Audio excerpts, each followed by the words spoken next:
Hello, everyone, and greetings on the commencement of this long-awaited conference.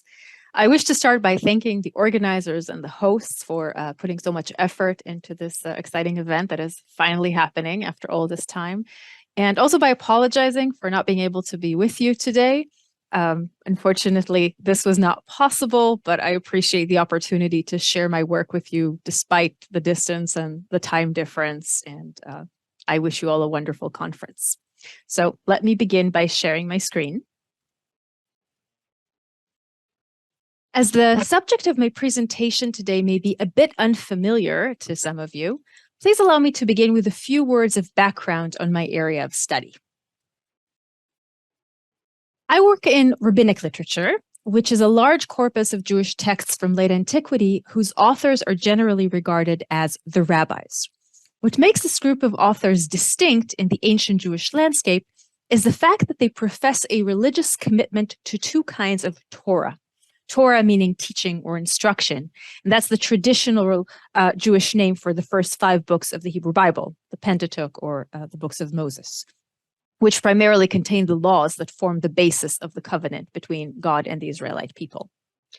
The rabbis, however, regard those books of the written Bible or the books of the Pentateuch as a written Torah, and they claim that in addition to that, there also exists a whole body of oral Torah, unwritten assortments of laws and regulations and interpretations and narratives that has been passed down through tradition from generation to generation.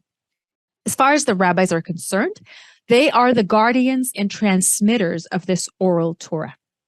The literature that the rabbis created, which was composed in Hebrew and in Aramaic, is very diverse and contains everything from theological debates to legal codes to exegesis to practical advice. It's all mixed together.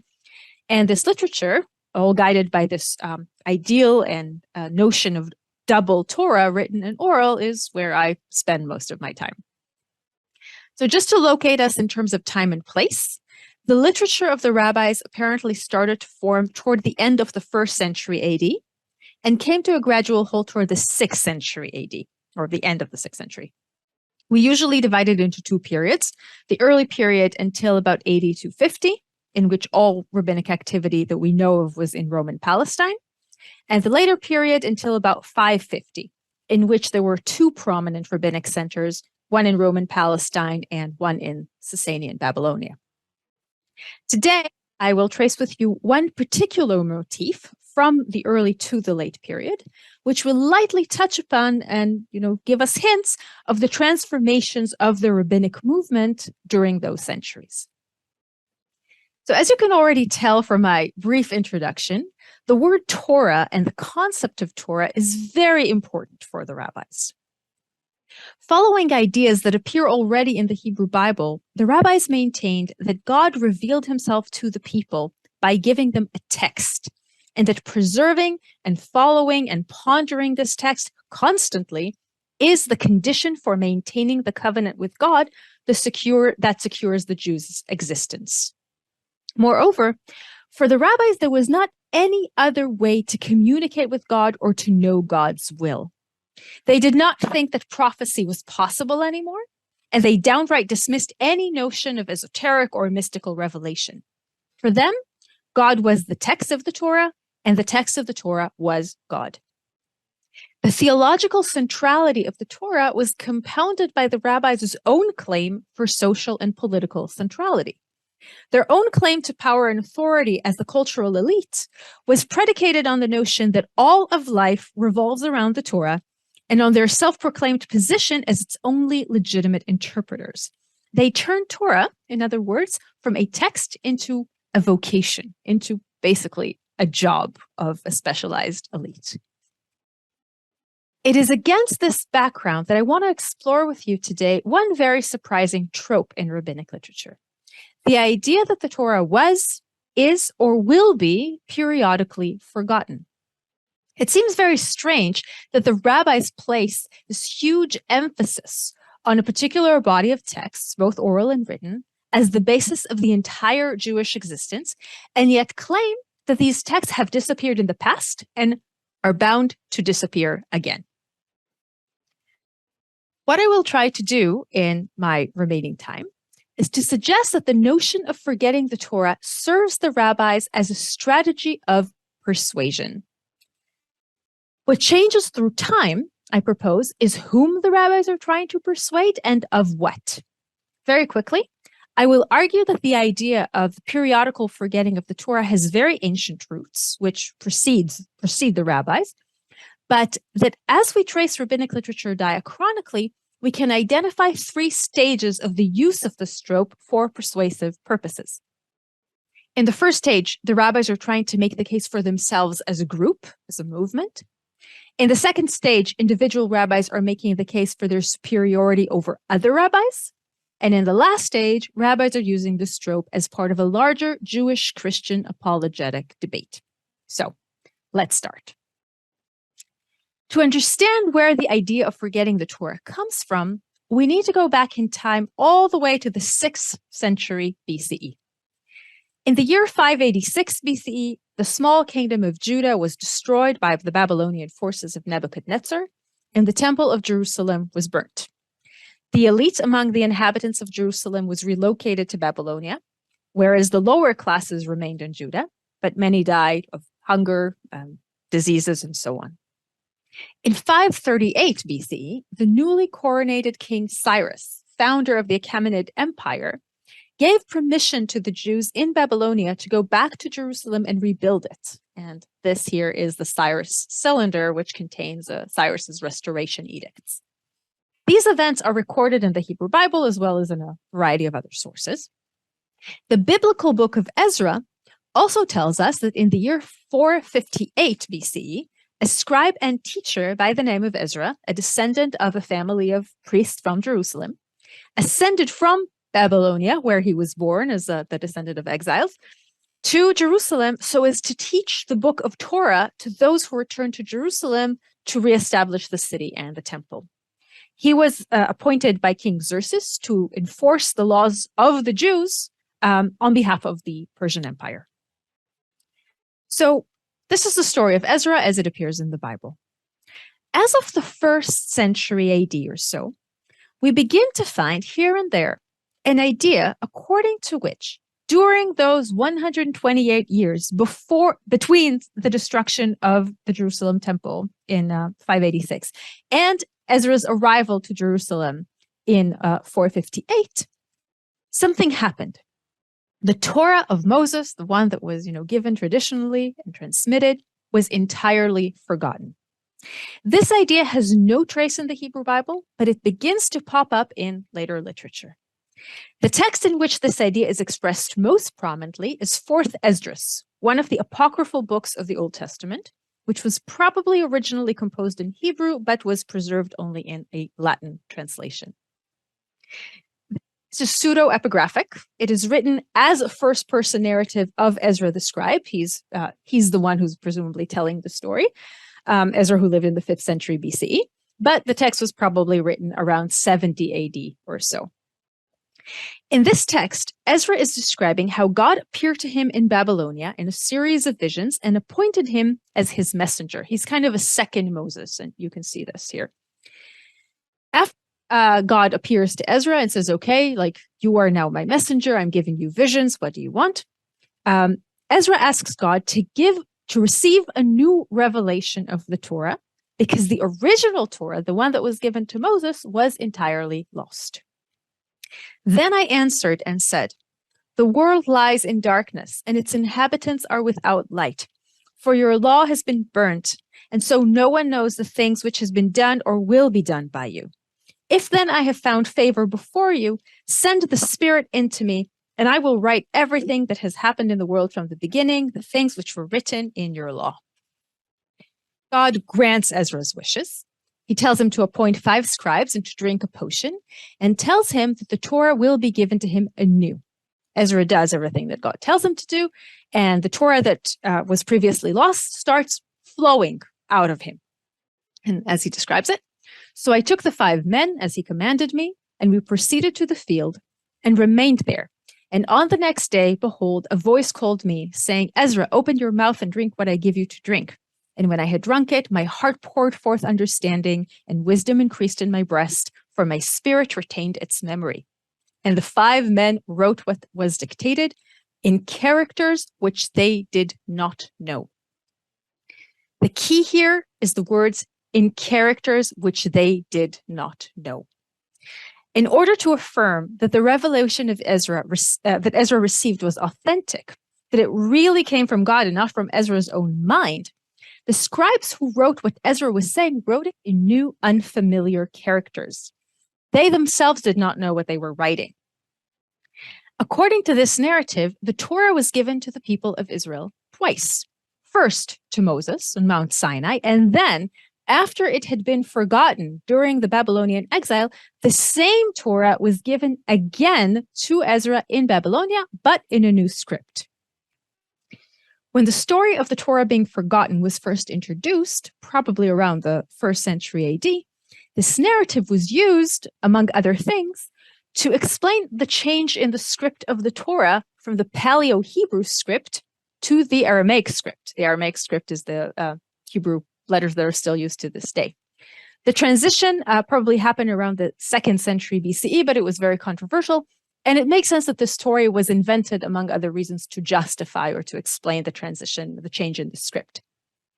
But within a century or so, this story of a pause or a break in the transmission of the Torah was widely known and had a robust life in early Christian literature as well, which we cannot get into. But I'll just focus on what happened to the story with the rabbis. The Jewish rabbis, who were active as of the late 2nd century AD or so, were familiar with this idea that the Torah was forgotten in the time of Ezra, but they spun it around. Instead of telling of this episode of forgetting as a one-time event, they built an alternative narrative, according to which the Torah is forgotten periodically and restored, and that it happened multiple times in history and will happen again. In several texts from the 3rd century, the earlier part of rabbinic literature, we find a model according to which the Torah depends on restoration by individuals. Multiple times in the past, the Torah was almost entirely forgotten, but one person was able to restore it. And this will happen again. So let me show you just one example of such texts. And this is from a text called the Sifrei on Deuteronomy from the 3rd century. This is a homily that is trying to encourage novices in the rabbinic movement to really be diligent about studying. Should you say, let the sons of elders recite, let the sons of great ones recite, let the sons of prophets recite, you should know that if it were not for that one who arose and sustained the Torah in Israel, the Torah would have been forgotten. Had Shaphan not risen in his time, Ezra in his time, Rabbi Akiva in his time, would not the Torah have been forgotten? This is a homily in which the homilist is trying to persuade his audience, which consists of novice rabbis, that is, people who are being initiated into the elite circle of professional Torah learners, that they should be diligent in their study and take it very seriously, because at various points in time, the Torah's survival depended and will depend on just one person. In this text, Ezra is not unique. He is joined by one earlier figure, Shaphan the scribe, and this is a 7th century BCE figure mentioned very briefly in the biblical book of Kings, and cannot really get into it, and by a later figure who is a rabbi, and this is important. Rabbi Akiva, who died in AD 136, was one of the prominent founding figures of the rabbinic movements. The implication in this text is that any member of the audience, those who are listening to the homily and will one day be rabbis themselves, could be next, could be that one person on whom the survival of the Torah will depend. What the homilist does in this text, and what other rabbinic authors do in similar texts like them, is to suggest that the rabbis are the guardians of the Torah who keep it from being forgotten. Basically, this group, the rabbis, creates a narrative about itself according to which the Torah was not forgotten just once at one particular crisis moment of war and exile, but rather it is always at the risk of being forgotten. And the rabbis' existence and claim to authority as a movement is the thing that will keep it from being forgotten. The rabbis make the restoration of the Torah a job a vocation, rather than presenting it, as in the original tradition about Ezra, as a miraculous result of unique divine revelation. So you're not getting the Torah anew from God, you're getting it every time it's forgotten from the rabbis. So this is the first stage of the use of the strope in rabbinic texts, suggesting that the Torah is always at the risk of being forgotten, so as to justify the centrality of the rabbis and their institutions as those who uphold it. In the second stage, the strope is used to make the case for particular rabbis. That is to say, specific subgroups among the rabbis, or even specific individual named rabbis, make claims that they play within the rabbinic movement, they play a unique role in preventing the Torah from being forgotten. And for this reason, they should be held in special regard above other rabbis. So let me just introduce two short examples. They are both from the Babylonian Talmud and probably date to the earlier middle 4th century. In the first example, we see the same structure of a cycle of forgetting and restoration as we saw earlier, but this time exclusively with Babylonian sages. This is a passage from the Babylonian Talmud, a text that was produced by in the rabbinic center in Babylonia, which was trying to claim its supremacy over the more established and older Palestinian center. To make this point, the Babylonian rabbis put forth the idea that really all the sages and teachers that made a lasting impact on the Palestinian center actually came from Babylonia, starting from Ezra, but he was not the only one. In the beginning, when the Torah was forgotten from Israel, Ezra ascended from Babylonia and established it. When it was forgotten again, Hillel the Babylonian, one of the rabbis, ascended and established it. When it was forgotten again, Rabbi Chia and his son ascended and established it. So in this paradigm, the Torah is periodically forgotten and restored, but it is specifically Babylonian sages who restore it, thus making the Palestinian center subordinate to the Babylonian center rather than vice versa as it used to be. In the second example, we have two individual rabbis who are each claiming that one is superior to the other because of everything he does to keep the Torah from being forgotten. When Rabbi Hanina and Rabbi Chia were fighting with each other, Rabbi Hanina said to Rabbi Chia, "Are you really fighting with me? If, heaven forbid, the Torah should be forgotten from Israel, I'll be the one to restore it through my sharpness." Rabbi Chia said to him, "I work hard so that the Torah will not be forgotten from Israel. I go to a city in which there is no teacher for children, and I write the 5 books of the Torah for 5 children, and I teach the 6 orders of the Mishnah." This is one of the rabbinic texts, to 6 children, and I tell each of them to teach his friends, and so on. We have here 2 rabbis who are each claiming that they actively keep the Torah from being forgotten. One, because he's so brilliant that he would be able to recreate the Torah from his own memory, his own mind, if it were to be lost.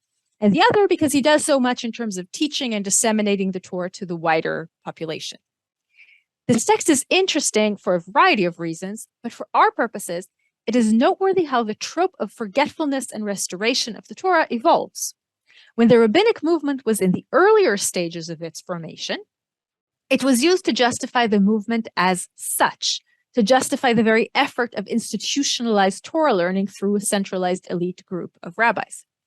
As the movement grew and became more sustained, structured, and hierarchical, the same trope was modified both to challenge and to recreate hierarchies within the movement, and to make the claim for the special status of some specific individual rabbis over others. Finally, the last text I want to discuss briefly speaks to another phase in the uses of the trope of forgetfulness for persuasive purposes. Around the 5th century AD, Palestinian rabbinic texts begin to be palpably concerned with Christianity and with the Christian claims of supersession of Judaism. In all likelihood, this increased awareness has to do with the gradual Christianization of the Roman Empire that had impacted the status of Jews and their communal institutions. As scholars have shown, the more Christian the rabbis' imperial environment became, the more solidified and robust the status of the rabbis as religious leaders became.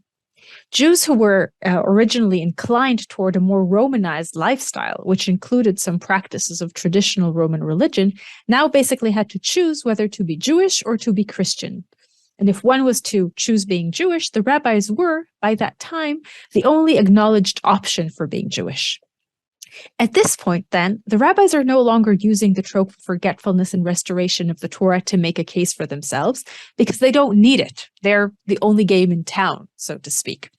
But they are using this trope differently, to defend the Jews as a whole from Christian accusations and polemic. There are several fascinating examples of that, and I will only mention one of them. This passage from around the mid-5th century describes what is known as the birth pangs of the Messiah. That is, the last few years before the coming of the Messiah, years that are associated in the rabbinic tradition with troubles and distress and catastrophes. The rabbis say, in the 7 years before the son of David comes, in the first year, this is a quote from the book of Amos, I will send rain on one town, but withhold it from another. In the second year, arrows of hungers are sent. In the third year, great famine, and men and women and children die, and the Torah is forgotten from Israel. In the fourth year, a hunger that is not hunger, and satiation that is not satiation. In the fifth year, great satiation. They eat and drink and are glad, and the Torah returns to its renewal. In the sixth year, thunder. In the seventh year, war. And at the end of the seventh year, the son of David comes. For our purposes, it is noteworthy that alongside the predictable calamities that are iconic of times of great upheaval, drought, famine, war, death, this apocalyptic account includes forgetting the Torah. I propose that in the context of this apocalyptic prediction, the emphasis is less on the fact that the Torah will be forgotten and more on the fact that it will be restored, and specifically on the timing in which it will be restored. Since the passage describes an era of suffering and woes, followed by the ultimate redemption, one could expect that the restoration of the Torah would take place at the end of the seventh year, when the Messiah, son of David, finally comes. But this is not the case. The Torah, we are told, is not restored with or by the Messiah, but rather 2 years earlier. The forgetting of the Torah is coupled with famine, which reaches its peak in the third year and subsides in the fifth year. The Torah is not dependent on the Messiah. While we have seen the model of ebbs and flows of the Torah and of cycles of forgetting and restoration in earlier rabbinic passages, in this eschatological and messianic context, this model acquires a distinctive meaning. By emphatically disconnecting the restoration of the Torah from the coming of the Messiah and presenting it as a natural vicissitude, sometimes there's hunger, sometimes there's diseases, then there are better times, worse times, and so on, the creators of this homily tacitly reject the idea that the ability of Israel to reacquire the Torah hinges upon a messianic figure. This rejection may be understood as a response to the prevalent Christian view that the first covenant that God made with Israel was abandoned by the Jews, and that with the coming of Jesus Christ, a new covenant was introduced to which only the followers of Jesus adhere. In the exegetical battle over the question of who is the rightful heir of the Old Testament and of God's covenant established therein, the Christian argument was that the Jews have indeed received God's revelation and covenant, but they forgot it and actually, willingly forgot it, abandoned it. And therefore, the Jews are no longer entitled to that covenant. There's a new covenant established by Jesus, by the Messiah. What the homilist does here is he averts any possibility to interpret the renewal of the Torah as the establishment of a messianic new covenant. The Torah, in this homily, is not abandoned by the people of Israel, but is rather temporarily lost due to forces that the people cannot control, like famine, like disease, like drought. And the Torah will be restored because it never ceased ever to belong to the people, because it was always theirs and always will be theirs, even when it is forgotten, not because the Messiah's arrival transforms the relationship between Israel and God. This is sort of the Jewish stance, the Jewish response to the Christian argument of new covenant, abandonment of the old covenant, and so on. What I hope to have demonstrated here today is how a literary trope changes and transforms within one particular subculture, one could even say a subculture of a subculture, as social, political, and religious circumstances bring about new audiences and new persuasion needs. Thank you all for your attention, and once again, I apologize for not being able to be with you today. Thank you. No apology needed at all. Yeah. We have all appreciated Mira's very interesting paper. The only regret that she will not be able to attend the discussion, but everyone who may be interested in asking something or exchanging ideas with her may write an email to Mira and she will be very glad to answer. So let now me introduce our second speaker, Francesca Pezza. Please, Francesca. Who received her PhD from our university and from the University of Tübingen. She's a specialist of Philo of Alexandria and produced a highly valuable PhD dissertation on the treatise De Posteritate Caini, which she will continue to work on during a postdoctoral fellowship at the University of Jerusalem. Her paper is Cain the Sophist, Philo's idea of persuasion in the allegorical commentary. Please, Francesca. So thank you very much, Professor Magnelli, and thank you all for being here. I would like to thank also Professor Cecconi and for the opportunity to be here in presence and after all these years. And I would like also to thank very much Daniele, Maria, and Giulia for their precious work. I will start, and I hope that my English will be understandable, so I hope that you will enjoy. It is well known that in the ancient world, the sophists were the masters of persuasion. Since the 5th century BC, such figures were connected with both the persuasiveness of the speech and the teaching's methodology. Although the education of young people is a topos that has characterized the intellectual discussion throughout the centuries, there are two more or less defined movements that were defined as sophistic.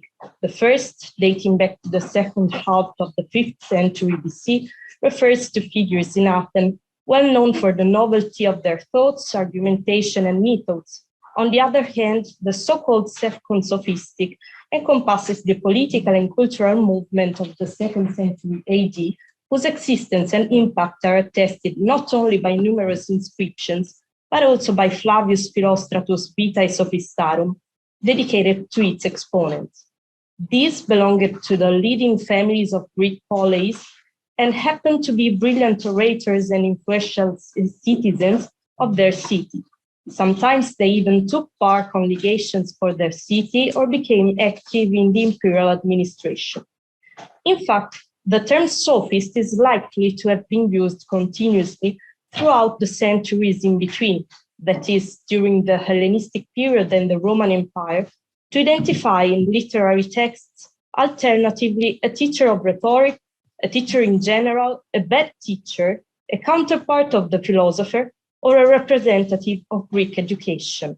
Such mostly negative connotations were on one side strongly influenced by the long-standing philosophical debate on the relationship between rhetoric and philosophy. See, for example, the Stoics' criticism against the false use of rhetoric, which nevertheless grew aside to an increasing interest and institutionalization of the art of speech.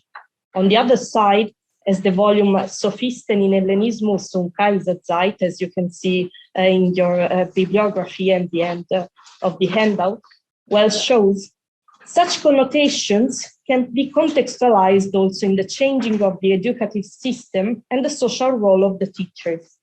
In the period from Hellenistic to the Imperial Age, educational institutions emerged and were established, such as the gymnasium in the Greek polis or the Museion in Alexandria. At the same time, a more or less institutionalized form of education arose also in cultures that did not originally belong to Greek-speaking area, like, for example, in Israel. In this context, it is worth analyzing Philo of Alexandria's use of the term sophist to see whether his works can shed some light on the intellectual and social situation in the diaspora communities during the 1st century BC AD. Philo, who was active between Alexandria and Rome from the second half of the 1st century BC to the first half of the 1st AD, is regarded as the most important Judeo-Hellenistic author, not only because his work has come down to us almost in its entirety, we can read around 50 of his treatises, but also because his oeuvre represents the highest combination of Hebrew and Greco-Roman thought, philosophy, and literary methods. Philo often refers to sophistai. We can see that the root sophist and the verb sophizo appears 86 times, and the term always assumes a negative connotation. As a matter of fact, Philo interprets some biblical figures as allegorical symbols of sophistai, as for example Cain and the prophet Balaam.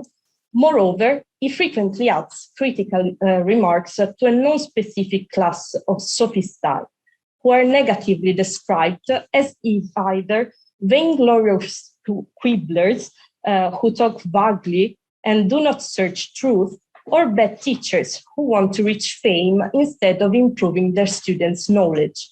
Generally speaking, these characters are united by the inconsistency between their words and actions.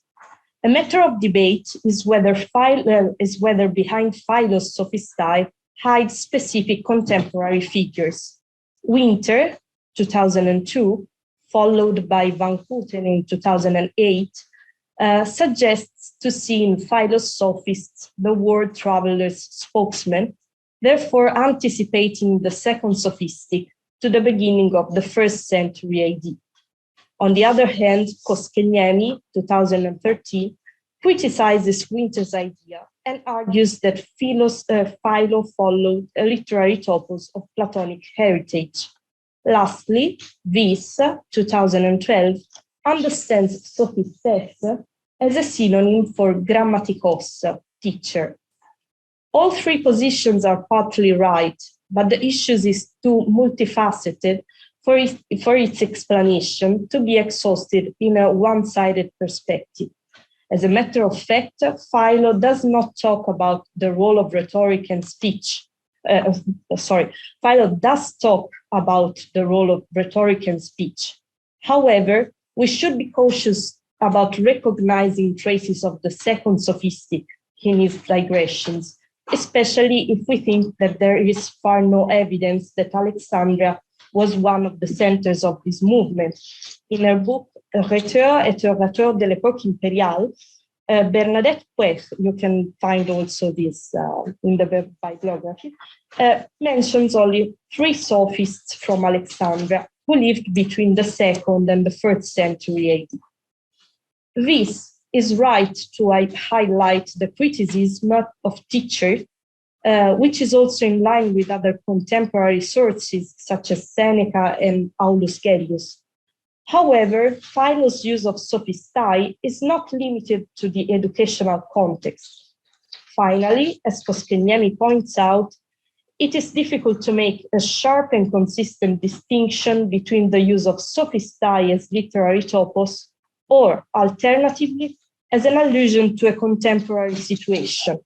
However, in a few passages, the author seems to refer unequivocally to his time.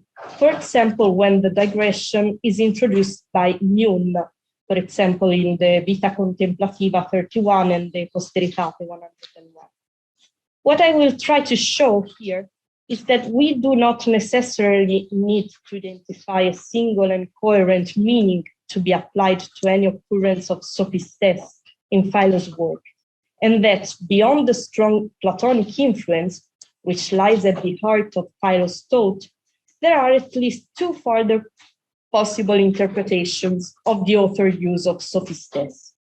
First, in the context of his strong criticism against the wrong use of rhetoric, particularly in connection with education and the role of the teacher, without perhaps necessarily involving the second sophist. And second, with the more generic meaning of enemy in a social and intellectual sense. As Gregory Sterling, 1999, and later also in 2017, already pointed out, probably Philo directed a school in the Jewish community of Alexandria. The evidence that we will recollect from this paper of on one side Philo's opposition against the pagan thought, and on the other of his engagement in the importance of the acquisition of rhetorical skills, could help to better identify in his work also traces of such educative aims.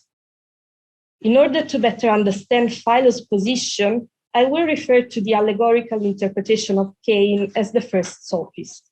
This theme is analyzed by Philo in his allegorical commentary, a series of 19 treatises containing a thorough allegorical exegesis of Genesis 2 to 28.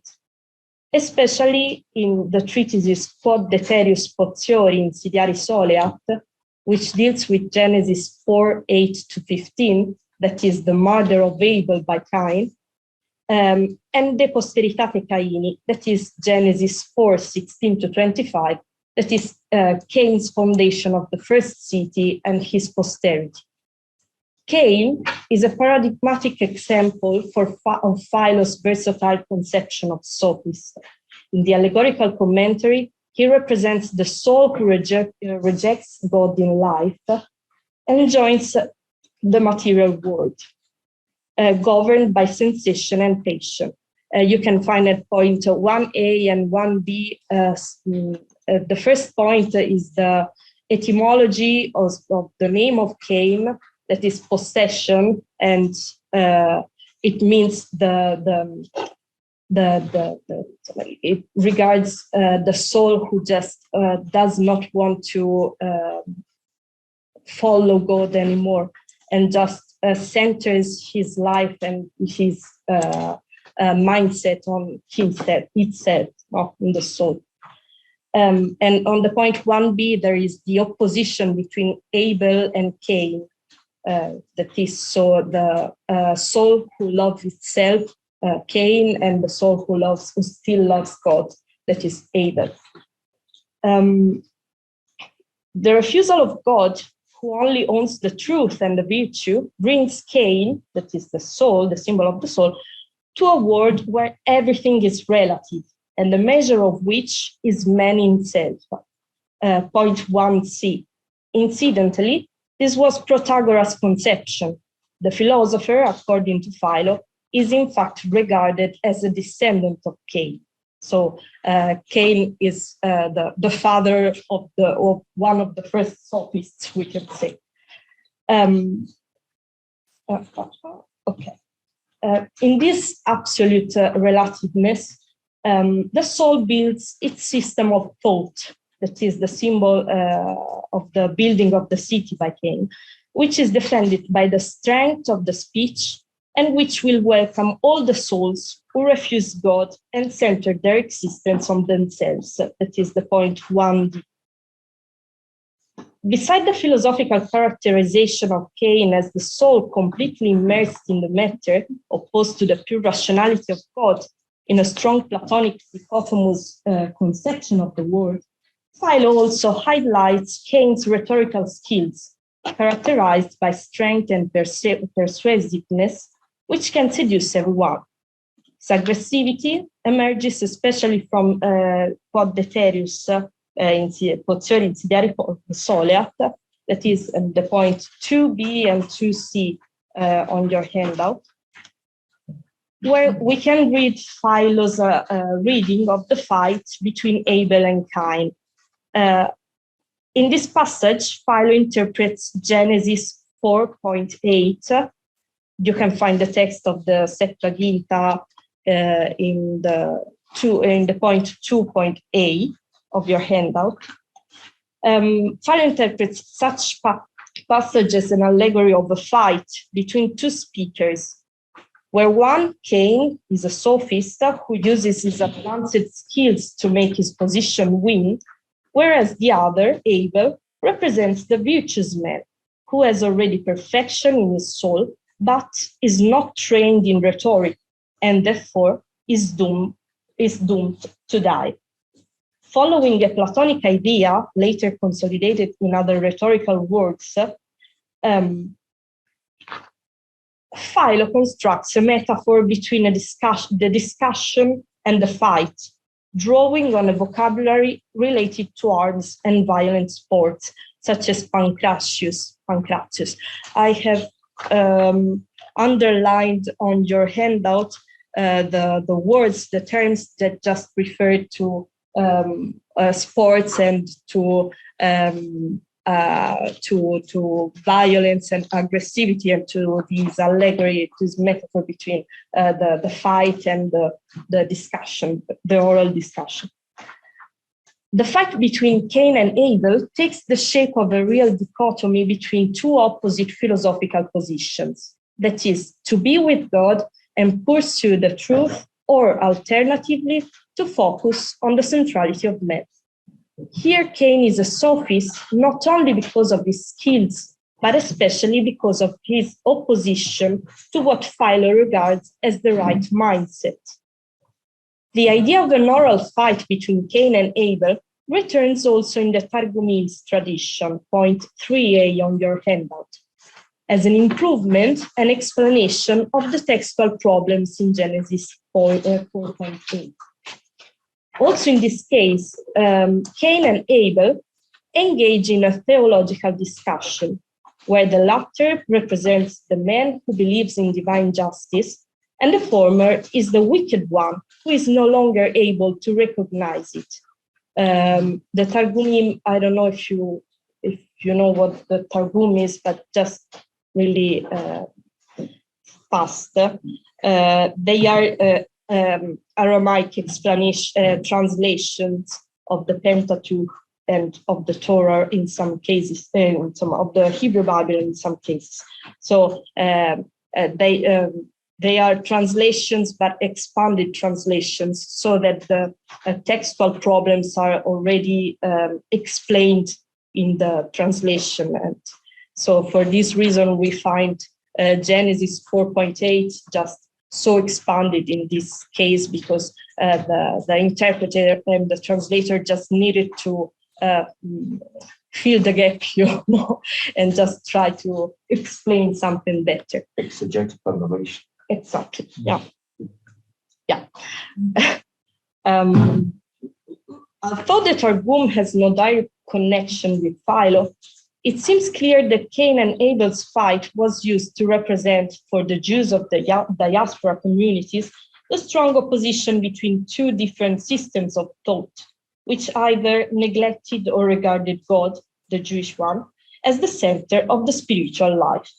Such ideological juxtaposition returns in Philo also in another couple, that is Moses against the Egyptian magicians, that is the point 2D on your handout, who are called also sophistai and use their ability of speech to win over Moses. This opposition is based on theological topics because Moses is fighting their false conception of God. Van Putten, 2008, has rightly suggested that behind the strong criticism of the Egyptian sophistai, Philo hides a negative hint to the contemporary opponents of the Jewish community. Examples of criticism against Jewish religion and culture are already attested in Alexandria since the 2nd century BC, if we think of the apologetic role that Ariste's letter has. And it is also well known that the Jewish community suffered from various attacks also in Philo's time. See, for example, the historical works of Philo, the Legatio ad Gaium and Flac. Moreover, the term sophistes is used also by Josephus, point 3b, to describe the opponents of Jewish community in Adversus Sapione. In this perspective, then, it could seem that Philo here uses sophistes to describe not only a quibbler, but also in a more general sense, an enemy of the right to space. How it is possible then for Cain to kill Abel if the letter is on the right side, that is God's side? For Philo, although Cain's argumentative methods are persuasive and effective, Abel's fault is that he is not trained enough in rhetoric. In other words, Abel's soul is virtuous and perfect, but without the right education and the knowledge of rhetorical tools, he is not strong enough to oppose Cain's position and idea. The Stoic idea of the unconscious wisdom is here connected to a practical question, which is strongly affected by the right use of speech. That Philo's concern is related to the acquisition of rhetorical skills is also confirmed by the opposite model to Abel, that is Moses again, against the Egyptians. That is point 2D and 2E on your handout. When confronting the Egyptian sophistae, Moses realizes he is not eulogos enough, and for this reason, he runs away from the magicians. This is not a sign of foolishness or fear, but rather of wise cautiousness. Only after meeting Aaron, his brother, the allegorical symbol of the logos preporikos, Moses can fight against the sophistae. Such concern to the readiness of the speakers, also connected with their young age, and to the necessity of a rigorous rhetorical training, can be found also in some rhetorical texts. In the preface to his work, the Progymnasmata, point 4 on your handout, Theon bitterly criticizes those who plunge into the midst of political debates without having received a proper rhetorical education. At the same time, Quintilian sustains that the perfect orator should possess both encyclospaideia and eloquence. Philo then not always shows a negative view of rhetoric. On the contrary, he suggests that there is also a positive way of persuading the other through speech. Philo is aware of the need to acquire rhetorical skills in order to defend himself against false ideas. And in fact, the presence of a positive conception of rhetoric in both Philo and scholastic rhetorical works, such as the Progymnasmata, reinforces the connection between Philo and the school context of the 1st century BC AD. Conclusion. In Philo's works, the sophist has a central role, which emerges often as an allegorical symbol and as an object of critique from the author. Each figure is negatively described by Philo, especially as a teacher, also trained in rhetoric, who acts incoherently towards his students. While other scholars proposed a one-sided interpretation of the figure of the sophist, I believe that Philo adopts different views depending on the context. From the analysis of Deterius, it seems clear that Philo, like other Judeo or Judeo-Hellenistic sources, use the term sophist also to describe someone who is against the Jewish mindset and whom his possible students or readers should beware. On the other hand, the same passage seems to reveal some connections between Philo's idea of education and the pagan one. Aside from using the same topoi, we have found also in other rhetorical texts, Philo recognizes the useful of rhetoric if used in the right way. He invites his readers, probably his students, for sure members of the Alexandrian Jewish community, to be trained in this discipline in a social-political context in which rhetorical skills become necessary tools to persuade people of the righteousness of the Jewish habits. Thank you very much. So I think we can start with this afternoon's session, which I'm very glad to chair. This afternoon is organized in 2 sessions. I will be chairing the first one. At the end of this first half of this afternoon, there will be the first part of the discussion. Afterwards, a short break, I think 20 minutes, more or less. And then the second session of the afternoon will be chaired by our colleague, Veronica Lucenti, with a second session of discussion at the end. So, this afternoon session is dedicated to the Greek word between literature and philosophy. Mondo greco tra letteratura e filosofia. I think we will have really interesting paper this afternoon, and I would like to start immediately. I will be sharing 3 colleagues of ours, so I'm particularly happy to do that, colleagues and dear friends. Our first speaker is Adalberto Magnelli. I won't be stealing time from the intervention from the papers, and they do not really need any presentation, so I will be very short. And Adalberto is a scholar in Greek history with a strong preference in Greek epigraphy. He is a wonderful specialist in Greek epigraphy from many parts of the ancient Greek works, Sicily, for instance, and mostly Crete. And today, following several research projects and wonderful publications he already published, he will be dealing with inscription from Prof. And this paper is focused on 3 important words: Singalia, Oikiotes, Filia, Persuasione e Diplomazia in alcuni testi epigrafici della data ellenistica. Please, Alberto, the floor is yours. Thank you very much. First of all, I would like to thank my friends and colleague Giovanni Cecconi, Edward Watts, for this opportunity of speaking this important workshop here in Florence. I remember the wonderful workshop in San Diego, University of San Diego, and I will welcome with my heart all our friends and colleagues from San Diego, University of California, San Diego, and University of Riverside, Professor Salzman. I'm sorry I speak Italian during my short discussion.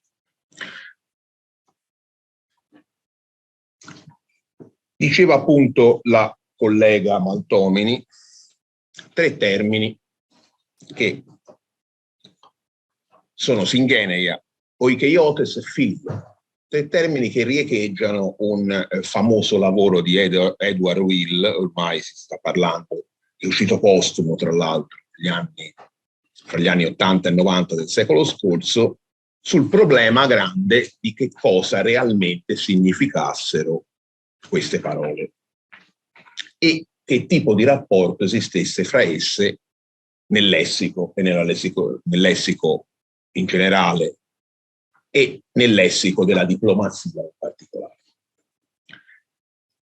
Ho ritenuto opportuno fare riferimento ad alcuni testi della Creta di età ellenistica, fine terzo, inizi secondo secolo avanti Cristo. Testi famosi, noti, pubblicati, noti almeno in parte fin dal XVIII secolo d.C., 1700 e 1800, e poi successivamente studiati durante il Novecento e anche agli inizi degli anni 2000. Però forse non sono mai stati indagati dal punto di vista della tecnica retorica che sottende ad essi. Mi aiuterò con questo piccolo, vediamo se si può, così preferisco così. Si tratta di una serie di testi che rappresentano il famoso dossier sulla richiesta di Asilia che la polis di Teos, la polis ionica di Teos, avrebbe richiesto alle poleis cretesi alla fine del terzo secolo avanti Cristo. Per unanime consenso, Teos, città importante della Ionia asiatica, avrebbe ricevuto da Antioco terzo, che aveva portato la sua espansione verso settentrione fino alle coste dell'Asia minore occidentale,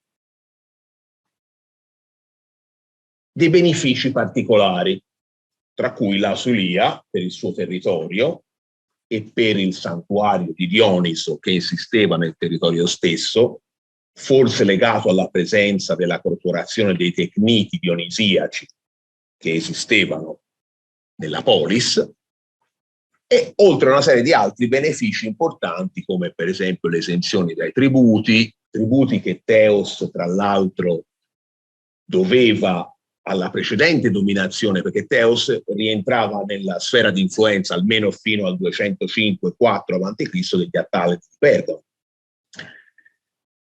E dunque, da questo punto di vista, Teos, una volta che ottiene questa prerogativa importantissima da parte del sovrano ellenistico, tenta di estendere questa sua concessione anche alle varie polis. Non è sufficiente che il sovrano ellenistico dia l'opportunità, conceda la sulia, conceda quindi l'inviolabilità rispetto al territorio della città, ma è necessario che anche le poleis, all'interno del gioco delle potenze ellenistiche del III secolo, ne riconoscano queste prerogative.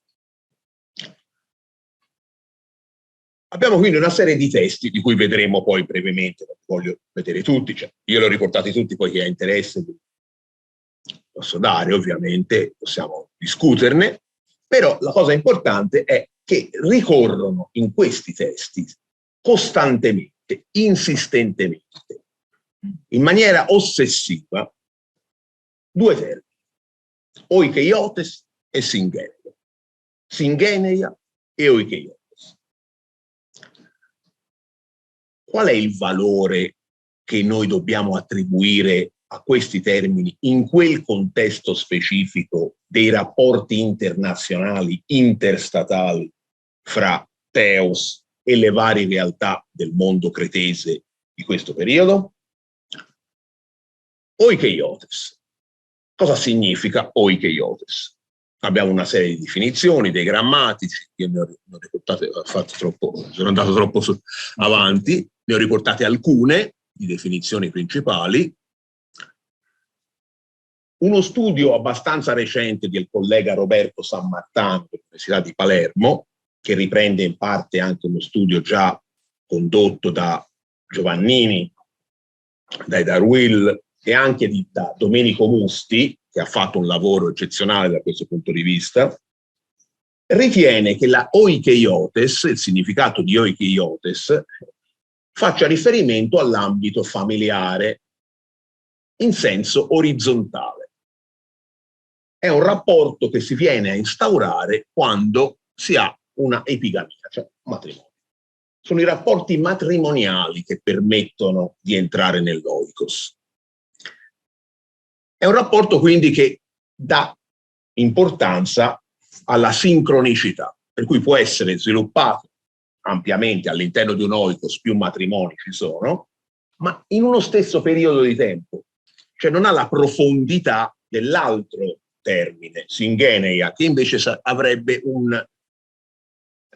un'accezione più verticale, diciamo, nel tempo, ovvero più biologica. La syngeneia è il rapporto di consanguineità che viene a instaurarsi perché c'è un antenato comune lontano nel tempo, anche in maniera, diciamo, abbastanza elevata. L'oikeiotes invece è un rapporto di familiarità legato a una sincronicità in qualche modo ricollegabile ai matrimoni e ai rapporti matrimoniali. Per cui se la familiarità è un rapporto recente, la syngeneia invece è un rapporto che trae le sue radici nel passato. E quindi ci sarebbe una differenziazione fra questi due termini. Se noi trasportiamo il tutto dal piano puramente, qui vediamo anche, riportato anche la voce del leader Scott Jones, tra le tante, dal piano puramente legato all'ambito della famiglia, al piano della diplomazia internazionale, è chiaro che l'eukeiotes presuppone un rapporto che comunque non è molto distante nel tempo. C'è una familiarità fra due realtà che non rientra in un'antica comunanza di stirpe, ma si basa su rapporti che possono, diciamo, avere una certa dimensione sincronica all'interno di quelle che sono le relazioni diplomatiche. Per cui ci sarebbe una differenza, però se noi guardiamo alcuni testi sembra che i due termini siano esattamente sovrapponibili, cioè che per singeneia si intenda oikeiotes e viceversa.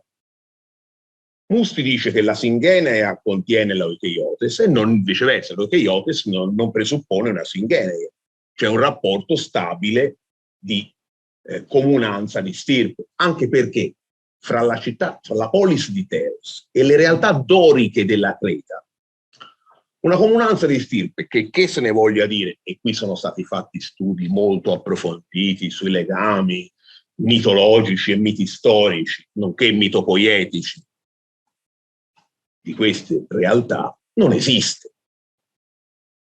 Qui parlare di oikeioi, cioè di oikeiotes, può andare bene, di singeneia, in questa accezione che tutti ritengono essere quella più plausibile, mi sembra un pochino difficile. E però i testi sembrano dire tutt'altro. E allora vediamo come sono composti. Qui vediamo una cartina delle poleis cretesi che sono state interessate dalla visita degli ambasciatori tei, o di Teos, che chiedevano di riconoscere al territorio della polis ionica e al santuario di Dioniso la Siria. Fin dal famoso volume di Brulé sulla pirateria cretese nel Mediterraneo, è stato affermato che questo tipo di richiesta si basasse sul timore che alcune città della Ionia d'Asia, tra queste ancora prima di Teos Magnesia, avessero dei rapporti che i cretesi intrattenevano con i pirati. Loro stessi erano pirati, se non briganti, così vengono più volte riconosciuti dalle fonti storiografiche. In realtà forse c'è anche qualcosa in più, non è solo un tentativo di evitare che le navi cretesi potessero attaccare convogli ionici o attaccare direttamente il territorio per fare rappresaglia. Forse si tentava di inserire alcune di queste polis in un circuito internazionale commerciale che fino a quando c'era Rodi, che era la potenza principale del terzo secolo, che controllava soprattutto il commercio nell'Egeo meridionale, era possibile in qualche modo evitare. Ma dopo il Rodi decade, ovviamente le polis cretesi diventano un punto di appoggio importante proprio nella via commerciale che dalla zona dell'Egitto e della Siria-Palestina, attraverso Cipro, le coste dell'Asia minore meridionale, raggiungeva l'Egeo e poi dopo direttamente la penisola ellenica e l'Occidente. In questa cartina di riferimento vediamo che le poleis interessate sono quasi tutte posizionate a occidente o nella Creta centrale, poche sono le poleis orientali. Il che vuol dire che queste erano quelle che probabilmente esercitavano con più frequenza atti di pirateria, chiamiamoli così, probabilmente, o che avevano maggiore influenza per quello che riguardava il controllo delle rotte nell'Egeo meridionale.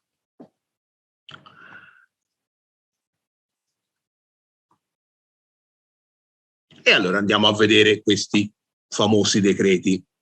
I decreti sono conservati su delle stele marmoree che erano state iscritte lungo le pareti del santuario di Dioniso a Teos. Molti di questi furono reimpiegati durante il XV e XVI secolo in edifici moderni vicino alla città di Teos, soprattutto il porto di Teos, Sigacik. Sono stati rinvenuti da alcuni viaggiatori che hanno riportato i disegni e le trascrizioni, anche se non sempre fededegni. Furono poi ritrovati successivamente da spedizioni inglesi e la gran parte di questi sono conservati oggi in Irlanda del Nord. Una parte è conservata al Museo di Smirne e dopo essere confluiti nel CIG sono poi stati ripubblicati sia da Margherita Guarducci nei volumi delle iscrizioni escretiche sia nei volumi che riguardano la Ionia d'Asia.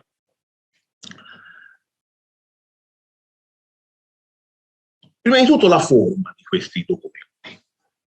A volte si tratta di decreti veri e propri che le poleis facevano trascrivere, davano agli ambasciatori e gli ambasciatori riportavano nella madrepatria. A volte si tratta di lettere, invece, indirizzate alla città di Teos. Non sappiamo se lettere trasportate direttamente agli ambasciatori o lettere che furono poi in qualche modo recapitate da ambasciatori cretesi, questo non lo sappiamo. Il fatto che i Tei abbiano voluto trascrivere fedelmente i testi che hanno la patina ovviamente del dialetto cretese, della tarda età ellenistica, poi ancora diciamo le influenze del dorico, dimostra che i rapporti dovevano essere diciamo abbastanza stretti. La cosa interessante è che abbiamo due gruppi di testi. Un primo gruppo databile dopo il 204-3 a.C., probabilmente nel 201, così li ha datati Rigsby, che ha fatto un lavoro sulla Sulia, famosissimo. È composto da una ventina di testi. Un secondo gruppo, composto da solo 9 testi, di cui alcuni molto frammentari, invece si data in un periodo non precisabile fra il 170 e il 150 a.C. Il che vuol dire che Teos aveva reinviato degli ambasciatori a Creta, perché probabilmente qualcosa mancava o qualcosa non era stato ottenuto da parte della prima ambasciatura. Un'altra cosa interessante è che questi ambasciatori di Teos sono spesso accompagnati da 2 plenipotenziari inviati, uno da Antioco terzo e l'altro da Filippo V di Macedonia. Antioco III era stato chiamato in causa probabilmente in seguito a uno dei tanti conflitti che travagliavano l'isola di Creta nel III secolo. Un conflitto che vedeva probabilmente fronteggiarsi i Cnossi da una parte e gli alleati di Cortina e Ierapitna dall'altra. Ma non lo sappiamo con sicurezza. Però siccome si parla di un conflitto che l'ambasciatore Seleucido sarebbe andato a in qualche modo sanare, e può darsi che questo ambasciatore si trovasse lì non per favorire l'ambasceria dei Tei, ma si trovasse lì per altri motivi e in qualche modo fosse stato chiamato ad aiutare la polis di Teos, visti i buoni rapporti fra Antioco III e la polis ionica. La presenza invece di un ambasciatore perdicca inviato da Filippo V si può far risalire alla prostasia, cioè a quelle che in qualche modo è l'influenza che il Macedone esercitava sull'isola di Creta nel corso della seconda metà del III secolo avanti Cristo. Dicevamo appunto dei testi. Alcuni sono proprio decreti, come questo di Raukos. Raukos è una polis della Creta centrale e vedete, si vede benissimo Raukion all'inizio e poi Edox è chiaramente la formula sanzionatoria per cui i cosmi della città di Raukos decisero di in qualche modo dare una risposta agli ambasciatori di Teos, che ambasciatori che vedete bene alla linea 6 ene phanixan tante oikeiotata tan iuparconsan rauchiois potautos. Cioè, che ricordavano in qualche modo, che mostrarono di presenza oikeiotata. Qui si parla solo di oikeiotata, cioè la familiarità, il rapporto familiare che è già esistente tra la città di Raukos e loro stessi, verso di loro. Questo mi sembra interessante perché qua non si parla di Singhenia, non c'è. Questo è un testo molto molto stringato rispetto a altri.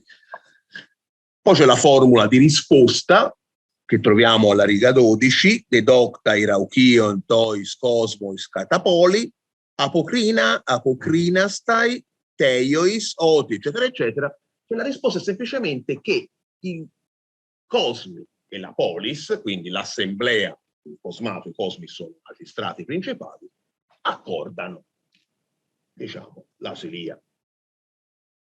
Ma non fanno riferimento né all'aukeiotes né alla Singhenia. Riferimento che invece probabilmente gli ambasciatori di Teos avranno fatto, perché la mostrarono in assemblea. Ora, è evidente che cercare di ricostruire la versione orale di questi incontri è molto complesso, però sicuramente ci deve essere stata una performance degli ambasciatori di Teos di fronte ai cosmi e all'assemblea di Autos. Questa performance si legava sul concetto di familiarità, cioè perché voi dovete darmi l'asilia? Perché siamo un'unica famiglia. E non solo, lo dimostrava questo. Vedremo poi come, eventualmente. Ancora, Polirenia, siamo nella Creta occidentale. Qui è una lettera questa volta che viene inviata. E anche questa, la forma della lettera, che di solito è legata alla corrispondenza diplomatica fra le grandi monarchie e le poleis, mostra che a Creta questo non esisteva, questa differenziazione, cioè anche le poleis inviavano lettere, magari contenenti all'interno dei decreti, ma sempre lettere di accompagnamento. E infatti c'è il Kairein caratteristico, qui c'è già un rapporto diverso fra le due poleis. Se a Raukos c'è semplicemente un decreto che viene inviato, il rapporto sembrerebbe già più familiare. Però qui si trova semplicemente dedoctai, apocrina, satei dioti, eccetera, eccetera. Cioè, si fa riferimento al fatto che si riconosce che il santuario di Dioniso a Teos è un santuario che ha una inviolabilità, si riconosce che il territorio è inviolabile, ma non si fa riferimento alcuno a una vera e propria rapporto di vicinanza o consanguineità. Quindi questi due sono due testi che, dal punto di vista di quello che vogliamo in qualche modo indagare, sembrerebbero non rientrare a prima vista nel dossier generale. Ancora, questo è il decreto di Latò. Latò è un'altra polis molto importante e qui rientriamo proprio in medias res, perché qua decreto in cui si fa riferimento nel prescritto, probabilmente, secondo quelle che sono le ipotesi che sono state fatte da Caniotis, per cui i prescritti riprendono in buona parte quelli che erano i documenti che gli ambasciatori portavano a Creta. Il prescritto riprende quello che dicevano gli ambasciatori. Gli ambasciatori dicevano «Edox elation tois cosmos epidi, epide, teioi, sungeneis kai filoi. Diaprogonon iuparcontes». Cioè, gli ambasciatori, poiché sono, essendo, quindi si presentano come addirittura diaprogonon, fin dagli antenati, consanguinei e amici, amici è tipico di questo tipo di trattati, degli abitanti di Latò, hanno portato un decreto in cui chiedono questo, questo e questo. E cosa rispondono gli abitanti di Latò? Rispondono non solo che accolgono quella che è la richiesta, ma memnamenoi tam propar consan ta polei syngenea, cioè ricordando esplicitamente, cioè fanno esplicito ricordo dell'antica comunanza di stirpe fra la loro polis e la polis di Teos. Quindi qua è come se già ci fosse stato un contatto fra Teos e Lato, perché se no non potrebbero ricordare. Ancora una volta, qual è la scena alla quale noi dobbiamo assistere? Arrivano gli ambasciatori, con essi probabilmente arrivano anche alcuni legati mandati dalle monarchie, si presentano ai cosmi, all'assemblea riuniti, fanno un riferimento esplicito nel loro discorso alla Syngenea, e questa Syngenea viene in qualche modo non solo approvata, ma ricordata. Quindi gli abitanti della Tor ricordano di essere, fin dall'età mitica, perché ovviamente storicamente non è attestata alcuna Syngenea fra queste due realtà poleiche, dobbiamo pensare quindi che sia sicuramente qualcosa di mitistorico, e accordano la Siria. È una tecnica questa della Syngenea che viene ricordata e approvata dagli abitanti di Latò, ma che viene in qualche modo inserita nel discorso dagli ambasciatori di persuasione. È un modo che è utilizzato per ottenere quello che realmente si vuole ottenere. Ecco, questa è la domanda importante. Cioè, questa parola Syngenea, che sia differente o meno da Euclide, è utilizzata per in qualche modo instaurare un rapporto solido con la polis, così che oggi ti chiedo l'asilia e domani ti posso chiedere qualcos'altro.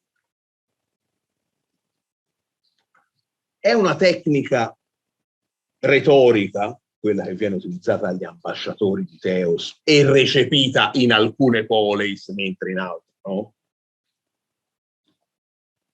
Questa potrebbe essere una domanda alla quale non è stata data nessuna risposta, ovviamente. Molto simile è il decreto di Istron, una polis della Creta centrale, dove ancora una volta i Tei si presentano come stavolta filoi kai syngeneis, amici e consanguinei, e dove ancora una volta si risponde che la polis non solo ha mantenuto rapporti filikos kai evnos positivi, quindi amichevoli e dal punto di vista della benevolenza, ma anche memnamenoi tampon parcusan tais polesi syngeneias, cioè ricordando la consanguinità tra le due polis. Ancora una volta sono stati persuasi dal discorso degli ambasciatori di Teos e hanno in qualche modo riconosciuto che questa Syngenea, che probabilmente non è storica ma è mitistorica, esiste. Perché, ripeto, dal punto di vista dei rapporti anche storici fra queste due realtà non esiste il rapporto di consanguinità. Si tratta di etnie differenti. Quindi ancora sembrerebbe che così si possa dire anche per gli Arcades, cioè gli Arcadi, una comunità della Creta centro-occidentale, di fronte alla quale i Tei si ripresentano nello stesso modo e che rispondono sempre memnamenoi tampro parcusan tasposi, cioè ricordando l'antica consanguinità. Ora, accanto a questi, qui ce n'è un altro, anche gli abitanti di Latopro-Scamara. Latopro-Scamara sarebbe il porto di Lato stessa, quindi questo ancora una volta c'è il ricordo. Ecco, differente sembra invece la risposta dei Cidoniati.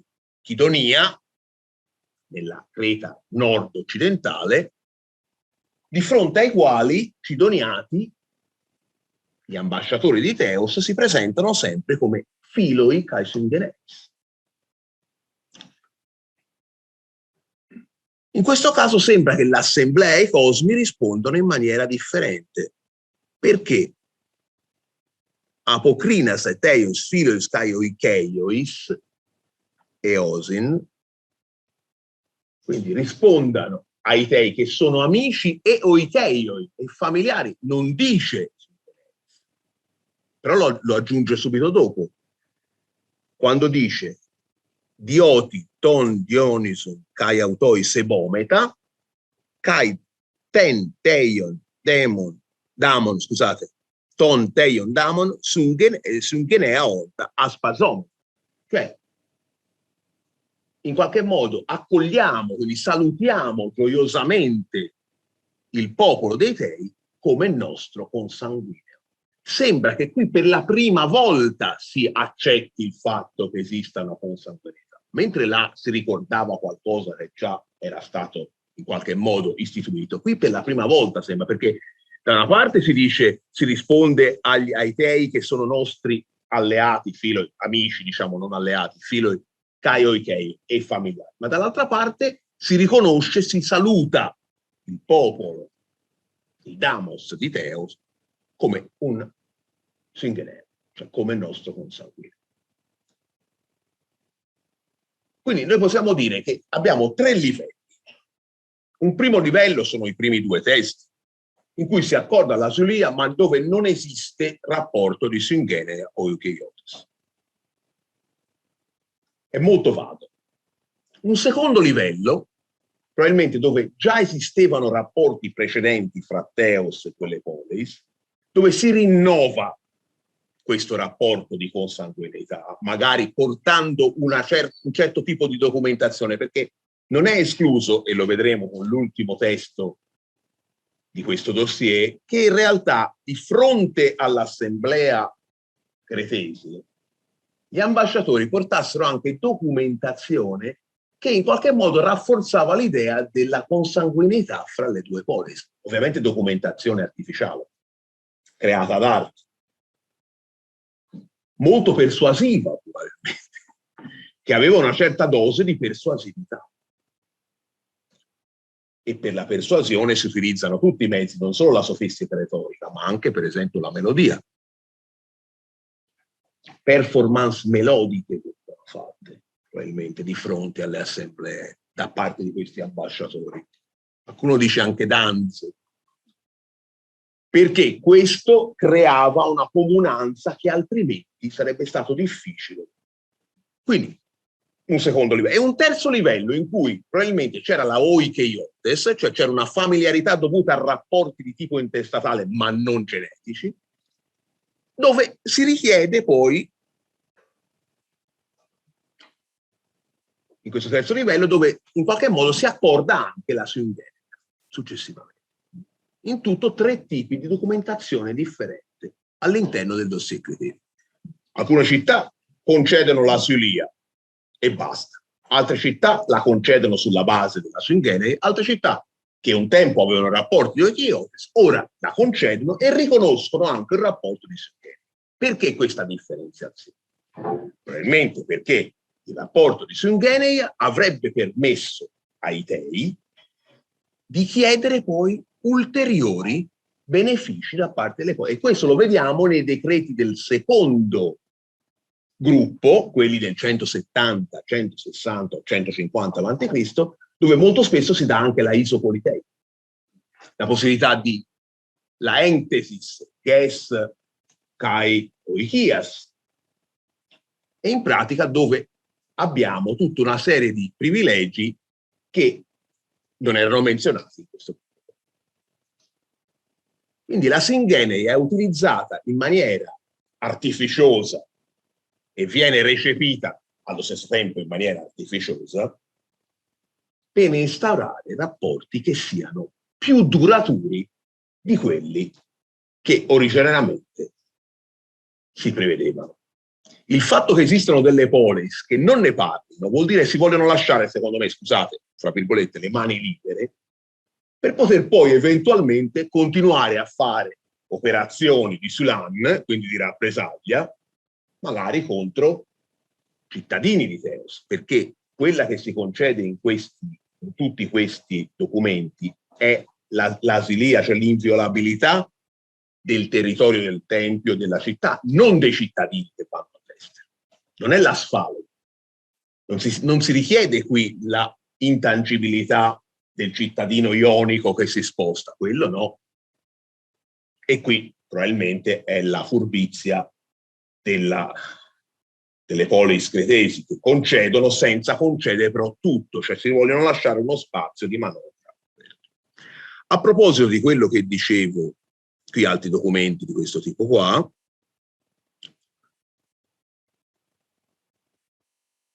questo è un documento di rinnovo, eccolo qua.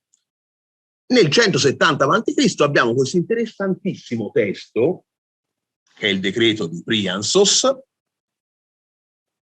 si data forse 165, non lo sappiamo sicuramente, dove si parla chiaramente di concedere degli onori specifici a due personaggi, che sono Menecles e un altro personaggio, eccolo qua, Erodotos e Menecles, sono due ambasciatori di Teos, e questo Menecles si dice chiaramente Epidixato Menecles metakitaras tate Timoteu kai Poliadu kai tonamon palaion poieton kalos kai prepontos, cioè mostrò il rapporto che c'era fra la polis e la città di Priansos, quindi fra Teos e Priansos, con la cetra, accompagnando con la cetra la recitazione dei versi di Timoteo, di Poliedo, e addirittura di un antico ciclo poetico che riguardava gli eroi, gli dei, i personaggi principali della Creta arcaica.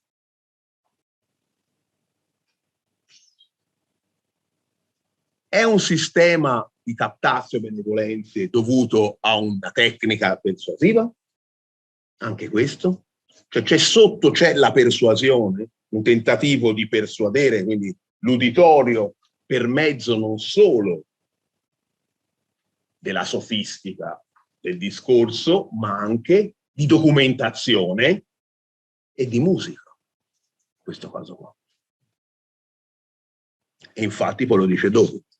Synagogan ec pollon poietan kai istoriografo. Cioè, avendo messo su una silloge, una sinagoghe di antichi poeti, molti antichi poeti, addirittura di storiografi. Cioè la dimostrazione della singeneia viene fatta sulla base esplicita di documenti.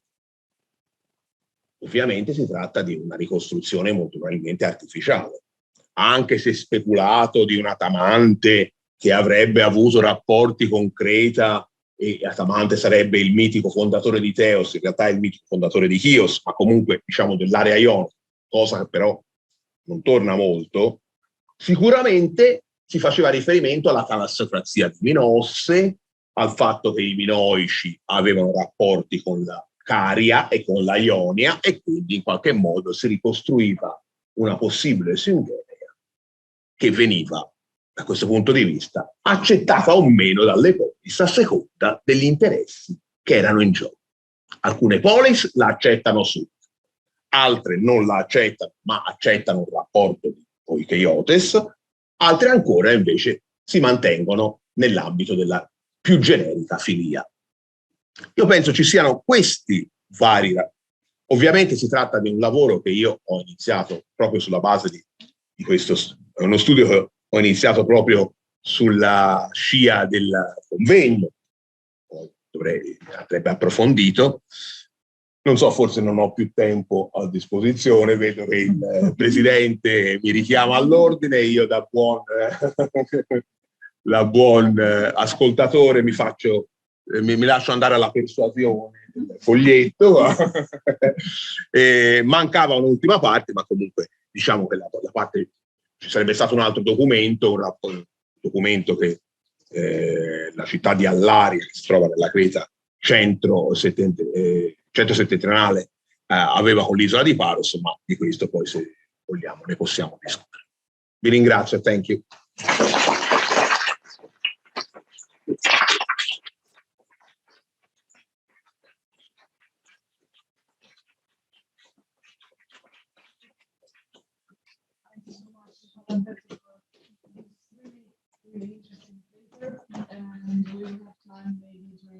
passion to have a look at the last document we wanted to present. And now let me introduce you our second speaker of this afternoon, Valeria Piano. I'll be short, but let me just say that Valeria dedicated several publications and important studies mostly to philosophical texts, and she's a world-leading expert in orphism. And in this particular tough and interesting papyrus, I think that her paper today will stem from the Vene papyrus, from column 21, right, of the Vene papyrus, with a special focus on the deity of this congress, they thought. And yeah, Valeria speaking about the Vene papyrus is equals to say the experts of the Vene papyrus. Okay, so please, Valeria, floor is yours. Thank you very much, Francesca. I'm not sure that I deserve so kind presentation, but I will do my best in order not to disappoint you. Thank you, Giovanni. Thank you, everyone, for organizing this conference. As we have just heard, my paper shall explore aspects concerning Peito and persuasion in the Vene papyrus. But before starting my presentation, let me start with some preliminary remarks which can be useful to introduce you this very particular text and to point out the precise perspective under which we should consider that text. Discovered by chance in 1962 at Derveni, so 15 kilometers north to Thessaloniki, that papyrus was found among the ashes of a funerary pyre at Derveni, and it belonged, in all probability, to a wealthy Macedonian knight who was part of the army of Alexander the Great. The partial carbonization the papyrus underwent allowed us to reconstruct parts of about 29 columns, at least, of the papyrus. For the most part, the papyrus contains an allegorical commentary to an Orphic poem, which is preceded by a religious and ritual discourse dealing with afterlife punishments, sacrifices addressed to the Erinyes, the Eumenides, souls, and cosmic justice. The hexametric poem commented in the papyrus, which was partially known from later sources, was conceived not to be addressed to everyone, as we can learn from the first verse quoted and commented upon in the papyrus, by means of which Orpheus, and you have the verse in T1 of your handouts, and you have reproduced it in the PowerPoint. So by means of this verse, Orpheus invited the profanes, Babyloi, to close doors on their ears. Dealing with a theocosmogonic myth, the poem concerns the divine succession from Uranus to Zeus and the formation of the cosmos under Zeus' kingdom according to Zeus' will and by the agency of Zeus.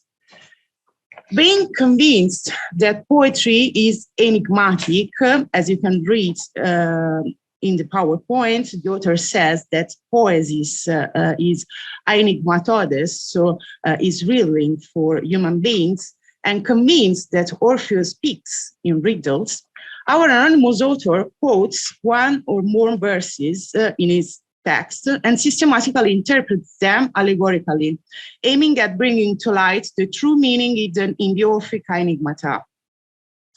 The allegoresis he resorts to is of physical and theological nature, and his main purpose is to demonstrate that all the traditional Greek gods featured in the Orphic poem are nothing but conventional names indicating the very same divine principle, a principle that he calls theos or nous, so a cosmic mind that governs everything, which is associated with the Orphic Zeus in mythological terms, and with the physical element of air in physical terms. The philosophical thoughts underlying the author's commentary can be ascribed to what we conventionally call pre-Socratic philosophy, and from its contents, we can date the composition of this treatise in the last decades of the 5th, or at latest at the beginning of the 4th century BC. So given these introductory pieces of information, for the sake of this presentation, it is important to focus on the author's alleged purpose in composing this text. The way in which he speaks about Orpheus and his poetry makes us sure that the author's aim was not to write a literary or a philosophical treatise as such. Orpheus, and I quote, makes a holy discourse, hierologeitai, from his very first word right down to his last. Indeed, for the Deveni author, allegoresis is not an exegetical tool employed for legitimizing a sacred, so mythological text,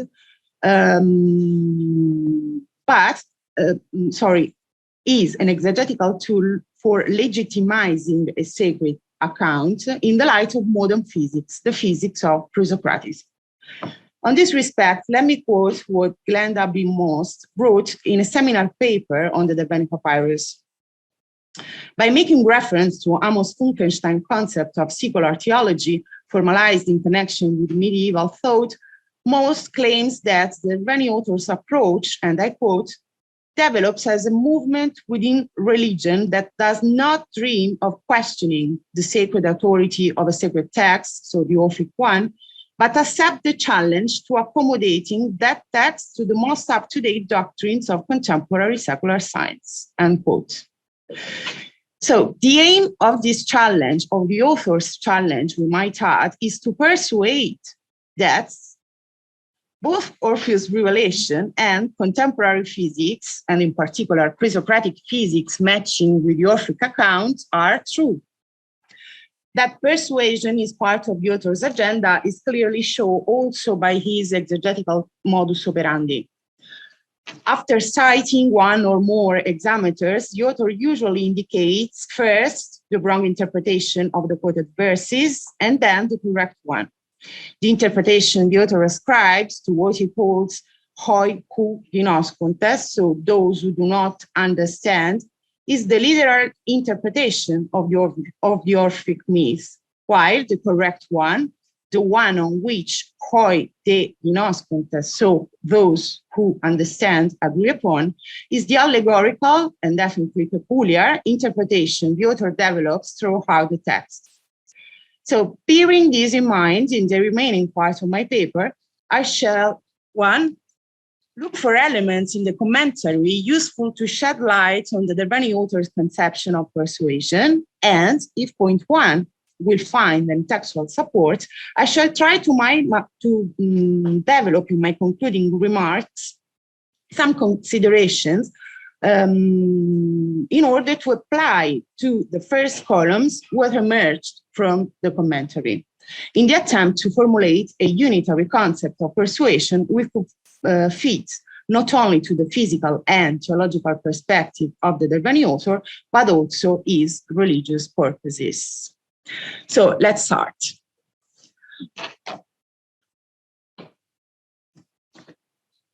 According to the Deveni theogony, when Zeus becomes king, he gets pregnant of the entire world existing so far, becoming the unique divine entity in the world. Subsequently, everything receives a new birth from him.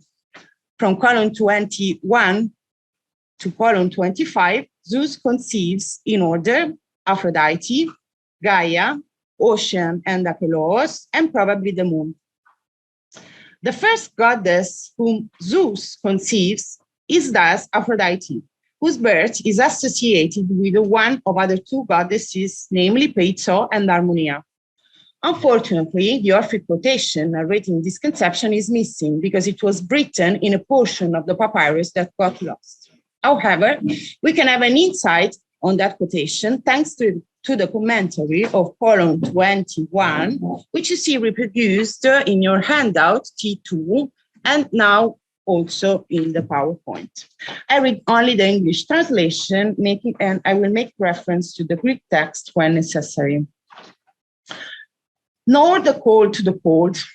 And when he, Orpheus, says by leaping, so sorne, he shows that divided into little pieces, they, so the particles of matters, were moving in the air and were leaping. And by leaping, each of them was put into mutual relation with one with the others. So, Hekasta sunestaze prosallela. And they went on leaping until each one came to its fellow. Ethornuto, mekvi, hekaston, elsen, eisto, synetses. Heavenly Aphrodite and Zeus, to engage in the works of Aphrodite and to leap, persuasion and harmony are names established for the same god. A man who mixes sexually with a woman is said by common usage to engage in the works of Aphrodite, Aphrodisiaze. For she received the name Aphrodite when the things that exist now were mixed with one another. And persuasion, peitzo, received their name because the things that exist, ta e onta, yielded eitsen to one another, alleluisi, and yield, eitein, kai, and persuade, kai peitsein, are the same, to auto. And harmony received their name because she fitted together, synermose, many of the things that exist to each one. So, by using different rhetoric strategies like etymology and synonymy, the author translates the Orphic myth into contemporary physics.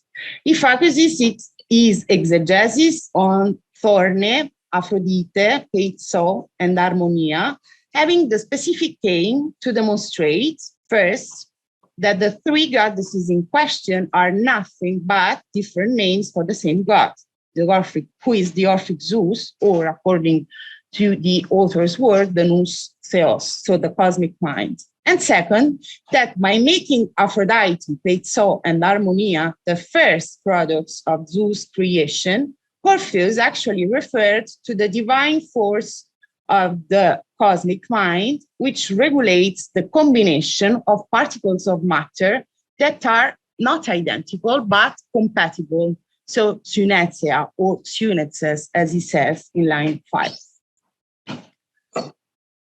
From the structure of this column, of this exegesis, all scholars agree that the commentary is focused on 4 expressions, the one that you see colored in red. So Sorne, Aphrodite, Rania, Peitzo, and Harmonia, to which we should add also the name of Zeus. That being said, many reconstructions of this quotation have been attempted by scholars.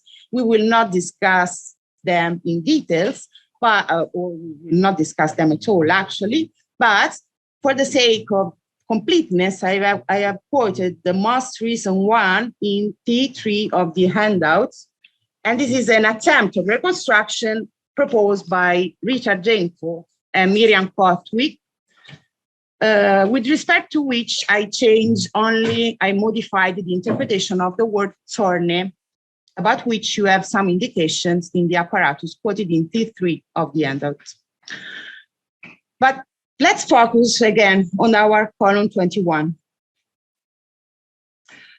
It is worth noticing that the first word the author focuses on is torne.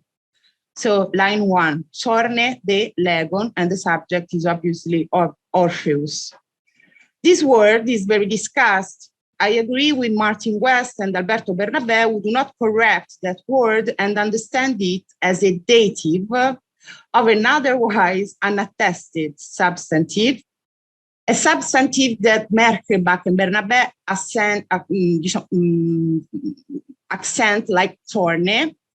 Differently, Martin West proposed Sorne. In any case, following that interpretation, with which I agree, the noun Torne has to be understood as by ejaculation in the poetical quotation and by leaping, referred to the material particles in the commentary.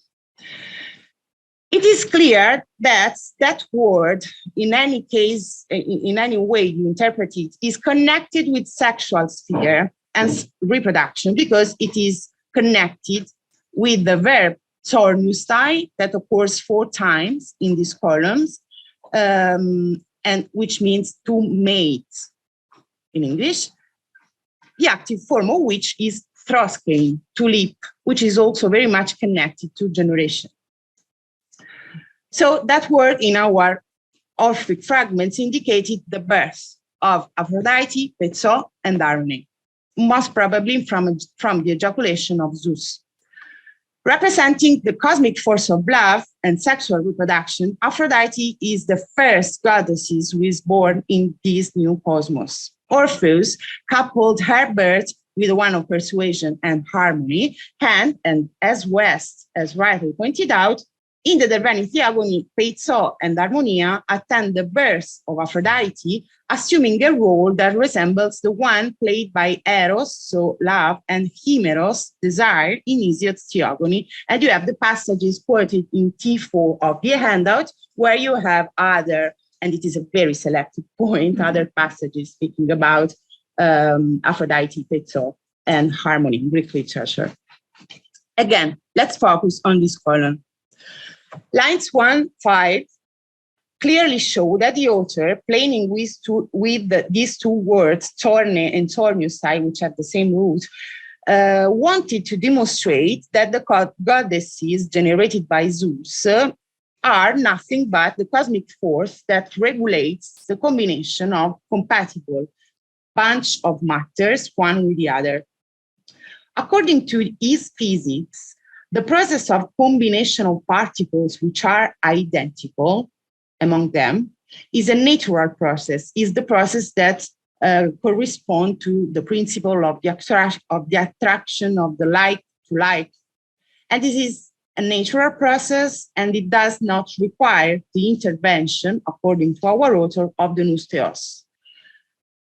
Differently, by employing the word sunetses, so fellow, familiar, in line 5, the author is claiming that in the cosmos, in the new cosmos governed by Zeus, also things which are familiar or fellow can combine one with the other.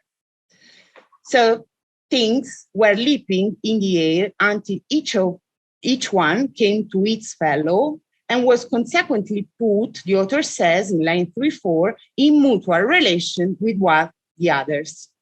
Such a process is not the output of purely mechanistic dynamics, but the results of the agency of a divine intelligence, which can be associated with our Zeus. Then, in line 5-7, the author identifies that physical process, the physical process I've just described to you, with the traditional divine names. And in doing that, he mentions Aphrodite, Perso, Harmonia, but also Zeus, who is the one who actually governs that physical process. And after associating the process of reproduction with the cosmic God, the author corroborates his view through the interpretation of the theonyms of the 3 goddesses, aiming to show that Orpheus, in his sacred speech, in his hieros logos, did not choose their name by chance, since each of them indicates a physical process strictly connected with mating, mixing, combination. Orpheus chose the name Aphrodite because human beings usually employ the verb aphrodisiazein to indicate the process of having a sexual intercourse. In the Derveni author's view, human mating is the same process as the one that regulates the mixing of inanimate things. So Aphrodite is just a mythical name to indicate that things that exist now were mixed one with the other by that cosmic force.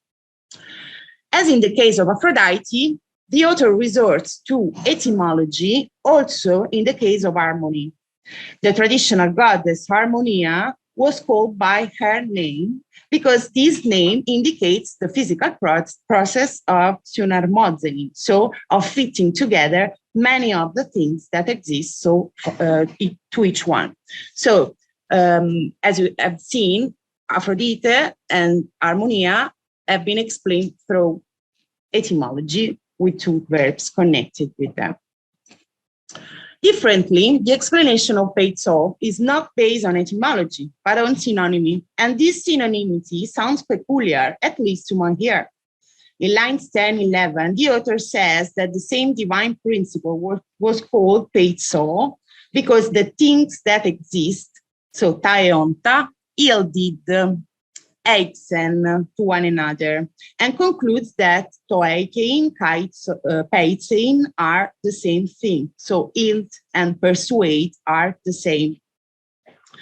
The general meaning of this identification is clear. Since on a physical level, composed things, in order to be mixed with one another, had to yield to the others, and since on a human level, someone, in order to persuade someone else, has to make him or her yield eikein to the act of persuasion, then the author concludes that eikein, yield, and persuading, peitsein, are the same. However, on a deeper level, something remains difficult. What does point C exactly mean? To tell the truth, the act of yielding resembles more the one of obeying and not the one of persuading. Consequently, the author's claim would have been easier to understand if he had identified the act of eikein and the one of peitsestai, and not of peitsein. Now, the very interesting thing, which as far as I know has been missed by scholars so far, is that the identification between yielding, eikein, and obeying, peitsestai, which is missing in our column 21, but is a desideratum in our column, occurs in Stoic philosophy.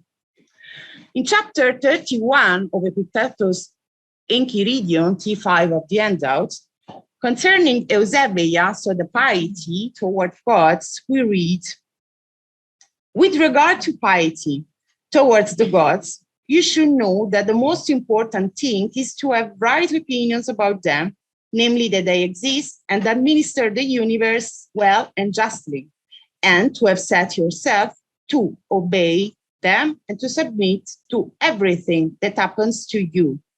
So, to peitsestai autois kai eikein pasi tois ginomenuis.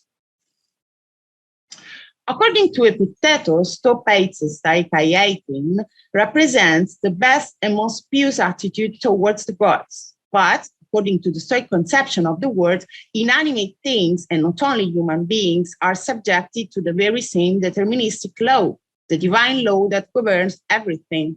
Indeed, the same idea expressed by the very same couple of verbs occurs in a passage of Dio Chrysostom that von Arnim ascribed to Chrysippus, at least in its content, classifying it as fragment 6001 in his Stoic fragments. The fragments is reproduced in T6 of your handouts. In this passage, we find the same Epictetus idea, but formulated in more general terms, referred to every physical process happening in the cosmos. I translate. On the other hand, the greed and the strife of all else, manifesting itself in violation of law, contains the utmost risk of ruin, a ruin destined never to engulf the entire universe, for the reason that complete peace and righteousness are in it, and all things everywhere serve and attend upon the law of reason, obeying and yielding to it. Panta, peitsomina, kai eikonta.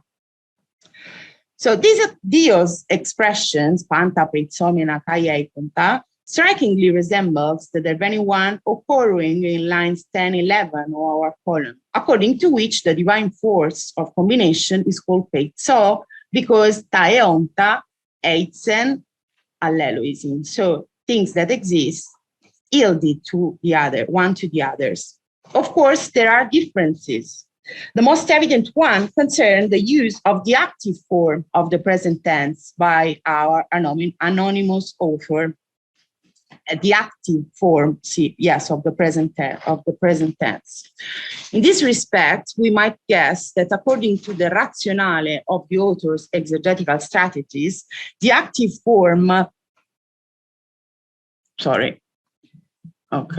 peitzein, is phonetically closer to eikein, and that the employment of the full grade root peitz instead of the zero grade root pitz, which, especially in the aorist and in the active diathesis of aoristic form, has the intransitive meaning of obey.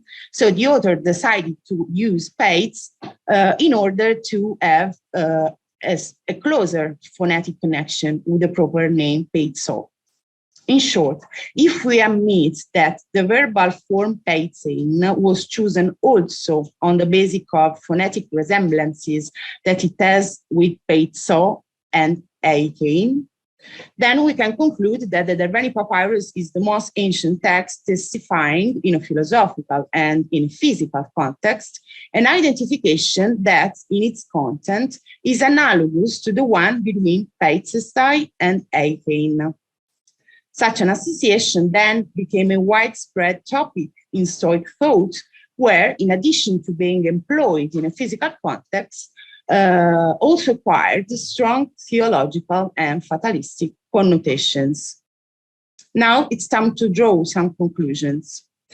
Given the strong link in the Derveni Papyrus between religious and ethical sphere on the one hand, and physical, cosmological, theological sphere on the other, a legitimate question will now be, can we find in the papyrus any indication concerning the author's idea of persuasion to be applied to a human religious and not only to a human sexual context?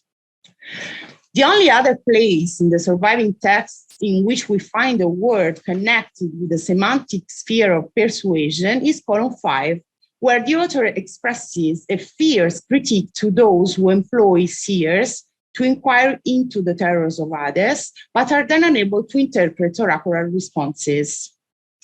In such a context, the author says, T7, the last one of the handout, why do they disbelieve? T apistusi.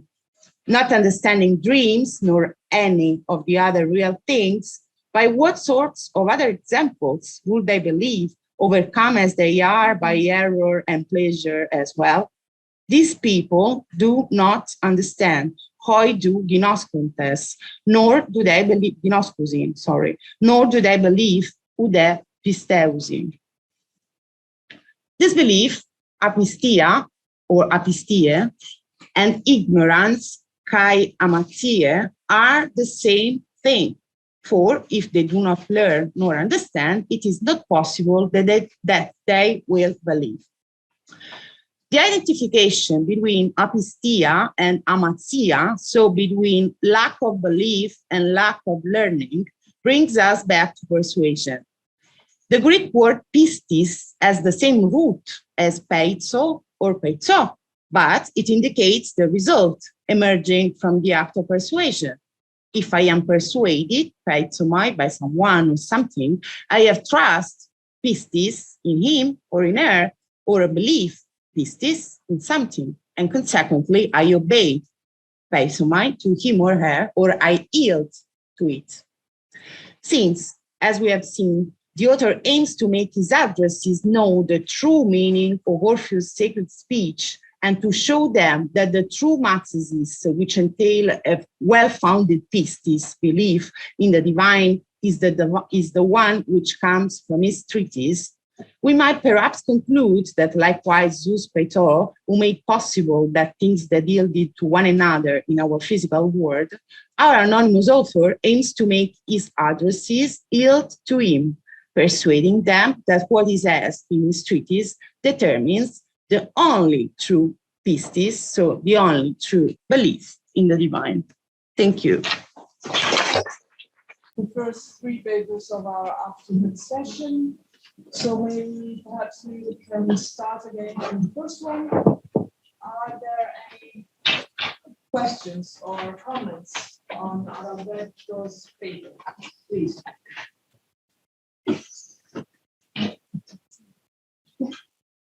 Yeah, thank you. I don't know, thank you for that. And thank you also for enunciating so clearly so that even I doesn't follow. So I have maybe two questions. One is that I was looking at the dossier from Taylor's that you presented. I noticed so frequently that people the sanctuary of Dionysus, but they mentioned it just reminded me of the dossier from Magnesia. Magnesia. Yeah, all of the Asilia or Asilia that also involve the sanctuary of Leucophrenia.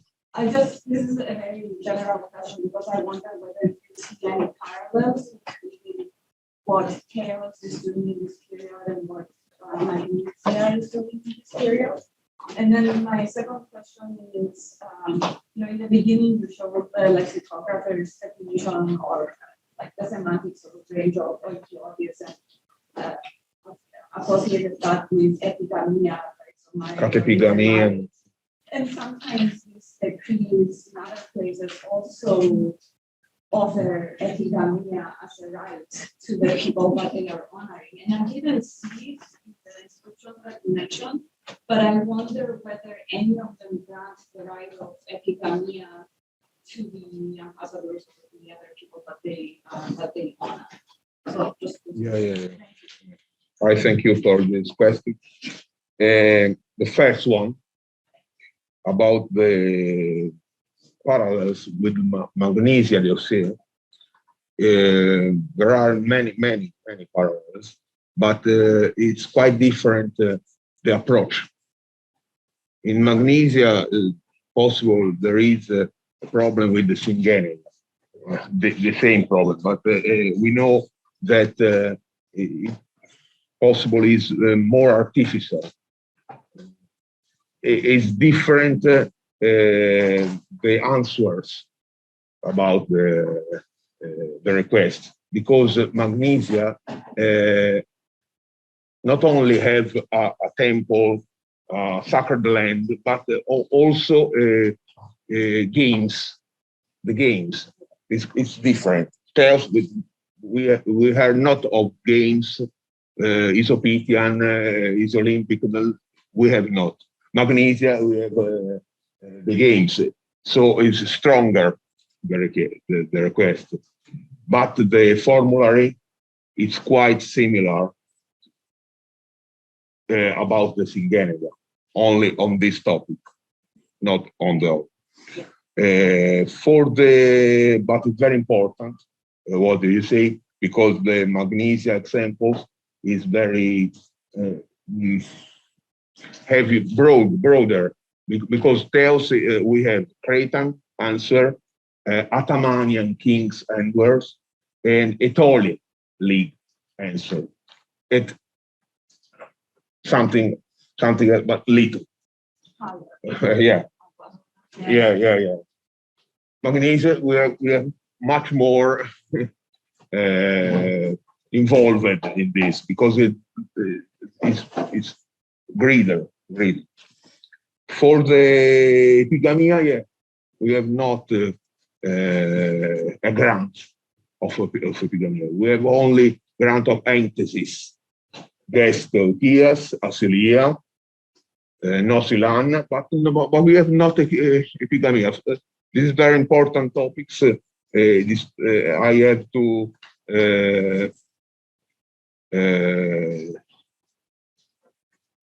study much more this problem because it's very interesting.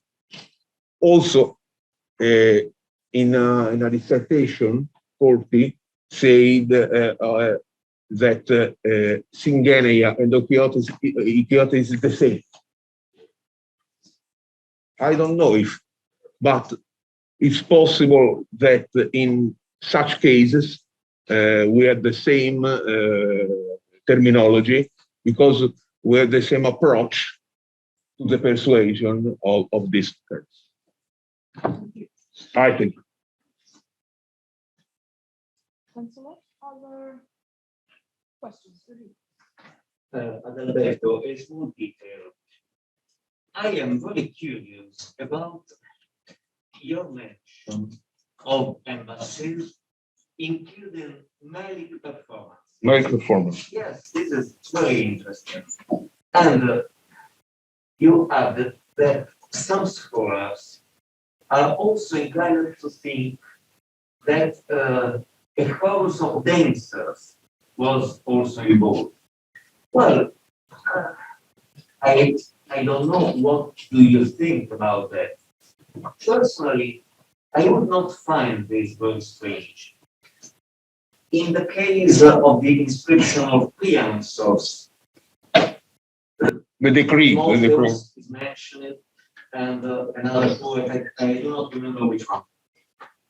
But in the case that they did not simply want to perform a little show, but to have a piece of poetry publicly sung in praise of either one of the other town of both, I would expect this kind of praise poetry to be floral poetry. And this would perfectly fit the presence of well, maybe a small chorus, but why not? And if I may add yet another small detail, this made me rethink of a curious detail in Aristophanes' Sacarnians. In the second half of the play, you probably remember that the Hierocles has established a private treaty with the Spartans and then opens a private market. We have first the poor Megarian merchant and then the wealthy Theban one, who comes quite surprisingly accompanied by 2 or more Theban flute players. So may this be something of a paradigm of such embassies, given the fact that the Hierocles scene is not just a lampoon, but also a kind of little diplomatic enterprise. What do you think? I thank you very much, Enrico, because this is an important subject. So, in the case of the preanswers, we read about one of these embassy, which performs Amelie, but we don't know how many people were with him.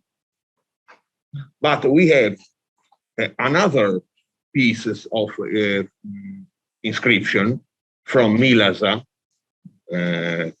Caria, in which there is explicitly an embassy with 10 people, and such performs a chorus. Factor 8 or 9, we don't know. It's 10 people. But in this case, the number is clear. In the case of Cretan treaty, we have no number. It's possible which the 2 persons have also a small chorus from Theos, because at Theos there is the technician of Dionysus. It's famous for the technician of Dionysus, so it's famous for performers. It's performers. So it's very interesting. So I thank you very much for the remembering the piece of Aristophanes, because it's probably is such a remembering of embassy, diplomatic embassy, the Thebans with the flute, with the chorus, a small chorus. It's such an embassy from Thebes to Athens. It's possible. It's possible too. Thank you very, very much. I thank you very much. No. Small remark, small lexical remark about the polygliotes. Maybe it is worth taking into account that this term polygliotes is a terminus technicus of replicated philosophy. In the treatise of Theophrastus, polygliotes is used to indicate the kinship between men and animals. Maybe can be useful for your research. Very, very useful. I thank you very much, Ron. I read about this, and it's there is mentioning in the book of Asilia, in Rigsby Asilia speak about this. But this is a subject very interesting. Thank you very much. Important remarks. Grazie. Yes. Thank you very much for your presentation. I have just a question of knowing exactly because I'm not very into your subject and topic, but I will ask. So I was wondering if we can also think of Polygliotes as a more cultural and religious connection with the new policies of the two groups. And I was thinking of page 10 on the epigraph from Chartaris, because on the answer there is something like "Ai autori sebometa."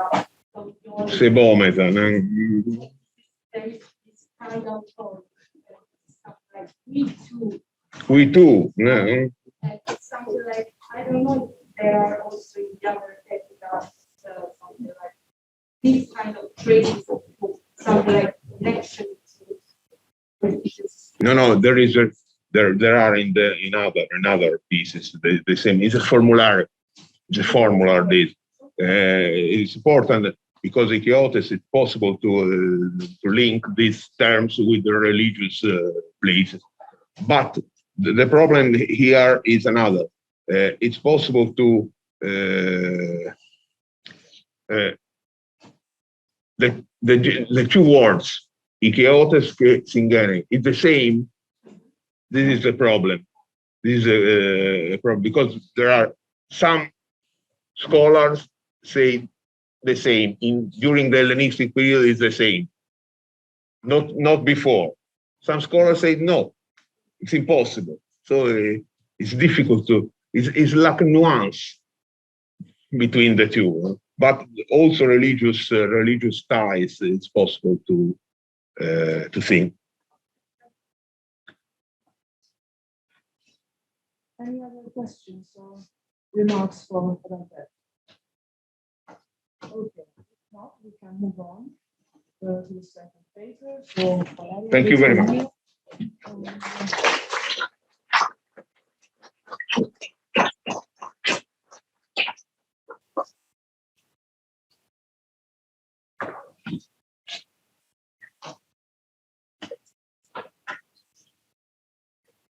Comments, curiosities. That's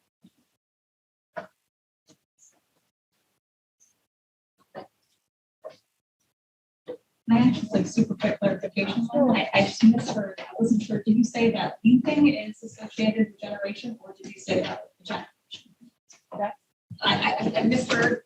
You either said leaping or ejaculation was associated. yeah. Obviously, ejaculation Yes. makes sense, but did you say leaping? Basically, that word, the substantive torment, was used in the poetic collection, in its answer, and as often happens in this text, the same word can be interpreted in two different ways. So basically, this is not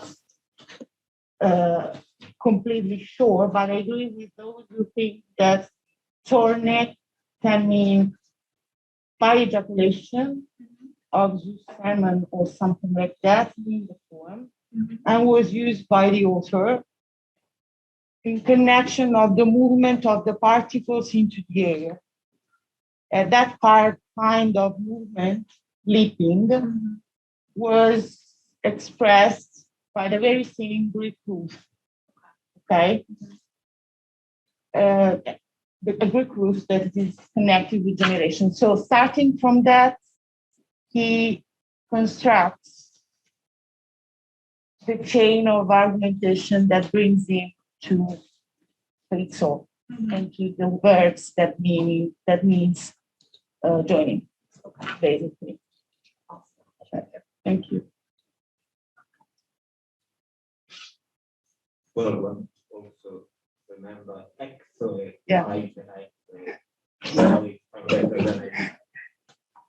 Enrico is quoting another very much discussed Orphic hexameter, and that is quoted in the papyrus, and the verb exore, so with a preposition and the verb always constructed with the very same root, is usually understood as the going outside of so the birth of a god who is leaping and going into the ether. So it's the very same verb, and that kind of word must have been an important meaning in that poem, because we have only fragments, and the author focuses on that very much at every time about the concept of generation and formation of things in the universe. There was another question, please. Yeah. May I ask you to kind of expand on this idea that there's much more fatalism when you read Teife in the way that you very convincingly asked us to do. Right? You have a kind of very, in my mind, kind of imperial fatalism that also is obeying the thing. And then you bring that into a text that, the commentator, as you said, tried to bring morphism and a very pre-Socratic philosophical kind of impulse into alignment. And how does that kind of, I guess my question would be, how would a kind of pre-Socratic reader take this point about, just obey, maybe yielding what it's saying? Is that kind of how the pre-Socratic is kind of morphic that the commentator tried to affect, changes? With this painting is obey, how would the pre-Socratic kind of physics-oriented person take that? This is a good question, and maybe this is the question, because the author, I missed to say it, at the very beginning, when the papyrus was discovered, many people thought that he was a proto-Stoic thinker because of his fatalistic, let's say so, concept of the word. I don't think this hypothesis can be defended, but it is sure that that text is showing us that things, as far as in ancient Greece are concerned, are much more nuanced and blurred as we usually think.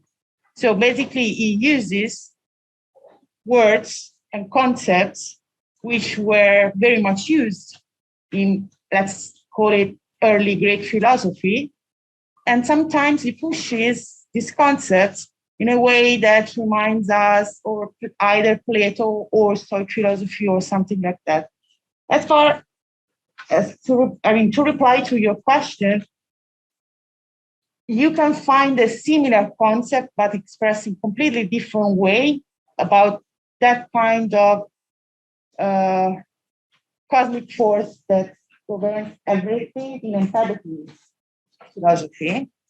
What you have here more is a rhetorical construction of his arguments that, in my view, I don't know if he was the one who formulated that kind of identity, but it is sure that that kind of identity was used by another philosophical group that was later and was very much keen and careful about linguistic facts and equivalence, and these are the strict ones. I don't know if I replied. Yeah.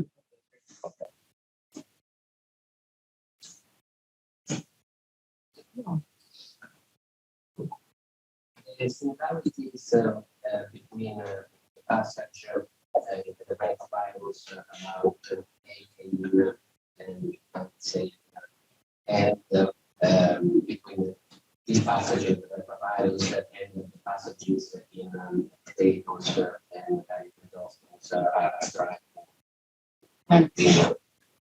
In your opinion, is there a common source? Because it is not probable that the stories read the papyrus. Which kind of source is the common source? I would like to hear your opinion too about this. But my personal one is that, I mean, there is another case, a completely different one, about for which, and this concerns Alexandrian exegesis, the Derbent papyrus shows that there was a zetema, I mean, that kind of zetema, so an argumentation that we already recognized as a typical argumentation between Aristarchus and discussing with Xenodotus.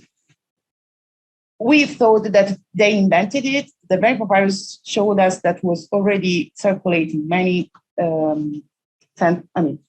definitely many decades or centuries before. So it is sure that the author is is using some kind of arguments that could be persuasive also for his addressees, because this text was conceived to be used in a very competitive context. No, he has to convince people to become his fellows. My impression is that sophistic can be connected with this kind of formulation with this kind of arguments. And about the use of verbs like pates or pits, it's very strange that the zero grid root, especially in some archaic form, has also in some active verbs the very same meaning that you wanted to give to this verb. So my impression is that the source could be a sophistic source, but I would not exclude that is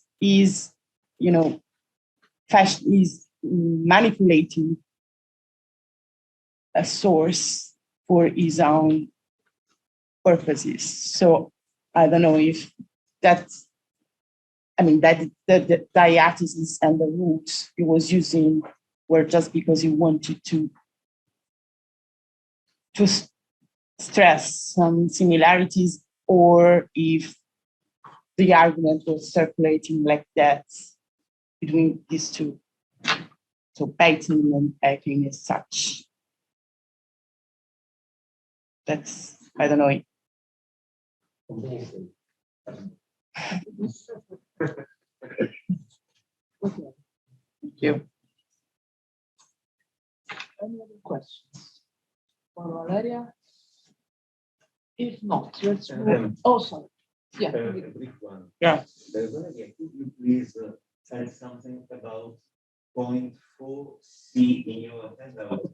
I mean, the final string song of Festus Supplement. The text I find very interesting because their faith is not just love and sex, has an ethical value which can be read against the whole play. Yeah. Thanks so much, Enrico. That's why I have quoted that I quoted that passage among the many ones that in Greek literature can testify the connection between these goddesses. And yes, you are. It is true, and thanks to you for letting me stress these things that what Aeschylus says, that nothing can be refused to peitzo, is exactly the same concept that the author is transforming in physical terms. That was exactly the same concept that Empedocles had in mind when he put Philotas and love. So, and so I think that these conceptions are very akin one with the others, and that's why I put it into my handout. And thank you very much for noticing it, because I think that this is not only, a typical description of peitzo put in that words in this place of the tragedy. Yes. Do you? Peitzo is what was missing. Yeah. From the whole play. Yeah. The story would have been Completely different. Yeah. Had there been peitzo instead of violence Exactly. on the side of the Egyptians. Yeah. That's the point. Thank you. Many thanks to you, Valeria. This very big conference, and very happy with the presence of our many colleagues. First contribution of this afternoon is of page 1. She studied at Stanford University and had her PhD from the University of California at Berkeley. She's now professor of classes in comparative literature at the University of California, and she is part of the literature department of the Center of Hellenic Studies. And her publications are amazing. A lot of very important publications. And I would like to quote Il corpo come metafora, rappresentazione della donna nella Grecia antica from 1990, and also for 1995, Sappho is born. Until I want to quote also Slavery, Antiquity and its Legacies from 2009. This afternoon, I am very curious of this paper, this relation about democracy, persuasion, and democracy. Thank you, Veronica. It's really nice to be here. I want to thank you all, especially Professor Cecconi and Daniele Areano and Maria Libello, but all of you for putting up with the monolingualism of the Americans who, profit from your generosity in so many ways, but also because you let us come and speak in English in your beautiful Italian space. So I also want to compliment the person who shows this image. I think it's really strange and wonderful. And I want to apologize for my bad PowerPoint, where the accents are lost in the Greek because of transfer onto iPad. And also to warn you that there are some obscene images here. So you must lower your eyes if you are afraid.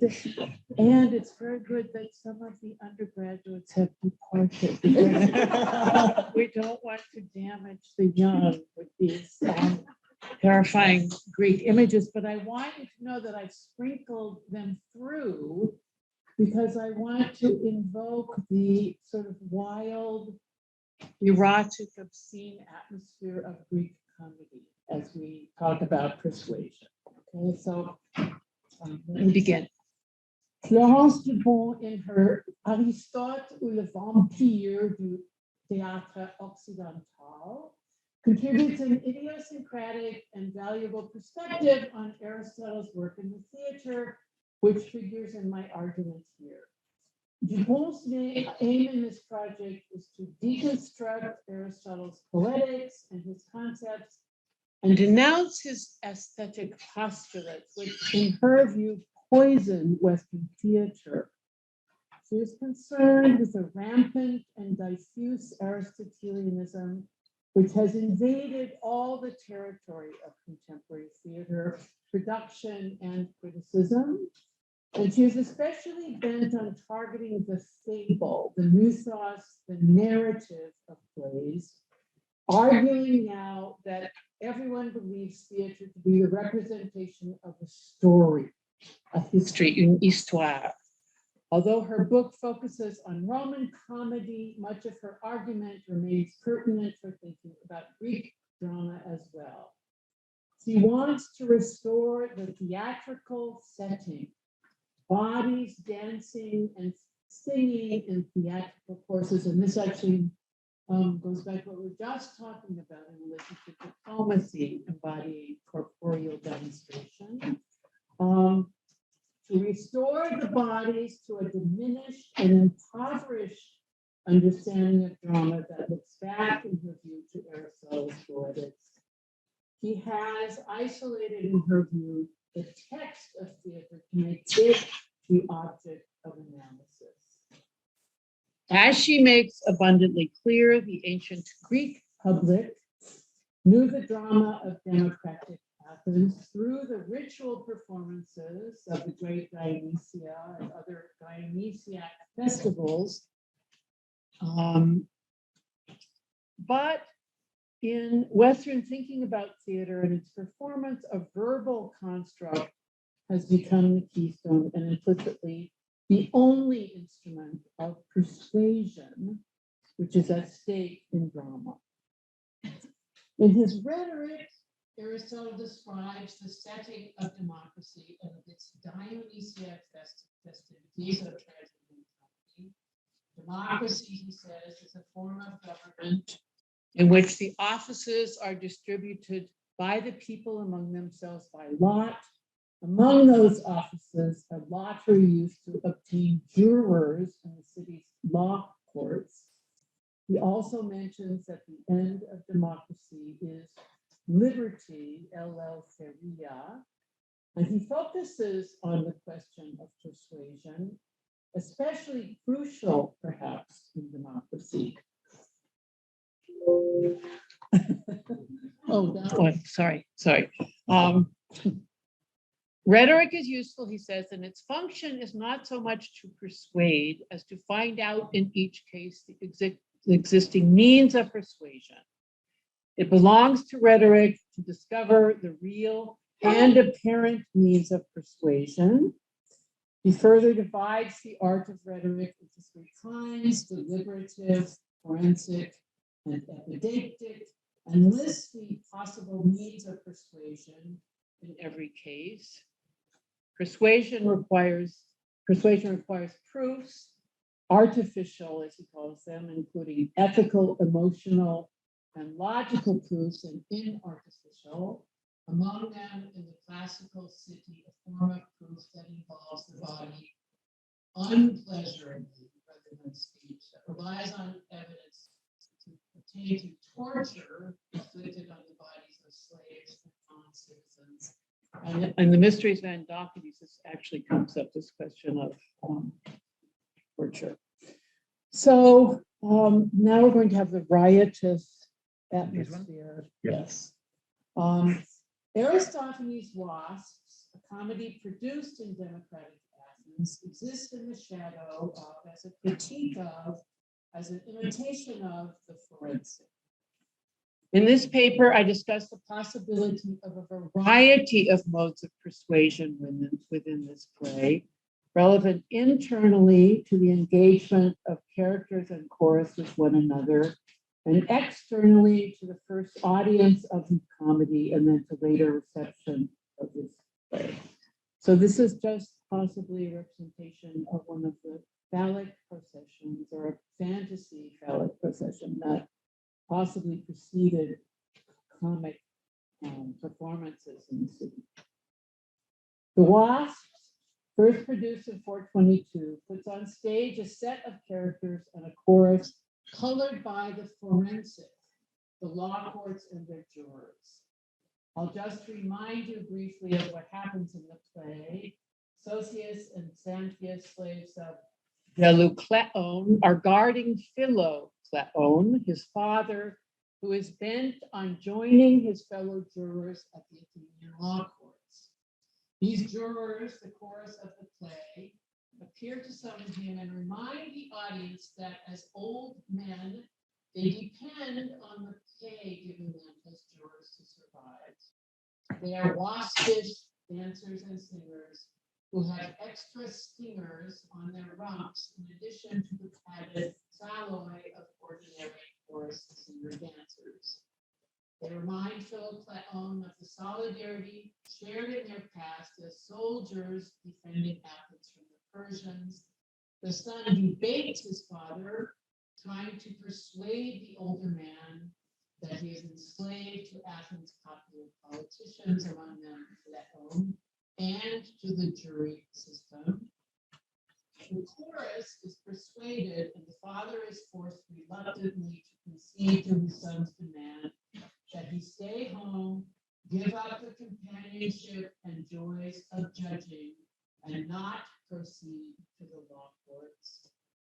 To pacify his father, Philocleon stages an imitation trial at his house, in which thinly disguised entities, two dogs, engage in an agon, a forensic contest, which alludes to the conflict between Laches and Cleon in the city. The mock trial includes a cheese grater, which is a witness. Eventually, the Laches character is acquitted. There's a forensic allegory in the recent events in Sicily with agonistic, persuasive arguments of the sort used in the city's law courts. After the Laches dog is acquitted against the will of Philocleon, the father, his son takes the father off to an elegant party, attempts to dress him up, giving him lessons in etiquette, and in general, hoping to make of the waspish old man someone suitable for a higher class of people. But Love, Cleon as he's called, gets drunk, abducts a female musician from the party, assaults those he encounters in the street, refuses to settle their claims out of court, and is unrepentantly himself. At the end of the play, he joins in a new sort of bodily agon, a dancing contest that incorporates a new chorus, the dancing sons of the Athenian Karkinos, dressed perhaps as crabs, who come down from the audience, the demos. They whirl off stage dancing, the father restored to his animal nature. Scholars differ concerning the persuasive power of this play. Douglas McDowell, mentioned earlier, editing the play in 1971, argued the gay social life at the end is in exact contrast to the austerity presented in the prologue and the paradox, and Philocleon's new mania for the joyful activity of dancing is the reverse of his old passion for the severe activity of judging. He reaches a point precisely opposite to the one from which he started. Mario Tello, more recently in 2016. Here's another image for you, but Tello is saying, great books are health-giving forces in an aesthetic encounter figured as comforting companionship. The comparable therapeutic offer, though refused, emerges from wasps. The persona resulting from Aristophanes' revision of his failure in earlier Athenian comedy competitions builds on philopatria, a filial devotion that aims to return an ailing, self-destructive father to the duties of patriarchy. And he talks about the therapeutic pleasure transmitted by a caretaker to his charge, in this case, a child to his parent. Telot's experience of the play differs radically from my own. He interprets the playwright as trying but failing to persuade, to regulate and normalize his audience. He says that Aristophanes emerges presenting and tending to induce in its audience a dignified stance, mature deportment, and healthy composure. Telot sees Aristophanes' strategies in an earlier comedy as materializing his construction of the affect relation between the play and the audience as of a warm outer garment wrapped around the body. Delocleon, according to Telot, is the paternal son. Aristophanes, the young poet who succeeded in restoring an old, worn-out audience, now reflected in Delocleon, a son committed to curing his mentally debilitated father, Delocleon, but unable to do so. Telot connects this aim with fatherhood as the quintessential expression of authority and self-control, the Lacanian symbolic, or the Freudian superego. So in the past, I read Aristophanes' Lost as a feminist and a young, or at least a younger person. I found disturbing and denounced the scene in which Delocleon emerges from the symposium with a slave sex worker, victim of his lust, whom he has taken from the festivities, just as she was about to perform oral sex on the guests. He offers to buy her freedom, to make her his concubine. He hopefully presents his padded phallus and tries to pretend to his son that she is merely a torch, that the dark spot in her middle is pitch, that her anus is a knothole sticking out of the torch. All quite reprehensible. A bad old man, an obscene playwright. Now, as an older person, I see Delocleon as a sort of hero. He resists the attempts of his son to confine him, to prevent him from joining his friends, from engaging in the collective practice of judgment in the law courts, upon which some of his less prosperous comrades rely for their daily bread.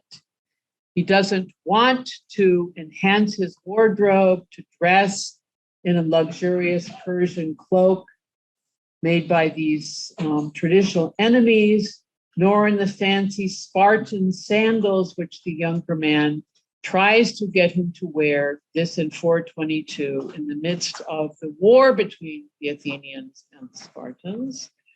Telot writes, quote, the son's efforts to rescue Delocleon from judicial mania and to reconcile him with his home life need not signify a reactionary hostility against the rights of democratic participation or a dream of a political withdrawal, but I am not persuaded.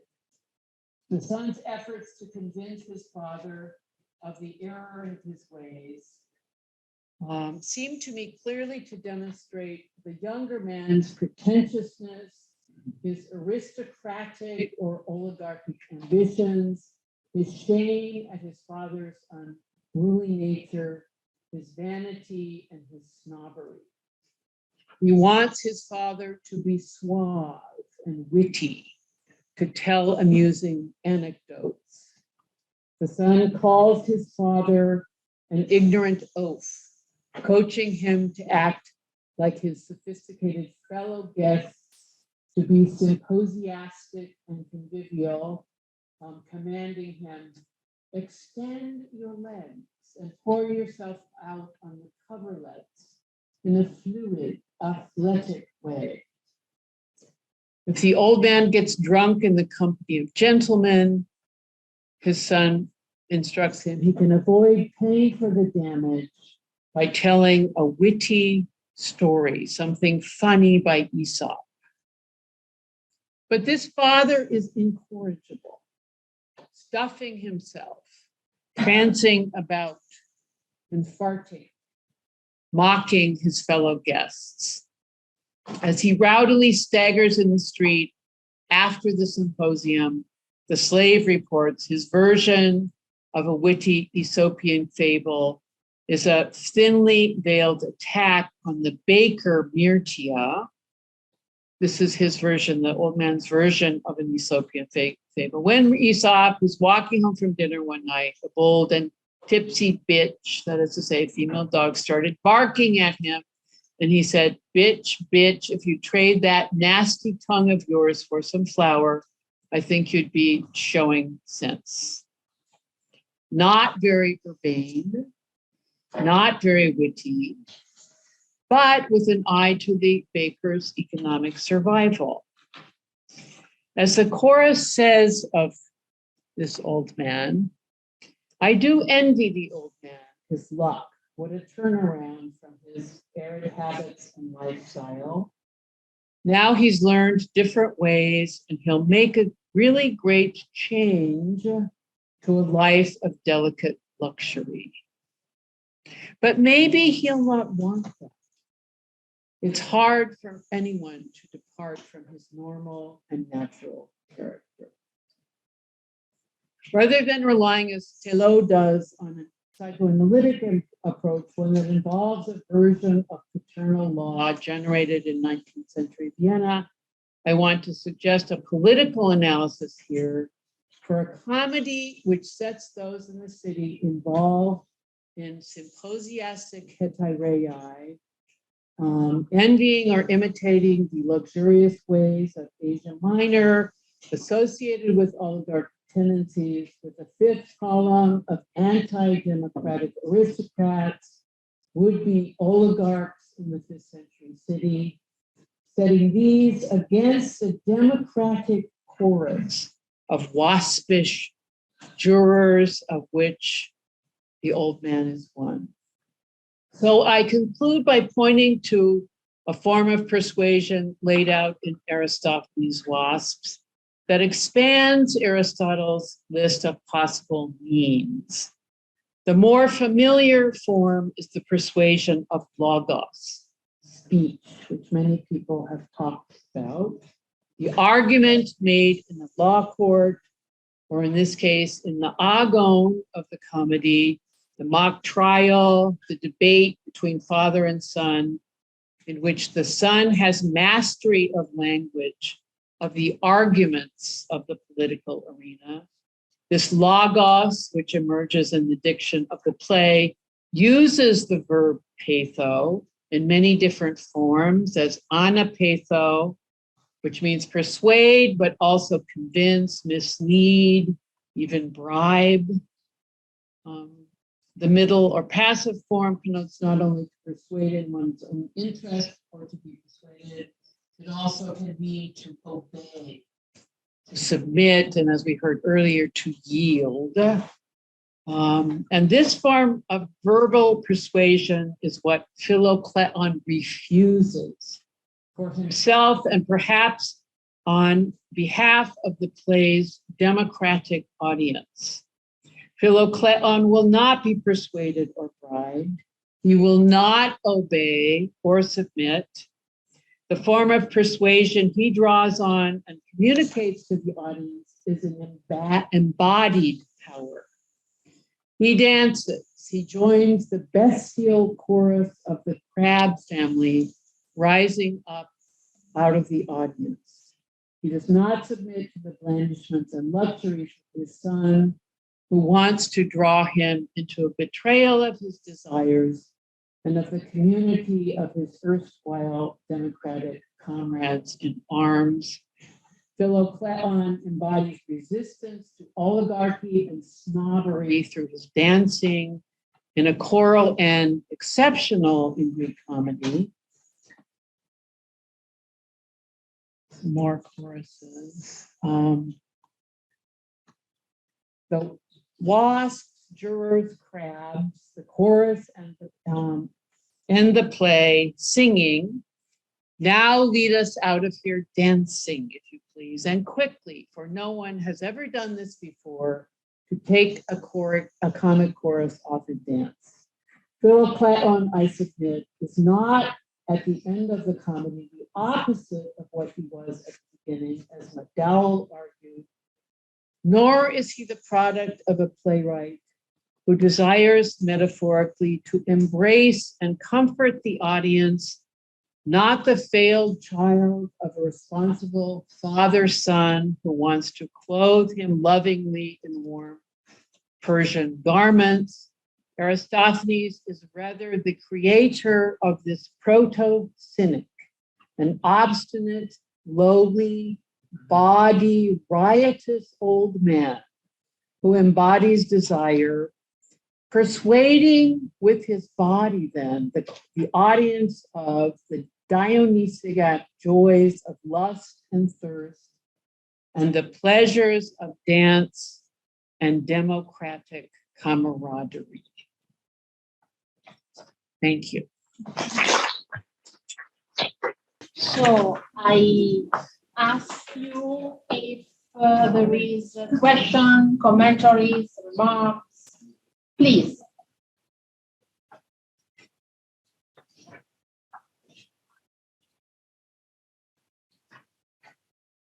Who want to break ice? Okay, please. Thanks, Paige. That was great.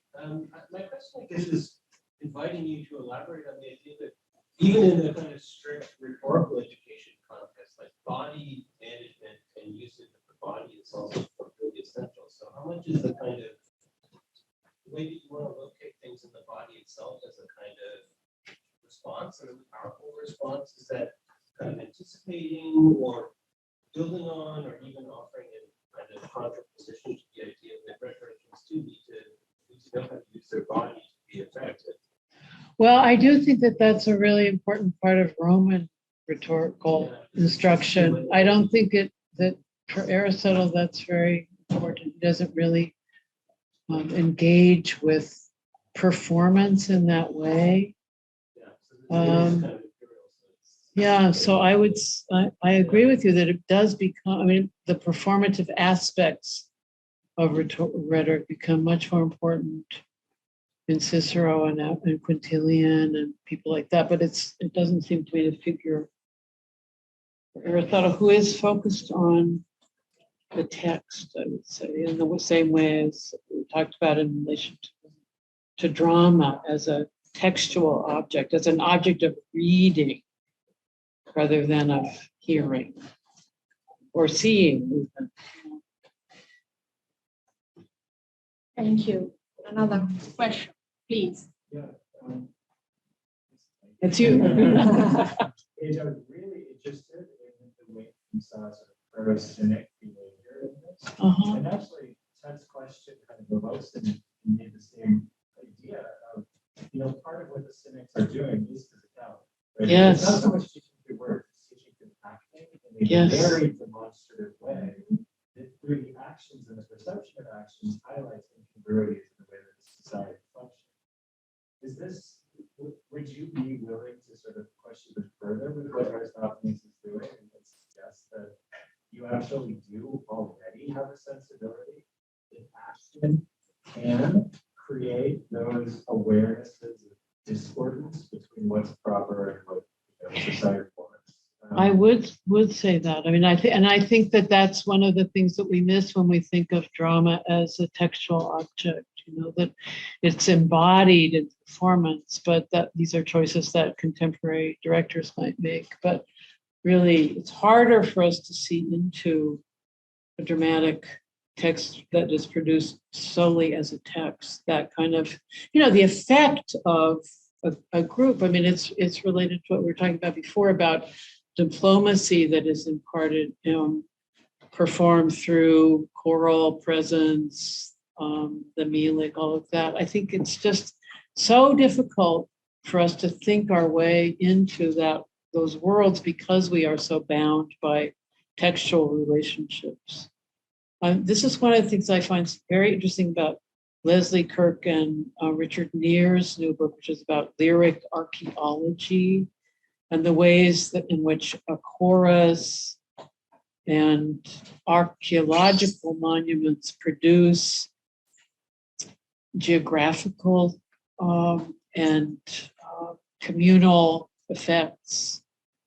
And it's part of the unfortunate division, I think, between people who study texts and people who study objects, the material world, that there's a kind of division, that people who look at objects are much more sensitive maybe to the possibility of bodily persuasive techniques, for example.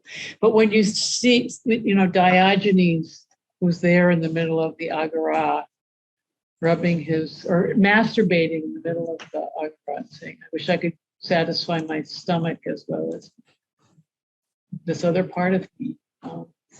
It does get staged very dramatically in that. Let me see if I can kind of articulate this.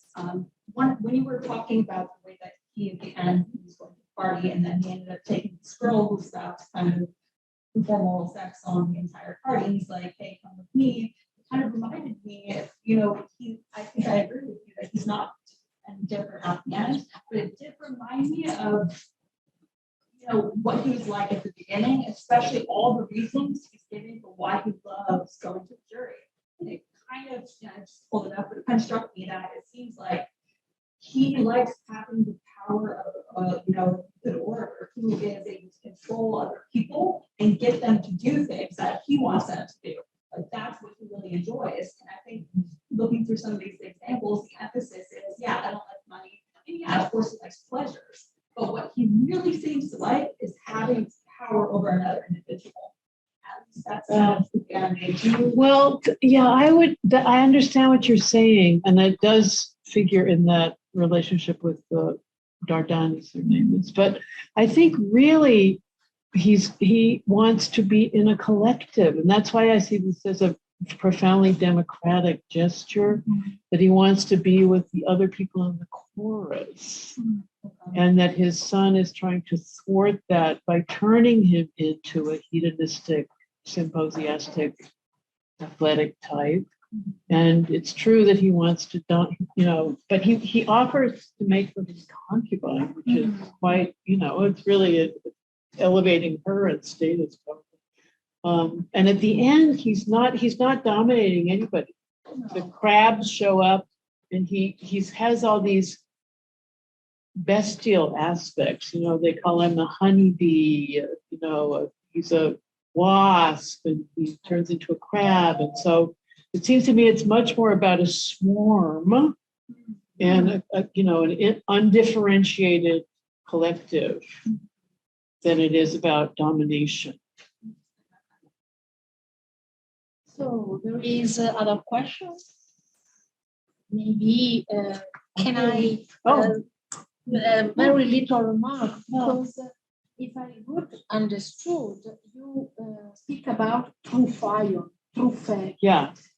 Which is the importance of this very, very big concept in this particular passage. Do you mean that trufayon and trufe has particular significance? Yes, I think it does. I think it suggests decadence. And, so there is this old question about trufe, Sibarites, trufe. Exactly, and that's part of, there's sort of a rugged, soldierly ethos being promulgated persuasively here, as opposed to a decadent, aristocratic kind of. Thank you so much. Yeah. Thank you so much. Thank you. Question? Allora, buongiorno a tutte e tutti. Io ho il privilegio di svolgere il ruolo di moderatore nella sessione di stamattina intitolata Retorica e letteratura nel mondo romano, Rhetoric and Literature in the Roman World. And as for the speakers, I will be introducing them in English only because they actually need no introduction. So to these students, that's not a lazy chairman stroke.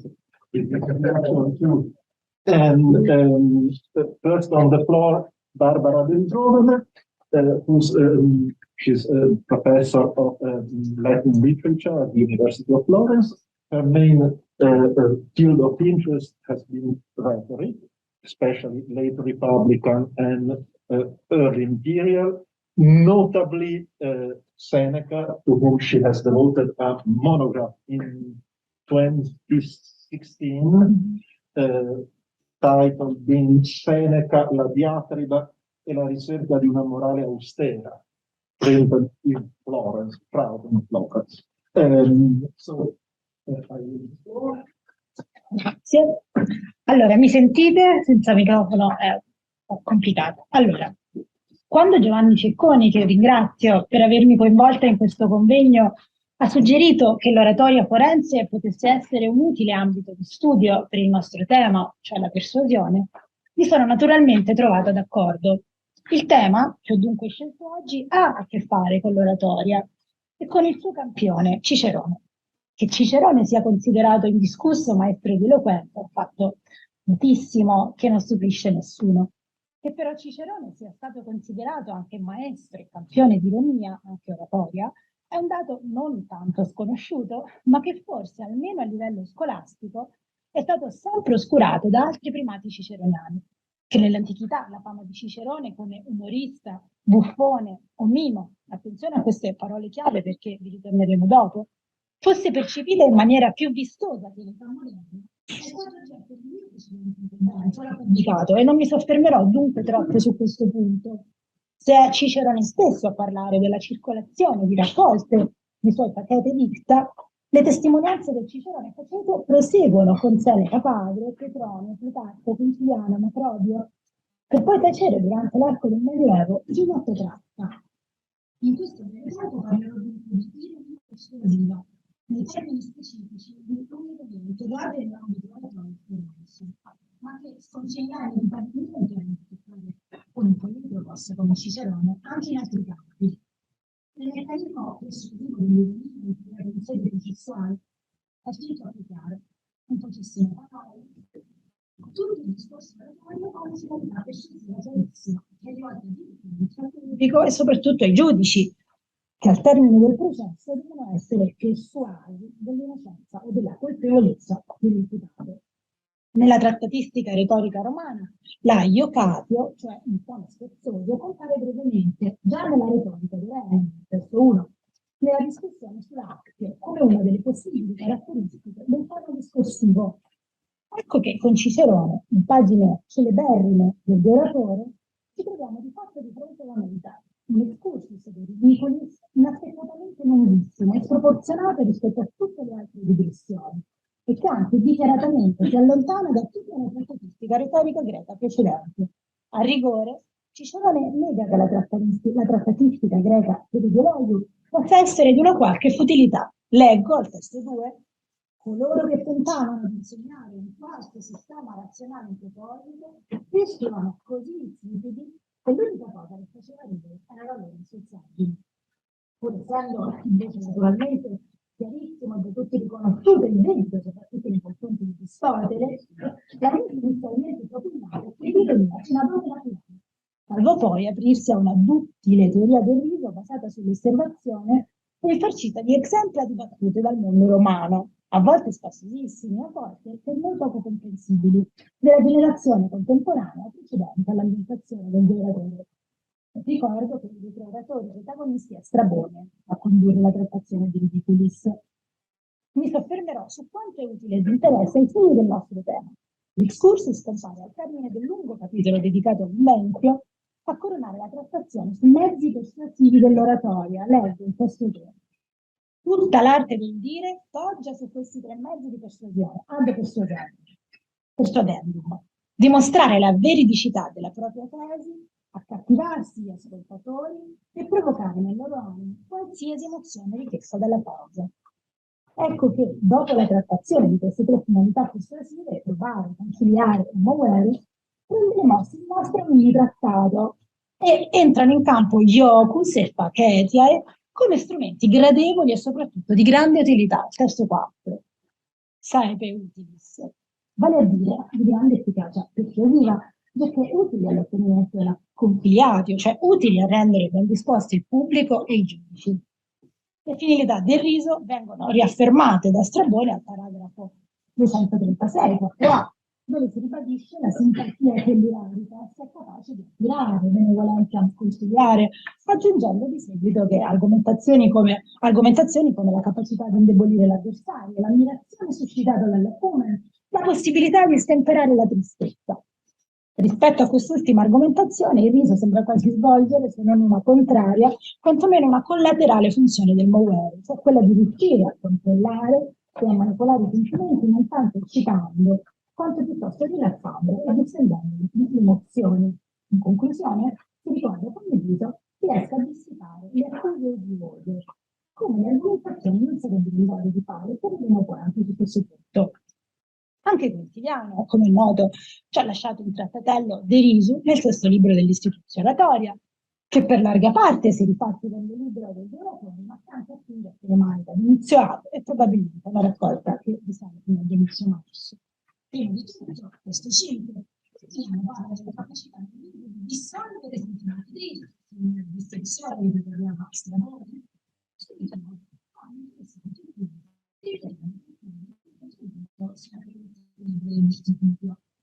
ci sono problemi che ci parla della necessità di rinnovare, cioè a dimostrare la veridicità dei poteri e il fatto di fatti.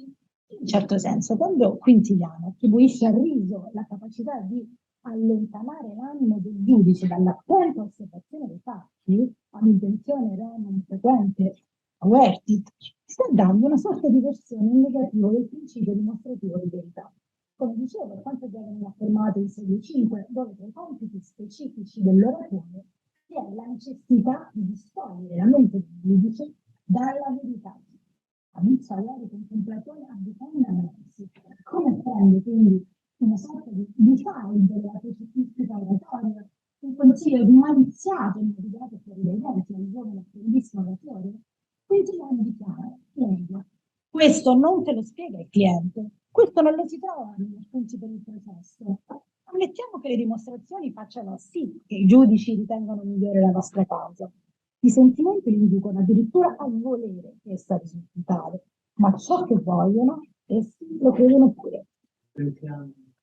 Non sentite? Ciò... Si promettono interventi dei tecnici che non arrivano, purtroppo. Ciò che vogliono, essi lo credono pure. È spiegato il meccanismo persuasivo dell'umorismo che indice la prevalenza dei confronti di stesso paradiso del concetto e dell'etica abituale estensiva che può portare a convincere la costruzione. Il fine persuasivo che potrei arrivare a definire manipolatorio è fondamentale perché proprio Strabone nel De Oratore, testo 6, ricorda una battuta fatta con l'esclusivo scopo di suscitare una risata. Voleva solo far ridere. Leggo, uno dei risultati più modesti, a mio parere, che possa ottenere l'intelligenza. Ma nell'impiego dell'umorismo esiste anche un secondo fine persuasivo, che ha a che fare con la costruzione dell'identità sociale e il rafforzamento dei valori etici. Come afferma Cicerone stesso nel De Oratore, il meccanismo del riso si fonda essenzialmente sull'esasperazione dei difetti morali e sull'estrema bruttezza fisica, 4a, turpitudo et deformitas. Ora, se guardiamo l'umorismo forense di Cicerone, quello cioè riscontrabile nelle orazioni, si tratta per larga parte di un umorismo che si basa in effetti sull'attacco a caratteristiche negative di un avversario processuale o nella trasformazione dell'avversario in qualche metaforica immagine legata a gradevolezza. Fogner, sentinae, il fondo della nave, ricettacolo di acqua putrida, malattie, sintomi di malattie, come le pustole e via dicendo. L'umorismo oratorio ciceroniano sconfina dunque spesso verso l'invettiva nel solco della tradizione comica romana, che comincia con la festemmina Iocatio e le primitive forme di Atellano, e soprattutto nel rispetto di un codice espressivo sociale che nel motteggio aggressivo maschile trova il modo di esprimere parametri etici condivisi. È Milizio finemente indagato, per esempio, il motteggio aggressivo a sfondo sessuale. È un discorso molto ampio e complesso che mi interessa qui toccare per sottolineare esclusivamente il fine persuasivo etico-sociale di cui parlavo prima. Su questo tema, pagine molto importanti, ha scritto Anthony Corbell nel suo Controlling l'Author, mostrando come il motteggio ironico di un personaggio non ha solamente a che fare con una reale antipatia personale o una supposta verità processuale. Lo scopo del motteggio ironico è affermare, denigrando l'avversario, isolandolo e facendolo sentire un emarginato, valori etici condivisi nei quali il pubblico, mentre sghignazzava da una parte, potesse identificarsi.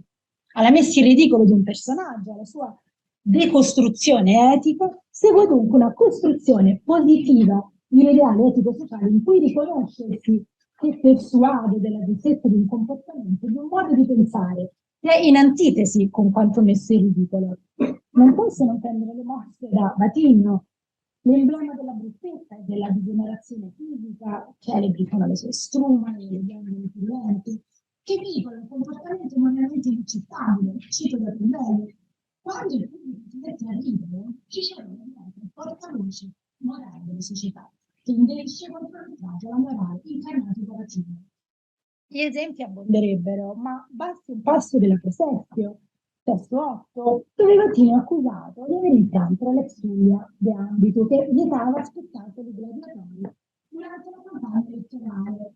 La bruttezza e il piglio di poco sgangherato della famiglia gladiatoria soldata, che rappresenta la prova processuale della legge infranta da Vatinio, emerge con una considerazione di Cicerone che si appoggio a un principio ironico ben argomentato nel generatore. Si tratta della dissimulazione, attraverso cui si afferma una verità dichiarando il contrario e in cui rientra anche il designare qualcosa di brutto con parole di apprezzamento. Un principio antipratico paradossale, dico. Leggo. Io credo che egli si sia un giorno imbattuto in una compagnia di gladiatori, chissà mai quanto nobile e gloriosa. Quest'uomo, tanto infiammato dall'amore di Paolo, non poté trattenersi dal mobilitare per i suoi giochi quei gladiatori, dei quali il più bello è certamente lui, fuori messo fisso, ipse pulcherrimus. Il pubblico ride perché Vatinio era scrupoloso, non doveva essere oggettivamente bello, e la notazione sono dunque paradossali. L'aspetto dei gladiatori appare conforme a quello di Vatinio, esasperare la ripugnanza del gruppo. È utile enfatizzare l'illegalità delle azioni compiute da Vatinio, testimone screditato a favore dell'innocente Sestio. Sempre nella Prosessio c'è un passaggio che mi piace particolarmente, il testo 9, e che trovo in effetti molto divertente, che riguarda un altro personaggio, questa volta ironicamente ritratto come esempio di turpitudo, espressa nella cattiva abitudine a disertare le assemblee popolari e frequentare piuttosto i luoghi gladiatori. La famiglia dell'uomo in questione è quella dei Claudi, e chiunque abbia un minimo di familiarità con Cicerone va bene quanto all'appartenenza a tale evento, almeno nella sua rappresentazione, quello di un elemento positivo.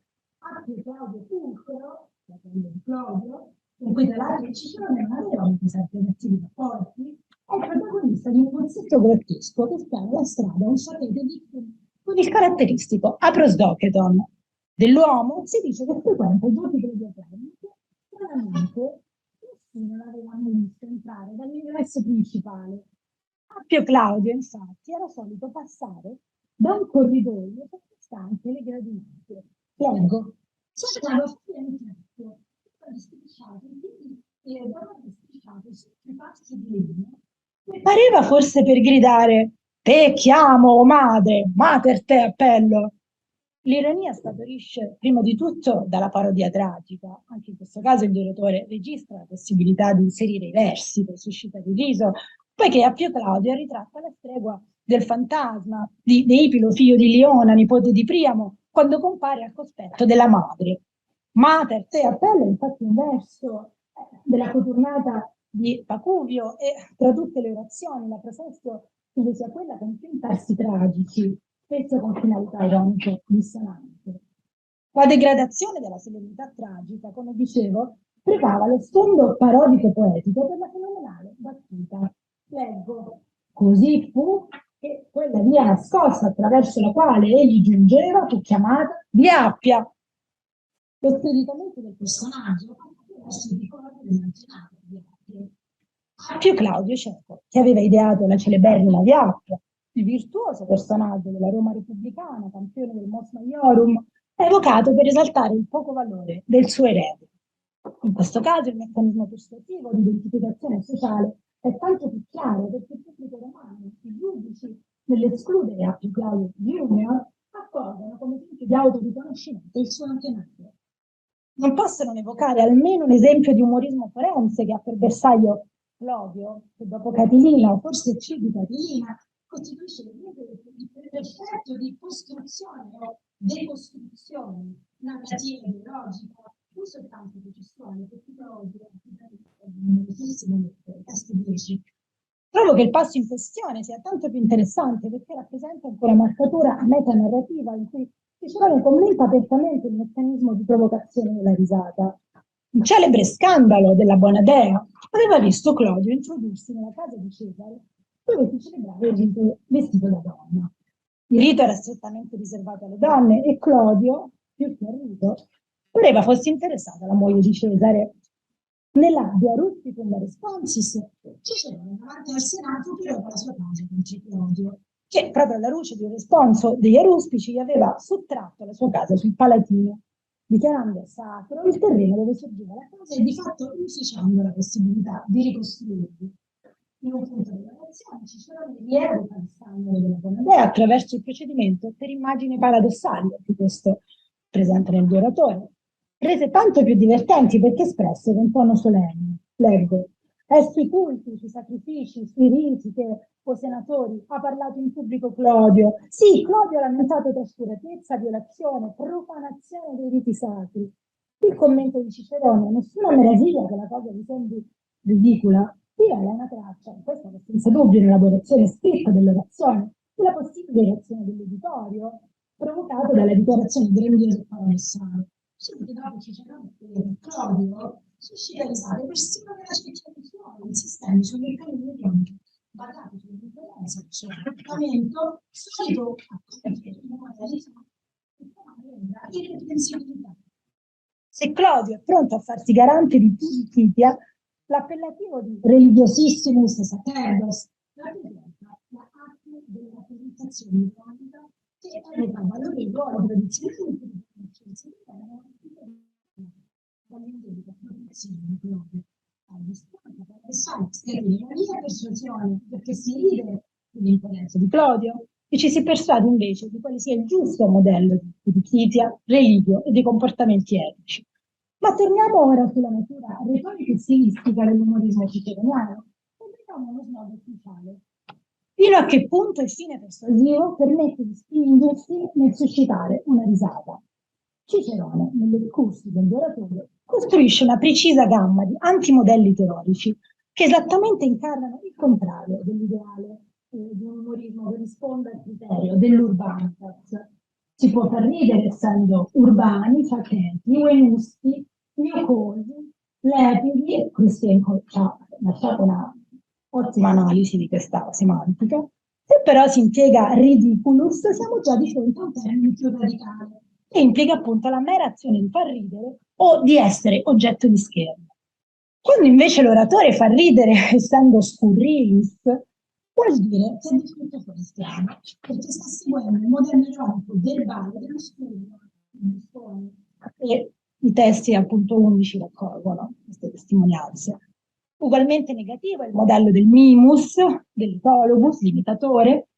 Quest'ultimi due casi non tanto per quanto riguarda l'erba, ma per l'actio, che non a caso appunto chiamiamo mimica in italiano.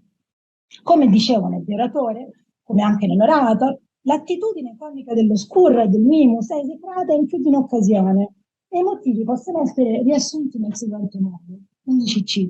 Se, usando parole catoniane, il vir bonus di Candy Peritus per far ridere deve avere un suo vantaggio, abbiamo visto essere soprattutto persuasivo, cum causa, lo scurra lo fa senza una ragione precisa, sine causa. Abbiamo visto prima il volere far ridere. Ancora, se l'oratore nel suo humor acquisisce i concetti di convenienza, misura, tempestività, modus, moderatio, temperantia, lo scurra deve far ridere sempre, continuamente, dissennatamente. L'oratore invece, come leggiamo, testo 11D, non è obbligato al motto di spirito tutte le volte che se ne presenta l'occasione. A spiegare il possibile errore circostanziale si cita l'esempio dell'oratore Filippo che chiese al giudice di interrogare un testimone molto basso. La risposta del giudice, purché ci metta poco, la battuta di Filippo non ha dato a lamentarci, giudice, non nulla, per così non regalo, è considerata ridicola, difficile, ma anzi anche per essere studiata, gente non tiene conto di ciò circostanze, che presupponeva un giudice anch'esso basso, che finì per attirare le risate proprio su di lui, il giudice. Anche Quintiliano si sofferma più volte sull'importanza per l'oratore di non scadere nell'ironia scurrile, che almeno in teoria è controproducente come persuasivi processuali, ma a questo punto sorge un problema. Su creatività ha un peso che Quintiliano fa molta fatica a gestire e che è costituito dal suo modello indiscusso di oratoria perfetta, che è naturalmente Cicerone. A Cicerone, in modo piuttosto unanime, nell'antichità, hanno rinfacciato di non avere modus nel suo umorismo, di non rispettare l'ideale del prepon e la diffusa carrellata di queste testimonianze nello studio che ho pubblicato, soprattutto, come leggiamo all'inizio della trattazione quintilianea, testo 13, hanno rinfacciato a Cicerone di essere troppo amante del ridicolo, un servicius affettato, non solo fuori dai tribunali, ma nelle sue stesse orazioni. A questo punto il disagio nel leggere quanto dichiarato da Cicerone, degli oratori, quanto rinfacciato a Cicerone, già mentre lui era in vita, può essere comprensibile. Se aggiungiamo che Cicerone direttiva davanti per distinguere tra gli individui facenti dettagli, con sotto più tempo, quella relativa di spurta, di sangue, cresce. Ma come sempre, gli studi di sangue sono abituati a questo tipo di problemi. Invidiare autori e testi che studiamo e amiamo secondo il principio di una stretta e sterile coerenza tra teoria e pratica non è l'atteggiamento giusto. Come constata Quintiliano, è spesso principi fondamentali della retorica umanistica vengono tradotti da Cicerone. Ad esempio, quando impiega un'ironia eccessivamente basata sugli sensi, l'antibolia, sulle espressioni oscure simili a quelle dell'Atellana, o addirittura assimilabili a un enigma, e testi 13 AC, a discolpa di Cicerone. Quintiliano specifica che tali non erano mai stati impiegati in ambiente forense e cita di conseguenza battute scurrili, in questo senso tecnico, scurrili, ciceroniane, del termo quotidiano, basate sui giochi di parole e sui doppi sensi. Tuttavia, di battute inappropriate presenti nelle orazioni, dallo stesso Quintiliano fa menzione. Per le battute scurrili dalle verrine, come quelle basate sul gioco tra il nome Uerres e la parola Uerres, porco, la giustificazione è che sono messi in bocca ad altri personaggi, come se fossero testimonianze delle voci del popolino. Anche però si cita un'altra battuta scurrile, che però non ha bisogno di nessuna giustificazione, tutti 14. A giudizio di Quintiliano si tratta di una battuta talmente mirabile che da sola basterebbe a giustificare l'uso di questi ironia. Da Promilone, ed è rappresentata dalla laconica risposta che Cicerone pronuncia di fronte alla pressante richiesta di chi gli chiedeva a che ora fosse stato ucciso Clodio. Sero, tardi, avrebbe risposto Cicerone, riferendosi all'orario pomeridiano della morte di Clodio, ma anche, ecco la poesia ironica, tardi nel senso di troppo tardi rispetto a quanto sarebbe stato opportuno. Come sappiamo, la versione orale del discorso in difesa di Milone non fu quello che si può definire un successo. Cicerone, sotto pressione di fronte al tripudio delle armi nel tribunale presidiato da Penteo e vessato dal schiamatti delle bande friulane e miloniane, fece una performance misera e Milone si è dichiarato colpevole. Della battuta scurrile tanto amata dal cantigliano non resta traccia nella versione dell'orazione che tutti conosciamo, considerata un vero capolavoro dell'arte oratoria, ironica, sottile, poco scurrile in questo senso. E allora la fama di Scurra è limitata alle battute della cerchia stretta degli amici, alle epistole. In realtà, come credo, la battuta nel contesto processuale della Pro Milone sembrerebbe una chiarissima indicazione di una marcatura scurrile che doveva investire anche l'orazione. Non si spiegherebbe l'epiteto scurra consularis, scurra di rango consolare, datogli da Vatinio, testo 15, e questa è la testimonianza di Macrobio, e la celebre risposta di Catone durante l'esposizione dell'Arringa in difesa di Murena. Leggo da Plutarco, testo 16, ci racconta anche che durante il consolato, quando il peso Murena usato da Catone, Cicerone, riflettendosi dopo di lui, abbiamo messo in ridicolo con queste battute tutta quanta la cerchia degli stoici per l'assurdità dei loro principi, chiamati paradossi. Provocò una grande risata che poi il pubblico si propagò fino ai giudici, ma Catone, con un tranquillo sorriso sulle labbra, disse a quelli che gli sedevano accanto: però che console Geloios abbiamo, amici. Ho riflettuto tanto sulla parola latina che sta traducendo qui Plutarco con Geloios, qualche collega più presente lo sa. E come ho cercato di dimostrare, più che a termini come pathetus, lepidus, iocosus, così è stato proposto, sarei orientata a pensare qualcosa tra ridiculus, e su questo mi conforta Leopardi, che ho scoperto di recente, lo Zibaldone parla di questo passo, e una parola semanticamente legata allo scurra.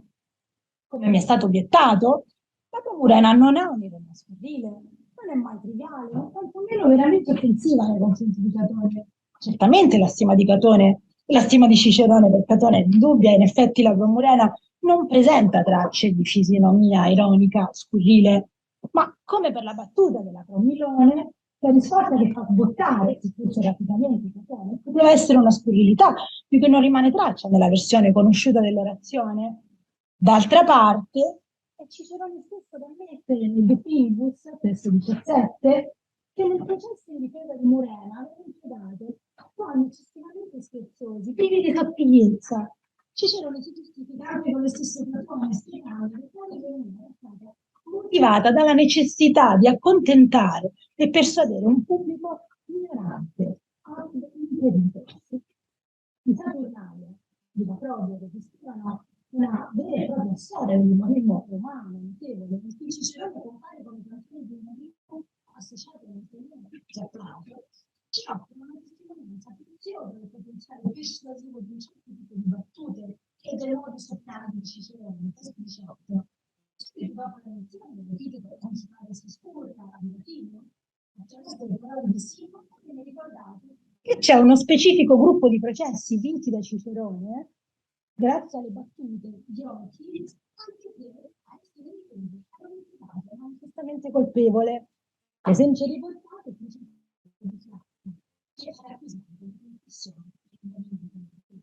leggo: con una battuta arguta introdotta al momento opportuno, lo fece assalvere da imputazioni fondatissime.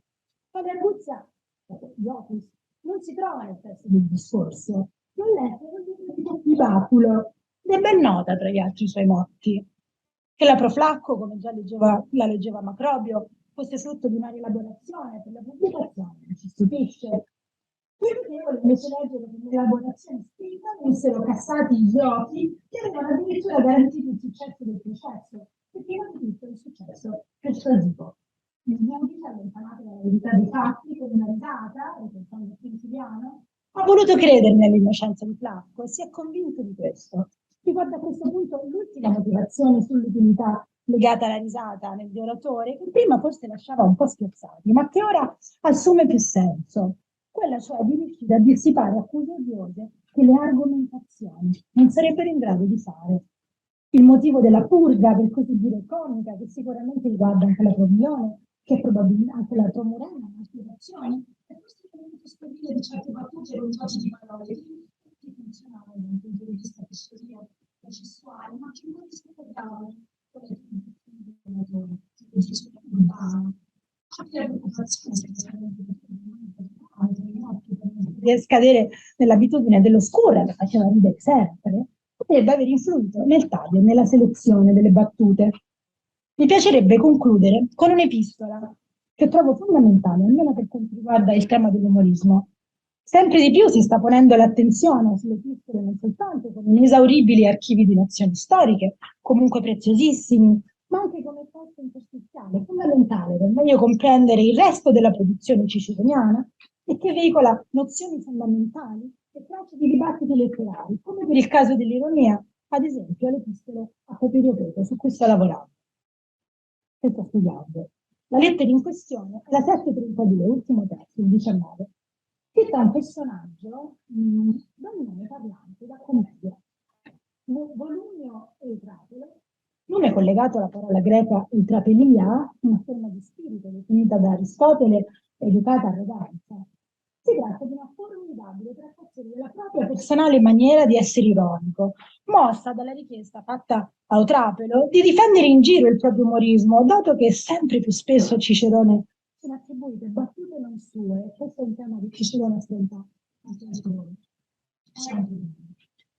Il di Cicerone è possibile perché è dotato di pungenti doppi sensi, di iperboli, quasi sempre eleganti, di aprosdocheta e che soprattutto con arte e finezza mette in pratica quanto affermato nel De Oratore. Una descrizione dunque che nel contesto delle epistole, più libero da costruzioni teoriche di un trattato, si può permettere di rivendicare l'urbanitas, ma collegandola anche con caratteristiche proprie di un umorismo più marcato al limite del gusto successivo, appunto di prendere un Cicerone ironico di lungo, la lettera del 50, ricorda Eutrapelo che ormai gli importa poco dei processi. L'unica cosa a cui Cicerone afferma di tenere è lo spirito, l'urbanitas. Prego. Il diritto di possesso sullo spirito, urbanitas, quello sì, cerchiamo di difenderlo con qualsiasi decreto cautelare sul diverso ottenuto. Scherzando con il linguaggio giuridico, Cicerone ribadisce l'importanza dell'urbanitas, che, come abbiamo visto, può essere un potente mezzo persuasivo e che ancora serve a rafforzare il concetto di identità sociale e culturale, come anche personale. Riconoscere l'ironia di Cicerone significa riconoscere Cicerone stesso. Grazie.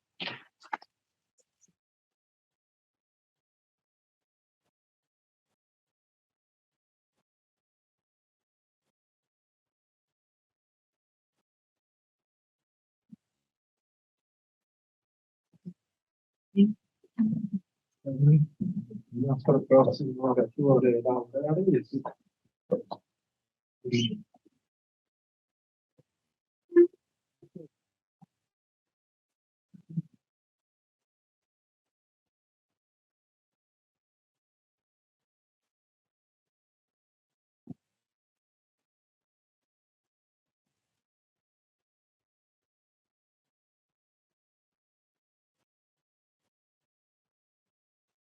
Professor Laura Resi also teaches Latin literature at the University, vero?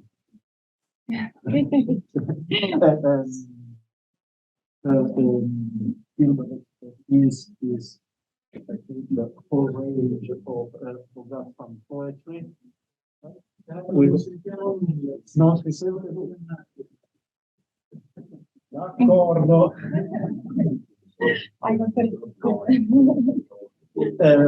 Professor Laura Resi is also teacher of Latin literature in our university. Her main field of expertise is Forgotten poetry as a whole. Her focus being specifically on Ovid, if I'm not mistaken. So please. Thank you. I will speak in Italian too, but I hope that the text has arrived for the people that need it. C'è un passo dell'Odissea che non ha mai smesso di suscitarmi interrogativi. e che la prima volta che lo lessi provocò in me un certo sbigottimento. Si tratta della scena in cui nel libro 13 viene raccontata la reazione di Poseidone alla scoperta che Odisseo era stato riportato sano e salvo a Itaca dai Fiaci.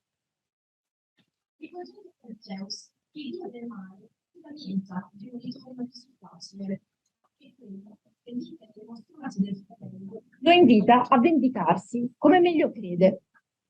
Al che Poseidone risponde di voler trapassare la nave dei Feaci di ritorno a casa, perché si trattengano e smettano di dare sforzi ad uomini e di voler coprire tutta la loro città con un monte. Riceve l'assenso con una piccola modifica. Invece di distruggere la nave, Zeus gli suggerisce di trasformarla in pietra, allorché fosse stata ben visibile dalla terraferma. Ciò provoca il terrore dei Feaci, che sulla riva osservano la scena. Ed è solo a questo punto che Alcino si rende conto che quanto stava accadendo corrispondeva ad antichi vaticini ricevuti dal padre, di cui si ricordava anche la fine, testo numero 1. Non solo la nave sarebbe stata pietrificata, ma pure la città distrutta. Esorta dunque i suoi sudditi a smettere di fornire scorte ai mortali e ad immolare a Poseidone 12 tori, se mai voglia avere compassione di noi e non voglia con un grande monte coprire la nostra città. E mentre i lettori, in apprensione, aspettano che il monte piombi da un momento all'altro su tutti gli abitanti, la voce narrante passa con nonchalance a raccontare del risveglio di Odisseo ad Itaca. Di fatto, non sapremo mai se Poseidone sia stato persuaso dal sacrificio, né se ne abbia avuto contezza. Al verso 164, dopo aver raccontato della metamorfosi della nave, si dice che il dio era già lontano dal luogo, e questo potrebbe significare tante cose, persino l'essersi accontentato della pietrificazione della nave, ancora prima di essere stato implorato dal Cino di risparmiarli.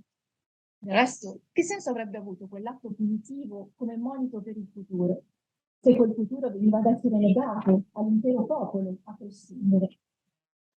Eppure è impensabile che una profezia non si adempia, soprattutto quando è stata sancita come prossima ad avverarsi da chi conosce in anticipo i piani del fato. Ciò detto, per la città dei Feaci sembra proprio non esserci speranza, ma la voce narrante non si cura nemmeno di dirselo, quasi fosse superfluo. Far cambiare opinione alla divinità pare insomma assai difficile.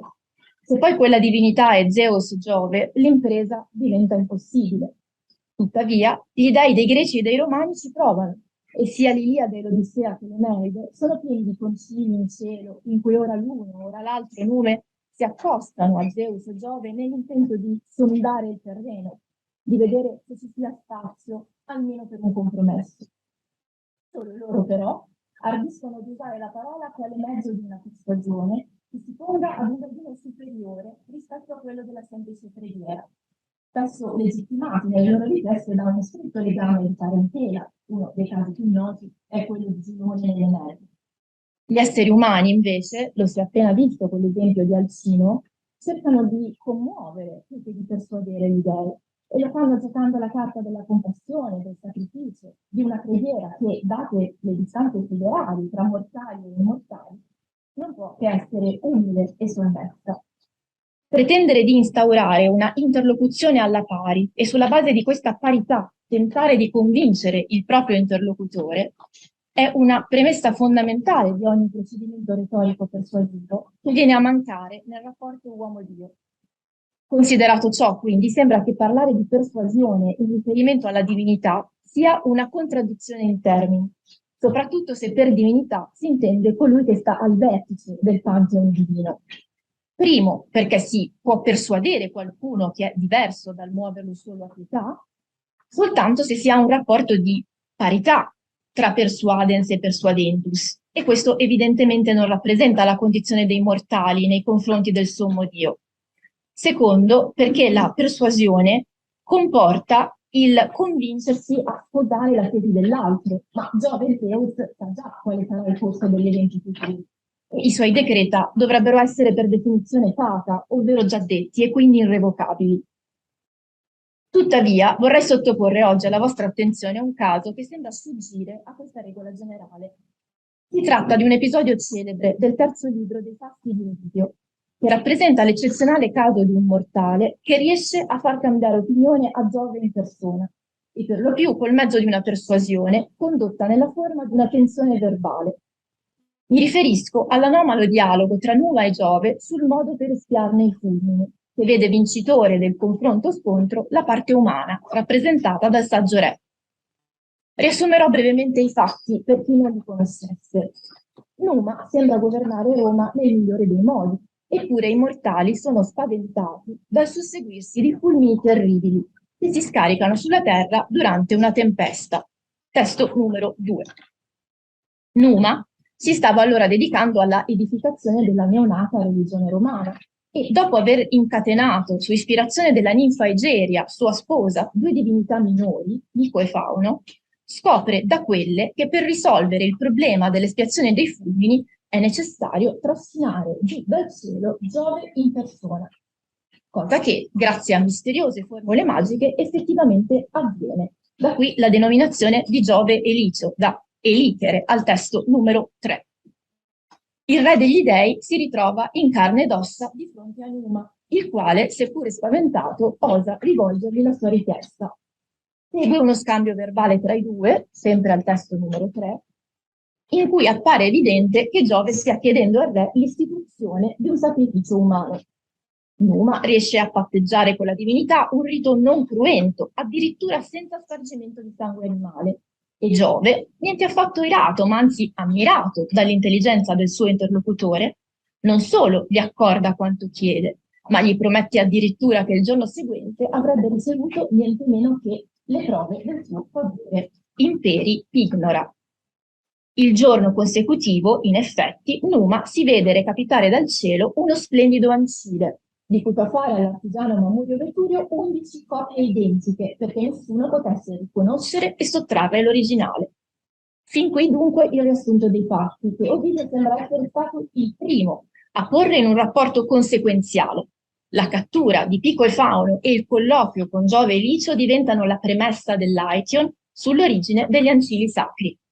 Di questa struttura complessa a noi interessa propriamente il dialogo tra Numa e Giove. Tuttavia, sembra importante dire due parole anche sulla cornice che lo introduce. Il motivo dell'incatenamento della divinità non è nuovo nel mondo antico e non stupisce più di tanto.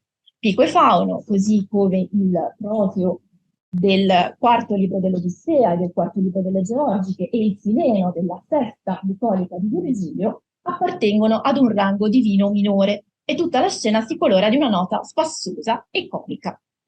Ovidio inoltre non è il solo a riportarci questo episodio, che si legge anche in Plutarco al testo numero 4 e Arnobio al testo numero 5, il quale a sua volta lo riprende da Valerio Anziate. Vi è tuttavia qualche importante differenza. Arnobio infatti parla di Cupido Noschendi, quale causa dell'intero episodio. Plutarco invece, che riferisce due versioni alternative della vicenda, una senza e l'altra con il coinvolgimento di Zeus, non menziona alcuna causa che avrebbe spinto Numa a catturare le due divinità.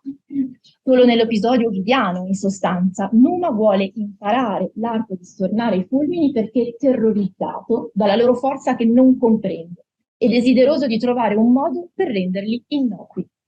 L'origine dell'intero edificio narrativo anticipa la strategia che poi il sovrano metterà in pratica nel dialogo principale.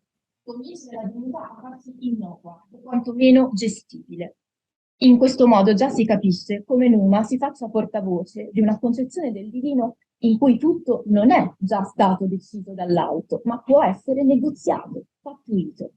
In secondo luogo, lo scatenarsi di una tempesta che non ha un collegamento di causa-effetto rispetto ad un comportamento errato degli uomini, i quali, al contrario, sotto la guida di Numa stavano seguendo la retta via, riflette lo sbigottimento di chi vede un presunto segnale divino, ma non sa come interpretarlo.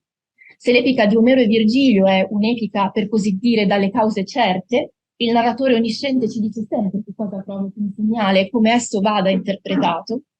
L'epica in distici elegiaci, mi si permetta questa definizione, di Ovidio, È un'epica eziologica che va alla ricerca delle cause di fronte a fenomeni complessi e ambigui.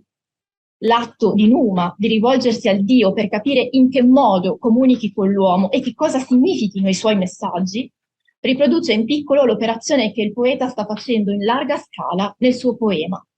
In generale, poi, l'intera sequenza dell'incatenamento pare un'anticipazione dell'episodio che sta per introdurre. Vari critici lo hanno già notato. L'immagine dei lacci porta ad evidenza il tema della persuasione della divinità.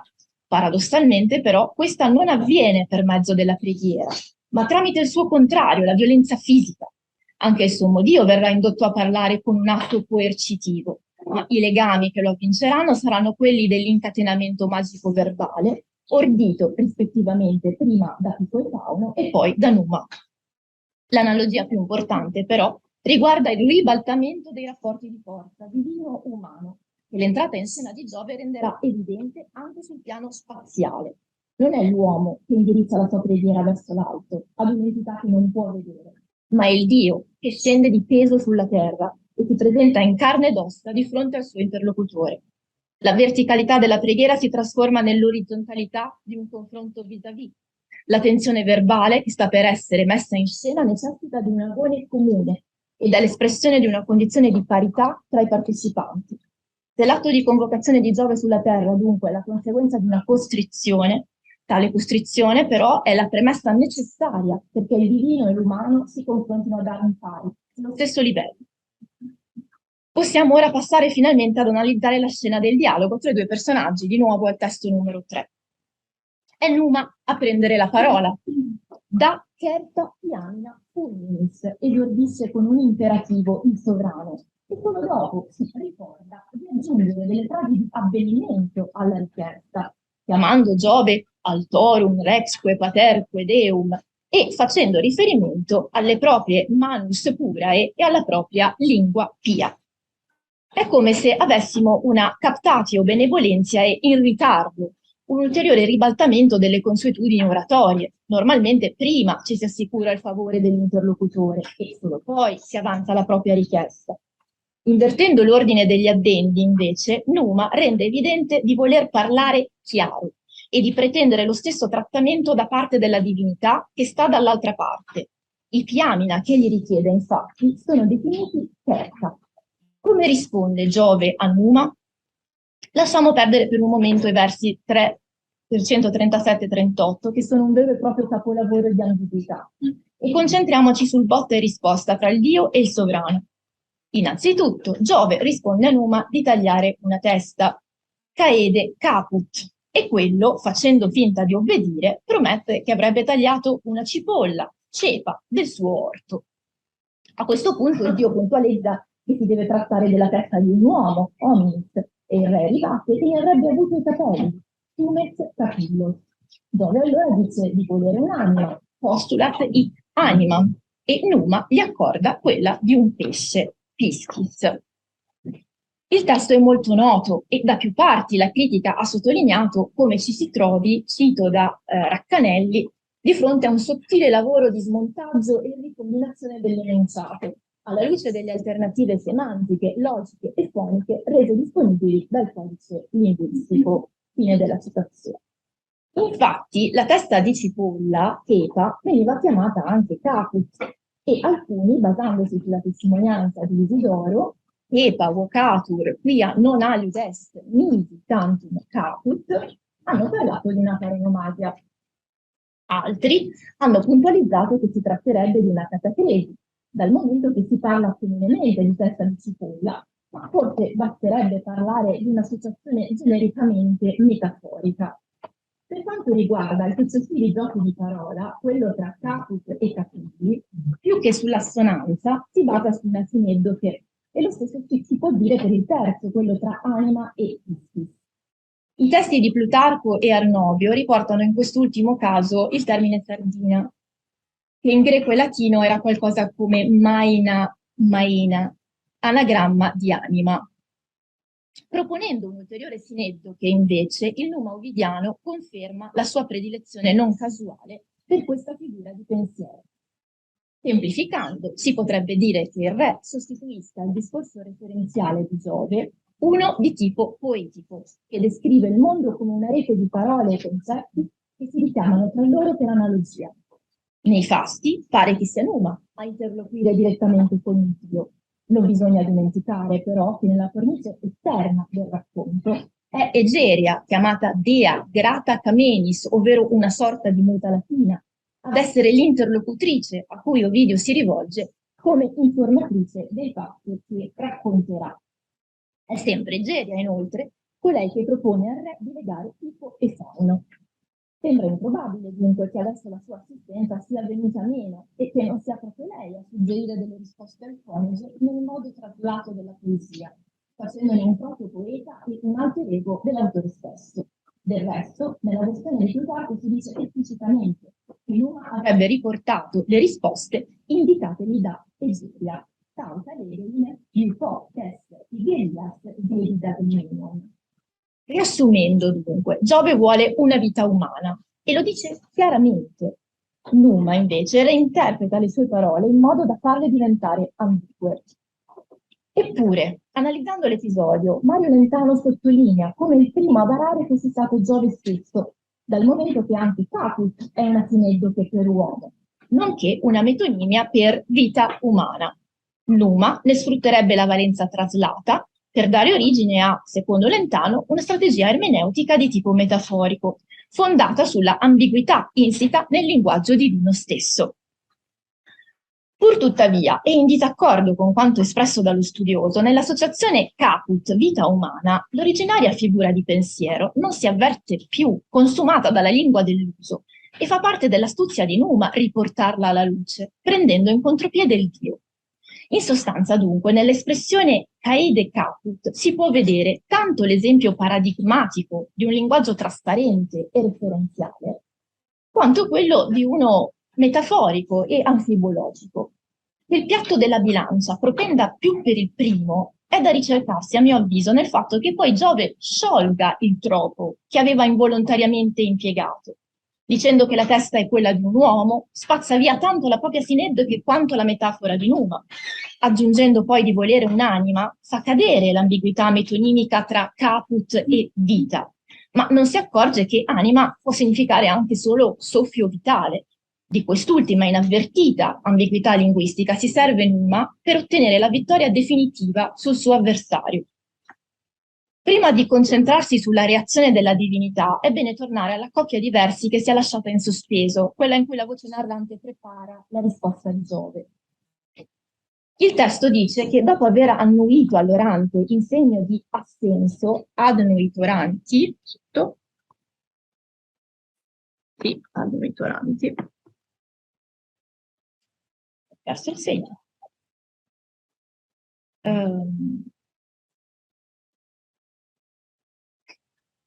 Il Dio nascose il vero, verum abdidit, e terrorizzò l'uomo con un discorso dubbio, non attendibile. Dubio terruit ore virum. Quanto ad ambaghe remota, i più ritengono che sia un ablativo strumentale, con remota in funzione di aggettivo, e che significherebbe qualcosa del tipo con un remoto giro di parole. Si può trattare però anche di un ablativo assoluto, tra l'altro con paralleli simili nell'uso scrivendio ovidiano. Per esempio, nel fatto di Eroide 7 abbiamo ambaghe remissa con questo valore. Il significare è proprio l'opposto, ovvero rimossa ogni ambiguità, quindi senza giri di parole. Accettando la prima accezione, quindi con un remoto giro di parole, come fanno quasi tutti i commentatori e come si ritrova in tutte le traduzioni, dovremmo ammettere che la formulazione di Giove non fosse stata per niente trasparente, e anzi intenzionalmente ambigua. Ammettendo la seconda, invece, come fa solo Hayworth, ovvero ambaghe remota nel senso di ablativo assoluto, senza giri di parole, la divinità spaventerebbe Numa proprio parlando chiaro, come del resto quello gli aveva chiesto, da certa piagna. L'inaffidabilità del suo discorso, ore dubbio, risiederebbe dunque non in una forma di per sé poco chiara, ma nel distacco tra le parole usate e quelle che erano le vere intenzioni della divinità, verum abdidit, la quale fin dall'inizio avrebbe previsto un rituale di espiazione non cruento. È proprio questo il punto fondamentale su cui riflettere ora. Che cosa voleva Giove? Che cosa aveva già deciso? Sembra essere fuori discussione che il Dio avesse in mente un tipo di espiazione che non consisteva in un sacrificio umano. In caso contrario, perderebbe di senso l'espressione verum abdidit. Ciò nonostante, questo non significa che egli, come ritiene la totalità della critica, avesse prestabilito un'interpretazione metaforica del suo dialogo, ordendo per il re un piano che prevedeva lo scioglimento di un presunto indovinello, che poi indovinello non è, semmai tutto l'opposto. È Numa che, opacizzando il referente dell'enunciato, lo rende tale. È vero che Giove voleva mettere alla prova Numa, ma con un indovinello non gli avrebbe testato altro che l'intelligenza, e non era questo che gli interessava in quel frangente. Lo stesso Numa, infatti, aveva chiesto certa piamina per una pia lingua, pia, non candida. È più verosimile pensare che Giove volesse testare la pietas di cui andava famoso il grande re, ed è per questo che lo mette alla prova, chiedendogli letteralmente come osava fare una divinità arcaica un sacrificio umano. Molto probabilmente, se quello avesse risposto di sì, Giove le avrebbe detto che non era necessario, che il test era superato e la sua obbedienza premiata. Il modello più vicino a cui si può pensare è quello di Abramo e Isacco, in Genesi 22, verso numero 6. Il testo biblico dice esplicitamente che Dio vuole mettere alla prova Abramo e specifica persino l'identità della vittima prescelta. Abramo non prova a sfuggire ad un dettato divino così palese e si arresta solo quando un secondo dettato divino, altrettanto palese, ferma la sua mano. Il linguaggio non si stacca mai dal piano denotativo. Numa, invece, al contrario dell'obbediente Abramo, stupisce la divinità, mostrandole di essere un novello Prometeo, Callidus, oltre che Filus. Questa sua ulteriore qualità, tuttavia, emerge in modo per così dire imprevisto anche allo stesso Numa, che se ne serve lì per lì per presentare una richiesta inaccettabile. La risata di Giove, dunque, risit, è la risata della sorpresa, di chi ammette di essere stato preso dai lacci ambigui della parola e poi non reagisce con l'ira perché la sconfitta realizza in forme inaspettate i suoi stessi desideri. A tale risata si accompagna il riconoscimento della vittoria dell'altro. Giove, chiamando Numa uomo non indegno del colloquio con la divinità, o vir colloquio non abigende deum, accetta il piano di parità orizzontale con l'opium che gli era stato imposto. Accetta anche, inoltre, che gli uomini si servano di cipolle, capelli e sardine per stornare i suoi fulmini, i quali, con un'altra abusata metafora, di cui ancora forse non si rende conto, sono chiamati tela. Poi, a confermare di preferire i fatti alle parole, promette di inviare Pignora Cherta, come Nuba gli aveva chiesto Cherta Piagna, e accompagna il tutto ad un segno quanto mai ambiguo, il tuono, che in questo caso, al contrario dei fulmini precedenti, ambiguo non è, perché segno di un favore divino che si sarebbe manifestato il giorno seguente nell'invio dell'ancillo. Il duello verbale produce oggetti concreti, cipolle, capelli, sardine, ancilli. La metafora si traduce in realtà e non viceversa. La poesia in Ovidio fa scaturire sempre le cose del mondo, diventa metamorfosi. Diversa la situazione se andiamo a prendere in considerazione le altre versioni della vicenda. Esse infatti confermano l'idea di una genuina vittoria del sovrano sul suo avversario, ma mancano del tutto della parte relativa alla prova da superare. In Plutarco Giove è irato, orghizomenos, per essere stato tirato giù dal cielo, ed è anche comprensibile. Proprio questa ira lo avrebbe spinto a richiedere, quale rito espiatorio, un sacrificio umano.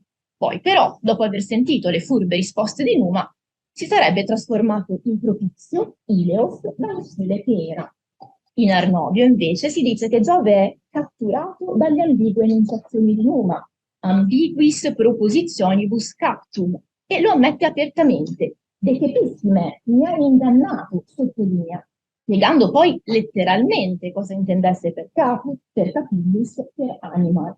Anche in questo caso, tuttavia, pur ripetendo di essere stato gabbato dalla sua astuzia, invece di punirlo, stranamente gli concede quanto vuole.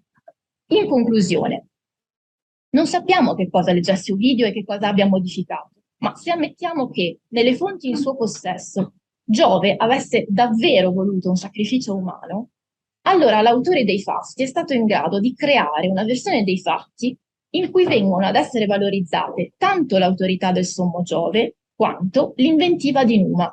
Il punto di incontro tra queste due istanze è la risata di Giove, che sancisce sia la genuina sorpresa di fronte alle trovate del sovrano, sia il compiaciuto apprezzamento delle stesse, poco plausibile se fosse stato veramente costretto a rinunciare al sacrificio a cui mirava.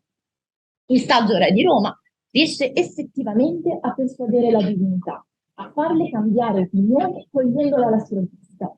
Ma la sua è una vittoria del linguaggio che non contravviene alla irrevocabilità dei decreti divini. Nulla cambia nel disegno finale, ma la parola, addestrata ad ampliare la sua testa di risonanza dal proprio al figurato, dal detto al non detto, dal reale all'immaginifico, si infiltra tra le pieghe di quel disegno e lo persuade a farsi poesia. Grazie.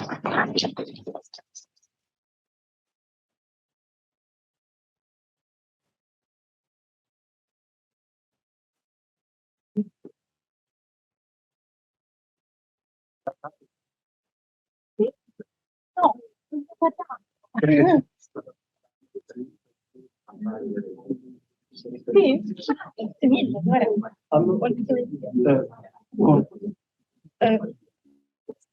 Ora c'è il coffee break e la discussione alla fine della mattinata.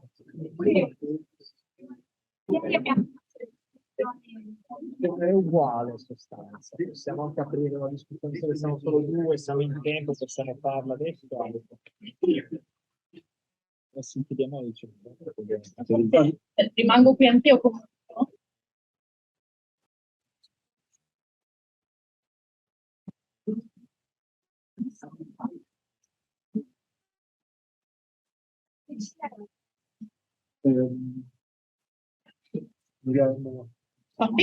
Prego. No. Allora.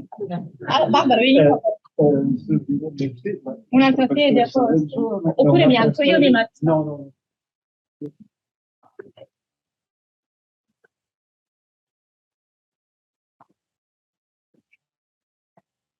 Adesso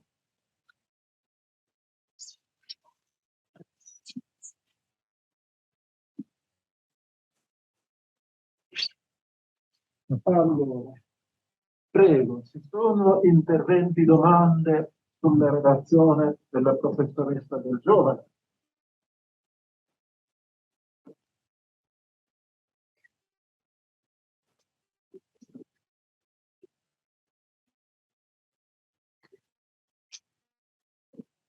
Prego. Io ho una domanda a Barbara, questa relazione sono concetti molto vicini, distanti,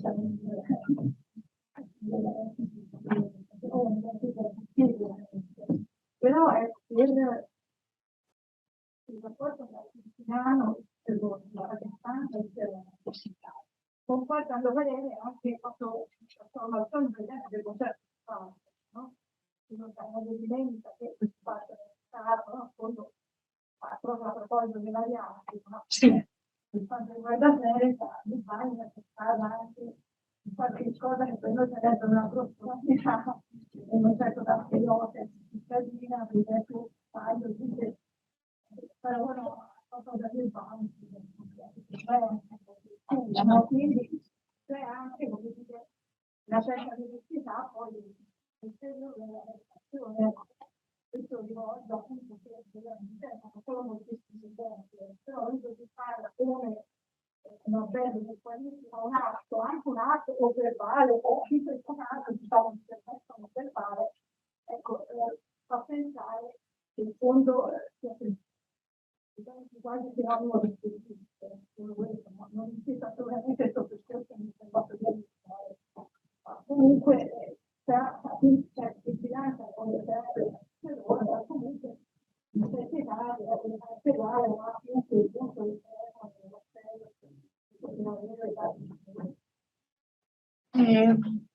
Grazie Rita, quello che dice è verissimo. Ora infatti non ci avevo ripensato all'idea di Seneca e Demetrio Cinico, quella di cui parla la professoressa Piagnini, è una sentenza di Demetrio Cinico che in effetti ha a che fare molto, cioè, ha a che fare con il corpo e con le lettere delle frasi lette, e Seneca la considera umana. In effetti, però sì, e lì c'è un gioco di parole, in effetti, per dire. Cioè non c'è proprio un gioco di parole, però si parla di aria che va su e giù, no? E che in effetti la scurrilità, questo ci tenevo anche, insomma, un certo, che ci tenevo che passasse questa idea, che è un po' è tecnica l'idea di scurrilis, non è in italiano magari noi pensiamo alla scurrilità come licenziosità, una cosa legata, è molto legata al gioco di parole eccessivo, cioè qualcosa proprio direi tecnica, e Cicerone la spiega molto bene, perché l'italiano la spiega molto bene, certo è sottile, gioco di parole con le lettere, lì ci sono poi specificità, e invece quella di Seneca è una massima che rispecchia poi anche la massima filosofica, cioè la secondare i bisogni naturali, quindi a lui sembra efficace, no, però è interessante, certamente. Grazie.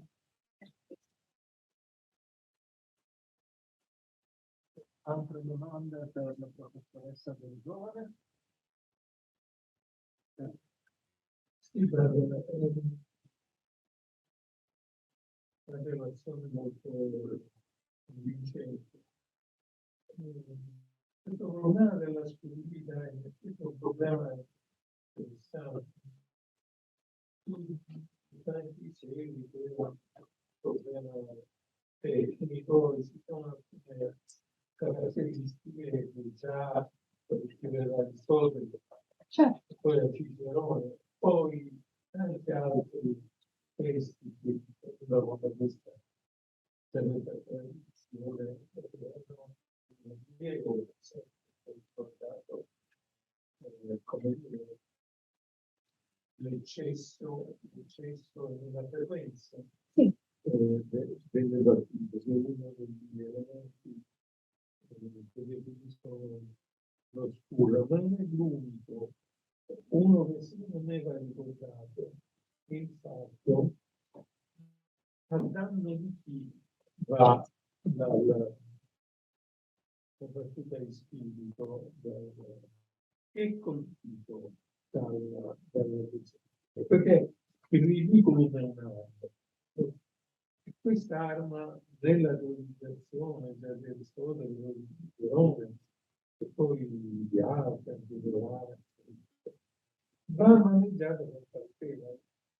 L'esempio del testimone piccolo, fusillo, non è la battuta che è sbagliata, è il fatto di non tener conto delle circostanze e degli interlocutori. Questo lo dice chiaramente anche Cicerone, cioè l'oratore deve stare attento, perché, come dire, una stessa battuta che può avere esiti del tutto diversi, se, nel caso che, come dire, si tenga conto o non si tenga conto. Quindi se il giudice fosse stato di statura normale, la battuta sarebbe stata ottima, diventa controproducente perché tutto va maneggiata con comunque l'accusa del consulare Urra oppure Catone in fondo equivale a un che non so se mi spiego, cioè è come devo riconoscere di essere stati colpiti e come termini vecchi la palla del corner, no? per evitare questi effetti, che l'efficacia della battuta è indubbia. E quindi insomma questo elemento di tener conto delle circostanze a cui si parla e chi può essere coinvolto nella battuta è un elemento di coordinamento. Ti ringrazio Mario. appunto, non l'ho detto per esigenze di tempo, però quello dello spur a Roma è naturalmente una figura, no? Anche in Grecia, Aristotele ne parlava, il termine greco era bumolochia, no? Quel tipo di umorismo, bumolokos, quindi che era quello che all'inizio rubava le offese dagli altari, quindi in effetti un tema importante, e quella è la parola che usa Plutarco per parlare di Cicerone, quindi in effetti siamo lì. Per quanto riguarda tener conto delle circostanze dell'interlocutore, infatti è esattamente quello il punto, e ci sono altri passi importanti che parlano di questo. Plutarco descrive Cicerone che girava per gli accampamenti, siamo diciamo durante la circostanza della scrittura delle Filippide, quindi è Antonio in quel caso, sì, il suo bersaglio. Plutarco dice proprio, lui voleva far ridere persone che non volevano ridere in quel momento e prendeva in mira persone che non c'entravano niente in quel momento. Quindi è proprio esatto l'idea di un bersaglio di cui non si tiene conto, e questo è un punto fondamentale. Quindi ti ringrazio. È un tema, secondo me, importante per quanto riguarda Cicerone, e insomma, fa piacere avervelo mostrato. È un tema che riguarda anche da vicino il lavoro che sto facendo adesso, all'Epistole di Riopeto. Grazie. Grazie. Grazie. Sono domande.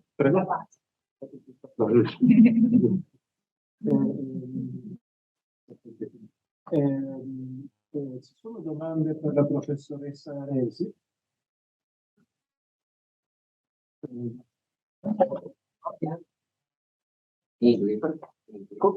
Come preferisci? A theological remark on this text. Yes. In my opinion, ambiguous cannot mean ambiguity everything. In the light of abdidit and studiore, abdidit means continuum.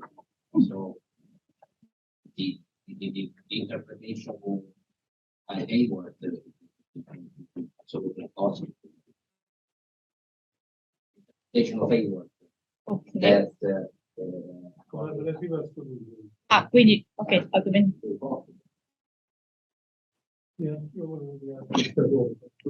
but why? It's impossible. I don't understand why. Because in the light of abdidit and studiore.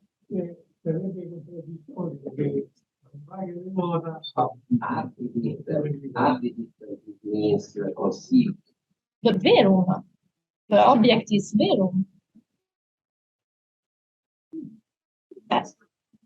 Yes, and so he concealed his real intention after he tried to remove any ambiguity. How can we explain that Numa is so afraid of the words of Jupiter if we state that this caede caput is not something that someone could immediately understand as cut off a head of a human, in my opinion. Il problema è questo, che dove si esprime con un linguaggio oracolare. E il linguaggio oracolare ha bisogno di essere interpretato. Però caede caput è molto immediato dal mio punto di vista. Però ha soltanto che consente una pluralità di interpretazioni. In fondo è un lavoro, secondo me, anche terza vianda non va inteso come una richiesta di intenzione chiare, ma di anima, diciamo, che funzionino. Può essere importante così, ma perlomeno c'è anche qui una certa abilità. Indicazioni chiare che funzionano. Allora, la risposta del giovane non è chiara. non è chiaro, perché secondo me non va bene moda, o poi sentite perché poi in fondo è come tipo una ronda, se no il dubbio ore riprende al mare del vota. L'espressione viene definita un'espressione non chiara, Ma se io ho capito bene, è la tua esegesi, però il nascondere web, cioè la verità, era la vera intenzione, la sua vera intenzione, cioè quella di metterlo alla prova. Io credo che in questo senso, cioè non volendo veramente richiedere un sacrificio. Questo. Evitare la possibilità, anche solo per scacciarla. I think that two verses are so built as to create ambiguity in the reader. That's clear, and I reflected a lot about these two verses. But I think that if you admit that it speaks so clear, you don't understand the fact that is Numa who creates the reader. For me, is a reaction to the clear words of God.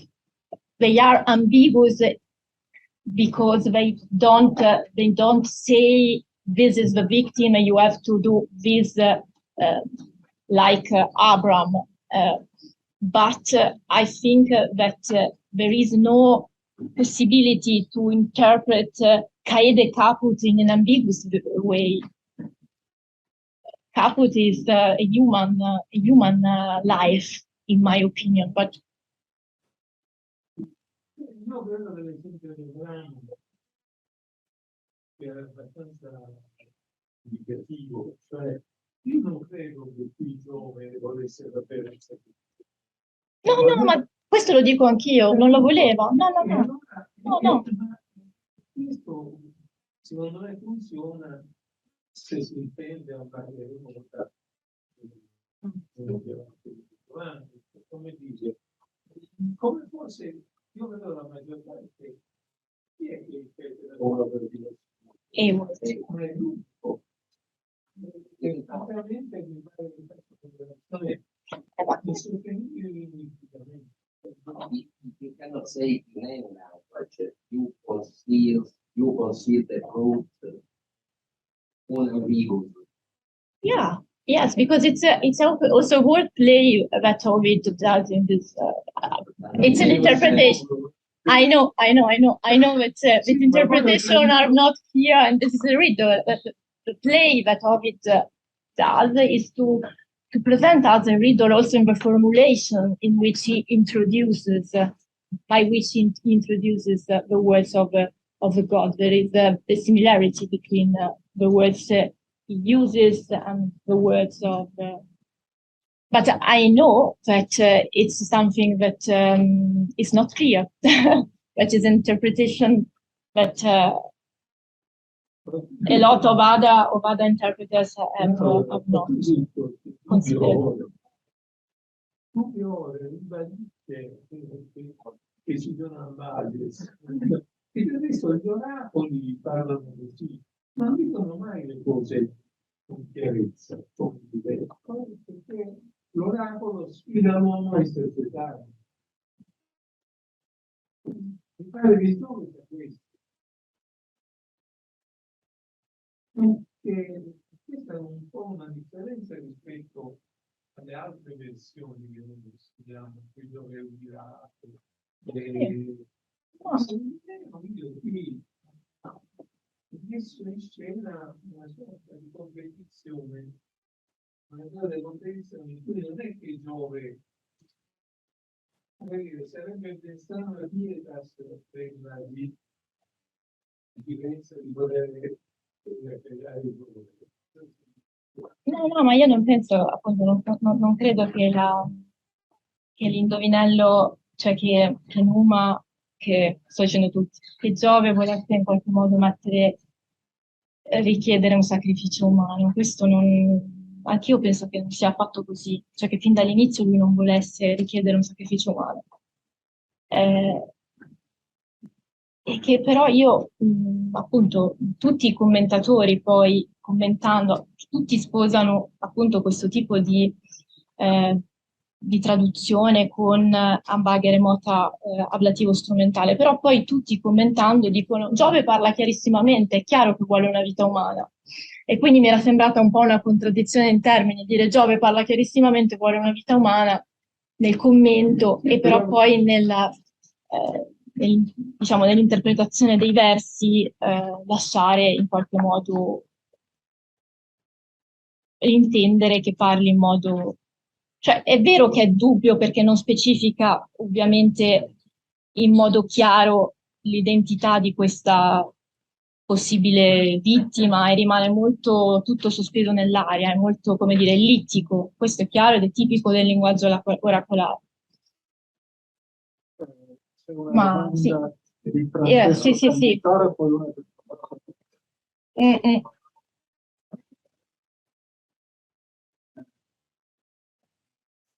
Sì.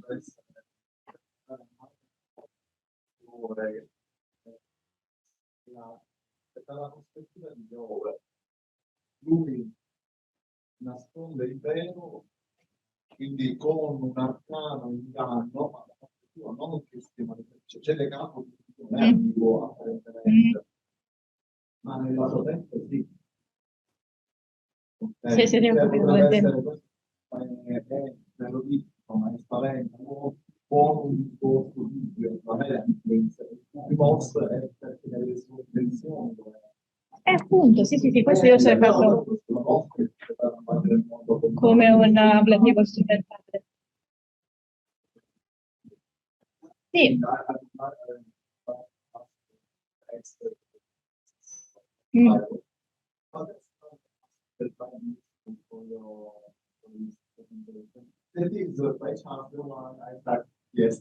Yes, yes, I know it. Lot. Yes. Yes, yes. This is a very interesting passage. I didn't quote it because it's the center of Lentano's study, yes. Yes, yes. Poligenesi della, diciamo, è un, yes, yes, this article, and in that you find this comparison that is very combined between Abraham and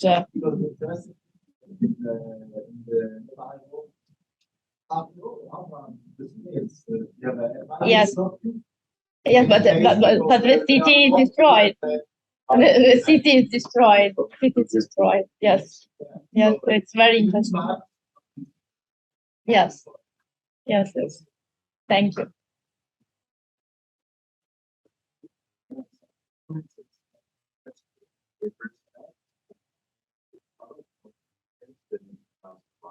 Yes. So I'm talking about this slide. So I was very interested in coming to the paper, and since your use of this in a way as a way to attract closures using the ancestors about this slide. I'm wondering, can you talk about a bigger way of necessarily doing this? I mean, is this a standard way that using characters to kind of define historical resonance to attack specifically closures maybe, but others more generally in the period of, the 50s when it looks like people have broken emotional bond. It looks like people who are connected to the network are behaving that way. So is this a larger pattern necessarily doing? Or is this just that Clodius seems so susceptible to these kinds of attacks that it's a unique way to go after Clodius at home? Thank you very much. Very good question, but also a very big question.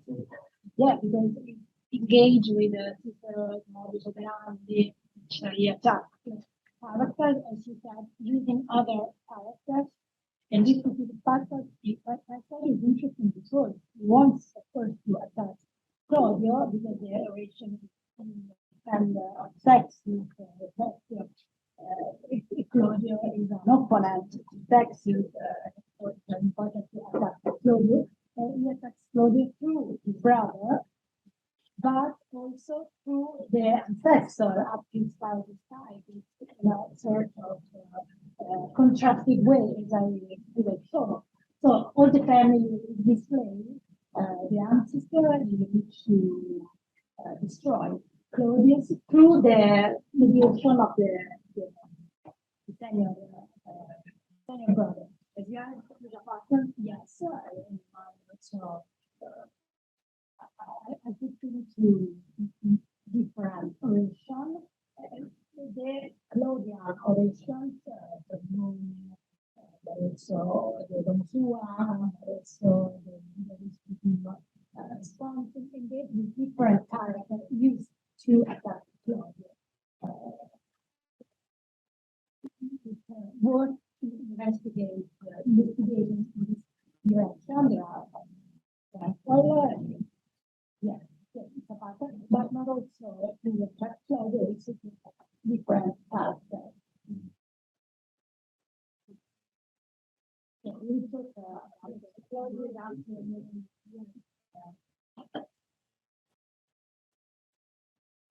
allora direi che possiamo, se non sono altre domande, se ne sono, prego. If we have time. Sure. Laura, thank you very much for your feedback. I must confess, I know the past a little bit, but I do not know all the secondary literature. So I wonder whether any commentator or scholar has ever connected the following episode about use and Numa with another kind of text with similar riddles. I mean the Certamen Homeric Ecclesioli, context of Homer and Hesiod, which in the present condition is a product of the Hadrianian age.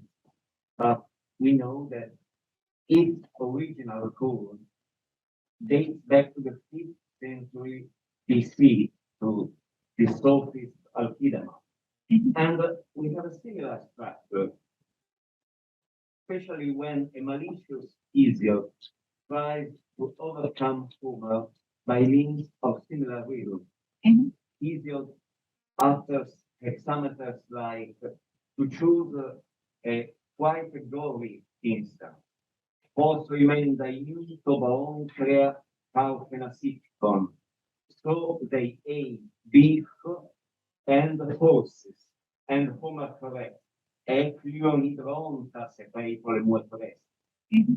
No, they didn't eat the horses. They sold the horses from the chariot. I don't know. Yes, it could be. It's very interesting, and I didn't read any reference to this connection.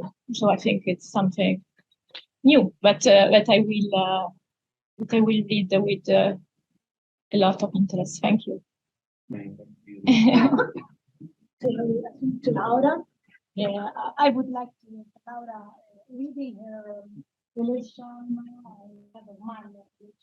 That is interesting how Numa is showing one of the most important teachings in the oratore's courses as regards the jokes, the giorni, and which is that the best joke is the joke as an answer when it's provoked, not a joke made for the first time, una battuta. La battuta perfetta è una risposta.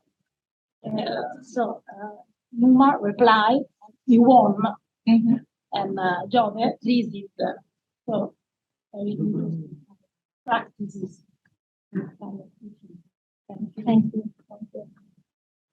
We both quote one novella of Boccaccio, Yes. Parallelism. Useful. perché ora ci vediamo appuntamento qui. I think that Professor Cecconi, 10 minutes or 15 minutes. How many people?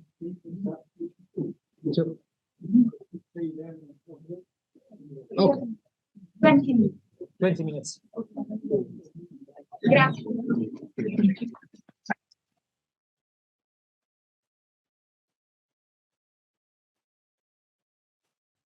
Morning. It's an honor for me to be here and moderate this half session. I thank in advance the organizers and the speakers I'm going to introduce. The first one is Giovanni Zago, full professor in Latin language and literature at the University of Florence. He graduated at the University of Pisa at the Scuola Normale, where his tutor was Gianpietro Ponte, everybody knows. And then he got his PhD at Florence, where after a brilliant cursus honorum, he's now a professor. Giovanni Zago has been publishing on an extremely wide range of Greek-related notebooks, from Theodemus to Virgil, with a predilection for textual criticism and philosophical writing. And in fact, his first monograph is a book called Seneca and Posidonius, Sapienza Filosofica e Cultura Materiale, Posidonio e le altre fonti dell'Epistola 90 di Seneca, published in 2012. He's currently working on a commentary to Persuasion's chair at the Martionsky Professor Magalade, but his main interest in the last years has been the Latin table. In 2020, he started an edition of Fagus came out, and now he's working on Abiamus. And the table is the subject of the paper of today, whose title is Persuasion Strategies in Greek and Roman Fable, Forme di Persuasione, Antico, Contemporaneo. And without further hesitation, I give him the floor. Thank you, Francesco. I try to speak as loud as I can.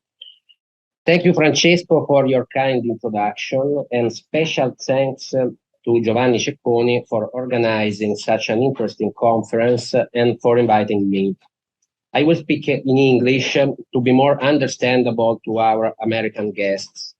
My Baroque Italian probably would not be, but of course, questions and remarks in Italian are welcome. As the title indicates, the subject of my paper is persuasion in the Greek and Roman Aesopic fable. As brilliantly demonstrated by Antonio Lapenna in the seminal articles on the ancient fable recently collected by Stefano Grazzini and Giovanni Niccoli in the ponderous book La favola antica, Esopo e la sapienza degli schiavi, the ancient fable Aesop and the wisdom of slaves, published by Della Porta Editori in 2021, the Aesopic fable teaches men how to fight for their own interests and how to survive in a world dominated by the immutable laws of selfishness, force, cunning. A world in which the poor, the weak, and the foolish are oppressed without any mercy. A world whose rules must be accepted with resignation, but also with mental elasticity and, so to speak, Darwinian adaptability.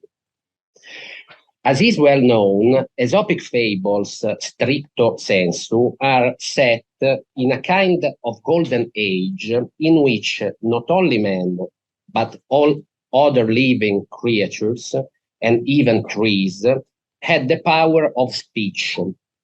See lines 1 to 11 of the first prologue to Babrius's collection of Aesopic fables, item 1 in your handout, and see also the short prologue to Phaedrus's first book of fables, item 2 in your handout.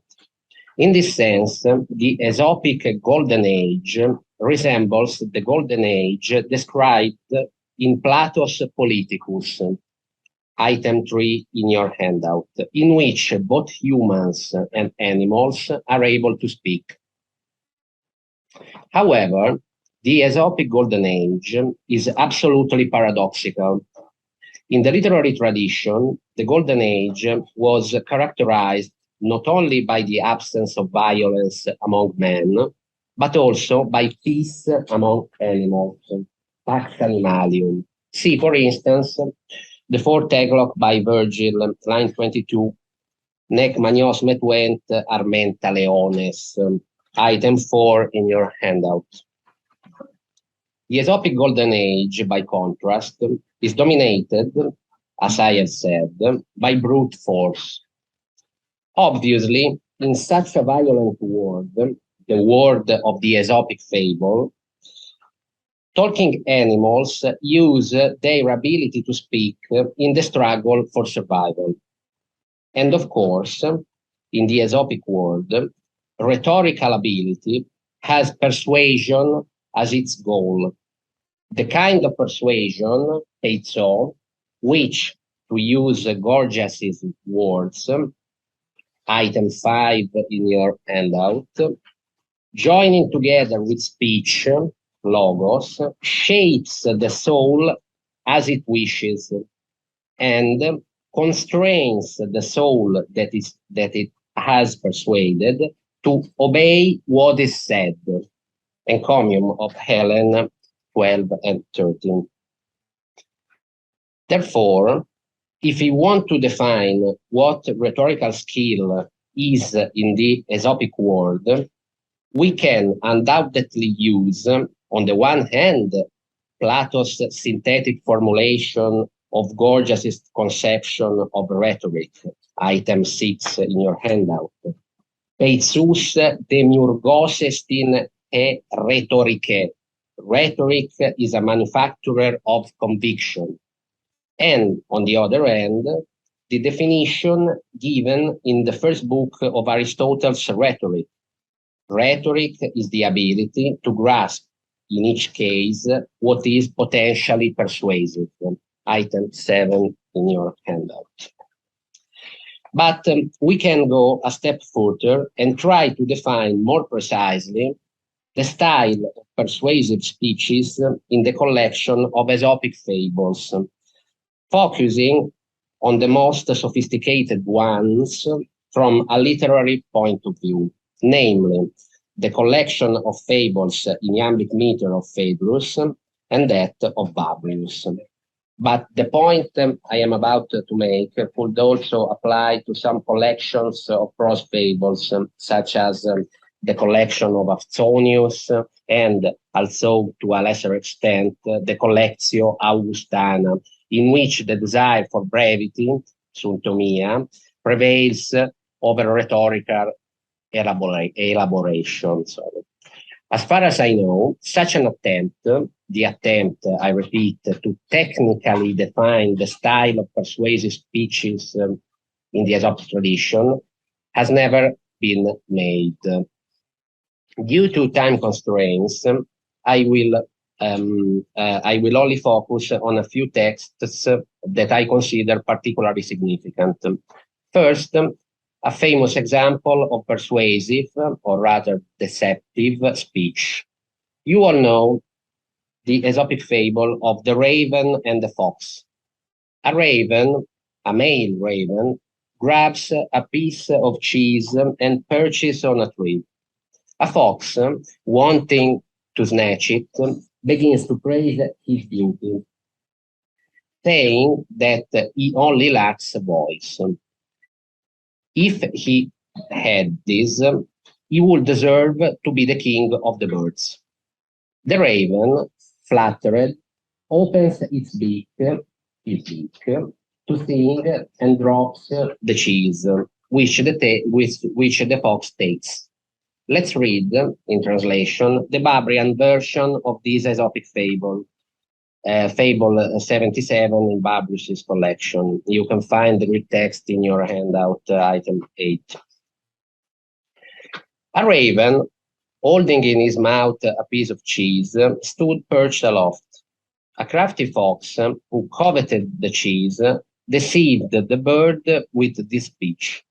Raven, your wings are beautiful, bright and keen your eyes, your neck, a wonder to behold. You show an eagle's breast, and with your talons over all the beasts you can prevail. So great a bird you are, yet dumb, alas, and without utterance. On hearing this flattery, the raven's heart was puffed up with conceit, and dropping the cheese from his mouth, he cawed loudly. The clever fox pounced on the cheese and mockingly remarked, "You were not dumb, it seems. You have indeed a voice. You have everything, Raven, except brains." The translation is by Perry, modified by me. Perry, the famous editor of Babrius and Phaedrus in the Loeb series. Editor and translator, obviously, and one of the most illustrious scholar of ancient fable as a whole. How can we define the fox's persuasive, deceptive speech from a stylistic standpoint? I believe that we can give an answer with fair confidence. It is the so-called persuasive style, which ancient scholarship considered to be peculiar to Nestor, the character in the Homeric Iliad, and to Isocrates. That is, the style that persuades through the sweetness of the speech, eke topits anon ectes hedutetos tu logu, and that is both clear and, with its charming phrases, artificial. For the ancient characterization of this style, see the passages quoted in the handout, items 9 and 10. That is to say, a passage from the Scholia Vetera to the Iliad and a passage from the so-called Anonymous De Figuris. In Babrius's fables, in fact, the fox persuades the raven to open his beak, achieving its goal, to take the cheese, precisely with the sweetness of an artfully constructed speech, flattering the raven's foolish vanity, caunotes, with words that sound most pleasing to the raven. Let us now focus on a fable from Phaedrus' third book, the fable of Juno and the Peacock, fable 18 in Phaedrus' third book. Item 11 in your handout. The peacock complains to Juno that she has not given him the voice of the nightingale. The goddess tells the peacock that he is superior to the nightingale in beauty and size. After further complaints by the peacock, Juno concludes that each species has its own gifts and that it is impossible to have everything. Let us read the Latin text in English translation. A peacock came to Juno complaining with injured pride that she had not given him the tuneful voice of a nightingale, whose song was admired by all the birds, while he himself was laughed to scorn the moment he uttered a sound. Then, to console him, the goddess said, "But in beauty you surpass the nightingale, you surpass her in size. The brilliance of the emerald glitters on your neck. You spread a tail bedecked with jewels and gaily painted feathers. But what is the use of giving me a silent beauty if I am won when it comes to the voice? It is by the will of the fates," replies Juno, "that your respective lots have been assigned. To you beauty, strength to the eagle, to the nightingale melody, to the raven prophecy, unfavorable omens to the crow. All these animals are contented with their own particular gifts. Strive not for that which has not been given to you, lest your hope be deluded and relapse into self-pity." Translation by Perry, modified by me. The short speech of Juno is qualified by Phaedrus as a consolation speech, in Greek, paramouthetikos logos, in Latin, consolatio. See Phaedrus' line 5, consolandi gratia, dixit there.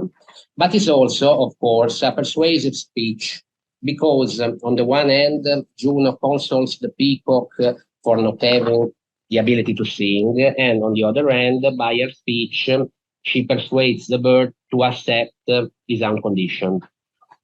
As in Babrius's version of the fable of the raven and the fox, the means of persuasion is edutes tu logu, the sweetness of speech, which flatters with charming phrases the philokalia, love for his own beauty, of the male peacock. Indeed, ancient authors from Aristotle, see the passage from the Historia Animalium quoted in your handout, item 12, onward, from Aristotle onward, describe the male peacock as an animal both envious and in love with his own beauty. Soneron kai philokalon. Of course, there are also non-verbal means of persuasion and deception in the Aesopic world. Let's consider, for instance, the 25th fable of the late antique Latin fabulist Avianus, a curious fable, in which a little boy, a sort of Neapolitan scugnizzo, sits on a well and tricks a thief into believing that a jar full of gold has fallen into the well.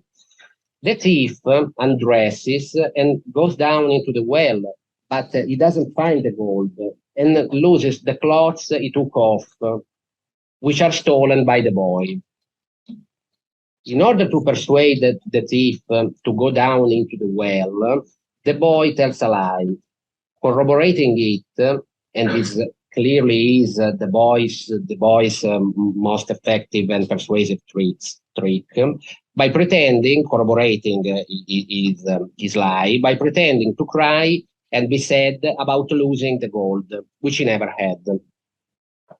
These are but cursory remarks, but perhaps the time is ripe for a systematic analysis of the strategies of persuasion and deception in the Aesopic fables, also from a pragmatic perspective.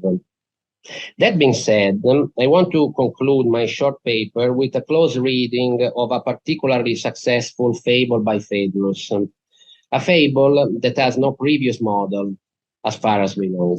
A fable in which a scene of attempted persuasion is part of a non-trivial poetic mechanism designed to convey a norm to behavior and to persuade the reader of its validity. Let's read, in translation, the text of Phaedrus Book 1, Fable 15, The Donkey to the Old Shepherd. The Latin text, according to my Teubner edition of Phaedrus, can be found in the handout, item 13. A change of sovereignty brings to the poor nothing more than a change in the name of their master. The truth of this is shown by the following little tale. A timorous old man was pasturing a donkey in a meadow. Alarmed by the sudden war cry of enemy soldiers approaching, he urged the donkey to flee for fear of capture. But the beast replied sluggishly, Lentus, I ask you, are you assuming that the conqueror will load me with 2 packs at a time? No, said the old man. Then, said the donkey, what difference does it make to me whose slave I am, so long as I carry only 1 pack at a time?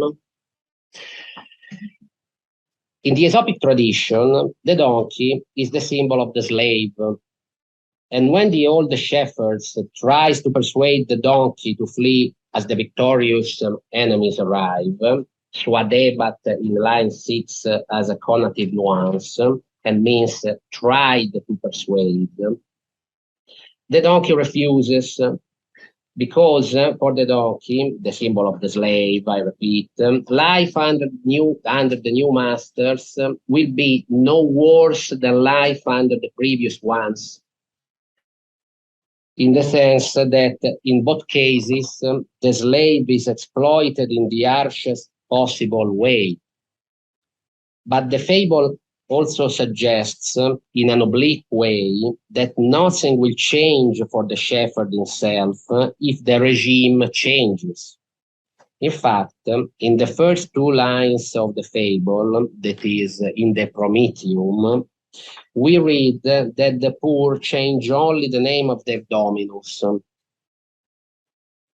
Change only the name of the dominus. Pauperes nil mutant praeter domini nomen.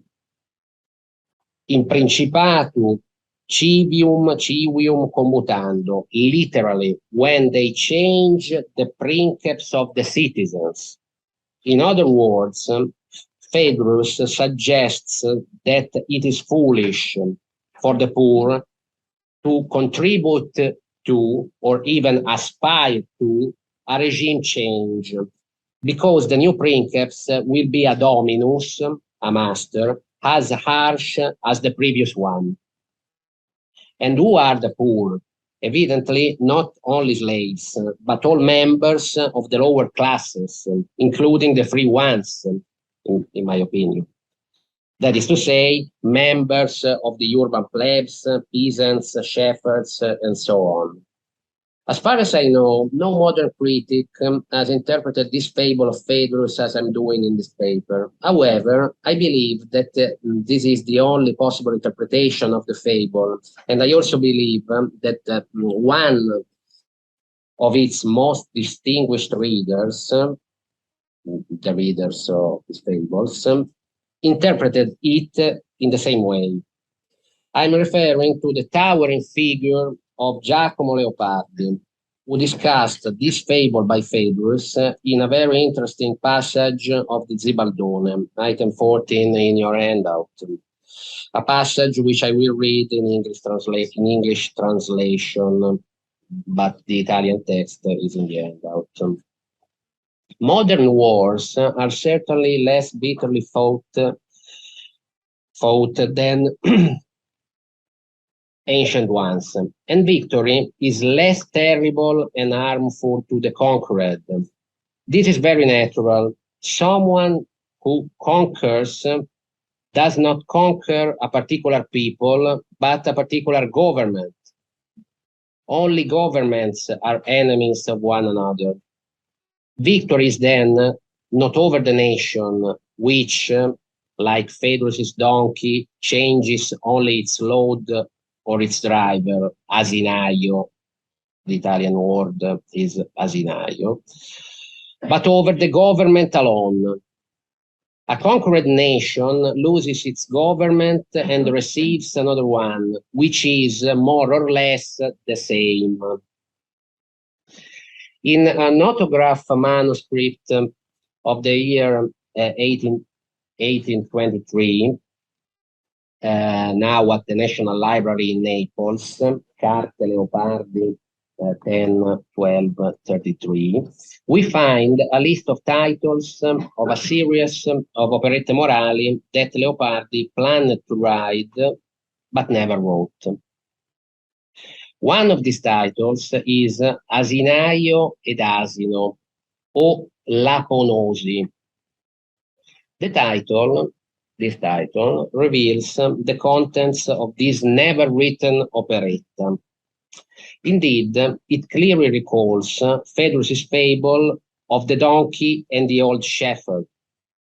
The planned operetta was to be a dialogue between an asinaio, a donkey driver, a character clearly evoking the old shepherd in Phaedrus's fable, and his donkey.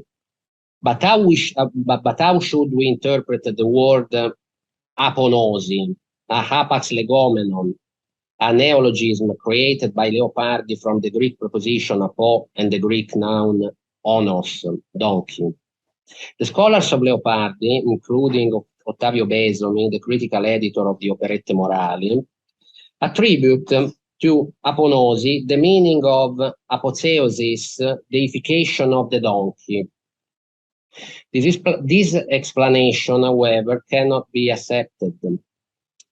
The words apotheosis and apokolocintosis, the title, as you know, of the Seneca pamphlet on the death of Claudius, mean transformation into a god and transformation into a pumpkin, respectively.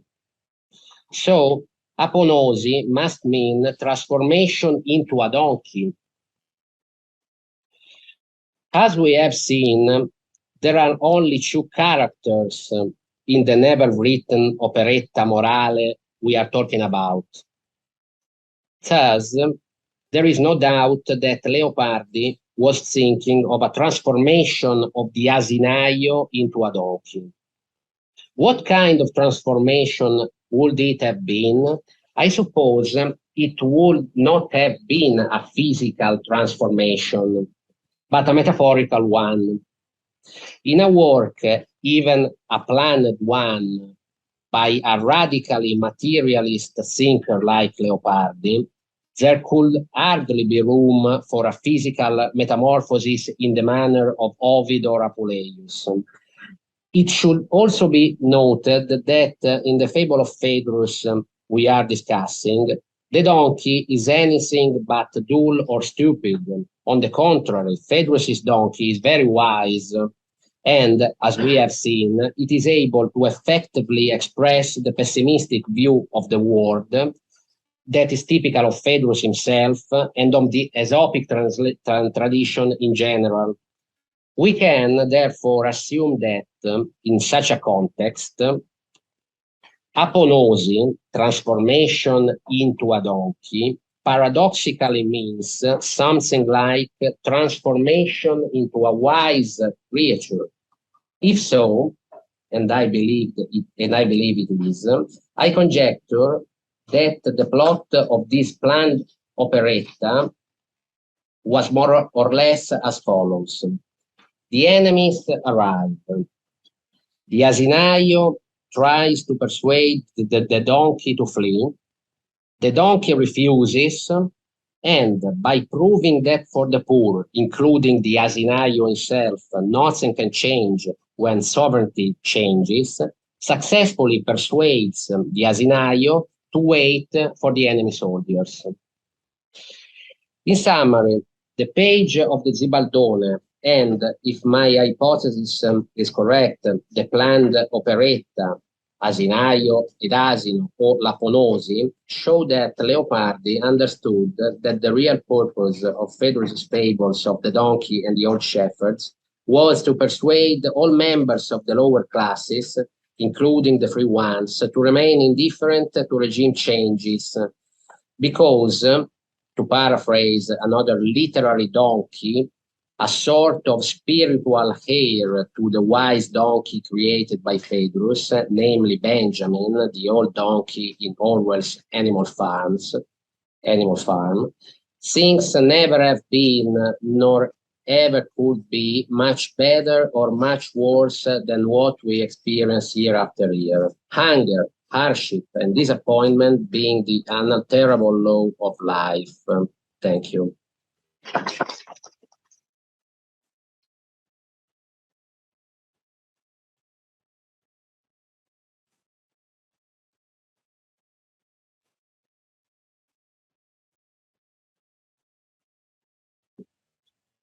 Thank you for this insightful paper. And there will be time for the discussion after the other event. Now I'm going to the next speaker.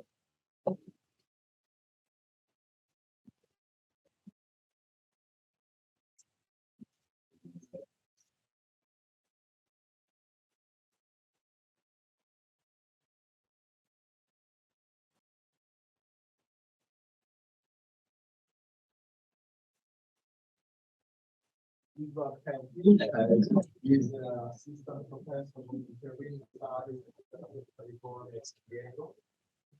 He graduated at Brown University, then moved to Stanford, where he started his PhD in 2019 on the cultural interaction and intersection with the Egypt, Greece, and Rome in the Roman Empire. Now he's working on a monograph on the subject. And he has offered links of this method to articles published on high journals. That's other research interests include social studies, especially about slavery, and a focus on non-human characters in the ancient novels, such as Napoleon's, and the fable. And this is the topic of this paper of today. The title is Arguing with Animals, Imperial Fable as a Rhetorical Genre. And the title is yours. Thank you. I want to thank everybody for having me here, Giovanni, obviously, but also, Daniela and Julia for making this very easy. And, I'm in both the privileged and completely unenviable position of offering a very, paper that's thematically similar to Giovanni. So, I will, I both enjoyed that and, proceed very quickly through Phaedrus onto new and exciting and, terrain that I know quite well. So I'll begin. I want to begin by re-emphasizing, and I don't really need to do it because Giovanni has just done an amazing job, that animal fable is a particularly felicitous genre for a conference that is coordinating ancient and modern traditions of persuasion. We intuitively understand the persuasive frame of animal fable, and this is baked into attempts to even define what fable, whether it's called an ainos or a logos or a fabula, was generically. So put simply, authors of fable undertake a self-consciously argumentative strategy. There is a specific social context that defined who deployed animal fable and for what. And animal fable was, by the imperial period, a genre whose origins were via the figure of Aesop, bound up in social precarity. The biographical connection of fable's key authors to slavery looms large, and this is obviously the case in Aesop and the vita that emerges surrounding him, but also as in the post-group of Phaedrus. And even if, as Edward Champlin has suggested, Phaedrus's connections to slavery are a creative fiction rather than a biographical fact, and again, I'd be curious to hear what Giovanni has to say about that. It does not diminish the conventional role of slavery as an indicator of just what kind of argument animals are supposed to help facilitate. So I'll broach these interrelated functions of fable, its roots in persuasive speech, and its connections to slavery to just one imperial tale, the story of Androcles and the lion.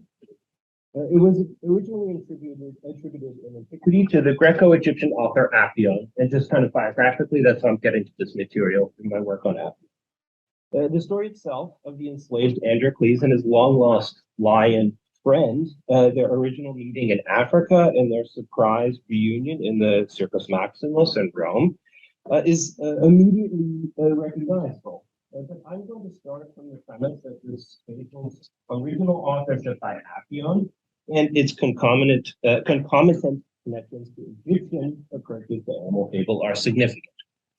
And on the basis of that premise, my goal in this talk is to confront a very basic question. What is Appian, this tale's original author, trying to persuade us of via Androcles? Androcles and the lion coordinates many of fable's soft themes. And we see interspecies friendship, we see reversal of fortune and gratitude, but it resists the conventional argument which those soft themes are supposed to help make. So to try to arrive at Androcles' what I suggest is a surprisingly slippery set of argumentative goals, I'm going to situate it against two backgrounds, and that's really the point I'm trying to make. On the one hand, of Aesopic connections to slavery, and on the other, to demotic language animal fables, whose impact on Androcles specifically, I think, has been underappreciated. So, no. Yes.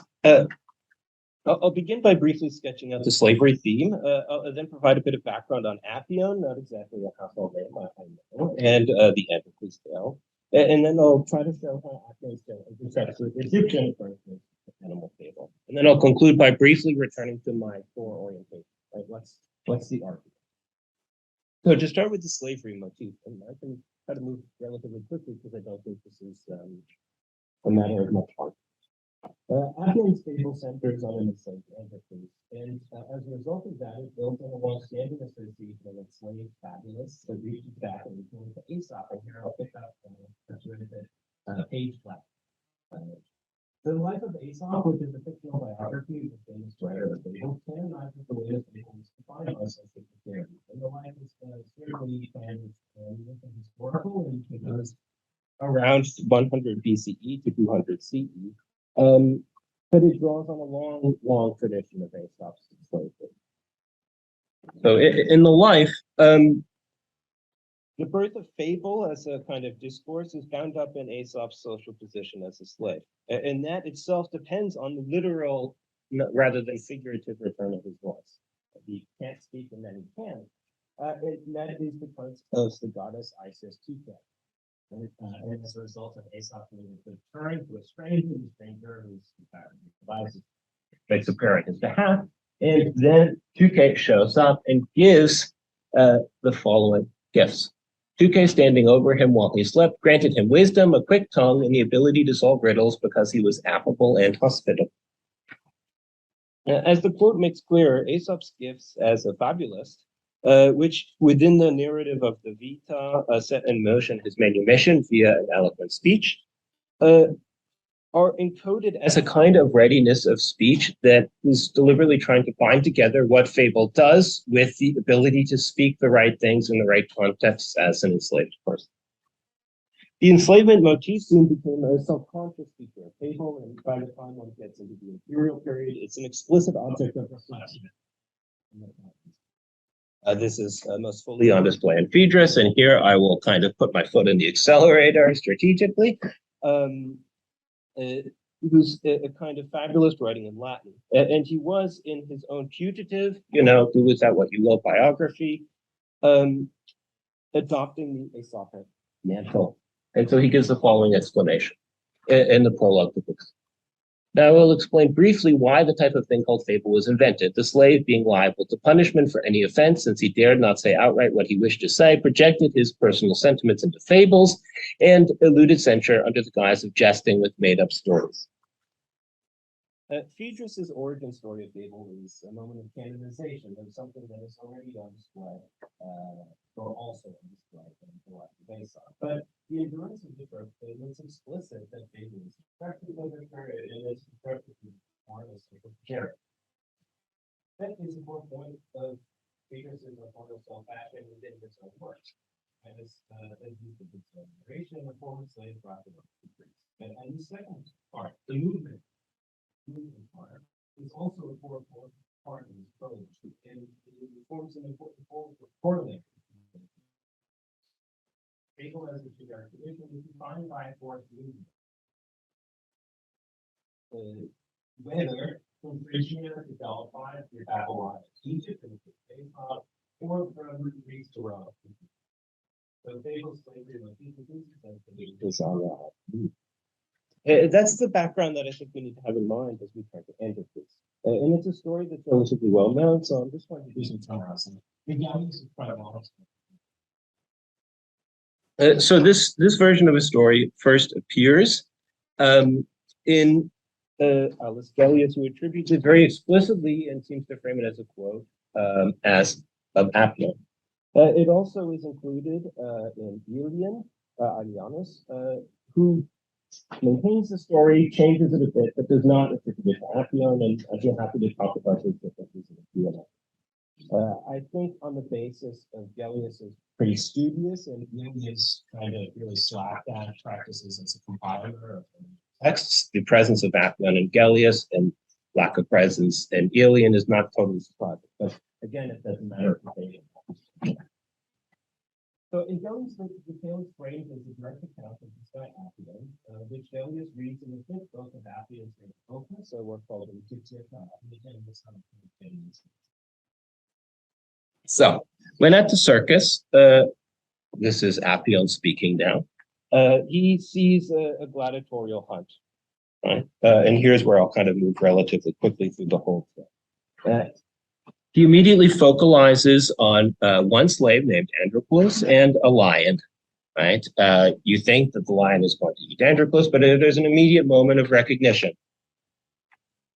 And as a result of that, basically the lion becomes extremely tame and acts like a dog, by kind of muling or whatever, dogs don't mule, but, being very sycophantic.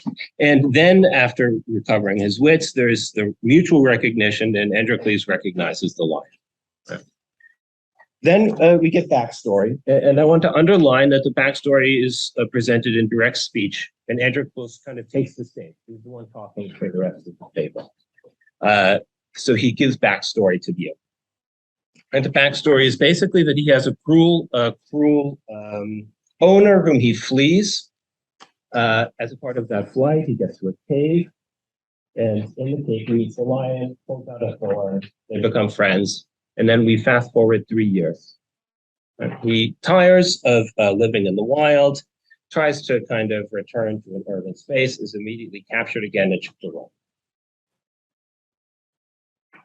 Unbeknownst to him, we get the kind of reunion that he's not really expecting, and the rest is true, right? According to the universal praise of the people and the good judgment of the emperor, Androcles and Lion are both freed, and we get a happy ever after. And there's a bit of a kind of stock reversal whereas the lion taught Androcles to be wild, Androcles teaches the lion to be civilized, and the lion becomes something of a pet in the end of the story. Okay. There are several ways to connect Appion's version of the stock genes of the apart. The one with carries this other motif that's a regular feature. With the proconsul is another kind of critique about the power of his most substantively, readers will immediately think of battery as a lion in the house, which is a close parallel to this specific concept. Right? And there, lion spares mouse, mouse frees lion. And these are all important, but I look to them for now, this is setting in the Circus Maximus in a kind of amazing spectacle, which injects into this cultural frame of movement and traffic and enslavement that was critical to the authorial biographies of people. And in this regard, again, I think the narrative driven passage is significant. In Gellius's version, most of the stories given over the period are and within the tale itself, Androcles dons the persona of the slave's teller of tales.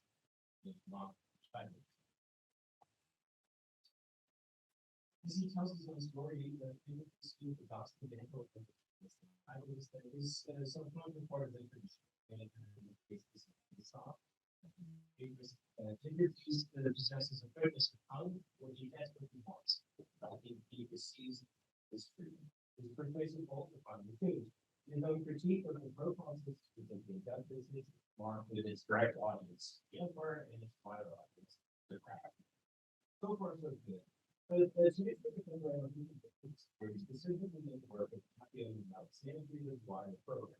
That program is basically not at all focused on fable execution. It's stop. Appian is most famous for his kind of not so general freedom, and this is contra Appian.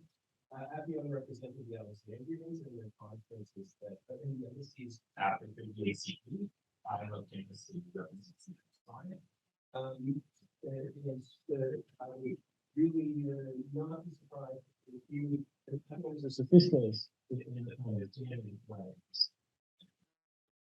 So as a kind of Greek speaking, the truth is given citizenship and then Rome, Appian was indebted to different cultural sensibilities. And particularly cultural sensibilities like that. And Appian sort of not really like a splash. He went on lecture tours around Greece. He's kind of famous as a humorist. And he eventually moved to Rome, where he keeps up a post. And Gellius includes the story, but the book recognizes Appion's repute, but really doesn't like Appion's style.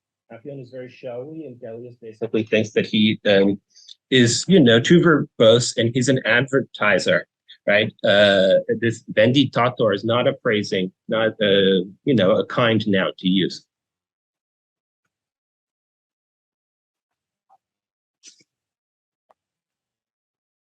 So Appion's fantastic tales were really prone to hyperbole, right? And that's why he gets this post on. But that whole history, right? Appian being really a kind of either a very capable or a very mediocre polymath, depending on who you read, makes it difficult to suss out why Androcles is Appion's specifically. And Paul Kaiser, who wrote the commentary on Appian in the Jacobi, basically asked that question: why the heck is it there? Why Appian? And in some ways, my paper is the first attempt. Paul Kaiser guesses that Appian is trying to naturalize the Egyptian sensibility around animals via kind of looking to, but not completely adopting fable. Right? Fable is a particularly felicitous join with what Egyptians think about animals and their relationships to humans and gods. So now it's time to kind of return to my origin question and to move to Egypt. It's easy to promote a vision of Appian that's really solidly Alexandrian, given the evidence we have in Josephus and Philo, right, where he is a really Alexandrian guy rather than a kind of Egyptian guy. But I think his birth in the Oasis is significant. And is particularly significant for the Egyptian tradition of animal fables, which I know. So why haven't we brought these related to Androcles? Partially because Egyptian approaches to animal fable are extremely lacunose and hard to kind of suss out. And in part, this is going to again pick up pages kind of invite her to take images seriously and of equal constituted value, because almost all of the images for Quranic animals is and so if you look, if you want to see origins of an Egyptian fable tradition specifically, you get, this is from Dar al-Medina, so it'll be New Kingdom and Ramesside, where you see a kind of inkling of what a textual fable would be with the subversion of species relationships where two animals that should be, at odds are playing a board game. Right. In a kind of different example, which would be close to, I think at least Daniela's heart, based in Turin, the Turin Papyrus, we have the famous battle of mice and cats. It's hard to see, but right, you see the mice with the arrows and stuff fighting a city of cats, of interest principally because of its potential relationship to the pseudo-Homeric, right, Patrocomia Machia. And in a final kind of relatively well-known example, you see an inversion of species relationships where you see a cat who's basically a servant or a slave to a mouse. The only sustained textual example of an Egyptian fable particularly is the so-called myth of the sun's eye, which is demotic. Our best attested attestation of this is in the 2nd century CE Leiden papyrus, but it's also been translated into Greek, as Monica Signoretti has discussed. And as a result, the presence of both demotic and Greek versions located in a similar Greco-Egyptian cultural context that is surrounding Appian. So a bit of background. The text is an extended dialogue between the son of Thoth and the goddess Hel. The former is the son of God, who's scribes and a wisdom leaders in particular. And the latter is the Mayan's goddess, the daughter of Ra, and as a result, it's the so-called eye of Ra. Basically, the right-handed woman who kills them all. It admits the extended attempt on the part of process to persuade Appian to return to the kind of position. The job of this text is to persuade people. Substantively, this forms a kind of set of fables that the dog ape, this is the son of Thoth, uses to try to make the case. Right? So we see a set of fables that form the bulk of this act of persuasion. Most interest in the fable comes from folks like Alexander von Neven and Jacqueline Jay, who are attempting to deduce from this one single example everything else about Egyptian fable. Right? So we see questions of priority, and we see questions of kind of where fable shows up in the Egyptian generic. I think it's significant for present purposes that the myth of the sun's eye is structurally built on outer and inner narrative layers. Right? So on the outermost level, we see this active persuasive speech where the son of Thoth is trying to do his technique. On the inner layer, we got a set of fables. And he cycles through these fables in ways that are kind of sometimes obvious to see why he's telling them, but sometimes seem self-consciously just there for their own sake. So in the former case, we see the tale of the two jackals. And in the tale of the two jackals, they give a persuasive speech to persuade a lion not to eat them, which is of obvious interest to the son of Thoth, who is confronting, right, a lioness who could very easily eat them. We also see fables like the tale of the cat and vulture, which is retribution and justice, in ways that are broadly accepted as the core argument. For now, one turns to this in particular because there's also, as in Babri, is the tale of the mouse and the lion. Most discussion so far has been about who influenced whom and about cultural priority, which, you know, I don't want to dismiss at all, even though I'm going to take things in a new direction. What is particular to the presence of the tale here is that we see a long catalog before we get into the fable proper, in which the lion confronts a bunch of animals who have all been done violence upon by humans. So you get formulaically a kind of who did this to you? It was humankind. It was humankind. And you see this a bit, I apologize, I think there's neither an Italian nor an English translation of this.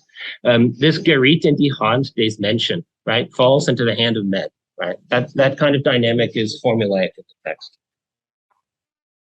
Okay. I again really want to underline that for the purposes of its felicity for Appian, who also is kind of taking a theme of domination, right? Particularly a narrative frame of human domination that is framing the movement from Africa to Italy of both animal and human. And there are other elements of this that might hold some promise for making sense of Appian's interest in languages, right? One, it depicts the connects fable as an anthropomorphization of animals with an Egyptian flexibility of form, right? Dogs become animals, animals become humans. That is a kind of very natural part of the Egyptian purpose. The species divides is less natural. In that regard, I'm going to the gesture of the fascinating, similarly blurring lines separating fable from philosophies of metempsychosis, right? And the anecdote of Pythagoras and Puppy, I think is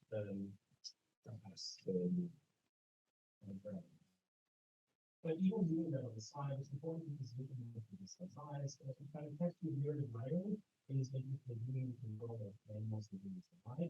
And it's used as a kind of inner moment of persuasive speech, set background that is relevant to this presence. So to sum up, before I conclude. I've suggested there are two different contexts for Appian. One is Aesopic and focused on slavery, and the other is Egyptian and focused both on human, divine, and animal interconnections, and on multi-layered reflection on persuasive speech. And the question is, how do those two things fit together to make sense of Appian's persuasive speech? I think what matters is that Appian's empathy's gestures toward several stock arguments made in both the Quran and Egyptian fable without really repeating or centralizing any of them. It's in a lot of different things at once, but not really. In part, this is an argument for fortune and the very value of that very some gratitude. Fortune can change, so you know, keep that in mind.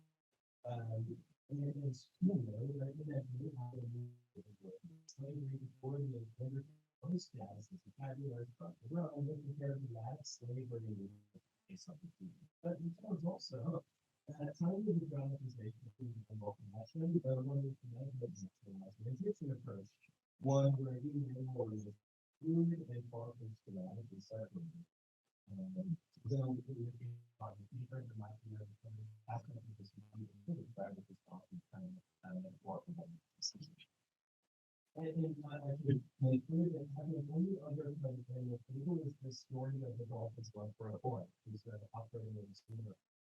But again, I think the argument we made is not Appian's ability to design the kind of story that can meet very disputed arguments. Learns or achieve cultural approaches. Because we're not strictly recreating even.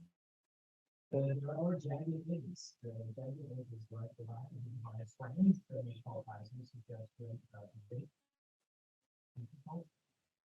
We see the incorporation of fable tropes into the story, which is generically more about paradoxography, right? A surprising story than about a problem of person. And really kind of argument that the Barthes happiness scale is a simple reproduction of either profile factor, one which is the other problem. It's not, I think, that is valuable because this argument in the first was a productively resistant to these kind of topology of the use. The kind of technology that is historically effective in the effective learning for the traditions. Thanks.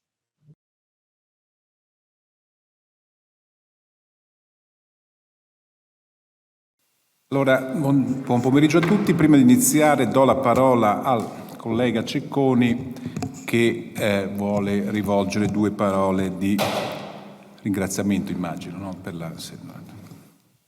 No, non si sposta questo, Giovanni, devi sederti perché... Giovanni, no, non si sposta questo, è fisso, per cui devi sederti. Ah, c'è questo, bene. Sì, mi ha colto di sorpresa Davide, ma naturalmente ringrazio, non credo che ci siano qui rappresentanti del Consiglio regionale della Toscana, comunque è mio dovere ringraziare il Consiglio regionale per l'ospitalità e per averci, per ospitarci questo pomeriggio in questa sala. Non spiego com'è nata l'idea, ma era collegata a una possibile visita di Palazzo Medici Riccardi, che non potrà essere fatta.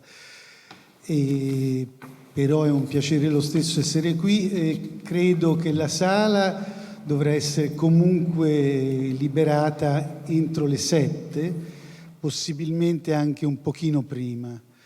Ecco, e dopo ci organizziamo per recarci al ristorante tutti coloro che verranno a cena.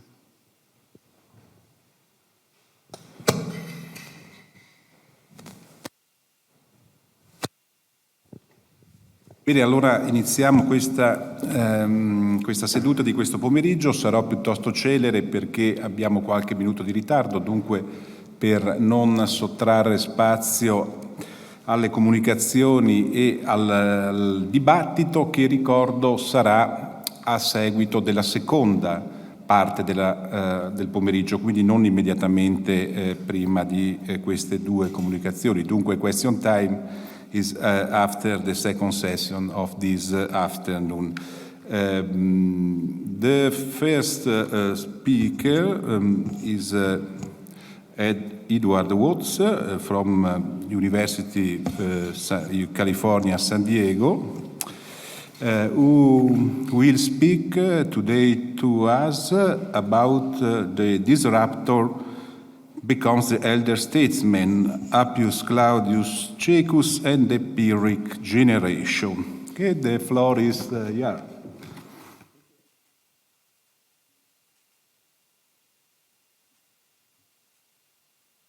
So I hope people can, I apologize for having to stand. I project much better standing, so hopefully you can forgive me.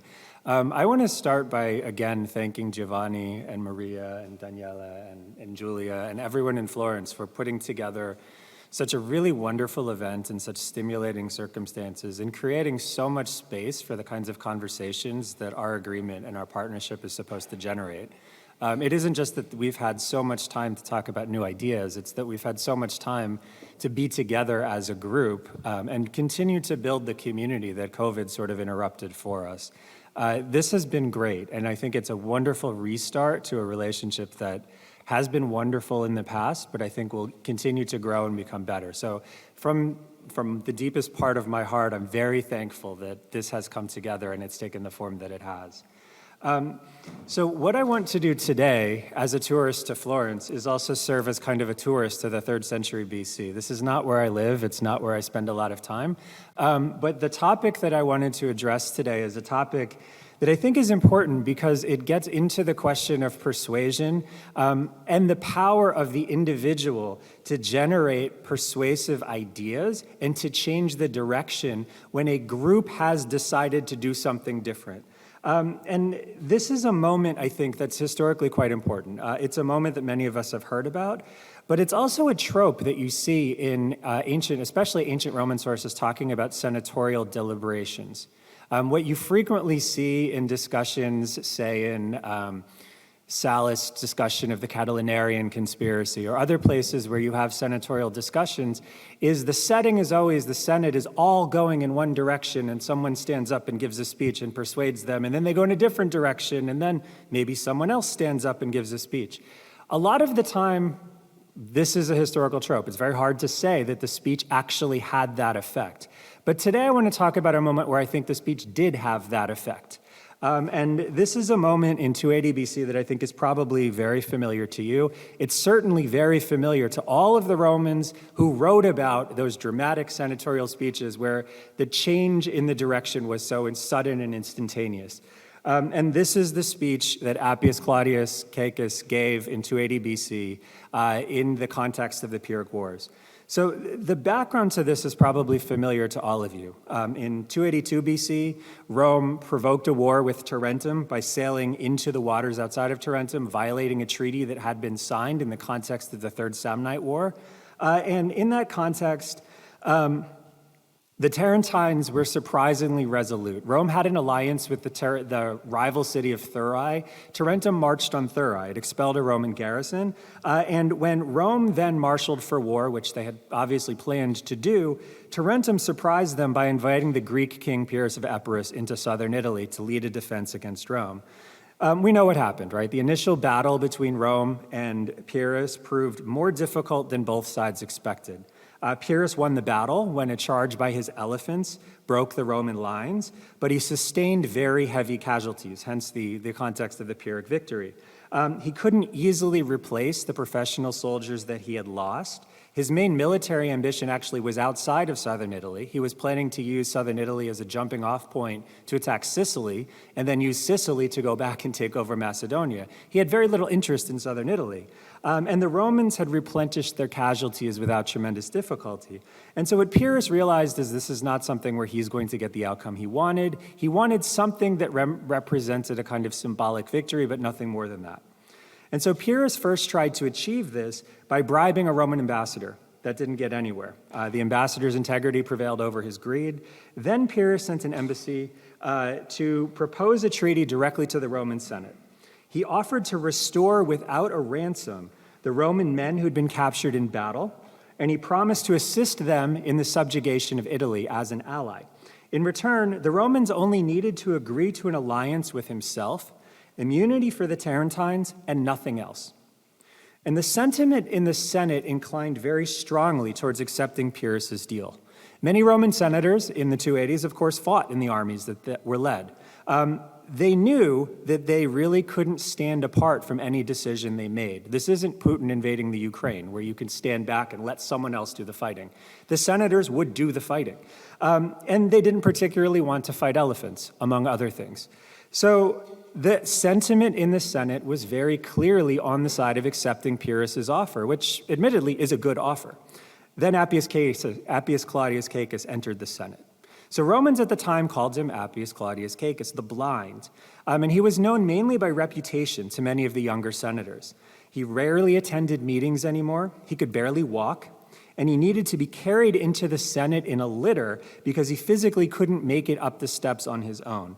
And then when he reached the door, his son and his son-in-law had to take him by the arms and walk him in to give his speech. And when he showed up, his appearance silenced the entire chamber. And his message was short, to the point, and so memorable that copies of the speech circulated in Rome for centuries. So Appian records him saying, "I was grieved at the loss of my sight.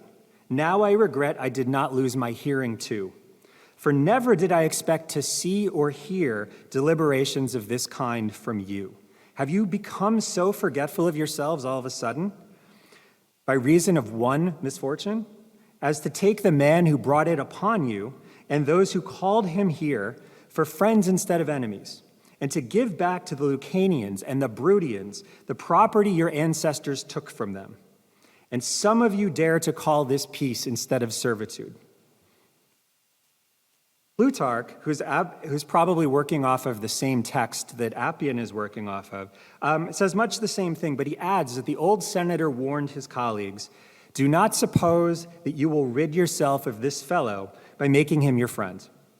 You'll instead bring others against you, and they will despise you as men whom anyone can easily subdue if Pyrrhus goes away without having been punished for his insults. The speech, we're told, so swayed the Senate that Rome decided to fight on. And despite another costly defeat, it kept fighting until Pyrrhus was finally defeated in 275, Tarentum was absorbed in 272, and then the story, resumes in the much more familiar story of Rome fighting foreign wars instead of Italian wars. And all of this is familiar to most students of antiquity. The Pyrrhic victory is one of the very few mid-Republican things that has entered into common parlance. But I'm interested today not in why we remember this, but why did that speech work so well? And there's aspects of this that I think are important because we don't think about the full story of Appius Claudius. And it seems like the speech should have been easy to dismiss. Why is it that an old man that few people know, who cannot even bring himself to walk into the Senate, can advocate for a war that he's obviously not going to fight in? After all, this sounds a lot more like an old man yelling at the clouds than somebody who's going to actually make a change in the conduct of people.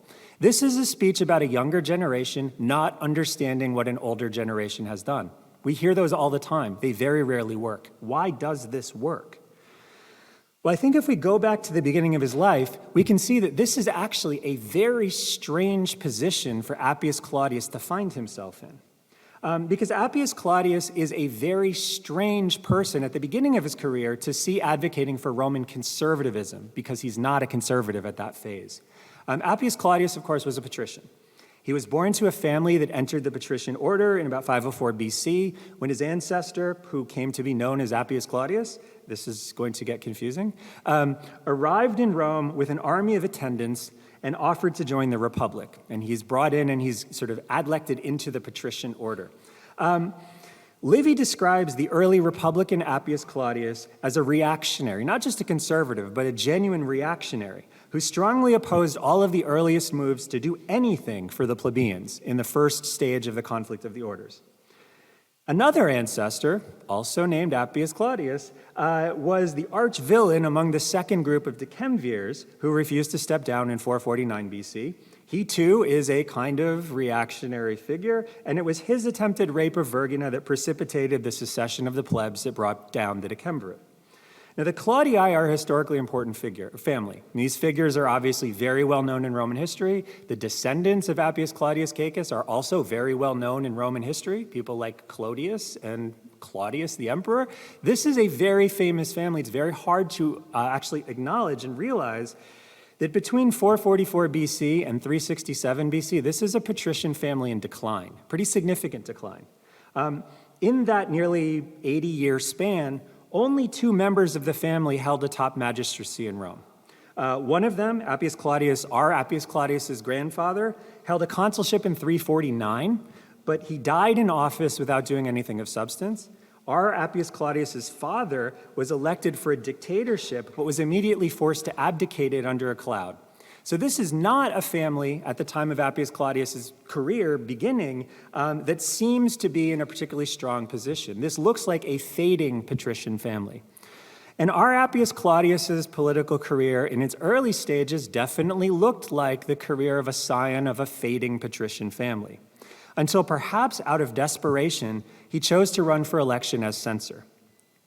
Now, we think this is a very high honor. In the 4th century, this is not. 4th century censors enjoyed considerable prestige, but they lacked the lawmaking capacity of tribunes and the military authority of consuls. They were elected every 5 years. They performed duties that took too long for holders of annual magistracies to complete. And censors basically assumed responsibility for monitoring and awarding public works contracts, but in the middle part of the 4th century BC, those are not very significant.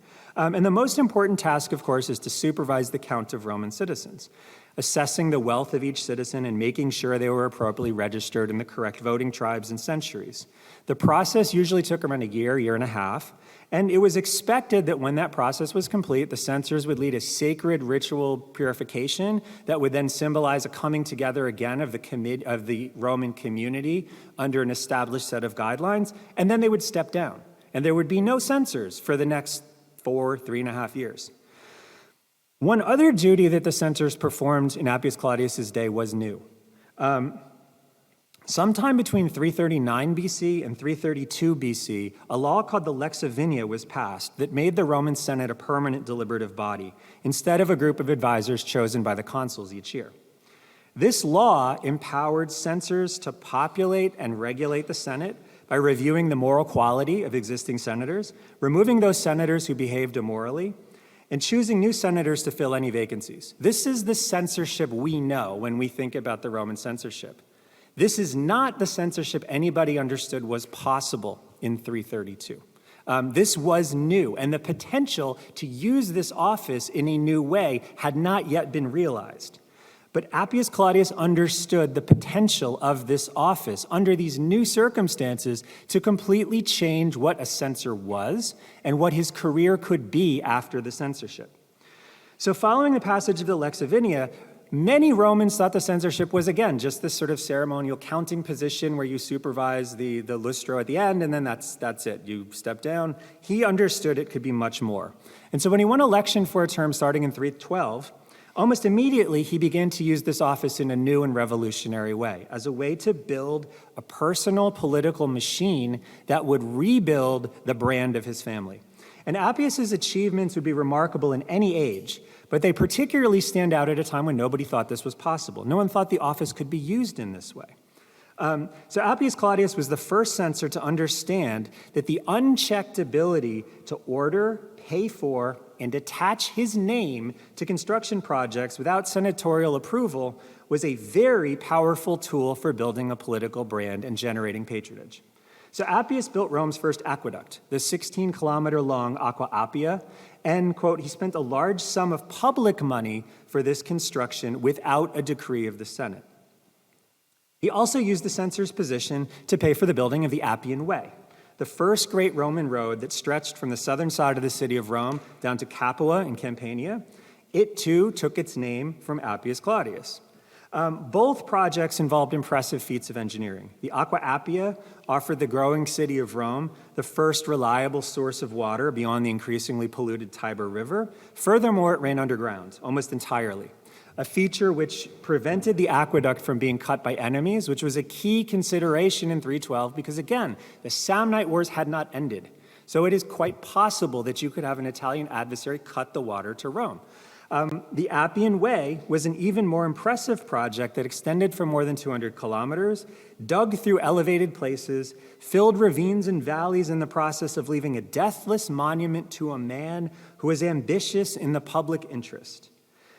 These projects serve a host of political and military purposes. The Appian Way offered Roman troops and allied troops a fast and relatively efficient way to travel from the capital down to the southern theaters of the Samnite War, a simmering conflict at the time.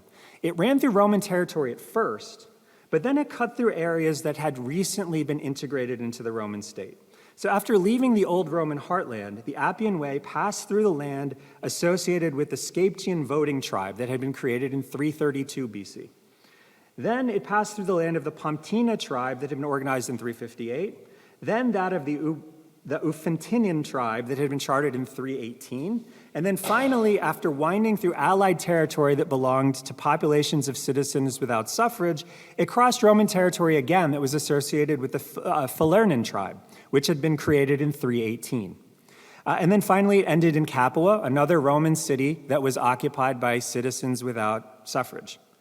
The Appian Way is a political patronage project. There's other things too, but this is a project that takes public money and brings it through whatever lands of new Roman voting tribes Appius Claudius wanted to send it through. This is a patronage-generating activity. And it was a way for Appius Claudius to basically channel public money to people in newly incorporated parts of the Roman state in a fashion that totally served his own interests. He also made strategic use of censorial control over the membership of the Senate and the distribution of Roman citizens into tribes and voting blocks in order to advance his own political prospects. So Appius broke with tradition by allowing all Roman citizens to declare which tribes they wanted to join. So what that meant is members of the 4 urban voting tribes that previously were based in the city of Rome themselves and previously would vote in much larger numbers than the rural tribes could now spread themselves out among the rural tribes and kind of even out the voting in tribal assemblies and in elections for magistracies, with the urban vote now being distributed in a way that's much more equitable. Of course, this benefited Appius Claudius too. And this, I think we cannot escape the conclusion that Appius Claudius is looking to shake up the Roman political system for his own benefit. So Diodorus Siculus explains that Appius did all of this in part to incite hatred towards himself by the most distinguished men, while he avoided giving offense to any of the other citizens, because he could then gain the goodwill of the many by pursuing a popular reform that highlighted the hostility of the nobles towards measures that increased the voices of regular citizens. So Appius also remade the Roman Senate in a very significant way by including the sons of freed slaves among its members, a step that Livy disdainfully says debased the Senate. I can't prove this, but I suspect if you were to have the senatorial rolls from 312, you would see lots of people from the Falernian tribe and the Ufantinian tribe and these other Scapatian tribe and these other tribes that he had been building relationships with. We can't prove it, but I suspect that's something that's going on. This was, Livy continues, an effort by Appius to gain influence in the Senate House by bringing people of low birth who were beholden to Appius into the Senate. Because of their hatred for him and their desire to please the most distinguished men, Diodorus wrote, the consuls called together the Senate not as it had been put together by Appius, but as it had been entered in the album by the preceding censors. So they just ignored his new Senate entirely because it was too disruptive, and the people in it were too loyal probably to him. The voters in opposition to, so the voters in opposition to the nobles and in support of Appius responded by electing Gnaeus Flavius to the aedileship, and he was the first Roman whose father had been a slave to gain that office. Perhaps just as importantly, he was a client of Appius Claudius. So Appius's nakedly ambitious approach to the censor's duties contrasted strongly with the behavior of his censoral colleague, Lucius Plautius. Plautius imagined the censoral job in very traditional terms. They did the count. He stepped down after a year and a half, and he expected that Appius would do the same. Appius didn't. Appius stayed for the full time. He stayed in office until the reforms that he sponsored and the construction projects he began could be completed. And Appius even survived efforts by the old-style Senate and a group of tribunes of the plebs to compel him to leave office or face arrest.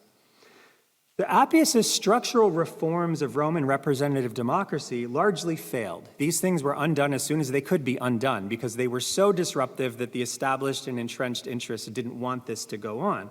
But his actions as censor, in a sense, defined a political brand that propelled him to heights not matched by his most recent ancestors. So he won election to the consulship for the year 307, right when his censoral term ended, and then in 296. He was also selected as dictator once, and as he did these things, the old guard suspicious of him slowly died off. And new senators entered who had either come to terms with the changes he had initiated or hadn't experienced the world before his censorship. But the moment that really shifted perceptions of Appius Claudius came during the Third Samnite War. This is a conflict that most Roman historians have largely forgotten. But it's the conflict that brought the most significant fights between the Roman coalition of citizens and allies and a collection of Etruscans, Umbrians, Samnites, and others determined to resist Roman domination of Italy.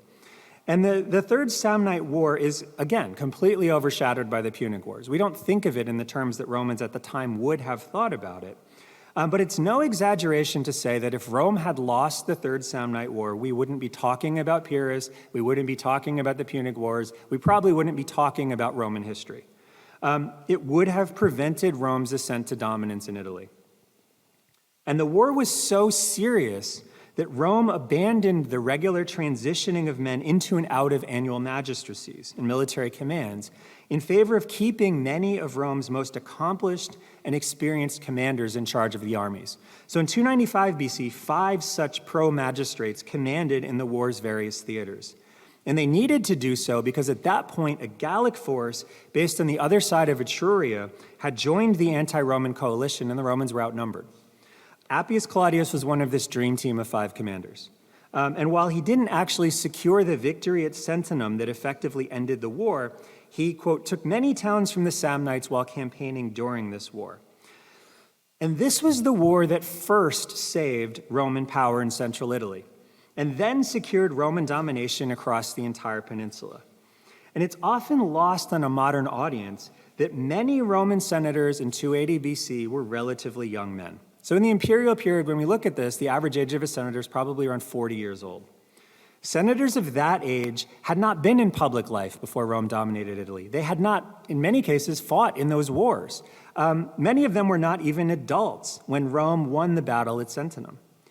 And so it was left to Appius Claudius, one of the last publicly active members of that heroic generation, to remind his younger countrymen that what his generation had won, theirs could lose. Rome's humiliation lurked beneath Pyrrhus's generous peace treaty.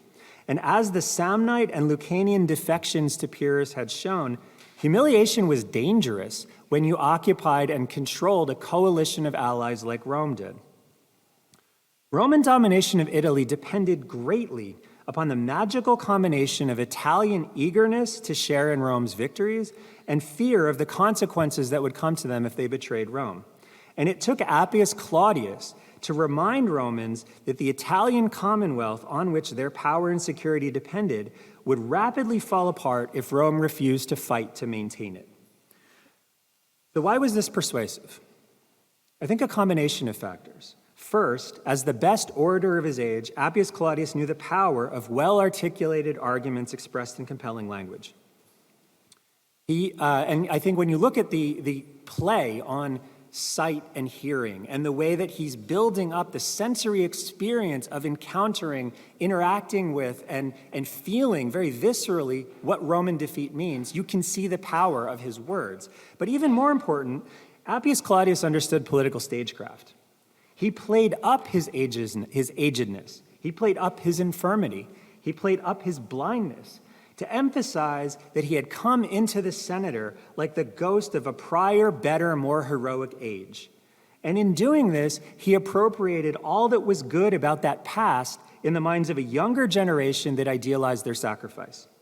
He was no longer the ambitious political disruptor of the 310s. He was the living embodiment of an entire generation's heroism in the 290s. And this ultimately was his legacy.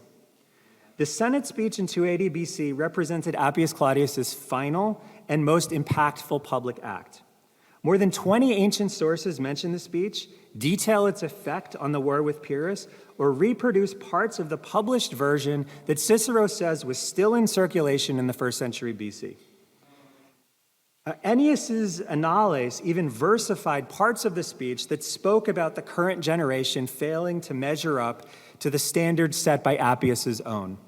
Cicero, Valerius Maximus, and others would later celebrate Appius Claudius's continued political involvement and the clarity of moral vision he showed despite his physical blindness. And as Barbara showed us earlier, Cicero took particular delight in highlighting the ways that Clodius and Clodia contrasted unfavorably with their ancestors' virtuous stand against Pyrrhus.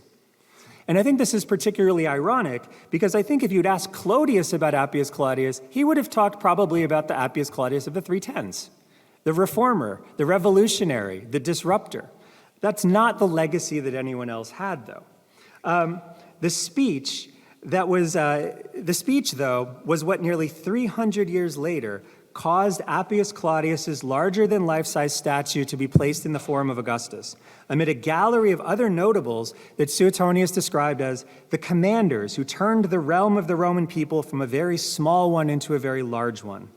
The epitaph on its base concisely summarizes the effect of the speech. He prohibited the establishment of peace with the King Pyrrhus. Even Justinian's Digest mentions the speech more than 800 years after Appius Claudius dies. But it's not just his speech that made his final public act the one that defined Appius Claudius's legacy. It was also the fact that his advice simultaneously confirmed Roman ideas about their national character and pointed the state towards a favorable outcome. The speech set the tone for how Rome would in the future respond to much more serious threats in the next 2 generations, when, for example, facing Carthage, and then eventually how later Romans would measure their own steadfastness in the face of adversity. So Appius Claudius continued to persuade Romans to resist military threats for centuries after his death, because Romans wanted to believe that this is who they were as a nation. And it's easiest to be persuasive when your argument reaffirms what people already want to believe about themselves. Thank you.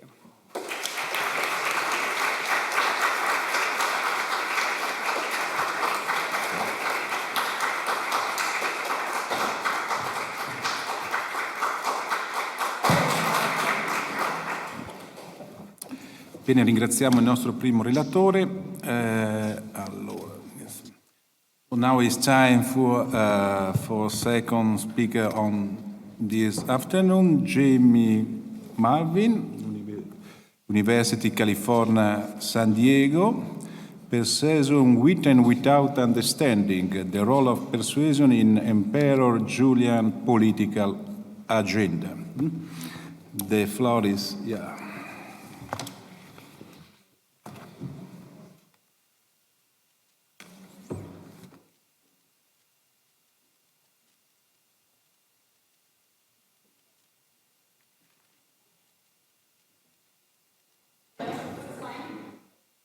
How about now? It's good?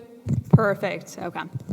Well, I'll go ahead and echo what everyone else has said, and thank you so much. So I met quite a few people back in San Diego at the Florence conference, and I was delighted to continue to get to know them, even coming to Florence and meeting Roberto, of course, and Giovanni again, and having the great hospitality and seeing it once more in full force.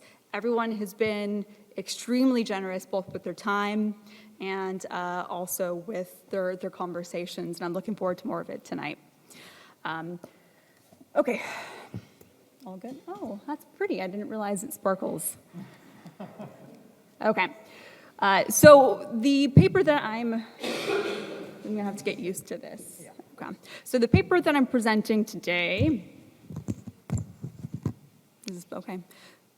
So the paper that I'm presenting today is on the role of persuasion in the Emperor Julian's political agenda.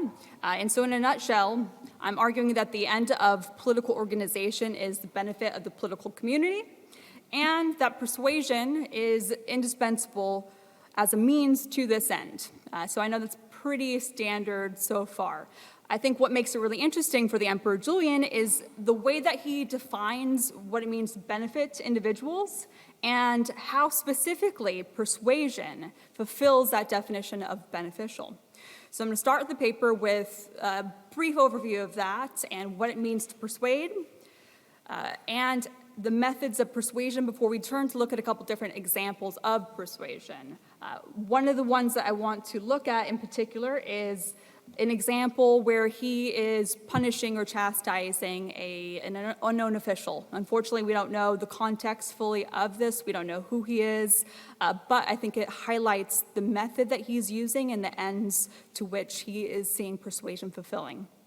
After that, we'll briefly go through a couple more, and then I will just end it with a couple notes on why, if we pay attention to the way that Julian is using persuasion, and we understand how he is convinced that it's playing this role in his aim to benefit the political community, defined as it is, we can start to shift, or we should shift the way that we're evaluating some of the things he's doing, or the motivations that are at least behind them.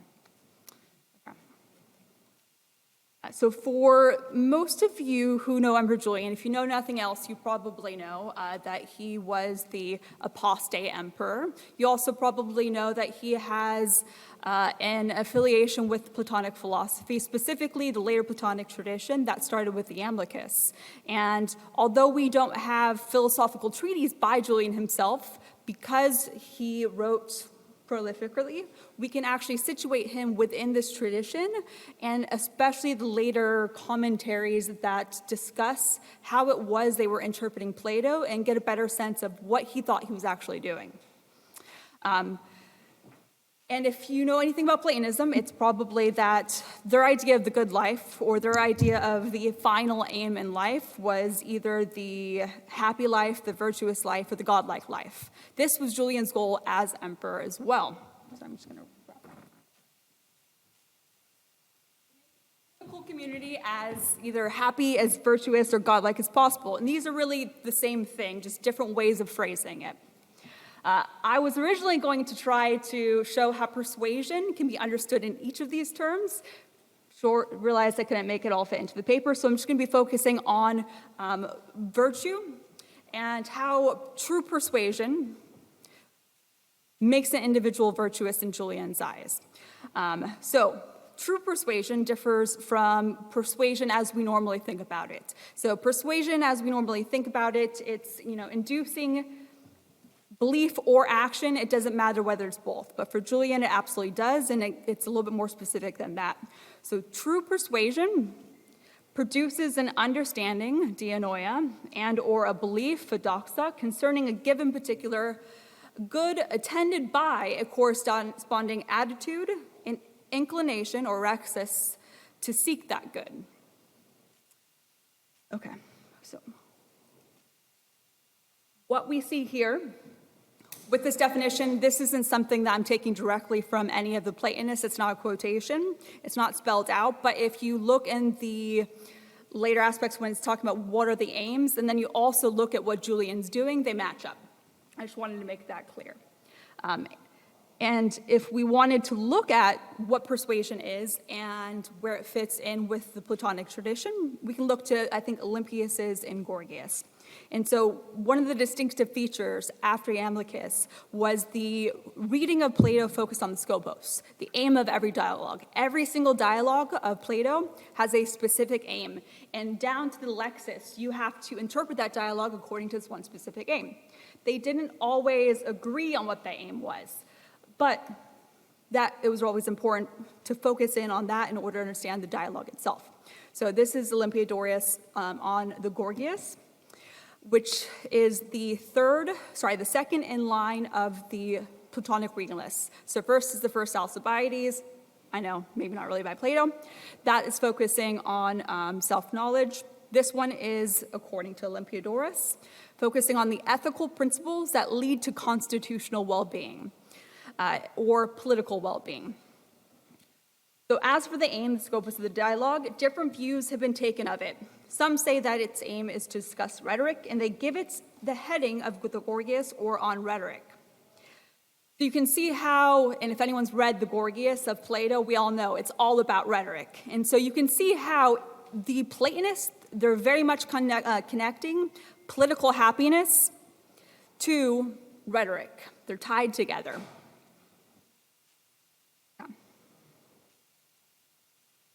So I want to now look at just a brief passage. Oh, shoot.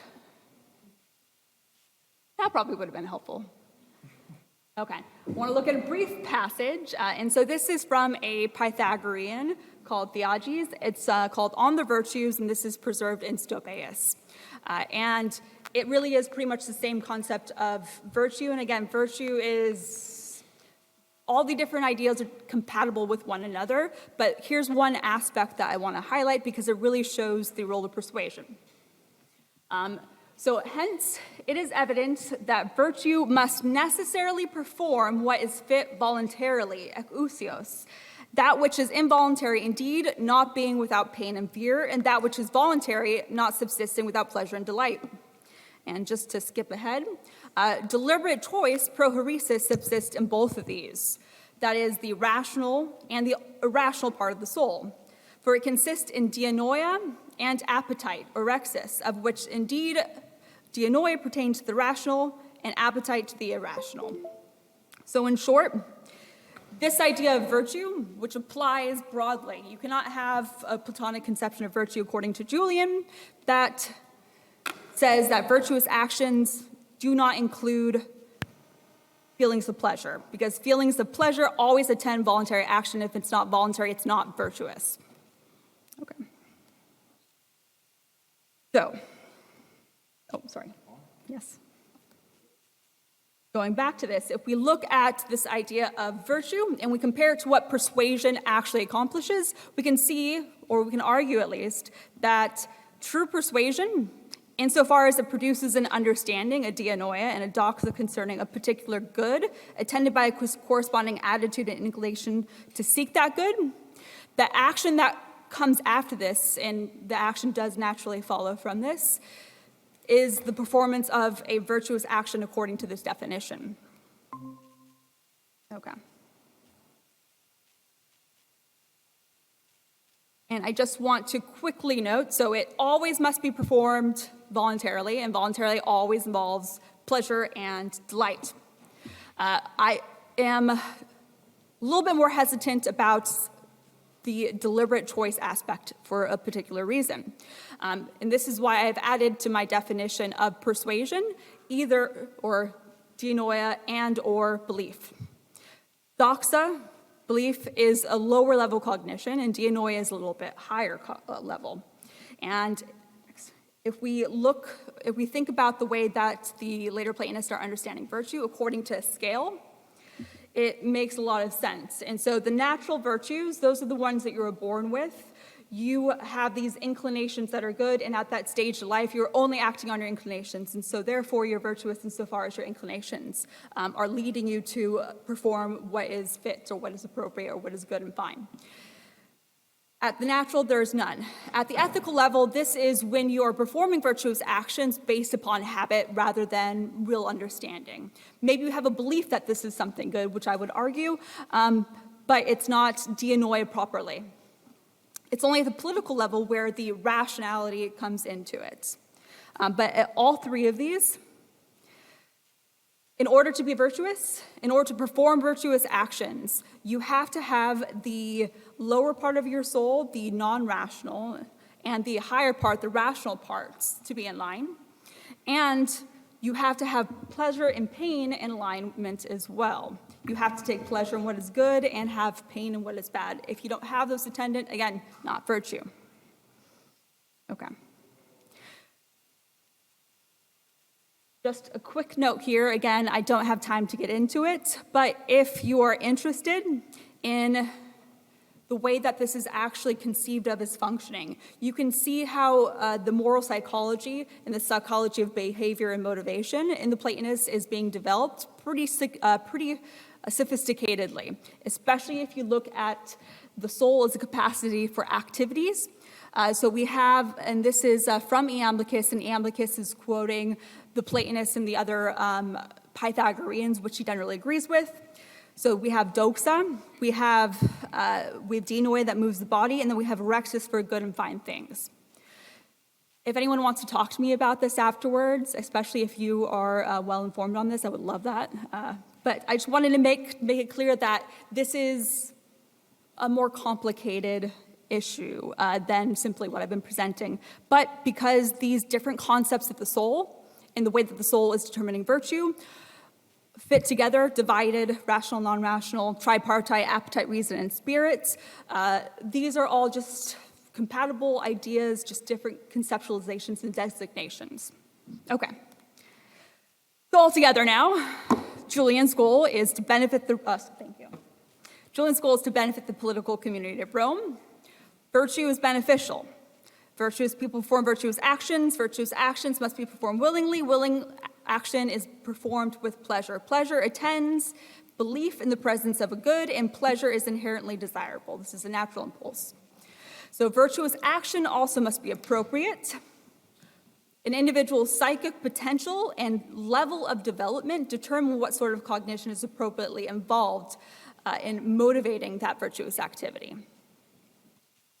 So persuasion is true insofar as it leads to the voluntary performance of actions motivated by the correct cognition of the goodness or fineness of that activity. And so therefore, true persuasion leads to virtuous activity, which is Julian's goal in making his subjects virtuous. Okay. So how do you do this? So persuasion, you need to give them a correct understanding of that and why a given particular is just, honorable, praiseworthy, appropriate, advantageous, to desire to seek it as far as possible, what is most just, et cetera, and to be averse and to avoid as far as possible what is least.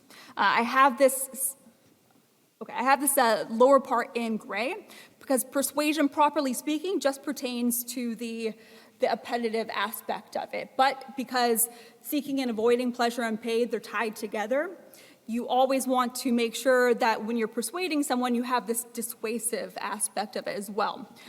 Also, for people who have not developed their souls enough, or for people whose souls are not properly ordered, you need to have this other aspect if you want to control their behavior.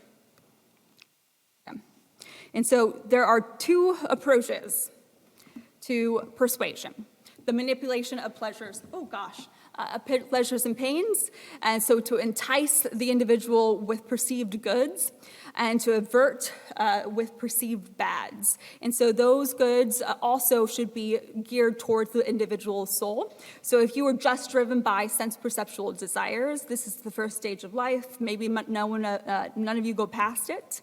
The guy from the WASP seems like he didn't really move past this. Then you want to make sure that you're using bodily pleasures, external goods, etc. It's only when someone who is developed to the point of taking pleasure in honor, then you can kind of have these goods of the soul as well. So the manipulation of pleasures and pains, that's one part. The other part is inducing belief and instruction, real understanding. What should be done in a specific situation and the general principle behind why. Okay. So before we move on, I want to just quickly say something about pleasure because, again, this is not usually the way that we think about pleasure. So for the later Platonists, including Julian, we see this as an innate impulse to seek pleasure and to avoid pain. And pleasure is always attended by a belief in a present good. Hope is framed as a belief in a future good and therefore a belief in a future pleasure. Fear is a belief in a future bad, which is expectation of a future pain. Memory also is used to recall past goods and therefore pleasures and past bads and therefore pains. So, manipulation of pleasures and pains added to, and added to instruction. I'm not going to go over this right now because we'll see some of these examples in the example that we're looking at. So we have Plato's method of instruction. So this is taken from the anonymous Prolegomena to Platonic Philosophy, where it's breaking down the 15 different ways that Plato uses in the dialogues to instruct individuals. For those of you with pretty keen sight, you'll also notice that dialectic, the 4 aspects of that are bound up within this. Then there's the progymnasmata. So we're talking about persuasion, so of course we're talking about rhetoric, because the end of rhetoric is persuasion, and then these are broken down as well. And a lot of these tend to overlap and work together. Okay.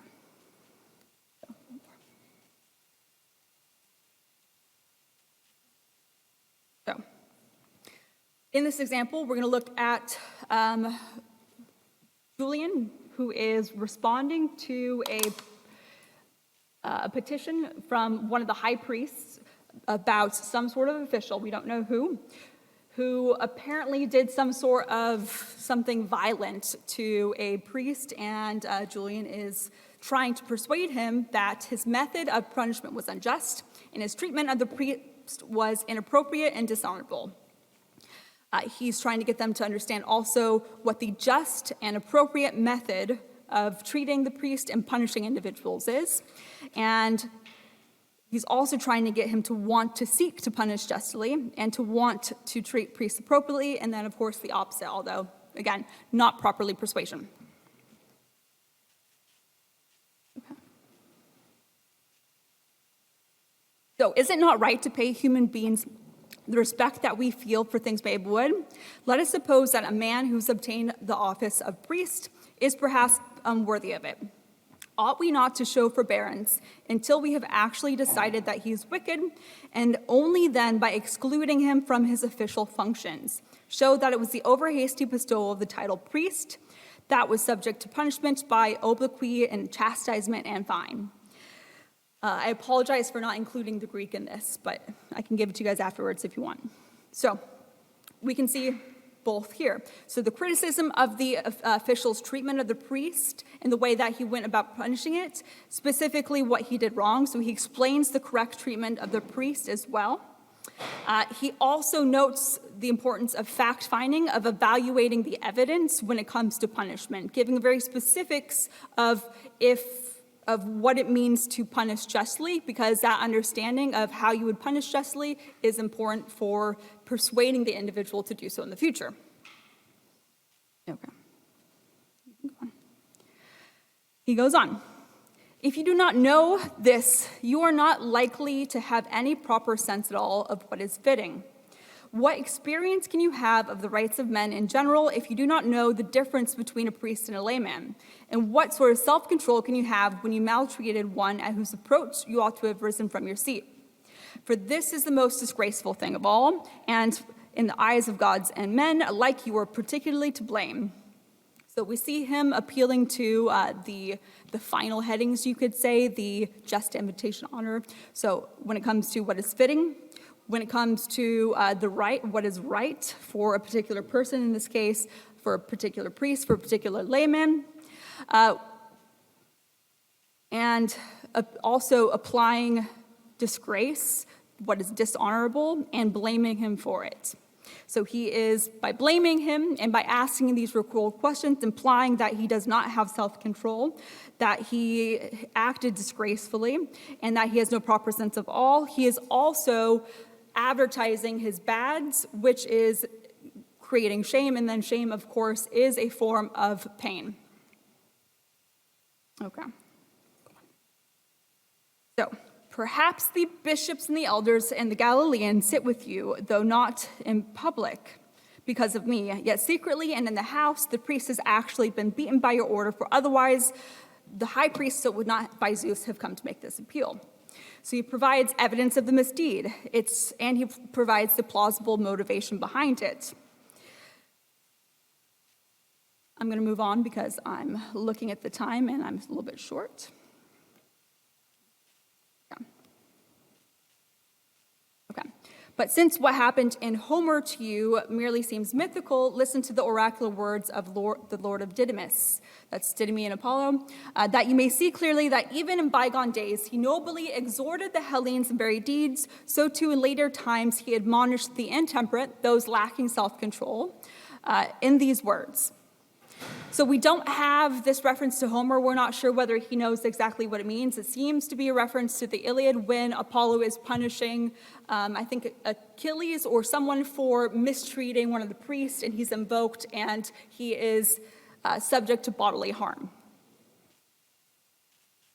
So, whosoever with reckless minds works wickedness against the priests of the deathless gods and plots against their honors with plans that fear not the gods, never shall he travel life's path to the end, seeing that he sinned against the blessed gods whose honor and holy service those priests have in charge. And so this is, again, the prophecy of Didymi and Apollo that Julian is reporting. Julian goes on to mention, because he mentioned that these are specifically, in the last one, that admonishments for people with intemperate words, he's noting that this is the sort of persuasion, or really not true persuasion, that you would have to apply to individuals who are not self-controlled. You have to threaten them with bodily harm. This is not true reasoning. And what he says next makes that clear. So thus then God declares, that those who even deprive priests of their honors are detested by the gods, not to mention those who beat and insult them. But a man who strikes a priest has committed sacrilege. So he makes it very clear what the crime is. It's a crime against the gods. He's emphasizing the dishonorability of it, appealing to, again, one of the final headings. And he is also, by emphasizing the shame of the dishonor and giving him reason to do what is honorable and explain what that is, persuading him towards appropriate, just action and treatment of the priest. Okay. Julian goes on to stipulate his punishment for the inappropriate punishment of the official. The official's inappropriate punishment of the priest. So he specifies, so wherefore, since by the laws of our forefathers I am supreme pontiff, and moreover have now received the function of prophecy from the god Didymus, I forbid you for 3 revolutions of the moon to meddle in anything that concerns a priest. But if during this time you appear to be worthy, and the high priest of the city so writes me, I will thereupon take counsel with the gods, whether you may be received by us once more. This is the penalty that I award for your rash conduct. Again, specifying what exactly is he punishing. It's the rash conduct of the official in the way he's treating him. How is he punishing that? He is forcing him to step out of affairs. What Julian is also doing with this entire letter and with this punishment is he's demonstrating the proper course of action and therefore reinforcing what it means to punish someone correctly.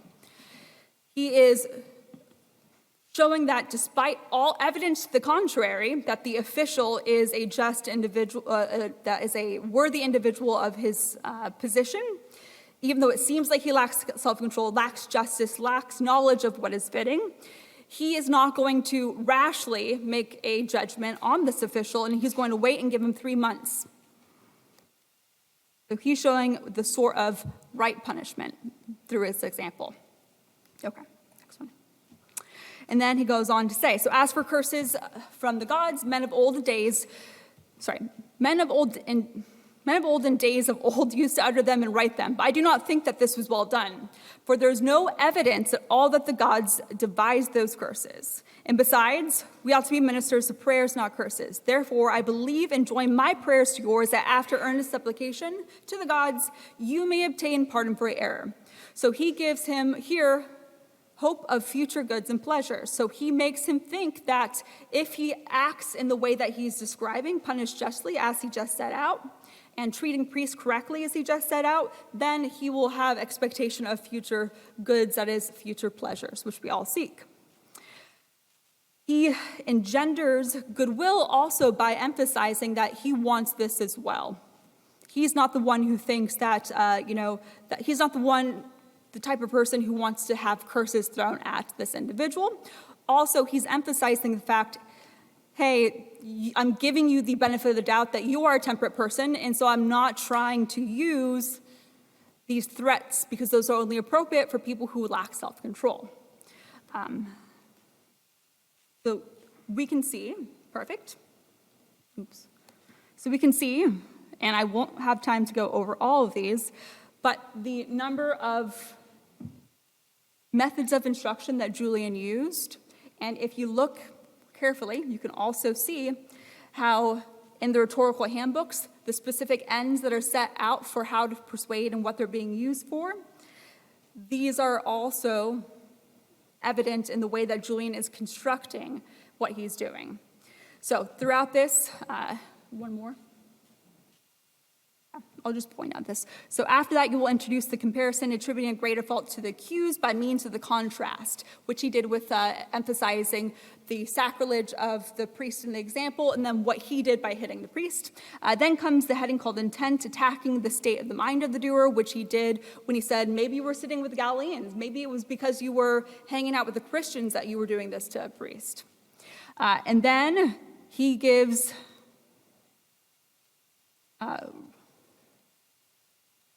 well, he doesn't do all of this, but you can also see these final headings here: legality, justice, advantage, possibility, honor, and results. Everything comes back to this, and when you're trying to persuade, you're always referencing a good in terms of one of these things. If we had more time, because I'm like out of time right now, right?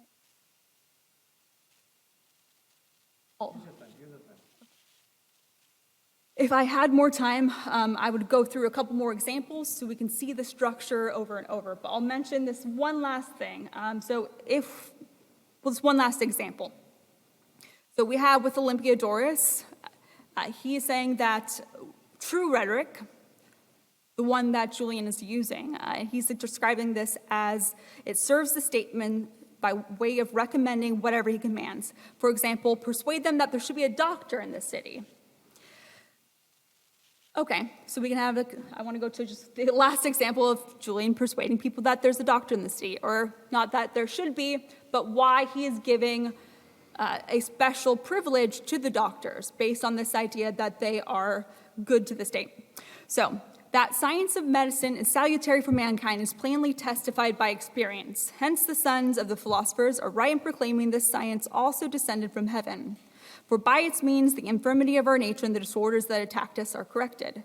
Therefore, in accordance with reason and justice, we decree what is in harmony with the acts of former emperors and of our benevolence, ordain that for the future you may live free from the burdens attaching to senators. This is something that we can identify in many of Julian's laws as well. Unfortunately, as I'm sure many of you know, the laws have not been preserved in their entirety. We have a lot of post alia after other things, but we still have enough to see the way that Julian is using this as a means of persuading generally the population to obey the government. That is, to believe that it is a good thing to obey, to understand why they're obeying, and to willingly wanting to do whatever it says. If we understand not only the way that persuasion increases an individual's virtue, even if it's incrementally, and the way that it also promotes the conditions in which other people in the society can attain their limits of virtue, you can see why it matters to persuade individuals. And so if you're looking at Julian's compulsive need to self-promote or kind of explain what he's doing, it doesn't have to necessarily only be the fact that he is a shameless self-promoter. It's important to realize that there is a sincere need in his mind in order to add these explanations in. And if you look at the way that he's adding them in, both targeting the cognitive and the emotional, it forces us to question the sincerity of a lot of his actions. Okay, I will stop there. Thank you so much.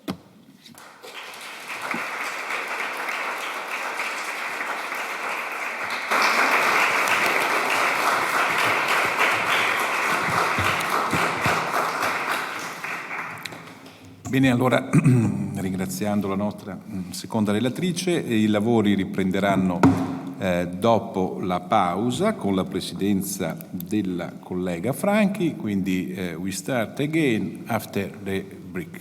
Thank you.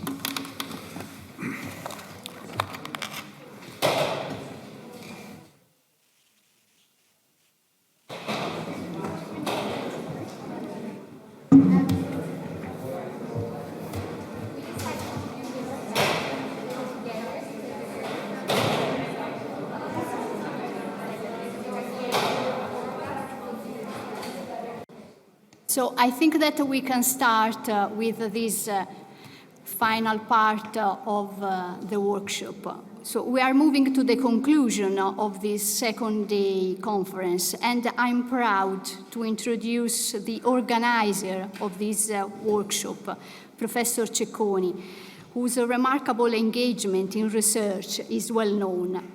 Giovanni Cecconi is Professor of Roman History at the University of Florence. He has worked on imperial history and late antiquity, with a particular emphasis on administrative history, religion, ideology, and issues of power. He has published in Italian and other languages over 100 publications, including monographs, articles, and reviews. Among his last books, I want to quote Barbarians and the Pagans, Religion and Society in Late Antique Europe, published this year in Italian, where he has investigated the impact of Christianity on barbarians. This afternoon, he will speak on persuading taxpayers in the later Roman Empire. Grazie. I apologize for speaking in Italian. I hope that the slides will help the audience and the colleagues of San Diego. Il mio tema è un tema, insomma, che ci porterà in terreni non così piacevoli e così forse divertenti come è stato per le occasioni, per gli interventi precedenti.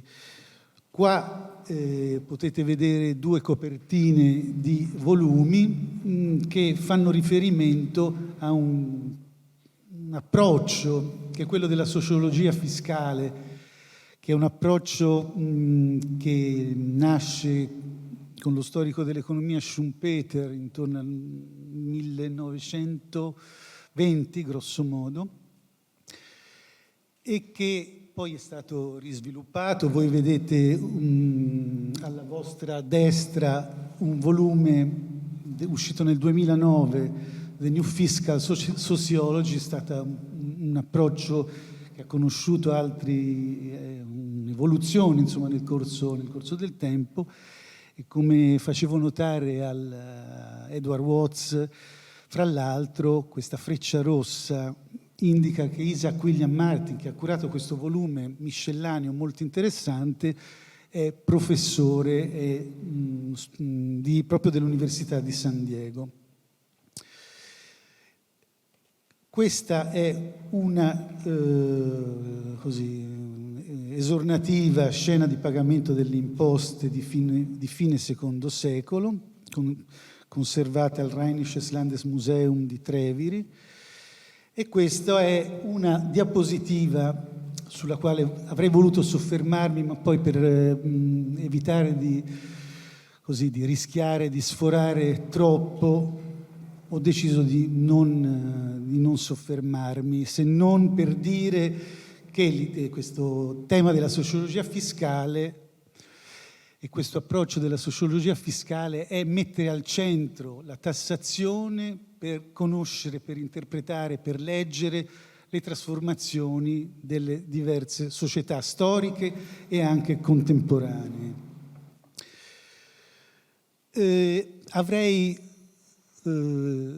scelto un altro titolo, forse, se avessi conosciuto prima, quando ho proposto il mio titolo, questo articolo di Hartmut Zicke, Making Late Roman Taxpayers Pay, Imperial Government Strategies and Practice. Sono 10 pagine in cui in realtà il tema della persuasione non è affatto affrontato. È un articolo molto conciso, anche pieno di osservazioni interessanti, ma che parte dall'Alto Impero, si sofferma ad esempio abbastanza a lungo sulle rivolte fiscali altoimperiali, e poi conduce il lettore alla questione dello stato coercitivo tardo-antico, lo Zwangsstaat, alla questione dei livelli della pressione fiscale nel tardo impero, al problema delle attitudini della Chiesa verso le tasse e della ridistribuzione dei carichi fiscali. Allora, quello che io vorrei cercare di sottoporre alla vostra attenzione oggi riguarda la persuasione intesa come movimento dall'alto verso il basso, cioè dal potere centrale nei confronti dei contribuenti. Quale tipo di retorica utilizzano i poteri pubblici nel rivolgersi ai propri cittadini, e in che modo e perché sentono la necessità di giustificare la tassazione e come lo fanno. Questo è diciamo, l'idea della giustificazione della tassazione avviene in maniera molto semplice. Il punto finale del discorso del potere pubblico è l'utilitas, è il vantaggio collettivo. È un vantaggio collettivo che viene così declinato, come si usa dire oggi, questa espressione così che uso anch'io per comodità, viene declinato almeno da Cicerone, ma anche in precedenza. L'idea di fondo che viene sviluppata nelle fonti medio e tardo repubblicane è che le tasse sono utili per garantire la sicurezza delle popolazioni conquistate da Roma e dei provinciali, che le tasse imposte dai romani non superano mai, pur utilizzando i meccanismi utilizzati dagli regni ellenistici, per esempio, ma i romani non vanno mai oltre i livelli della pressione fiscale stabiliti determinati dai poteri precedenti a loro, che la fiscalità è necessaria, indispensabile per garantire la sicurezza, e c'è un rapporto strettissimo, questo è abbastanza intuitivo e non è certo un unicum dell'epoca romana, un rapporto intuitivo diversamente che poi conosce delle parabole diverse fra fiscalità, tassazione e sicurezza, e in particolare approvvigionamento e pagamento delle spese militari. Ci sono qui in questa slide, io ho voluto anche sottolineare che però esiste appunto nel momento stesso in cui i romani sviluppano questo tipo di ragionamenti, non spingono mai troppo sull'acceleratore, nel senso che, a mio parere, ma non è un punto di vista condiviso da tutti, nel senso ho trovato idee diverse, loro hanno un'idea di efficienza che non può essere ridotta agli introiti, all'incasso. L'efficienza, dal punto di vista che ci interessa, riguarda il consenso e il cercare di raggiungere da parte dello Stato quello che i tributaristi chiamano lo spontaneismo contributivo, cioè l'idea è convincere il contribuente, convincere il cittadino che è conveniente anche per lui pagare le tasse allo Stato romano. Questo si riconduce a un'altra principio, un'altra idea trasversale, diacronica e molto, molto evidente, che è quella dell'equità fiscale. Il potere romano si basa sull'equitas, l'equitas vale per la giustizia ma vale anche per la tassazione. Un altro tema che ho trovato molto interessante nel corso di questo mio avvio di ricerche, come vedrete alla fine non ho teoremi né teorie né dimostrazioni da fare, ma solo sottoporvi alcune fonti e fare qualche riflessione di carattere molto generale. Una cosa che però mi ha colpito e mi è parsa molto interessante e su cui cercherò di soffermarmi riguarda le numerose controversie di tribunale tra Stato e cittadini e come in tribunale, e almeno in certi periodi della storia romana e tardoantica, storia imperiale e tardoantica, la res publica vuole rappresentarsi dinanzi al suo pubblico e alla cittadinanza. Un punto che è molto difficile da risolvere, da sciogliere per quello che riguarda la persuasione nelle fonti. Noi leggiamo tutte le questioni della persuasione in Cicerone, in altre fonti, anche in testi giuridici, in testi letterari, nei panegirici.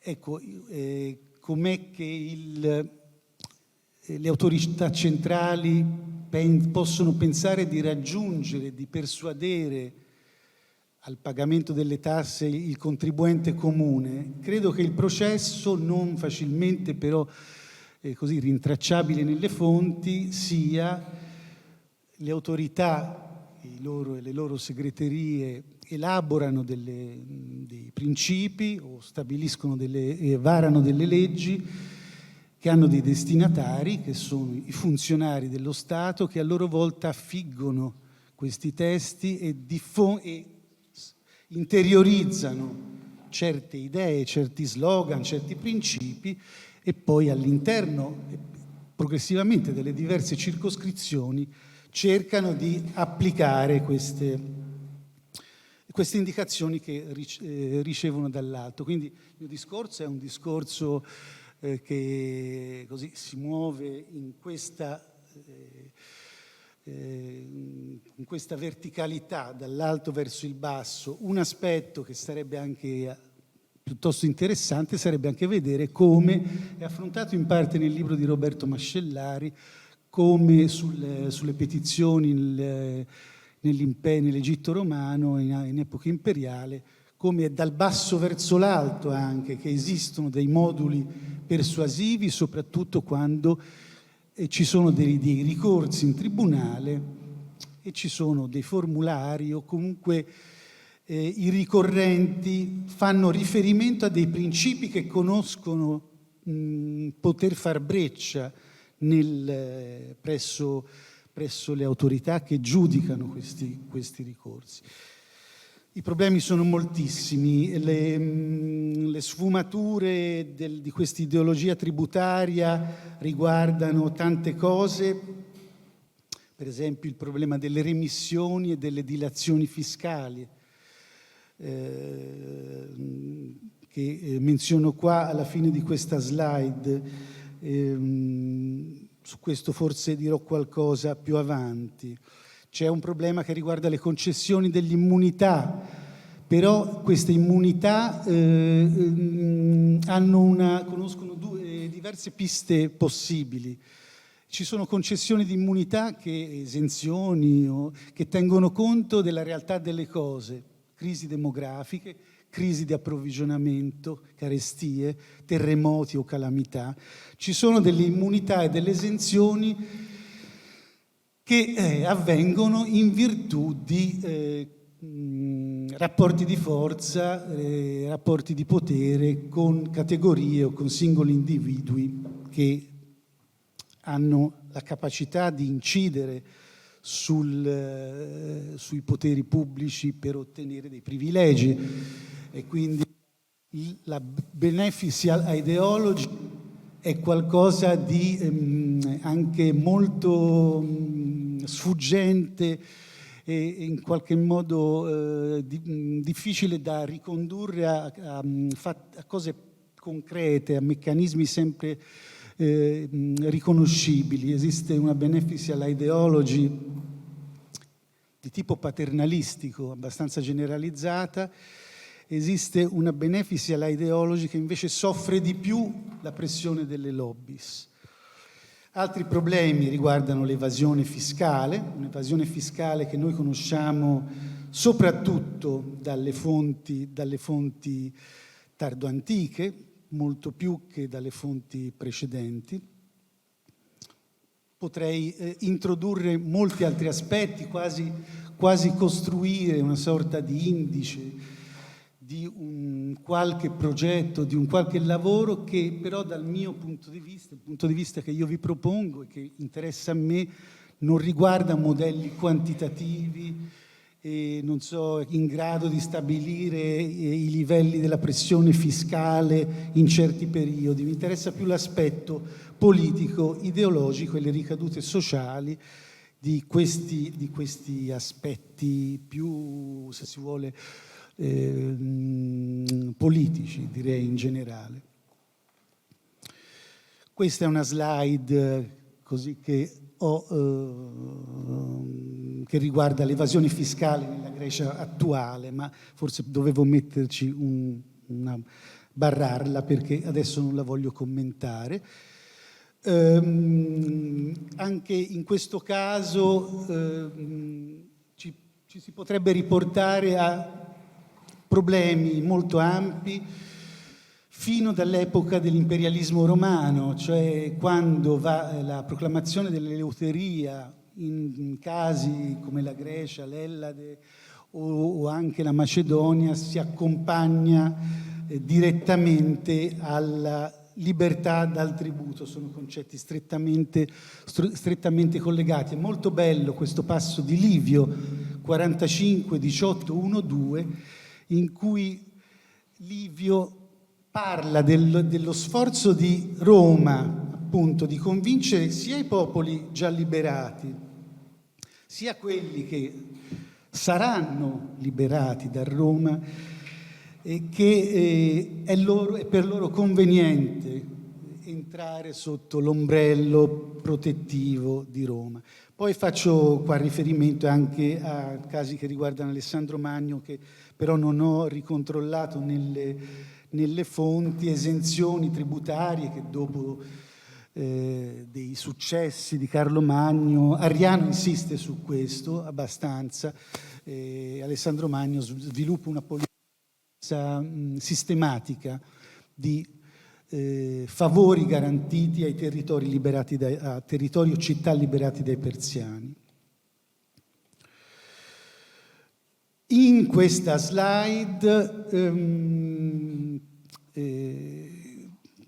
Cicerone nella De Imperio Niei Pompei, ai paragrafi 6 e 14, che fa riferimento ai problemi che ci interessano.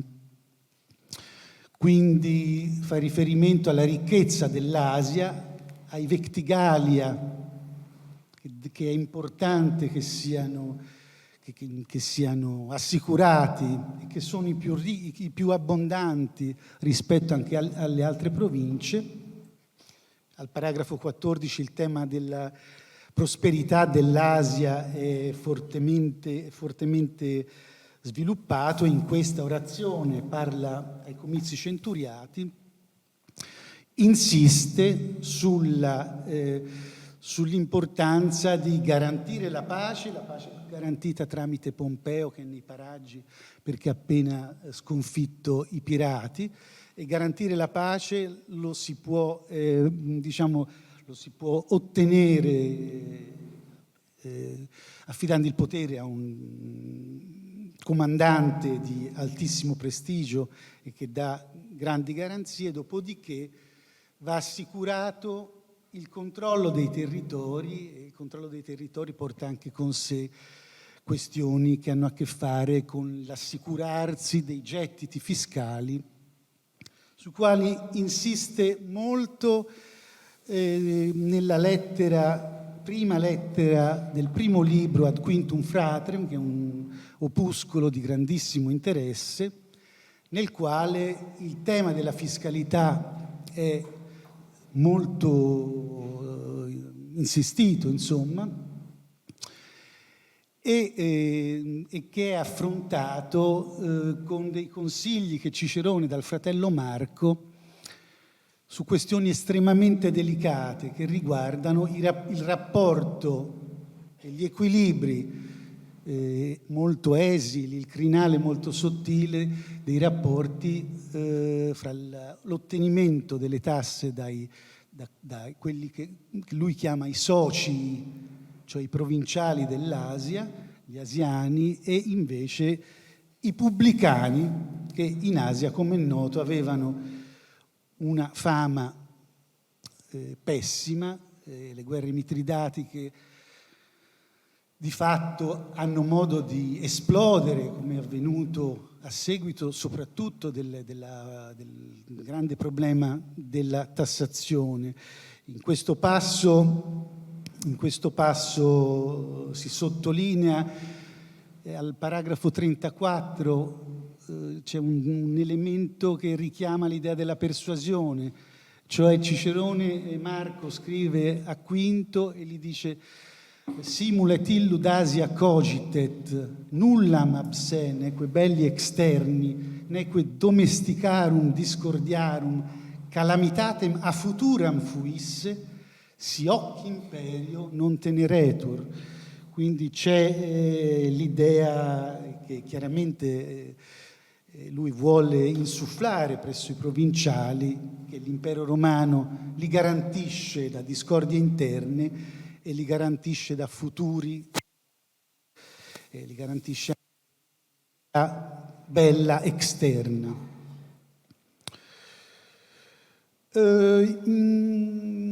Nel libro di Mascellari c'è un interessante riferimento a un papiro del 57 d.C.,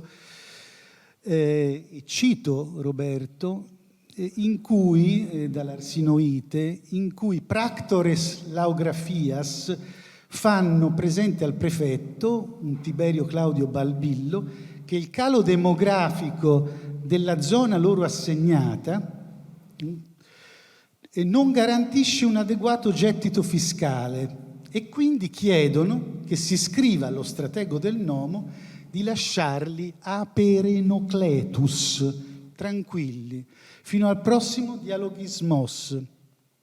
Rendiconto, forse professio o forse censimento, insomma, anche se non è il termine più comune, in occasione del quale evidentemente ci sarebbe stata una revisione degli obiettivi fiscali del nomo. Il testo poi non c'è tempo per riportare questa traduzione. È interessante però la parte che ho sottolineato in grassetto, in cui ci si rivolge al prefetto al pretorio come salvatore e benefattore di tutti. Ton panton sotera cae euergeten, il contesto è fiscale. Quindi questi attributi sono strettamente legati al problema del condiscendenza da parte del prefetto rispetto alla petizione che viene fatta. Il prefetto quindi è salvatore e benefattore di tutti nel momento in cui dirà allo stratego del nomo di non gravare su questi practores laugrafias, cioè della capitazio. Ma le cose più interessanti devono ancora arrivare. Io vorrei sapere dalla Presidente quando arrivo a 25 minuti. Va bene, ancora puoi stare, puoi procedere. Perché quando arriverò a 25 minuti credo ci sia il tempo magari per non fare le corse, ma sarà la Presidente a dirmelo, senza approfittare di ruoli che mi avete attribuito ingiustamente. È molto bello, secondo me, molto interessante anche Menandro Retore, perché Menandro Retore, questo autore che scrive una sorta di manuale sull'oratoria epidittica nel III secolo, parla della tassazione equa, dell'equità fiscale come virtù imperiale e che quando si tiene un'orazione di questo tipo è bene ricordare che l'imperatore segue questo tipo di modello. L'ho riportato in inglese. Quando tu avrai finito di parlare delle azioni di guerra, dovrai passare, riuscire a avanzare con un argomento più legato alla pace. Dovrai dire anche che l'imperatore invia giusti governatori presso le nazioni, i popoli, le città, guardiani delle leggi e degni della giustizia imperiale, e non accumulatori di ricchezza, gatherers of wealth. Menziona anche i tributi, foroi, che lui impone e il rifornimento delle sue forze, sottolineando che Egli è interessato, dunque, sì, che egli ha anche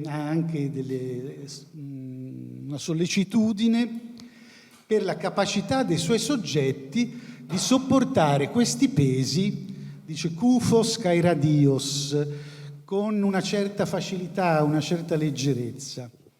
E poi fa riferimento alla legislazione. I pesi sono i pesi fiscali, foroi. In quest'altra slide parlavo di una cosa molto importante, a mio parere, e che ci porta dopo Diocleziano, cioè che quando Diocleziano inizia a razionalizzare, a implementare e a irreggimentare molto i sistemi di catasto e censimento, noi dobbiamo immaginarci delle situazioni per cui i contribuenti, dopo che avevano fatto le loro professioni, venivano in qualche modo investiti da forme di ispezione si parla addirittura di circumambulatores, qualcosa del genere, di persone che controllavano tutto, facevano il giro delle proprietà e controllavano tutto quanto, e erano come degli esecutori, degli ufficiali tributari che dovevano abbastanza terrorizzare queste persone. Naturalmente questo tipo di terrore è enfatizzato al massimo da Lattanzio quando parla di Galerio e delle lagnanze dei contribuenti contro i tetrarchi, che sono anche persecutori, perché non solo c'è l'elemento della pressione fiscale, ma c'è anche l'elemento dei persecutori dei cristiani e di pagani che in qualche modo danneggiano tutti quanti. Ho messo in espanso alcune espressioni che ci riportano quello che ho appena detto. Ogni pezzetto di terra era misurato, agri glebatin metiebantur, e poi i vigneti e gli alberi da frutto erano numerati, erano prese liste di animali di ogni tipo ed era fatta una matricola della capitatio, cioè una matricola delle persone che dovevano essere sottoposte a tassazione secondo dei principi stabiliti da Diocleziano, che adesso non posso richiamare. Più avanti dice: non c'era giovinezza né anzianità né malattia che garantisse esenzioni. Il malato e l'infermo sembra quasi una sorta di come rastrellamento, una sorta di rastrellamento, che mi sembra il termine più consono per descrivere questo tipo di procedure. In Giuliano si autorappresenta invece come l'imperatore, ed è stato un imperatore, noi diremmo oggi, piuttosto favorevole a forme di detassazione, di alleggerimento del carico fiscale.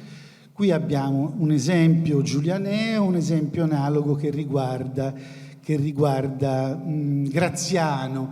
Qui siamo di nuovo nella sfera del panegirico e Temistio dice: per i funzionari di Graziano, invece, vicini o lontani, contrassegno regale la propensione al bene. I lamenti sono banditi dal palazzo imperiale, le camere di tortura ammuffiscono, i diabolici ispettori, chiamati qui logistai, e gli scellerati esattori, chiamati practeres, che calcolavano debiti antichi e remoti, sono svaniti ormai a tal punto che neppure il loro nome è ricordato e il fuoco ne ha distrutto ogni traccia. Ho riportato anche la traduzione inglese che spero possa, se non adesso, se vi manderò il PowerPoint, potrà comunque esservi utile. Sono gli esattori, sembrano assomigliare molto agli esactores o ai susceptores latini, mentre il termine che designa i riscossori degli arretrati fiscali latino, si sente? il termine invece è compulsor e compulsores, questo nel lessico più tardo. Nella novella Valentiniani 10, nel proemio, un testo del 441 d.C., bisogna procedere per salti, e si sottolinea l'importanza della fiscalità. Si persuade il prefetto al pretorio Massimo, prefetto al pretorio per la seconda volta, ovviamente di cose che lui sapeva benissimo. I prefetti al pretorio erano i massimi organizzatori della fiscalità annonaria tardo-antica, dopo lo scioglimento delle coorti pretoriane, dopo Ponte Milvio, sempre in età costantiniana. Il prefetto al pretorio, che già aveva subito dei cambiamenti nel corso del III secolo, diventa una figura puramente civile, perde completamente le attribuzioni militari, e uno dei suoi compiti maggiori è quello di fare la delegatio, con l'aiuto dei suoi subordinati, quindi di fare un po' di calcoli sulle necessità dello Stato romano, il quale riscuoteva, come sapete, o in natura o tramite quel processo di conversione in denaro che è noto, e che è noto soprattutto in Italia per la definizione che gli dette Santo Mazzarino di aderatio. Difficilmente troverete nella letteratura e nella critica storiografica non italiana il termine aderatio con traduzioni varie. Non è molto frequente, mi sembra. Nell'ultima parte di questo bel testo, Valentiniani dice appunto che c'è chi contribuisce spontaneamente, c'è chi invece segue il proprio tornaconto e sbaglia, perché solo un benessere generalizzato garantirebbe anche lui. E dice che appunto è un benessere che migliora la situazione di tutti proprio quando avvantaggia tutti. La necessità dei tributi lo richiede, senza i quali non si può provvedere a nulla in pace o in guerra. Maxime exigenti attributorio necessitate sine quibus, cioè sine tributis, nihil in pace aut bello curari potest. Il discorso dell'esercito e della sicurezza militare continuerà con gli imperatori successivi, ma l'elemento della pace è pure importante, perché i romani non dimenticano di fare dei riferimenti anche a quelli che oggi noi chiameremmo servizi garantiti dallo Stato, e tra i servizi principali garantiti dallo Stato c'era l'edilizia, l'edilizia pubblica, che veniva spesso foraggiata da queste entrate, da questi vectigalium nervos nervi che vengono menzionati sopra in questo testo. Un passo che io trovo bellissimo, però non credo di avere il tempo di commentare. Se vai verso le conclusioni. Sì, quanto è passato di tempo? Manca 7-8 minuti. A cosa? Sì, alla fine. No, alla fine? Della tua relazione. Ok. No. Sì. Ma hai 25 minuti? Sì, hai 25 minuti, Giovanni. Ne mancano 7? Sì. Ok, 7. allora sì. vado più, se mi permetti, sì. prendo 5 in più. Vai. Ok. Perché questo testo vi suggerisco di guardarlo con attenzione. È sempre la stessa novella Valentiniani del 441, in cui si parla dei privilegi, e si dice che i privilegi in ambito fiscale, ben inteso, non sono mai giusti, ma erano accettabili quando la situazione dello Stato era più prospera. Quando la situazione dello Stato diventa meno prospera, bisogna che tutti, come un solo uomo, contribuiscano al benessere e alla sopravvivenza della cosa pubblica. Ec enim superiori retatis principes et divorum parentum nostrorum liberalitas in lustribus titulis redundantis opulentia seculi minore aliorum possessorum pernice conferebant, quodquam vis et nunc in iustum tamen inter initia lenius videbatur sub difficultate autem presentis temporis non modo rei ipsius natura iniquum sed et impossibile paucis et actenuioribus constat. E poi qui moltiplicato sue alineque functionis onere depressi procumbent penitus. No? Molto interessante questa sorta veramente di confessione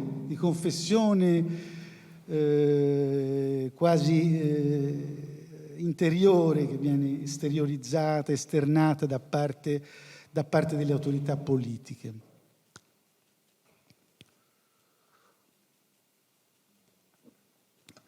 Il tema della integrazione fra esigenze dello Stato è ben presente in un autore che alcuni di noi qua in sala forse conosciamo abbastanza, cioè Cassiodoro. Cassiodoro, che parla per conto di Teoderico nel primo dei due documenti che vi mostro qua, e che parla per conto proprio nel secondo dei documenti. Mi limito a sottolineare le cose più significative. La perfezione è quando et fiscus cresceret et privata utilitas damna nulla perferret, e sotto quando rei publice ordo tali consistere cernitur instituto. L'ordo della res publica consiste nell'istituzione fiscale tributaria. E in questa frase, appunto, come evidenzio alla fine della slide, è abbastanza forte il principio della fiscalità come espressione della sovranità statale. Non mi soffermo su questo passo, in cui però ricordo, perché ci sono sempre tante sfumature diverse, che le dilazioni e gli arretrati sono considerate da Cassiodoro una malattia del corpo sociale. Un conto sono le immunità quando occorrono, quando servono. Un conto sono il non dare remissioni fiscali, ma rinviare il pagamento, perché se tu rinvii il pagamento, dice Cassiodoro, poi dopo arriveranno gli esattori degli arretrati che, diciamo, con i loro mezzi coercitivi colpiranno ancora più pesantemente il contribuente. Un ultimo aspetto che vorrei rilevare, sottolineare, me lo trovo abbastanza curioso e interessante, e ci riporta alla figura dell'advocatus fisci. L'advocatus fisci è una figura di un funzionario di medio livello, di rango equestre, istituito in epoca adrianea, il quale di fatto è molto spesso paragonato a quello che è oggi l'avvocato dello Stato, ma in realtà era specializzato per le cause, per le controversie fiscali tributarie che riguardavano nelle province il contribuente e gli amministratori imperiali. Questo testo del Codex Theodosianus è interessante. Ho riportato qui l'interpretatio di tardo V secolo, ma preferisco sottolineare questo elemento da un confronto che deve essere fatto fra un passo del panegirico di Plinio e un passo di Cassiodoro, perché Teoderico, non soltanto in questo passo, ma anche nell'Epistola 1,19, invita gli avvocati fisci, quando una causa non è troppo evidente, a perderla volutamente per dare l'impressione, l'immagine pubblica, no? Che lo Stato è benevolente, che lo Stato non vuole torchiare i contribuenti e vuole in qualche modo anche essere disposto a rinunciare a dei successi in tribunale. Cosa dice il testo di Cassiodoro? Si parla dell'advocatus fisci, il destinatario dell'epistola, e si dice che nam si dominus vincat oppressionis invidia est. Si vuole evitare che ci sia il senso dell'oppressione. Equitas vero creditur, si supplicem superare contingat. Qua propter sit interdum, o interdum, mala causa fisci, ut bonus princeps esse videatur. Maiori quippe compendio perdimus, quam si nobis in debite victoria suffragetur.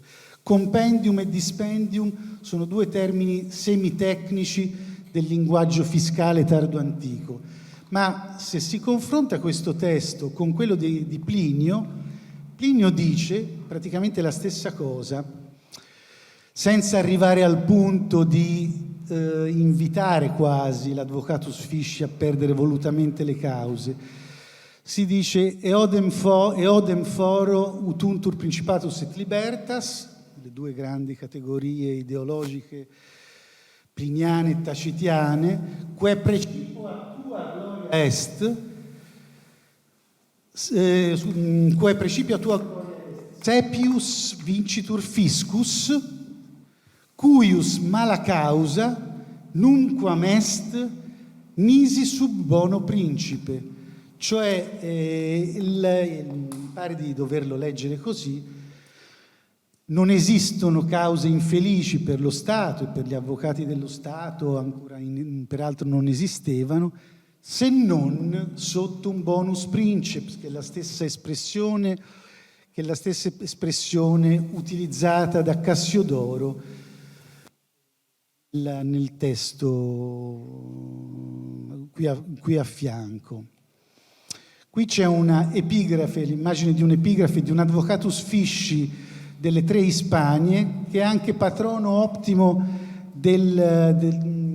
nominato patrono dall'ordine dei Decurioni di Tarragona.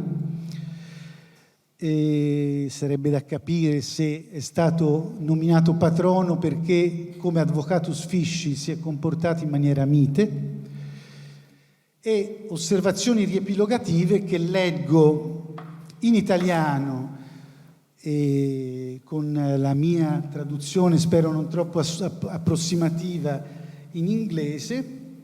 Come è evidente, la mia relazione non ha presentato alcun risultato definito, ma solo prospettive, a mio avviso promettenti, di lavoro.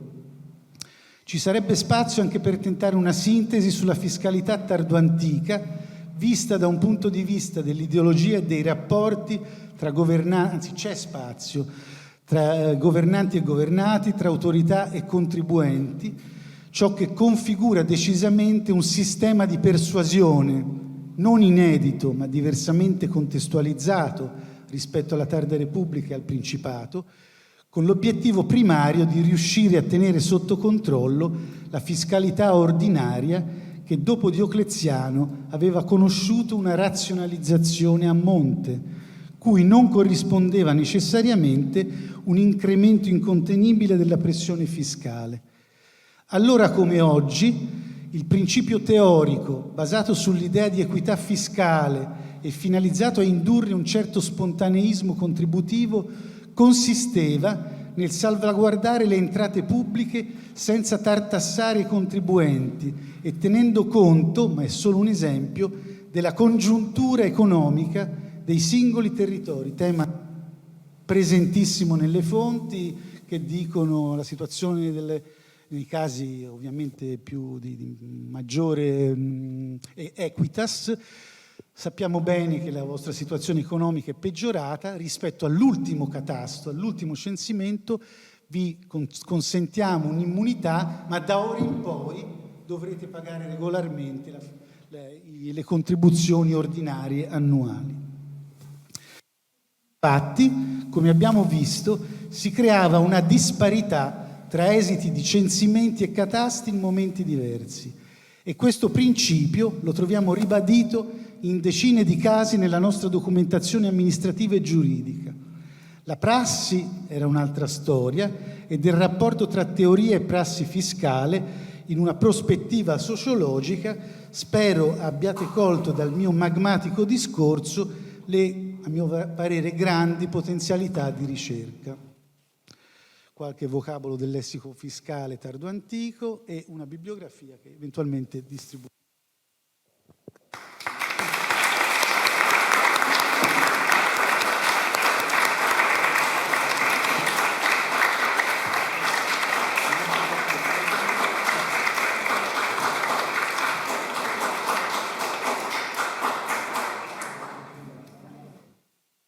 Thank you very much, Giovanni. And now we have our last speaker, Professor Michelle Salzman. Michelle Salzman is a distinguished professor of history at the University of California, Riverside. She is an expert on the religious and social history of late antiquity. She has published several articles and books on Roman history and religion. And in this occasion, I'm glad to evoke her second book, The Making of a Christian Aristocracy, where she has investigated the social and religious issues that provoked the conversion of the Roman aristocracy from paganism to Christianity in the Western Roman Empire. Her new book, The Falls of Rome, Crisis, Resilience, and Resurgence in Late Antiquity, proposes a fresh interpretation of the events in the city of Rome in late antiquity. And today, she will speak on Justinian's pragmatic sanction, law and persuasion after the Gothic War. So.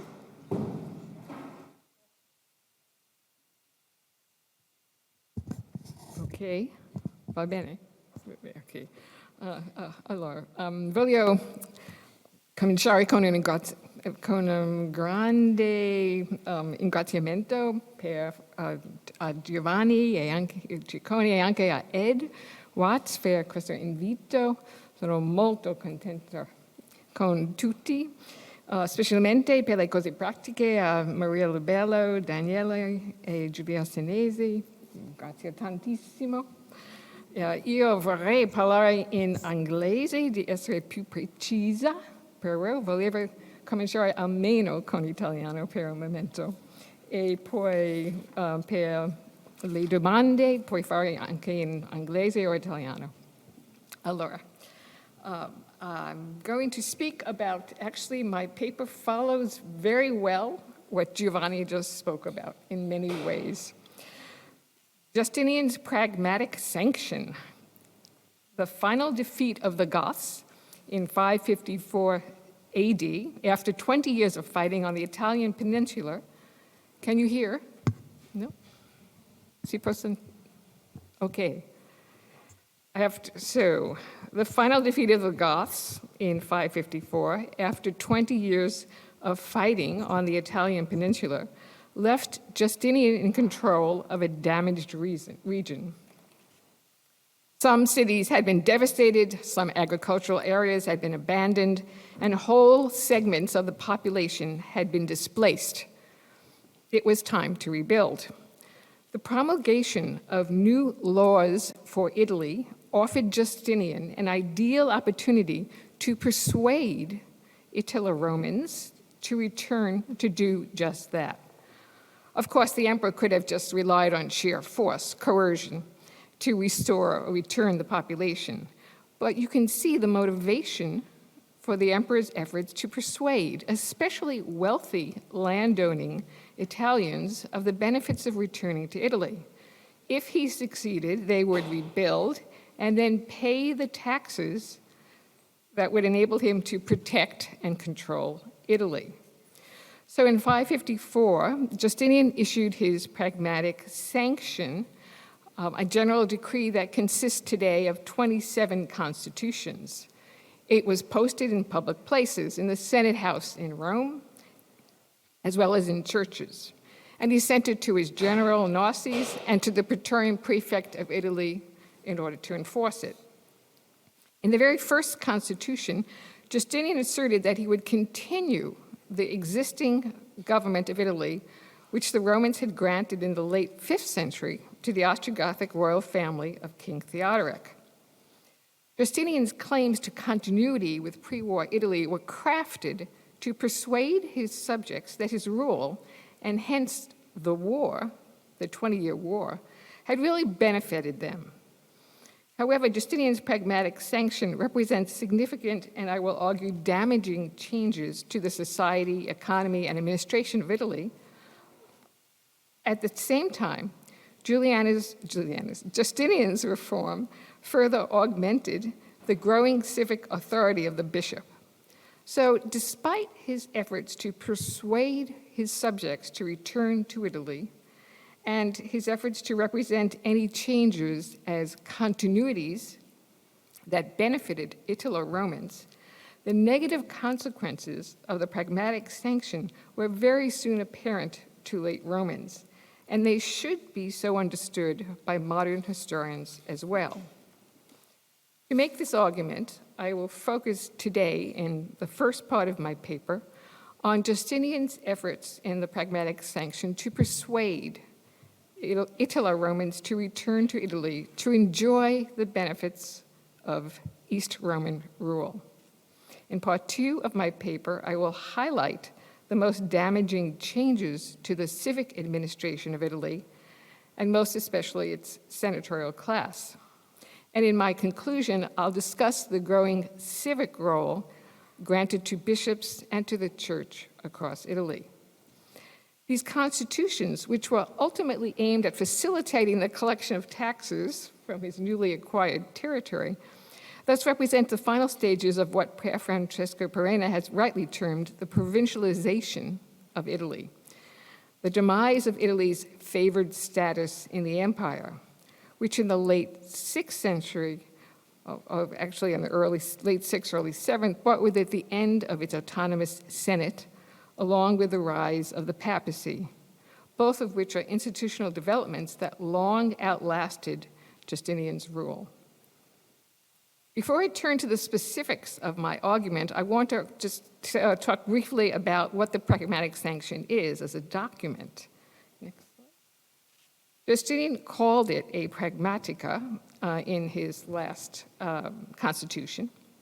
And a pragmatica is defined by some legal scholars as, quote, an imperial decree or order addressed to a community, guild, municipality, or other body of men concerning their public affairs.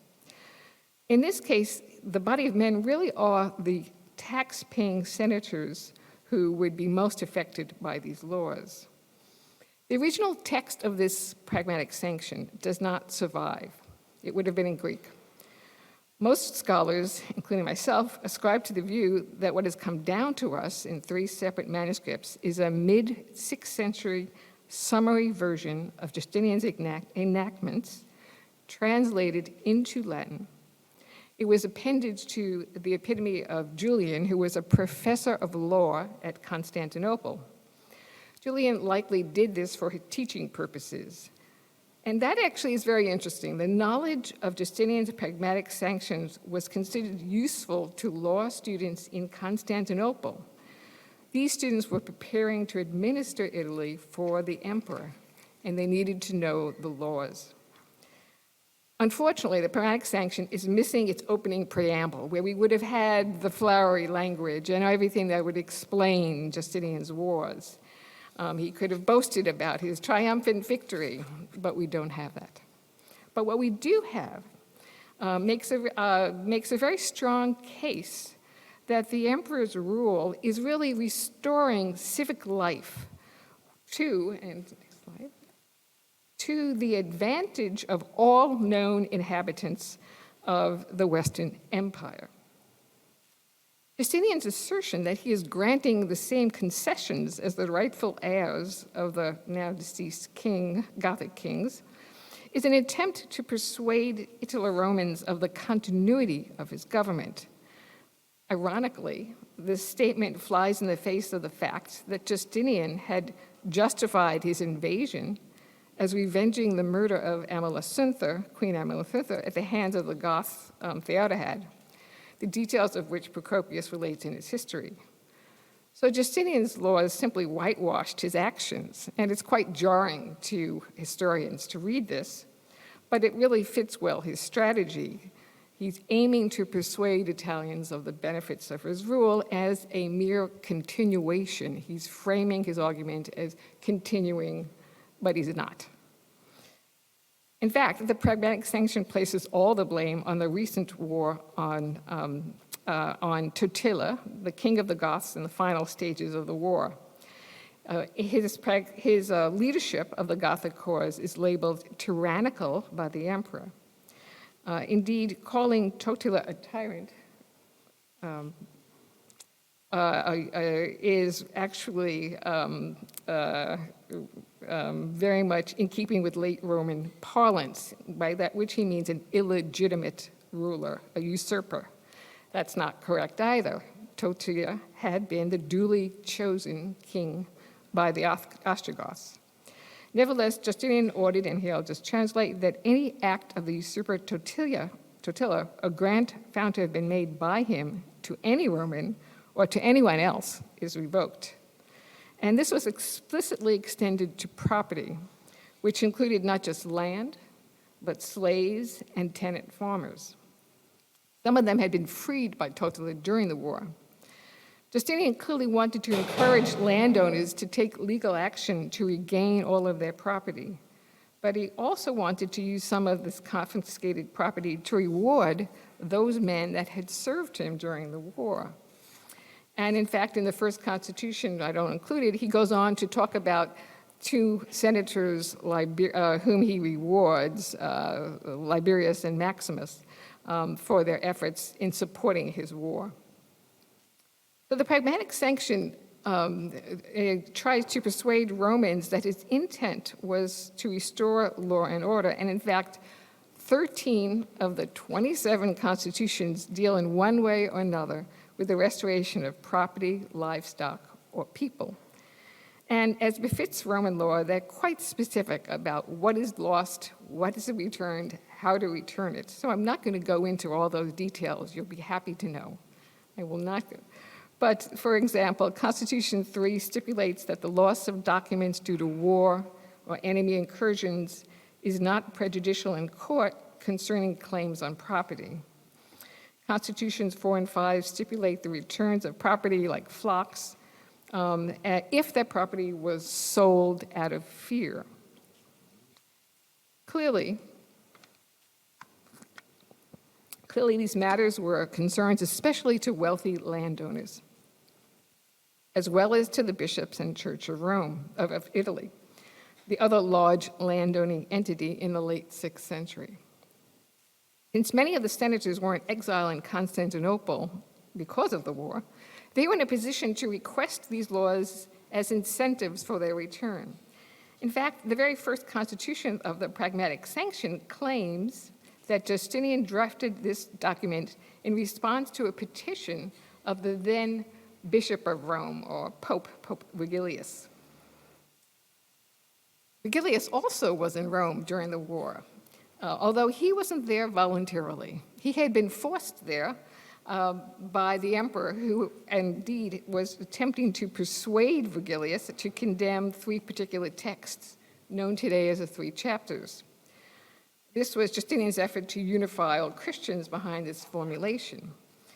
Ultimately, Vigilius caved, he signed, and if, as Judith Heron has proposed, Vigilius had already given in and had already left Constantinople on a ship for Rome at the time Justinian issued the pragmatic sanction, the document completely ignores that fact and chooses instead to represent the emperor as responding now to the request of the bishop and to the senators of Rome. Throughout the pragmatic sanction, Justinian presents himself as acting in accord not just with the bishops and the church, but more importantly with the Christian God. He attributes his success to following the will of the Christian God. So, for example, at the beginning of Constitution 6, on the period of post-limium, the time period allowed to reclaim property after a war, he begins, as by God's mercy, all have now been restored to our rule, and so we decree, blah, blah, blah. Similarly, in Pragmatic Sanction 11, in which he extended all of his laws passed during the war, his novels, to Italy, he said, and I quote, "Thus now that by God's will the Republic has been unified, the authority of our laws may also be disseminated throughout it."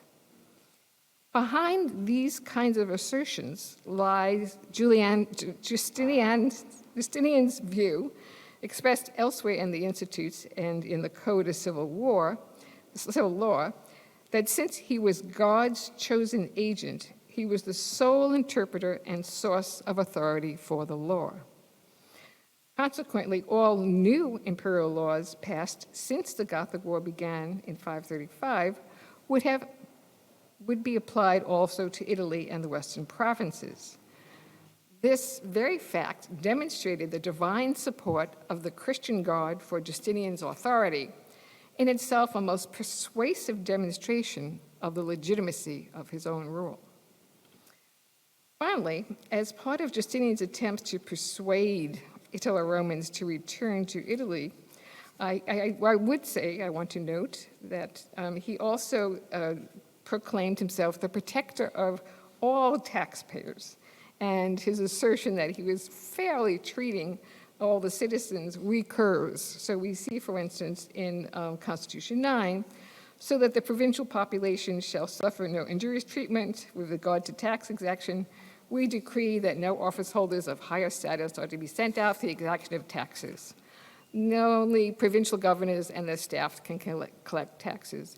So we hear that refrain again and again. He's concerned, not really, but he's concerned, he expresses that concern as a way of persuading Italo-Romans of the legitimacy and the viability of his government.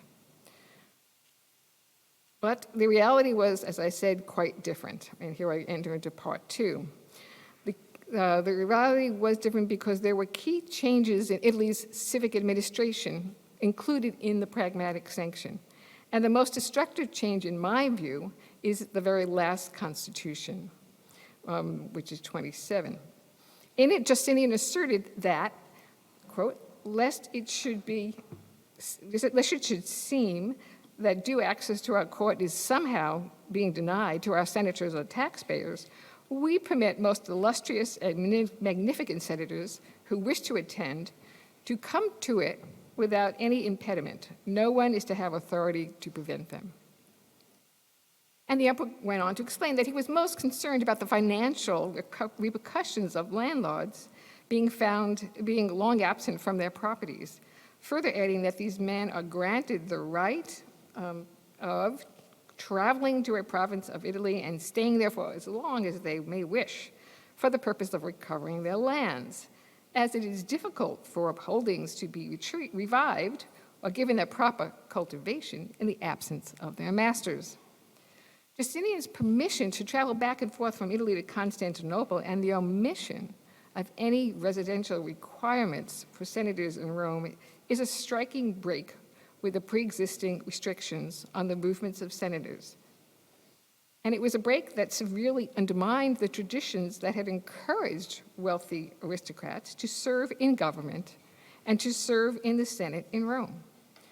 Indeed, within 50 years of the pragmatic sanction, the demise of the Senate, as I've argued elsewhere, followed logically from this and other policies of Justinian that limited the viability of civic office.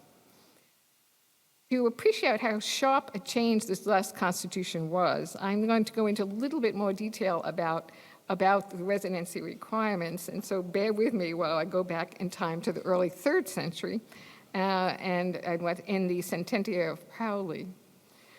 Senators in Rome, according to the Sententia of Paul, were required to request a special permission from the emperor, the liber cambiatus, to travel where they wanted. In the 4th century, with the expansion of the senatorial order and the proliferation of imperial capitals, we find a number of senators who had received leave to reside permanently outside of Rome. A similar process was in place for the Senate in Constantinople until 383, when a constitution shows that there was a new development. This constitution indicates that men who attained senatorial rank through an administrative office, insignia of the consular, that is, men new to senatorial rank, had to declare in which city they chose to live. This 383 constitution demonstrates that only for men new to senatorial rank, that is at the lowest levels, had this opportunity of choice. It was not the case for the highest ranked senators, as a later constitution of Theodosius and Valentine III between 426 and 442 indicates. This constitution shows, as Adolfo La Rocca and Fabrizio Pedisano have also argued, that until this time, lower ranked senators were still tied by residency requirements in Rome or Constantinople and had to ask for leave of absence. But after this period, residency requirements and the necessity of asking for a leave of absence were only continued for men at the uppermost senatorial ranks, the illustres. Lower rank senators could reside in Rome or Constantinople, but they were not required to do so. But these residency requirements for the highest ranked senators, the illustres, were important, for they encouraged strongly senators to take a role in the Senate in Rome or Constantinople and to invest literally in their lives there. So in the late 5th century, or the second half of the 5th century, aristocrats like Gennadius Avienus and Basilius Decius, whose influence the Gallic senator Sidonius Apollinaris sought when he came to Rome in the 460s, are really good examples. Both men had very large houses, had a lot of political clout, and Gallic senators like Sidonius Apollinaris came to Rome trying to win their support. And aristocratic investments in the urban infrastructure of Rome, along with their ongoing involvement in the Senate, had fueled the city's recovery, Rome's recovery, after the many crises of the 5th century, as I've argued in my recent book, The Falls of Rome. But these residency requirements continued into the 6th century, and we see them also, for instance, in Cassiodorus's Varii. Oh, go back, sorry. There it is, okay. In the Cassiodorus Varii, there were, the king at the time, the Ostrogothic king, gave this justification for granting a leave of absence.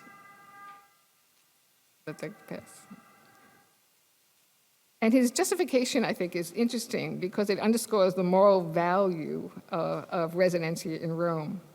You must return to the assembly of nobles and an intercourse worthy of your character. And in the next slide, he makes it very personal. It's boring to continually live in the renown of the city. How much more would it be boring to spend the time in the country? Therefore, we freely grant leave for departing, not as Rome ought to be abandoned, but so that it may be more amply appreciated. So the rhetoric, the value of residency continued up until the time of the Gothic Wars. Indeed, restrictions on residency and the need for permission to travel encouraged wealthy Italo-Roman senators to retain their focus on government and to aspire to membership in the Senate, even as a number of them also served Theodoric at the Ostrogothic court. Yet all of this changed with Constitution 27. And with this constitution of Justinian, there was little reason for an upwardly mobile Italian, Italo-Roman, to pursue a career in old Rome, as a pragmatic sanction called it, or in Italy. Constantinople offered many more opportunities for advancement. So too did Ravenna.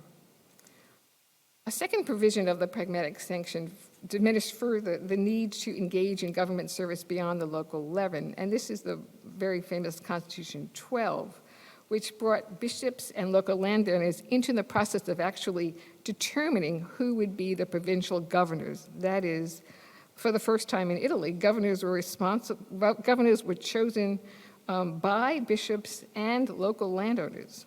And provincial governors were very important because they were responsible for determining tax payments and adjudicating disputes. Because Justinian had wanted to ensure the independence of these provincial governors, he removed their payments for this office, known as suffragia, but he gave the granting of these to the local bishops, along with large landowners, who could choose them as they decided. This was very consistent with Justinian's policy elsewhere, in which he turned to bishops to help administer the provinces in other places, as Roger Scott has pointed out. But Constitution 12 was really quite flawed insofar as it relied on the cooperation of local notables, including members of the central aristocracy, to refrain the locally powerful men, that is, themselves. So I personally don't see this as a very successful constitution, but it has one other outcome that I want to note. With this new constitution, wealthy aristocrats could themselves become or could delegate their clients as provincial governors and then can control on a local level the men who made the key determinations about their own tax burdens, as well as the enforcement of laws. None of these powers required the local landowner to take office. And this situation contrasts actually with the East, in which there remained incentives for local elites to take office and enter the Senate in Constantinople. In Italy, however, Constitution 12 allowed elites to limit all these burdens without serving in civic office. So, the bishops, I'm going to talk briefly about them because they really gained quite a lot of authority under this pragmatic sanction. In fact, in addition to the Constitution that I've just talked about, Constitution 19 also gave bishops a role in actually determining and watching over the measures of weights which were used to determine payments in cash or kind. And so we're told that they and the Senate held the weights that were used to pay taxes. The pragmatic sanction also assured the pre-existing right of bishops to resolve disputes in episcopal courts, a right that extends back to the age of Constantine. This was advanced by another constitution, 23, in which Justinian reversed the practice that had developed under Theodoric of including an Ostrogothic military official along with a Roman official to solve civic disputes. Now, only civic officials and the bishops were involved in civic judicial cases. And we have a fascinating case from Ravenna, I think I mentioned it the other day, of a Goth named Gundula, who brought his case about land being taken from him. Ultimately, it was resolved only by the Catholic Bishop of Rome in 557.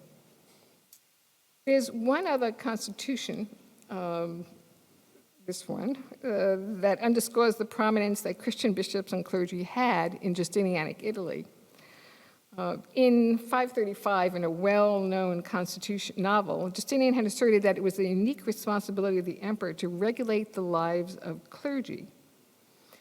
And that included also nuns and virgins. In essence, Justinian asserted that the clergy should be treated no differently from any other type of civic officer, and hence they should be subject to imperial oversight.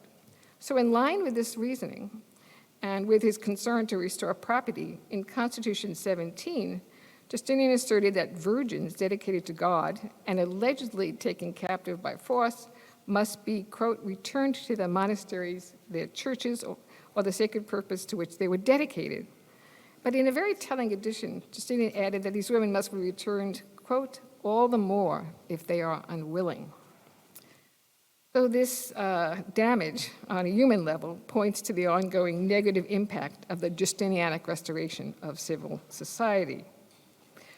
Finally, it's noteworthy that the pragmatic sanctions constitutions that support the bishop are very few. He doesn't have to be very explicit about the bishops because there were many more new laws about them passed during this Gothic War in the novels, and so he does not repeat them here. But indeed, they gained greatly from the pragmatic sanction and the return of Justinian's rule. So to conclude, Justinian's pragmatic sanction was aimed at persuading Italo-Romans, especially wealthy landowning elites and the clergy, to return to Italy, to rebuild and accept East Roman rule. Justinian promised the restoration of their property and the return of a pre-Gothic War Roman government. Yet, as I've argued, this rhetoric meant to persuade should not obscure the damage done by this reconstruction. I focused especially on Justinian's relaxation of residency requirements that emerged for illustrious senators in Constitution 27. But this innovation, along with others, such as the local and episcopal control of the choice of provincial governors, undermined the political influence of a civic career for senatorial landowners and radically shifted the balance of power in post-Gothic War Italy. Indeed, eventually these changes led, as I said, to the demise of the Senate in the late 6th, early 7th century. But they were coupled with the growing importance and Justinian's reliance on bishops in Italy to assist in the administration of the state, from giving bishops oversight over weights and measures to engaging in the selection of provincial governorships. This really gave bishops much greater authority, civic authority, in post-war Italy. These problems were very soon apparent but I will not go into them, but they were apparent to the people living at the time. No wonder that Justinian felt the need to use persuasion to entice his newly liberated subjects to return, given the real damages wrought not only by the war, but by his ongoing efforts at reconstruction. Thank you.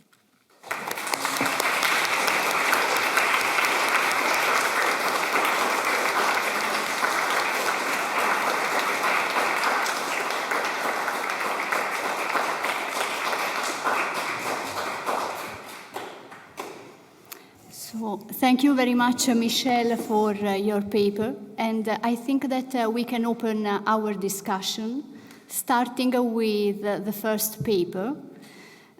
So do you have any comments, questions on Watt's paper? Yes, if you want, come here. Yes.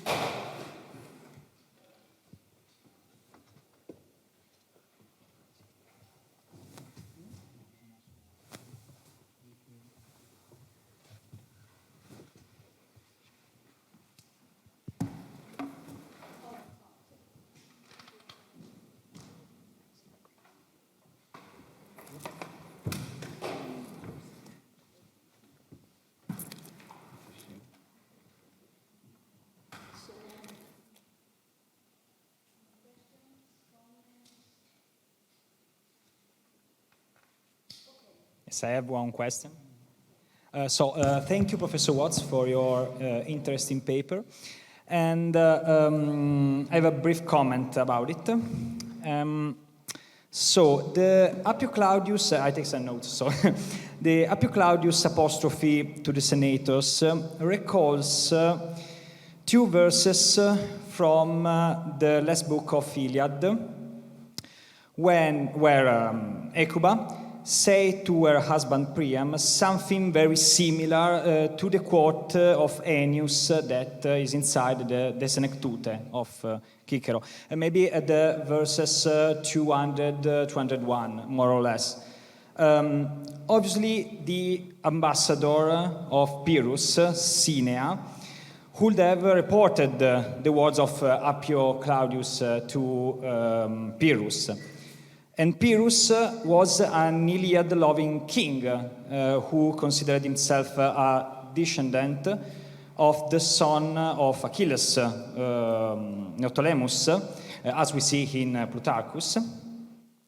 So Pyrrhus might have been understood the veiled quotation, and it is interesting about the theme of persuasion, because the words designed to strike the senators, which maybe struck also Pyrrhus as well. It's possible, something like that?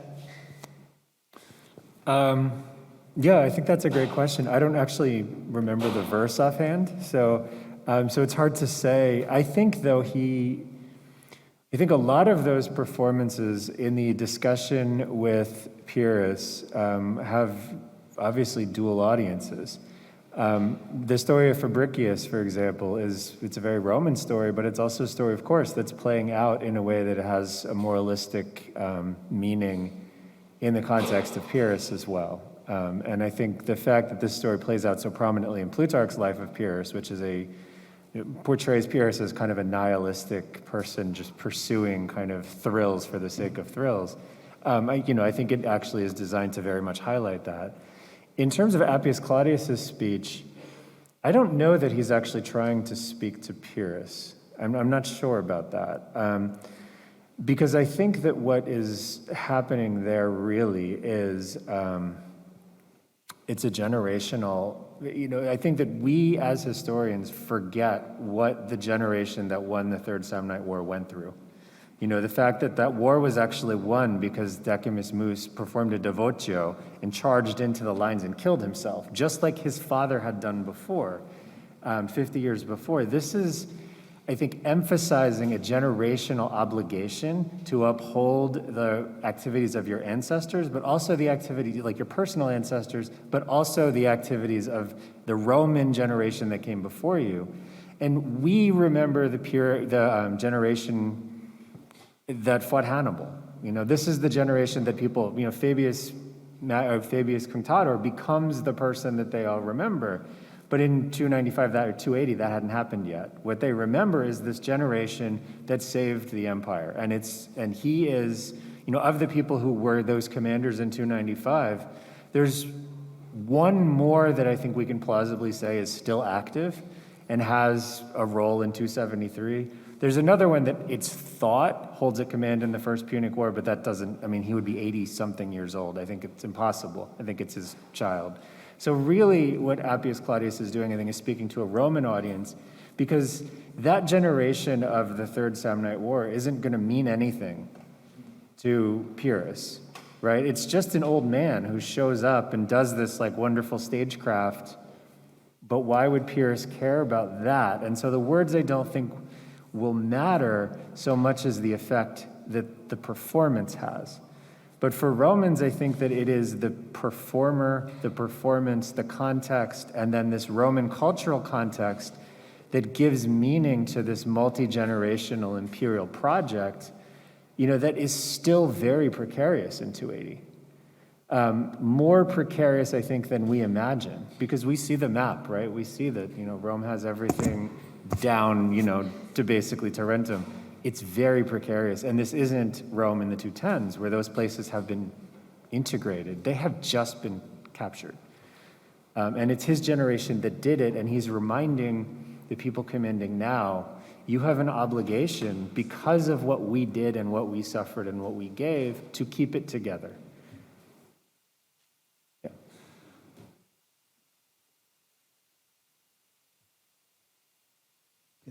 Edward, in 2036 by Diodorus, perhaps we can show, it strikes me the passage where Diodorus says that the people, the translation said that people appreciated the activity of, no, it's not this one. Down,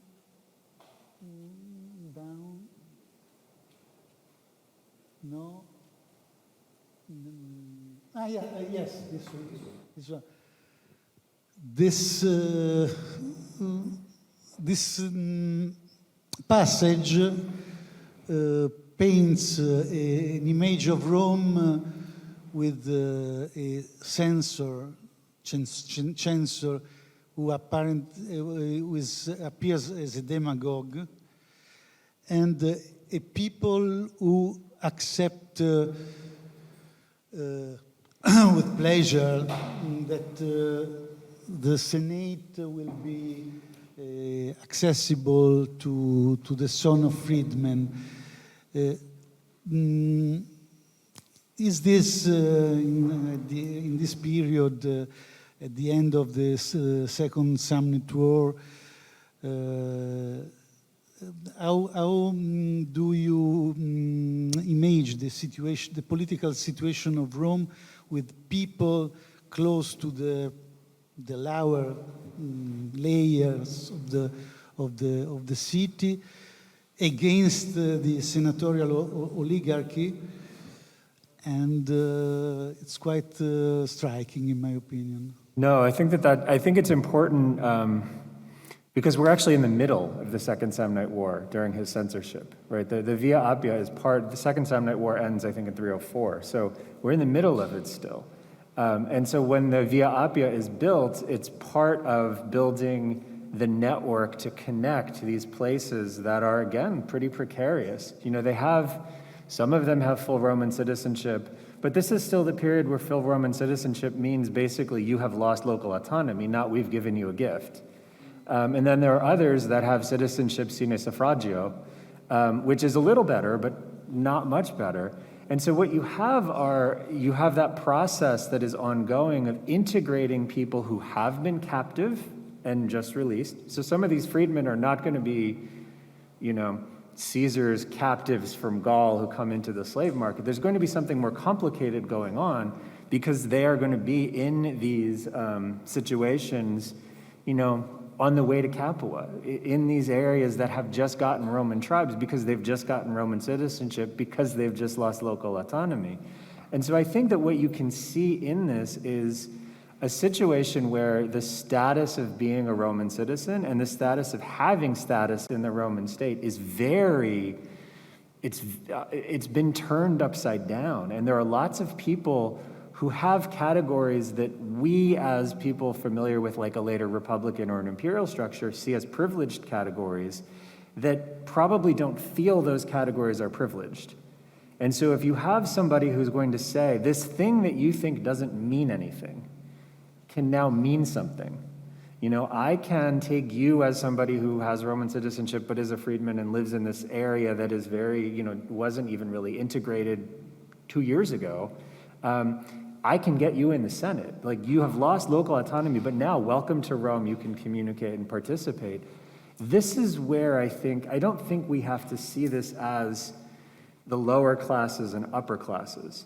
I think what we could see this as is sort of privileged new Romans and older privileged Romans. And so I think it's a dynamic that we see actually probably for the first time really in Roman history here, that we're going to see again and again and again. I mean, this is the game that Cinna plays. This is the game that Augustus plays. It's the game that Claudius plays. It's the game that Domitian and Hadrian are going to play, right? It's the same way of taking people who are eligible to have prestigious status in Rome, but haven't exercised it or realized it yet. Someone who sees the opportunity to take advantage of that for their own political benefit does. And he's the first one, I think, to really do it. So what I think Diodorus is pointing to is a very old trope that we see in all kinds of historiography. But I think when we look at the hoi polloi in here, or whatever the Greek is, the demos, or whatever he uses, what we have to imagine is not poor versus rich or plebeian versus patrician, but new Roman citizens of prominence and importance and the old aristocracy. And he finds a way to really maximize the power of those new groups. The first, and especially the second Samnite War groups that have been integrated probably as much as a security measure as anything else, and probably aren't terribly happy about it either.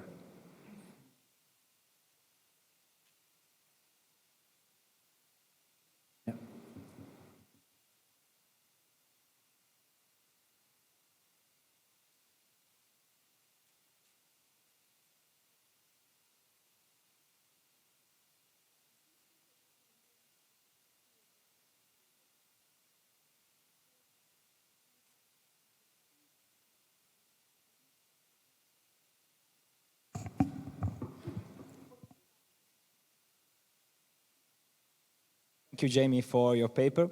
Really a brief question. I was wondering if you can say something more about the political community of Julian. What is the subject? Who is the subject? The people of Rome, the citizens of the Roman Empire, pagans, something more about it. Can I borrow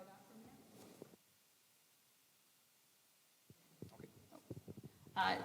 So I think it's a really interesting question, and it's something that I struggle with all the time. But when I refer to the political community, it's really just this catch-all phrase. And so going back to this Platonic ideal, it's really everyone who has a belonging. And this, in some sense, like, even includes the slaves. Of course, women don't have full citizenship status. It's only, a very limited amount of people who really count as full citizens and, in some respect, have the full ability to achieve, I guess, the goal, which is virtue. But the other thing that's really, I think, interesting, one of the big distinctions between different Platonic concepts of citizenship and virtue that you see in the Republic versus the laws is in the laws, unlike the Republic, it's not, hey, let's kick out everyone and lie to them if they're not capable potentially of this full virtue, or they're only capable of a certain kind.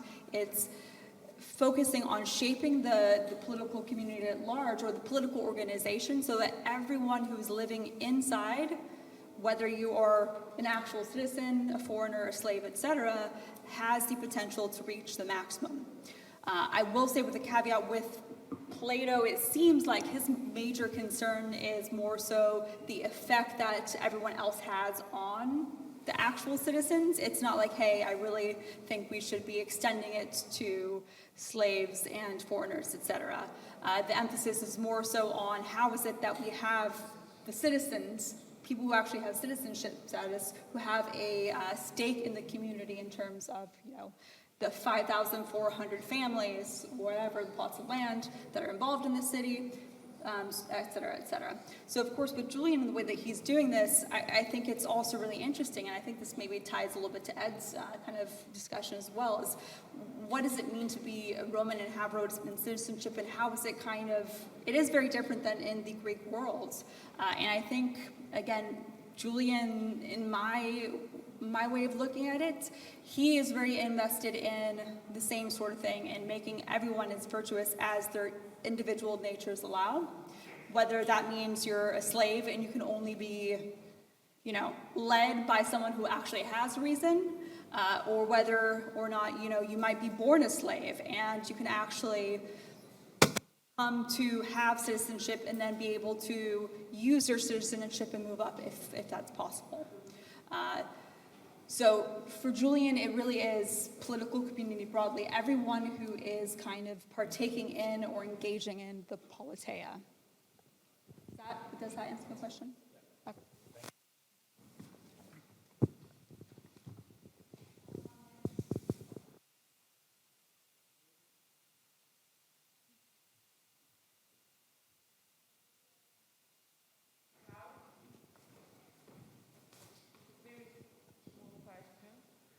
Actually, it's a request of clarification. Maybe I missed something.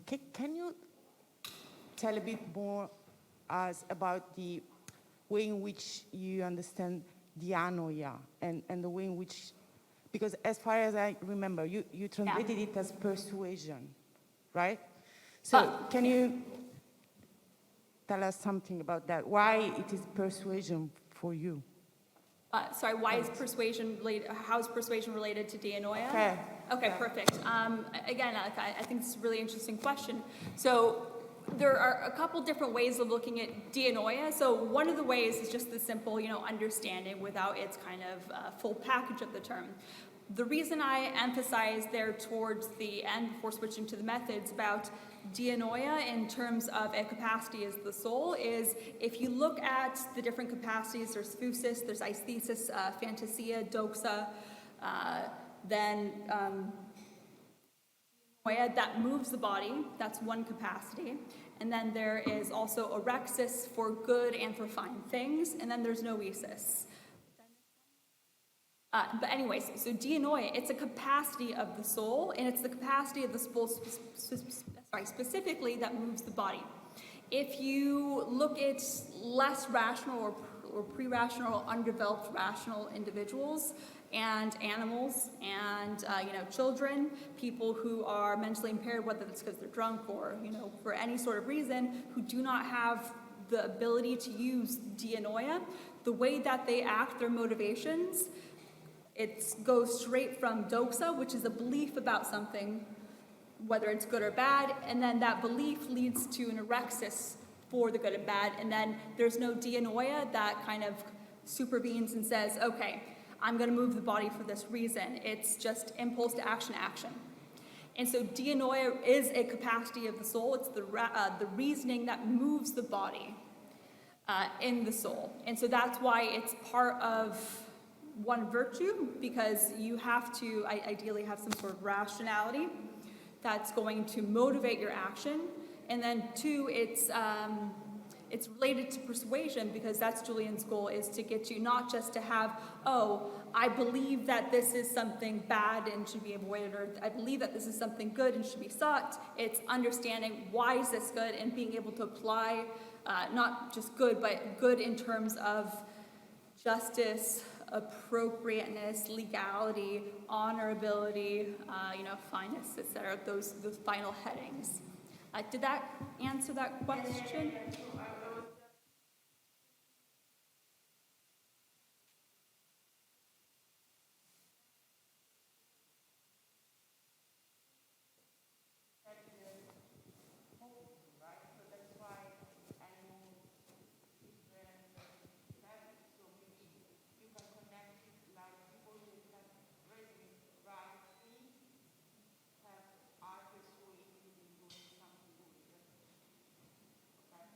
I think I understand what you're, let me just check. So it's the thinking aspect that is the part of persuasion, right? Yeah, and I totally agree with that. I just wanted to emphasize that, okay, so it's not true persuasion or full persuasion maybe if it doesn't have that dianoia, but if Julian for some reason is trying to persuade someone who doesn't have that capacity, it's still full persuasion in their sense. He can still make them virtuous in a sense because they're operating on the level of at least belief. And so if belief is the most you're capable of, even if it's not like thinking fully, I guess that's what I was trying to differentiate. That, or am I not quite getting it? Because this is a really interesting distinction.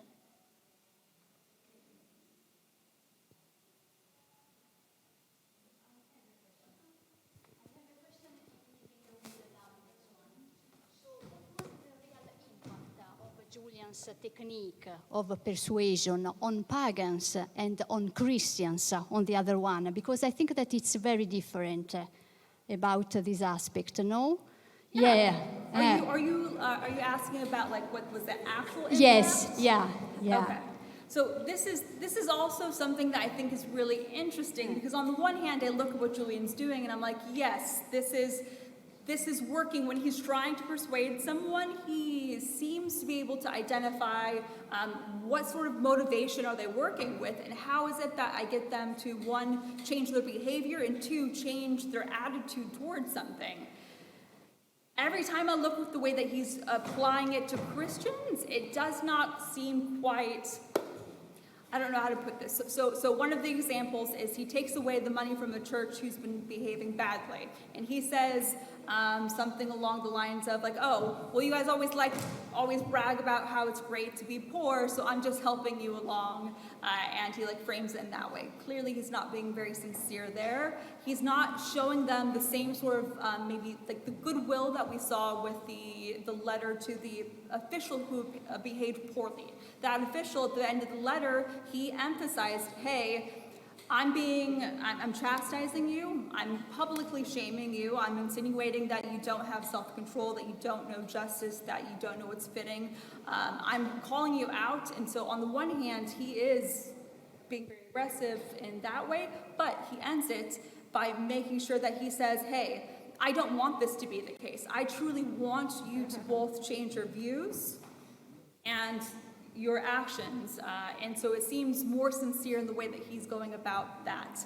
I mean, but even in that, but then again, he does emphasize, even in that letter where he's taking away Christian property and stuff, he says, you know, I think we ought to persuade, not to punish, sort of thing. And so he goes back to this time and again, and same thing with the school law or the rescript. He ends that with that great line is, I think we ought to teach, not to punish the foolish, the noe. So thank you. Someone else?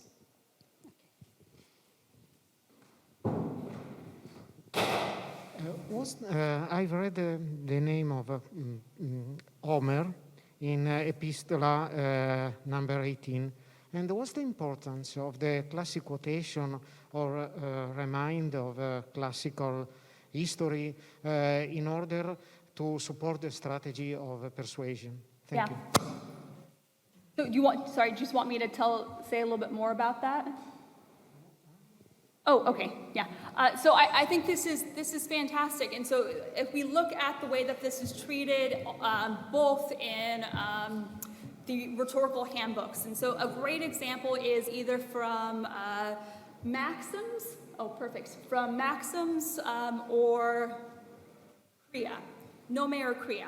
So they're very similar. The only difference is one is attributed to a specific author, but both follow the same sort of structure, and you always refer to the testimony of the ancients. And that testimony of the ancients is something that gives absolute credibility. And one of the reasons it gives credibility, if you look at it, it's because they were supposed to be inspired by the gods. And so I like the way that Julian is referring to, like, oh, if it seems merely mythical, and going back to the myth and fable paper today, when you look at what fable's supposed to be doing, fable's supposed to be presenting something as if it's plausible. So it's not supposed to be actual fact, but it's supposed to be plausible, and so you can take a lesson from it regardless. And so Julian frequently does this. He frequently replies to Homer. Also, if you look at the commentaries on the different texts, especially as you progress, so starting with the Alcibiades, then going to the Gorgias, and then I think it's the Phaedrus, as you move up and you progress in the philosophical education, it's very, very heavy with Homer and the sort of, the authority that you see at the very beginning, and it kind of tapers off a little bit. And I think that says something about the way that the authority is being used, and the way that it's used as kind of you've been told your entire life that these are authorities, and it gives credibility just for the fact that you've been led to think that this is an authority. And, of course, the gods give it their authority. So, did I answer that? Okay.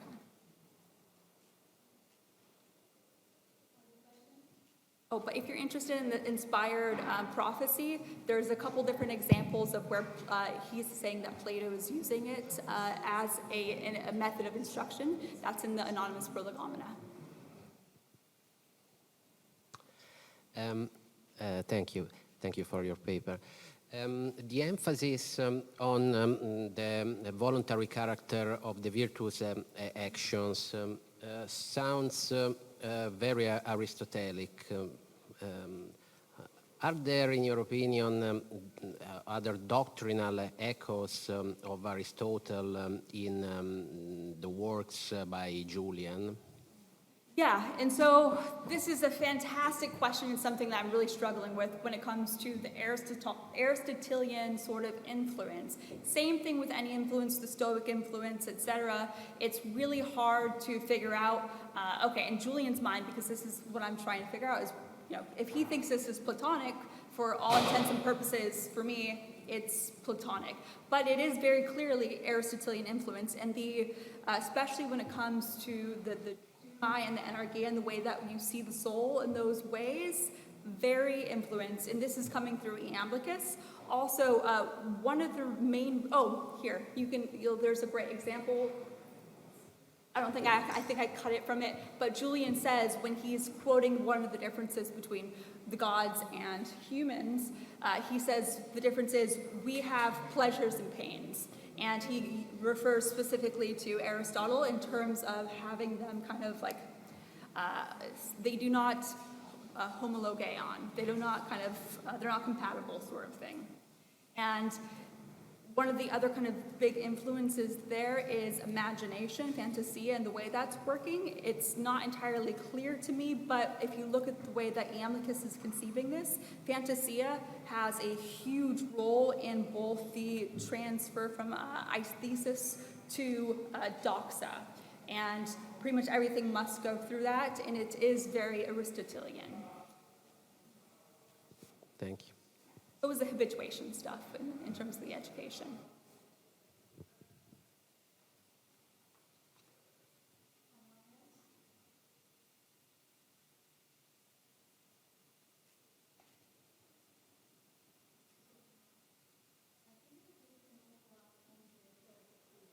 Thank you all for your questions.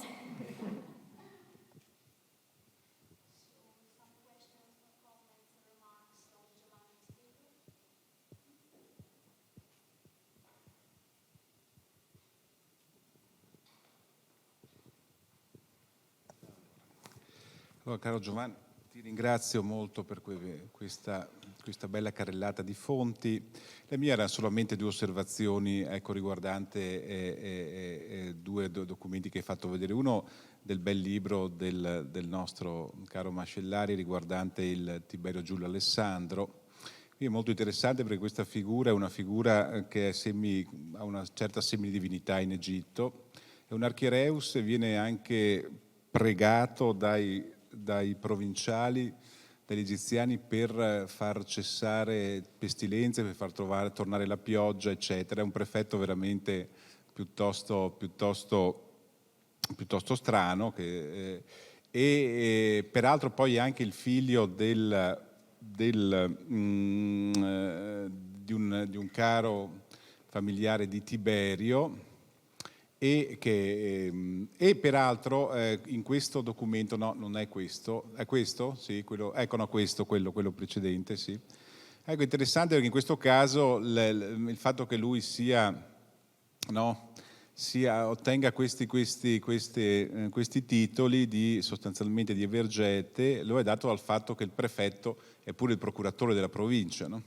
Per cui può modulare le tasse senza però disporre del totale complessivo che deve andare al fisco imperiale, per cui se toglie di qua mette da qualche parte, deve prendere da un'altra parte. E in questo caso si vede, è interessante perché appunto si vede questa congiunzione di poteri, cosa che non avrebbe potuto fare ad esempio un legato. E quindi questo è veramente un bel documento. Vorrei anche, se magari puoi anche dirmi qualcos'altro, se ritieni, ecco, questo aspetto interessante rispetto a quello che hai detto, ecco. E poi l'altro riguardava il passo di Plinio, quello sulla libertà e il principato che confluiscono nello stesso tribunale.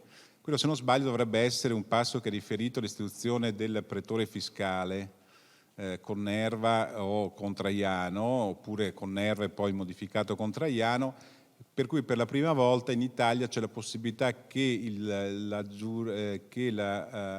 il diritto fiscale non venga gestito da un procuratore imperiale ma da un magistrato senatorio. E quindi, se poi nel passo successivo mi sembra che Plinio dica nel panegirico: ora possiamo dire ehi procuratore imperiale, vieni con noi davanti al pretore, e in questo caso secondo me ha valenza nel concetto di libertà in senso prettamente repubblicano, cioè quelli di essere che anche il principe si fa giudicare tramite i suoi procuratori, ecco, da un magistrato, no? Ecco, volevo chiederti se in questo senso avesti anche tu, al di là dell'aspetto in analogia con Cassiodoro, ecco, valutato questo aspetto di questo passo. Ti ringrazio. No, non ho molto da aggiungere, francamente, a quello che hai detto tu. Per quello che riguarda Plinio, per quello che riguarda l'altro documento, non so, hai parlato di un archiereus, ma non so se c'è un archiereus di mezzo. No, è il prefetto medesimo che è anche archiereus.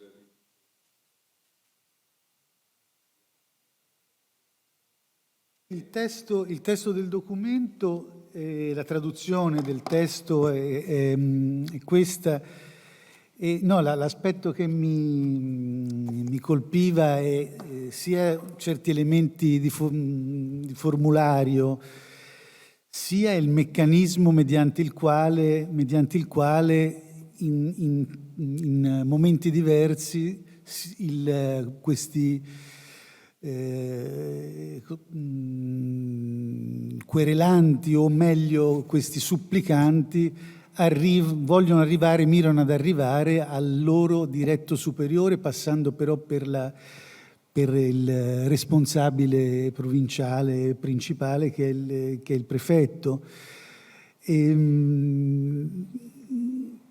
Mi interessava anche mettere in luce come questi supplicanti probabilmente sapevano anzi, che il prefetto era disposto ad ascoltare questo tipo di richiesta, perché era un tipo di richiesta che andava, insomma, era una sorta di petizione che andava a informare il prefetto di certe difficoltà che riguardavano determinate regioni e alle quali difficoltà avrebbe dovuto sopperire lo stratego del Nomo. E sono interessanti anche certi elementi linguistici, come sottolineava Roberto, appunto questo aperenocletoi, no, che viene richiesto, questi vogliono essere lasciati sereni, tranquilli, in pace rispetto alle richieste fiscali, che poi hai ragionissima quando parli del ruolo del prefetto, che è anche procuratore, e del fatto che è in grado di intervenire, in qualche modo di modificare le procedure di riscossione, di scegliere determinate linee di politica fiscale.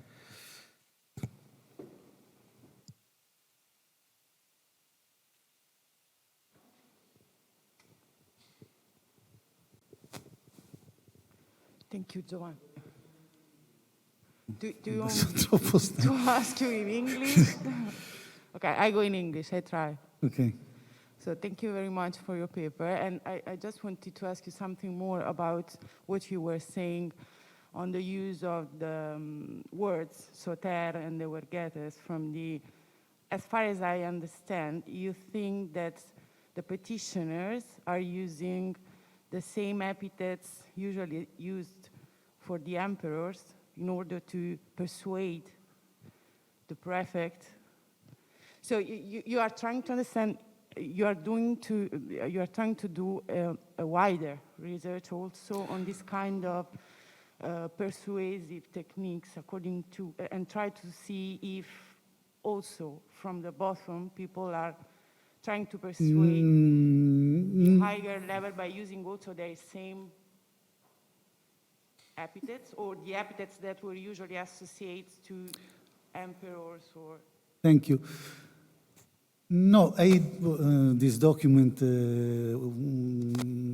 rescued a remarkable success.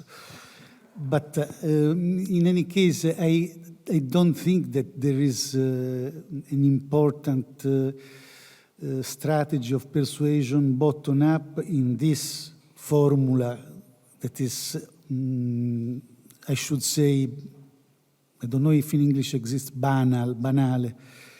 So it's clear that the prefect is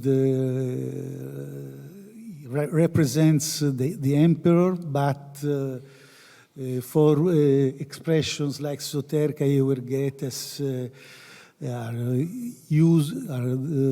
completely normal and usual also for local notables of the Hellenistic cities, and also for ruler, but also sotertes, poleos, vergetes, prostates, patron, etc. So I think that I showed this document perhaps more with the goal to reflect and try to reflect myself on the possibility to study this perspective bottom up. And I think perhaps Roberto helped me to understand something, but in this formula that I've written bold, in bold character, there is no essay, no tentativi of persuasion.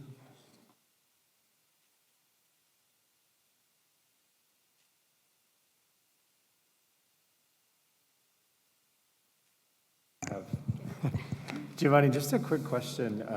The Themistius oration that you have, the Themistius oration on Gratian that you had, there is the discussion of burning the debts.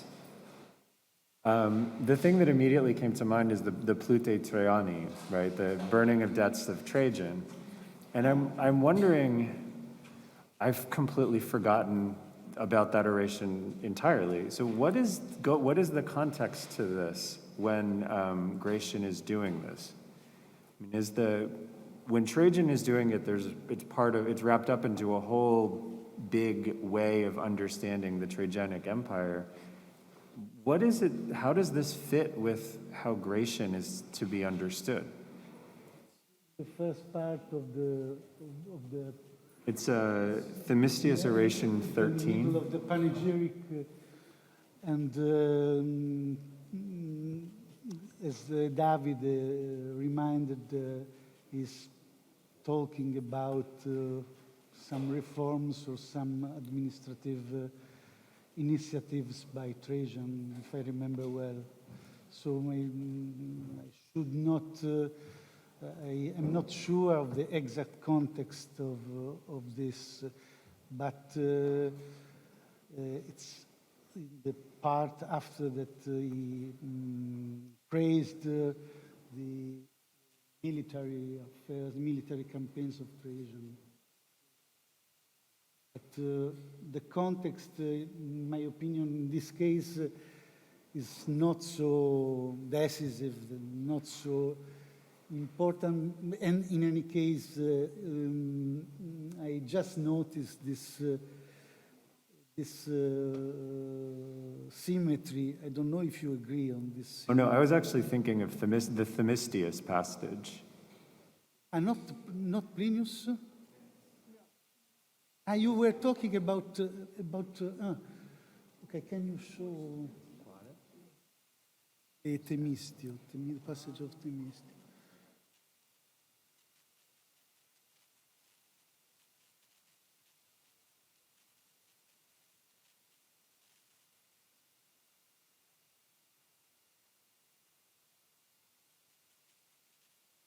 Yes, I cannot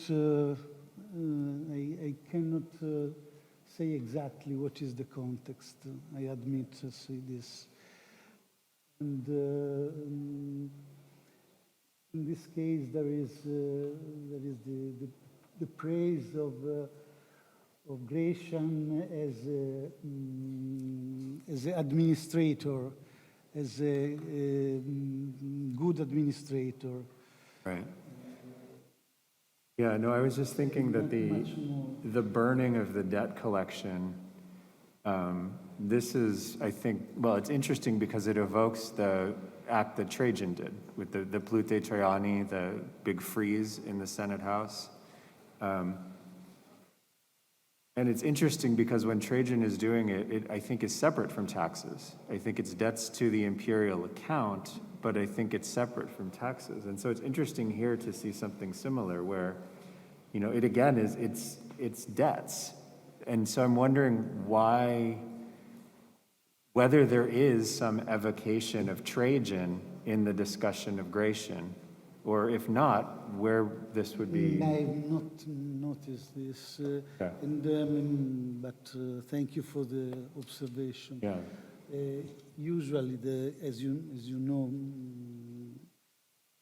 the speculum of Trajan is rather Theodosius the Great, but maybe in this case there is some evocation of Trajan, I don't know.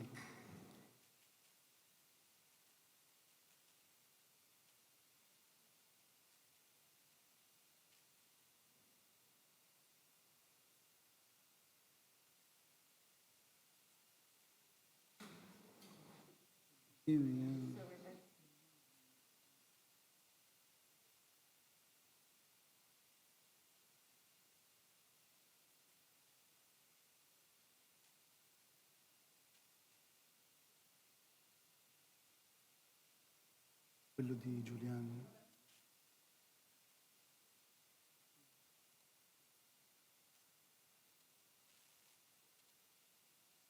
Insomma, si criticano, si condannano le vessazioni dell'imperatore Empio, no? Che aveva mandato i suoi esattori a fare elenchi di ogni bene, ogni albero, ogni tipo di terra, che poi è il modo in cui funzionerà l'amministrazione fiscale quando è efficiente per secoli. Insomma, sempre questo è il modo regolare di operare in seguito del fisco imperiale.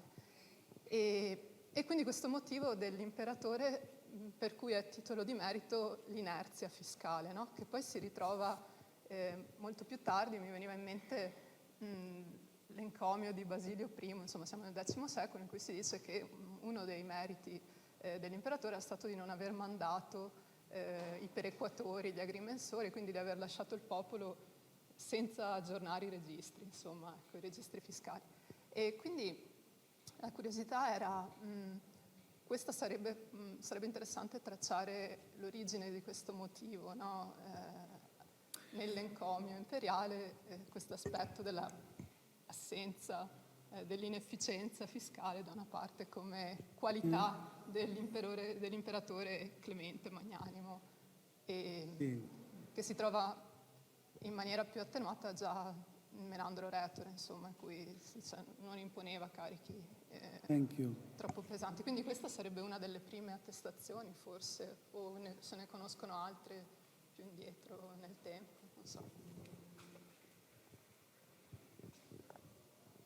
C'è una descriptio census in Ulpiano, nel Digesto, in cui si fa riferimento alle operazioni di catasto, censimento e a queste misurazioni, perché hai toccato un punto importante, il ruolo degli agrimensori nel sistema fiscale tardoantico. A questo proposito l'ho letto recentemente, c'è un libro molto interessante non voglio rifugiarmi in corner poi rispondo alla domanda, di Gérard Chouquet, che ha scritto un libro sui catasti e gli amministratori fiscali a partire da Diocleziano, che è un libro del 2014 che è scritto non è scritto da uno storico, uno specialista della tarda antichità, ma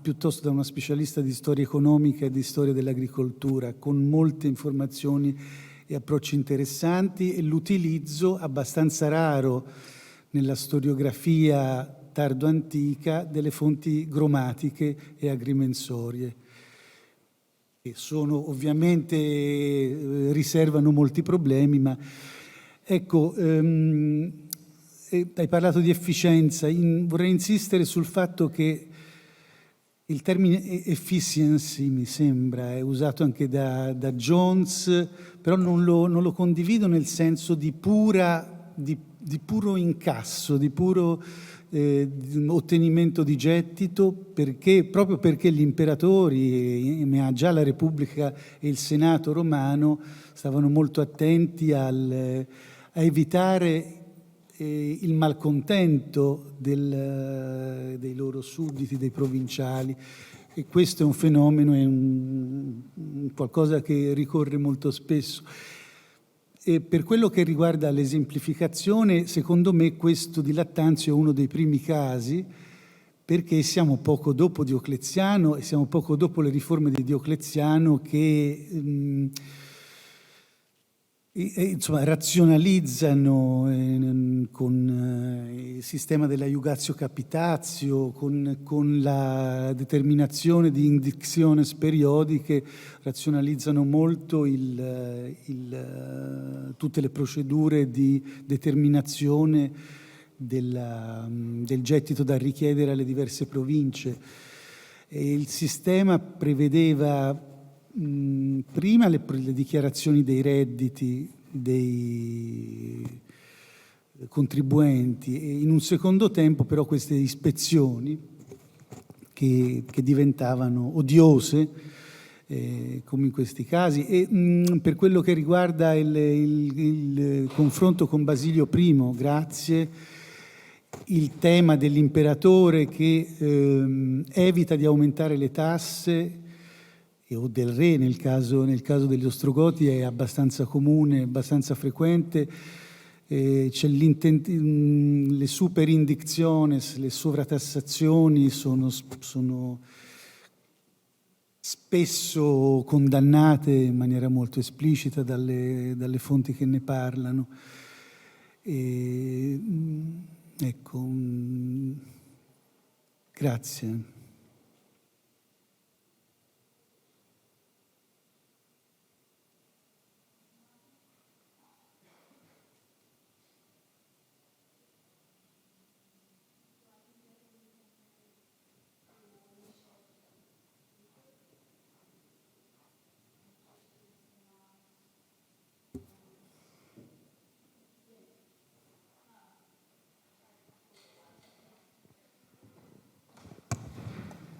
So I feel like this is one of the questions that you one of those where you answered it over the course, but maybe really nice to have just a direct statement.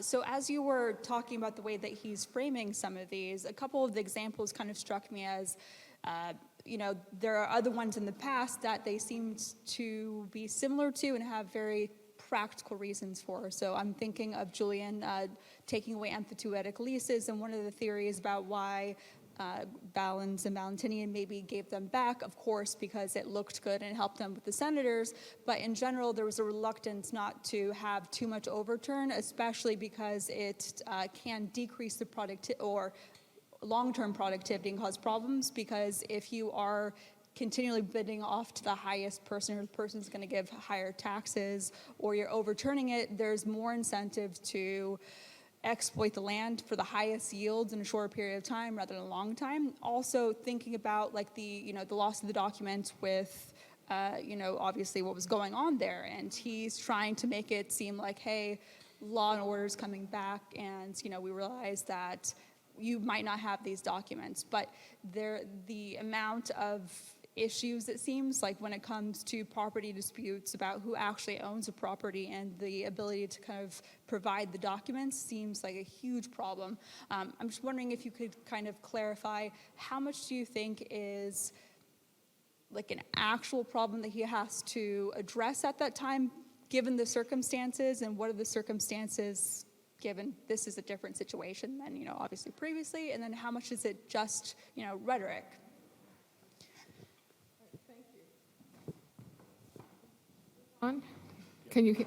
Thank you, that's a great question. And in fact, I was thinking about Giovanni too as well, how much of this is rhetoric, because after all, it's the emperor, and he could coerce you. And in modern theory, John Rawls, the state can force you to do anything you want. So why even bother to have a rhetoric of persuasion? Mm-hmm. And we could ask you the same thing. What is the purpose if really you have force behind you?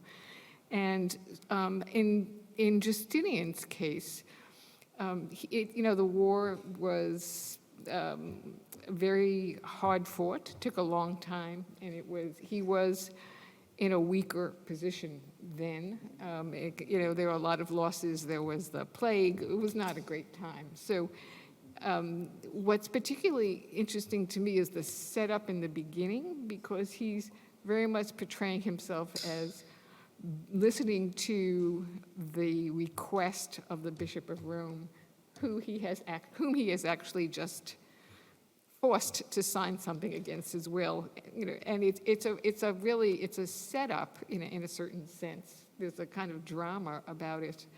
I do think there were a lot of problems. We know from some of the Ravenna papyri, which I referred to only very briefly, that there were lots of land disputes because it was 20 years, the land had gone back and forth. So the fact that he has one whole constitution saying that if the documents are missing, you can still bring a case to court is really pretty extraordinary. It's a sign of how bad things are or were. It's a period that doesn't have a lot of documentation, which is why I think the pragmatic sanction is so important. We don't have very good inscriptions. We don't have a really great historian. So this is really a very rare document for the time.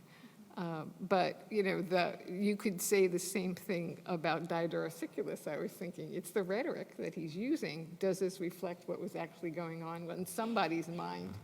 Otherwise, why bother with it, right? And what strikes me so much about the pragmatic sanction is that it's a translation for teaching purposes. So there's something that's being taught by this argumentation. This is the imperial argument that is, and that's as important as actually the law in a certain sense. And when it's really stripped away, we don't have all the lovely preamble and all the very elaborate language that you see in others of Justinian's novels. If you compared he has another pragmatic sanction on novels after he had defeated Africa, they're much more, flowing and elaborate, and he claims his victory. This is not the case. And so in some ways, the pragmatic sanction that we have for Italy reflects, I think, more the situation, which was very problematic. Yeah. Great question, thank you. Michelle, in your opinion, are there political implications? It's debated, the question. Political implication in the fact that in the Pragmatica Sanctio, the actions, the activities, and the government of Theodoric is confirmed, is accepted, and preserved, and instead are mentioned in a negative, very negative way, Totila, and because it's a problem of give continuity to good administration, or there is so it's an administrative necessity, or there is some different reason that may invest the political sphere. Thank you. That's a very important point, and I think very much it's got a huge political implication that he wants to frame his taking back Italy as continuing Theodoric's reign, so that there is it's justifying Theodoric and Amalasuntha, and even oddly Theodahad, which is even odder because Theodahad was not, also Theodahad. Yes, he also mentioned Theodahad, and Procopius tells us that Theodahad had, betrayed. She's responsible for killing Amalasuntha. He's responsible for killing Amalasuntha. So to validate Theodahad in the first constitution and Amalasuntha is really quite striking. So it really is a way of saying that the past or the long ago past, before the war, that was what we wanted. We didn't want what happened afterwards with Totila. So I think it's very much a way of justifying Theodoric's reign. In some ways, it even speaks to the remaining Goths in Italy. You know, it's a very clever thing to do. It's like blaming the whole war on Antony when Augustus comes back. It's not really, it wasn't me that started the war, it wasn't Augustus that did anything wrong. It's all Totila's fault. And so even those Romans who fought for the Goths, or those Goths who are still living in Italy, it's okay, you can be here, because we're just returning to the good days when Theodoric was emperor. I think it's a very important political point that has not really been noticed, especially the fact that there are other constitutions, I mentioned the first way, where Theodor had he's okay, which is bizarre because, Justinian more or less had Theodor removed. It's just a strange statement. But yeah, very important question.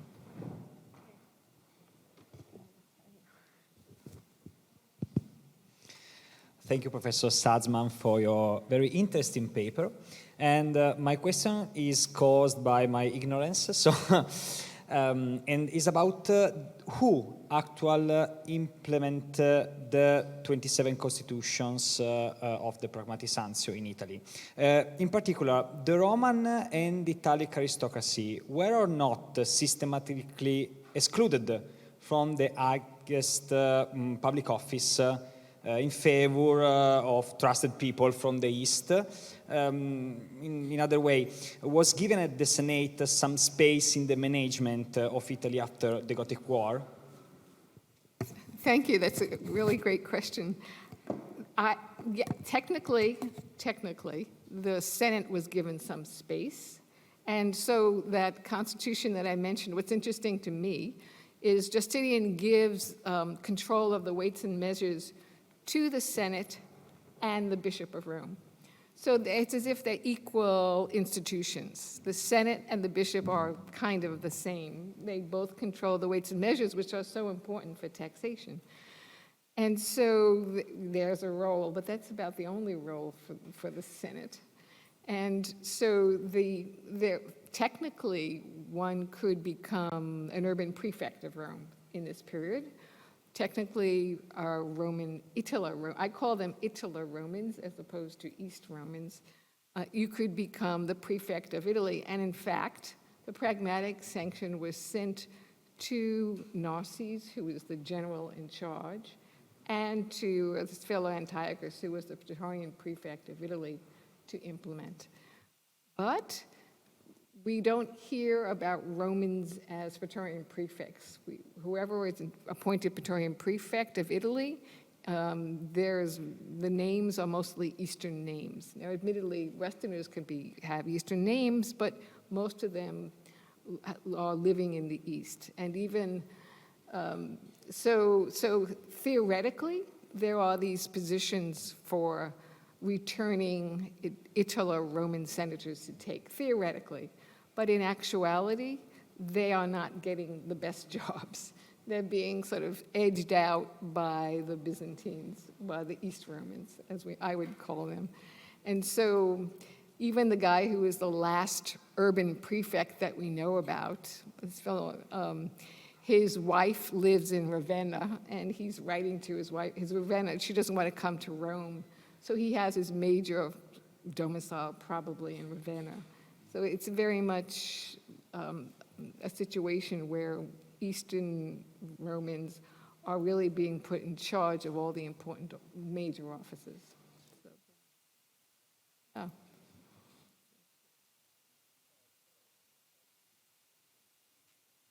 Sorry to dominate from the podium, but I'm just looking at the Totila language here, and then in the slide that you had with Giovanni, wherever it was. So the Totila language, what's interesting here is it's, Tirano, Totiliane, but also there's, it's action being done on his initiative. And then if you go to the other one, whatever the slide was you were talking about with Giovanni, with Theohadad and the others, what you have there is action. The first one, okay. You have action that is taken at the request of Romans or their Senate. right? So you have something where you have agency that resides in, you know, it's the sovereign responding to the Romans versus Tortilla is just giving things to the Romans, right? So the initiation of the action here, the presumption is it's done vel Senato or vel Romanis, and in the other one, it's just Tortilla giving them stuff. So is there a legitimacy that is being pretended because there is at least the assumption, rhetorically, that the Romans or the Senate are initiating the action under Theohadad and Amalasuntha? Very much so. Yeah, yes. so then the Tirano is actually the key thing here, that this is initiated by someone with no legitimacy in response to nothing legitimate. Thank you, that's exactly right. Okay. Right. So that's why even the phrase, I've paused about that phrase because there are concessions with the Senate asking for them, which is a very, you can go back to, the Senato Poscente. So even under the legitimate rulers, the Senate is seen as petitioning, right? So it's a way of Justinian saying, well, I'm giving back. That's why I said he gave this pragmatic sanction at the request of the bishop, but also in this latest section, it's also at the request of the Senate indirectly through the Ostrogoths. And so he's validating the Ostrogothic rule because it also has had the support of the Senate. So that's great, thank you. That's a great addition. Cool.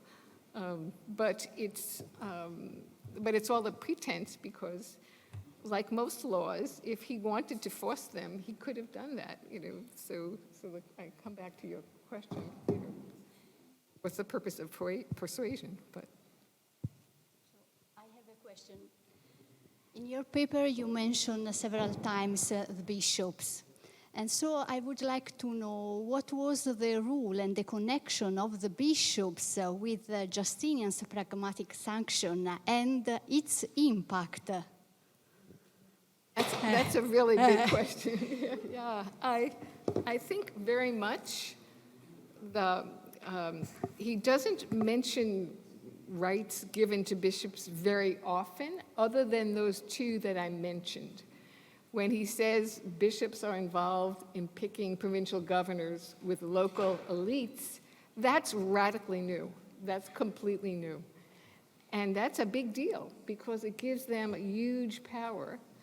And the other time he mentions the bishops specifically is about the weights and measures, which we know from Gregory at the end of the 6th century was a problem that he had, that the clergy were stealing from, or were not paying taxes the right way. And we've got a letter of Gregory complaining about that. But he doesn't, I mean, in many ways, people have said, well, there's nothing else about the bishops in the pragmatic sanction. But what he does do in the pragmatic sanction is say that all the novels are now to be applied to Italy. And that's why he doesn't have to repeat them. So all of these changes where he made, for instance, bishops the defensores of cities in one of his novels, now that all applies. So that's why I think, again, it's been overlooked. You know, historians have said, well, there's nothing about the bishops in here. And that's what I thought too. But when you realize that he actually is putting into place all of the novels, over 100, and many of them giving advantages to bishops new, that's a major change, and yeah, a major civic change, civic role, major civic, and that is taking over cities. So thank you, that's a great question.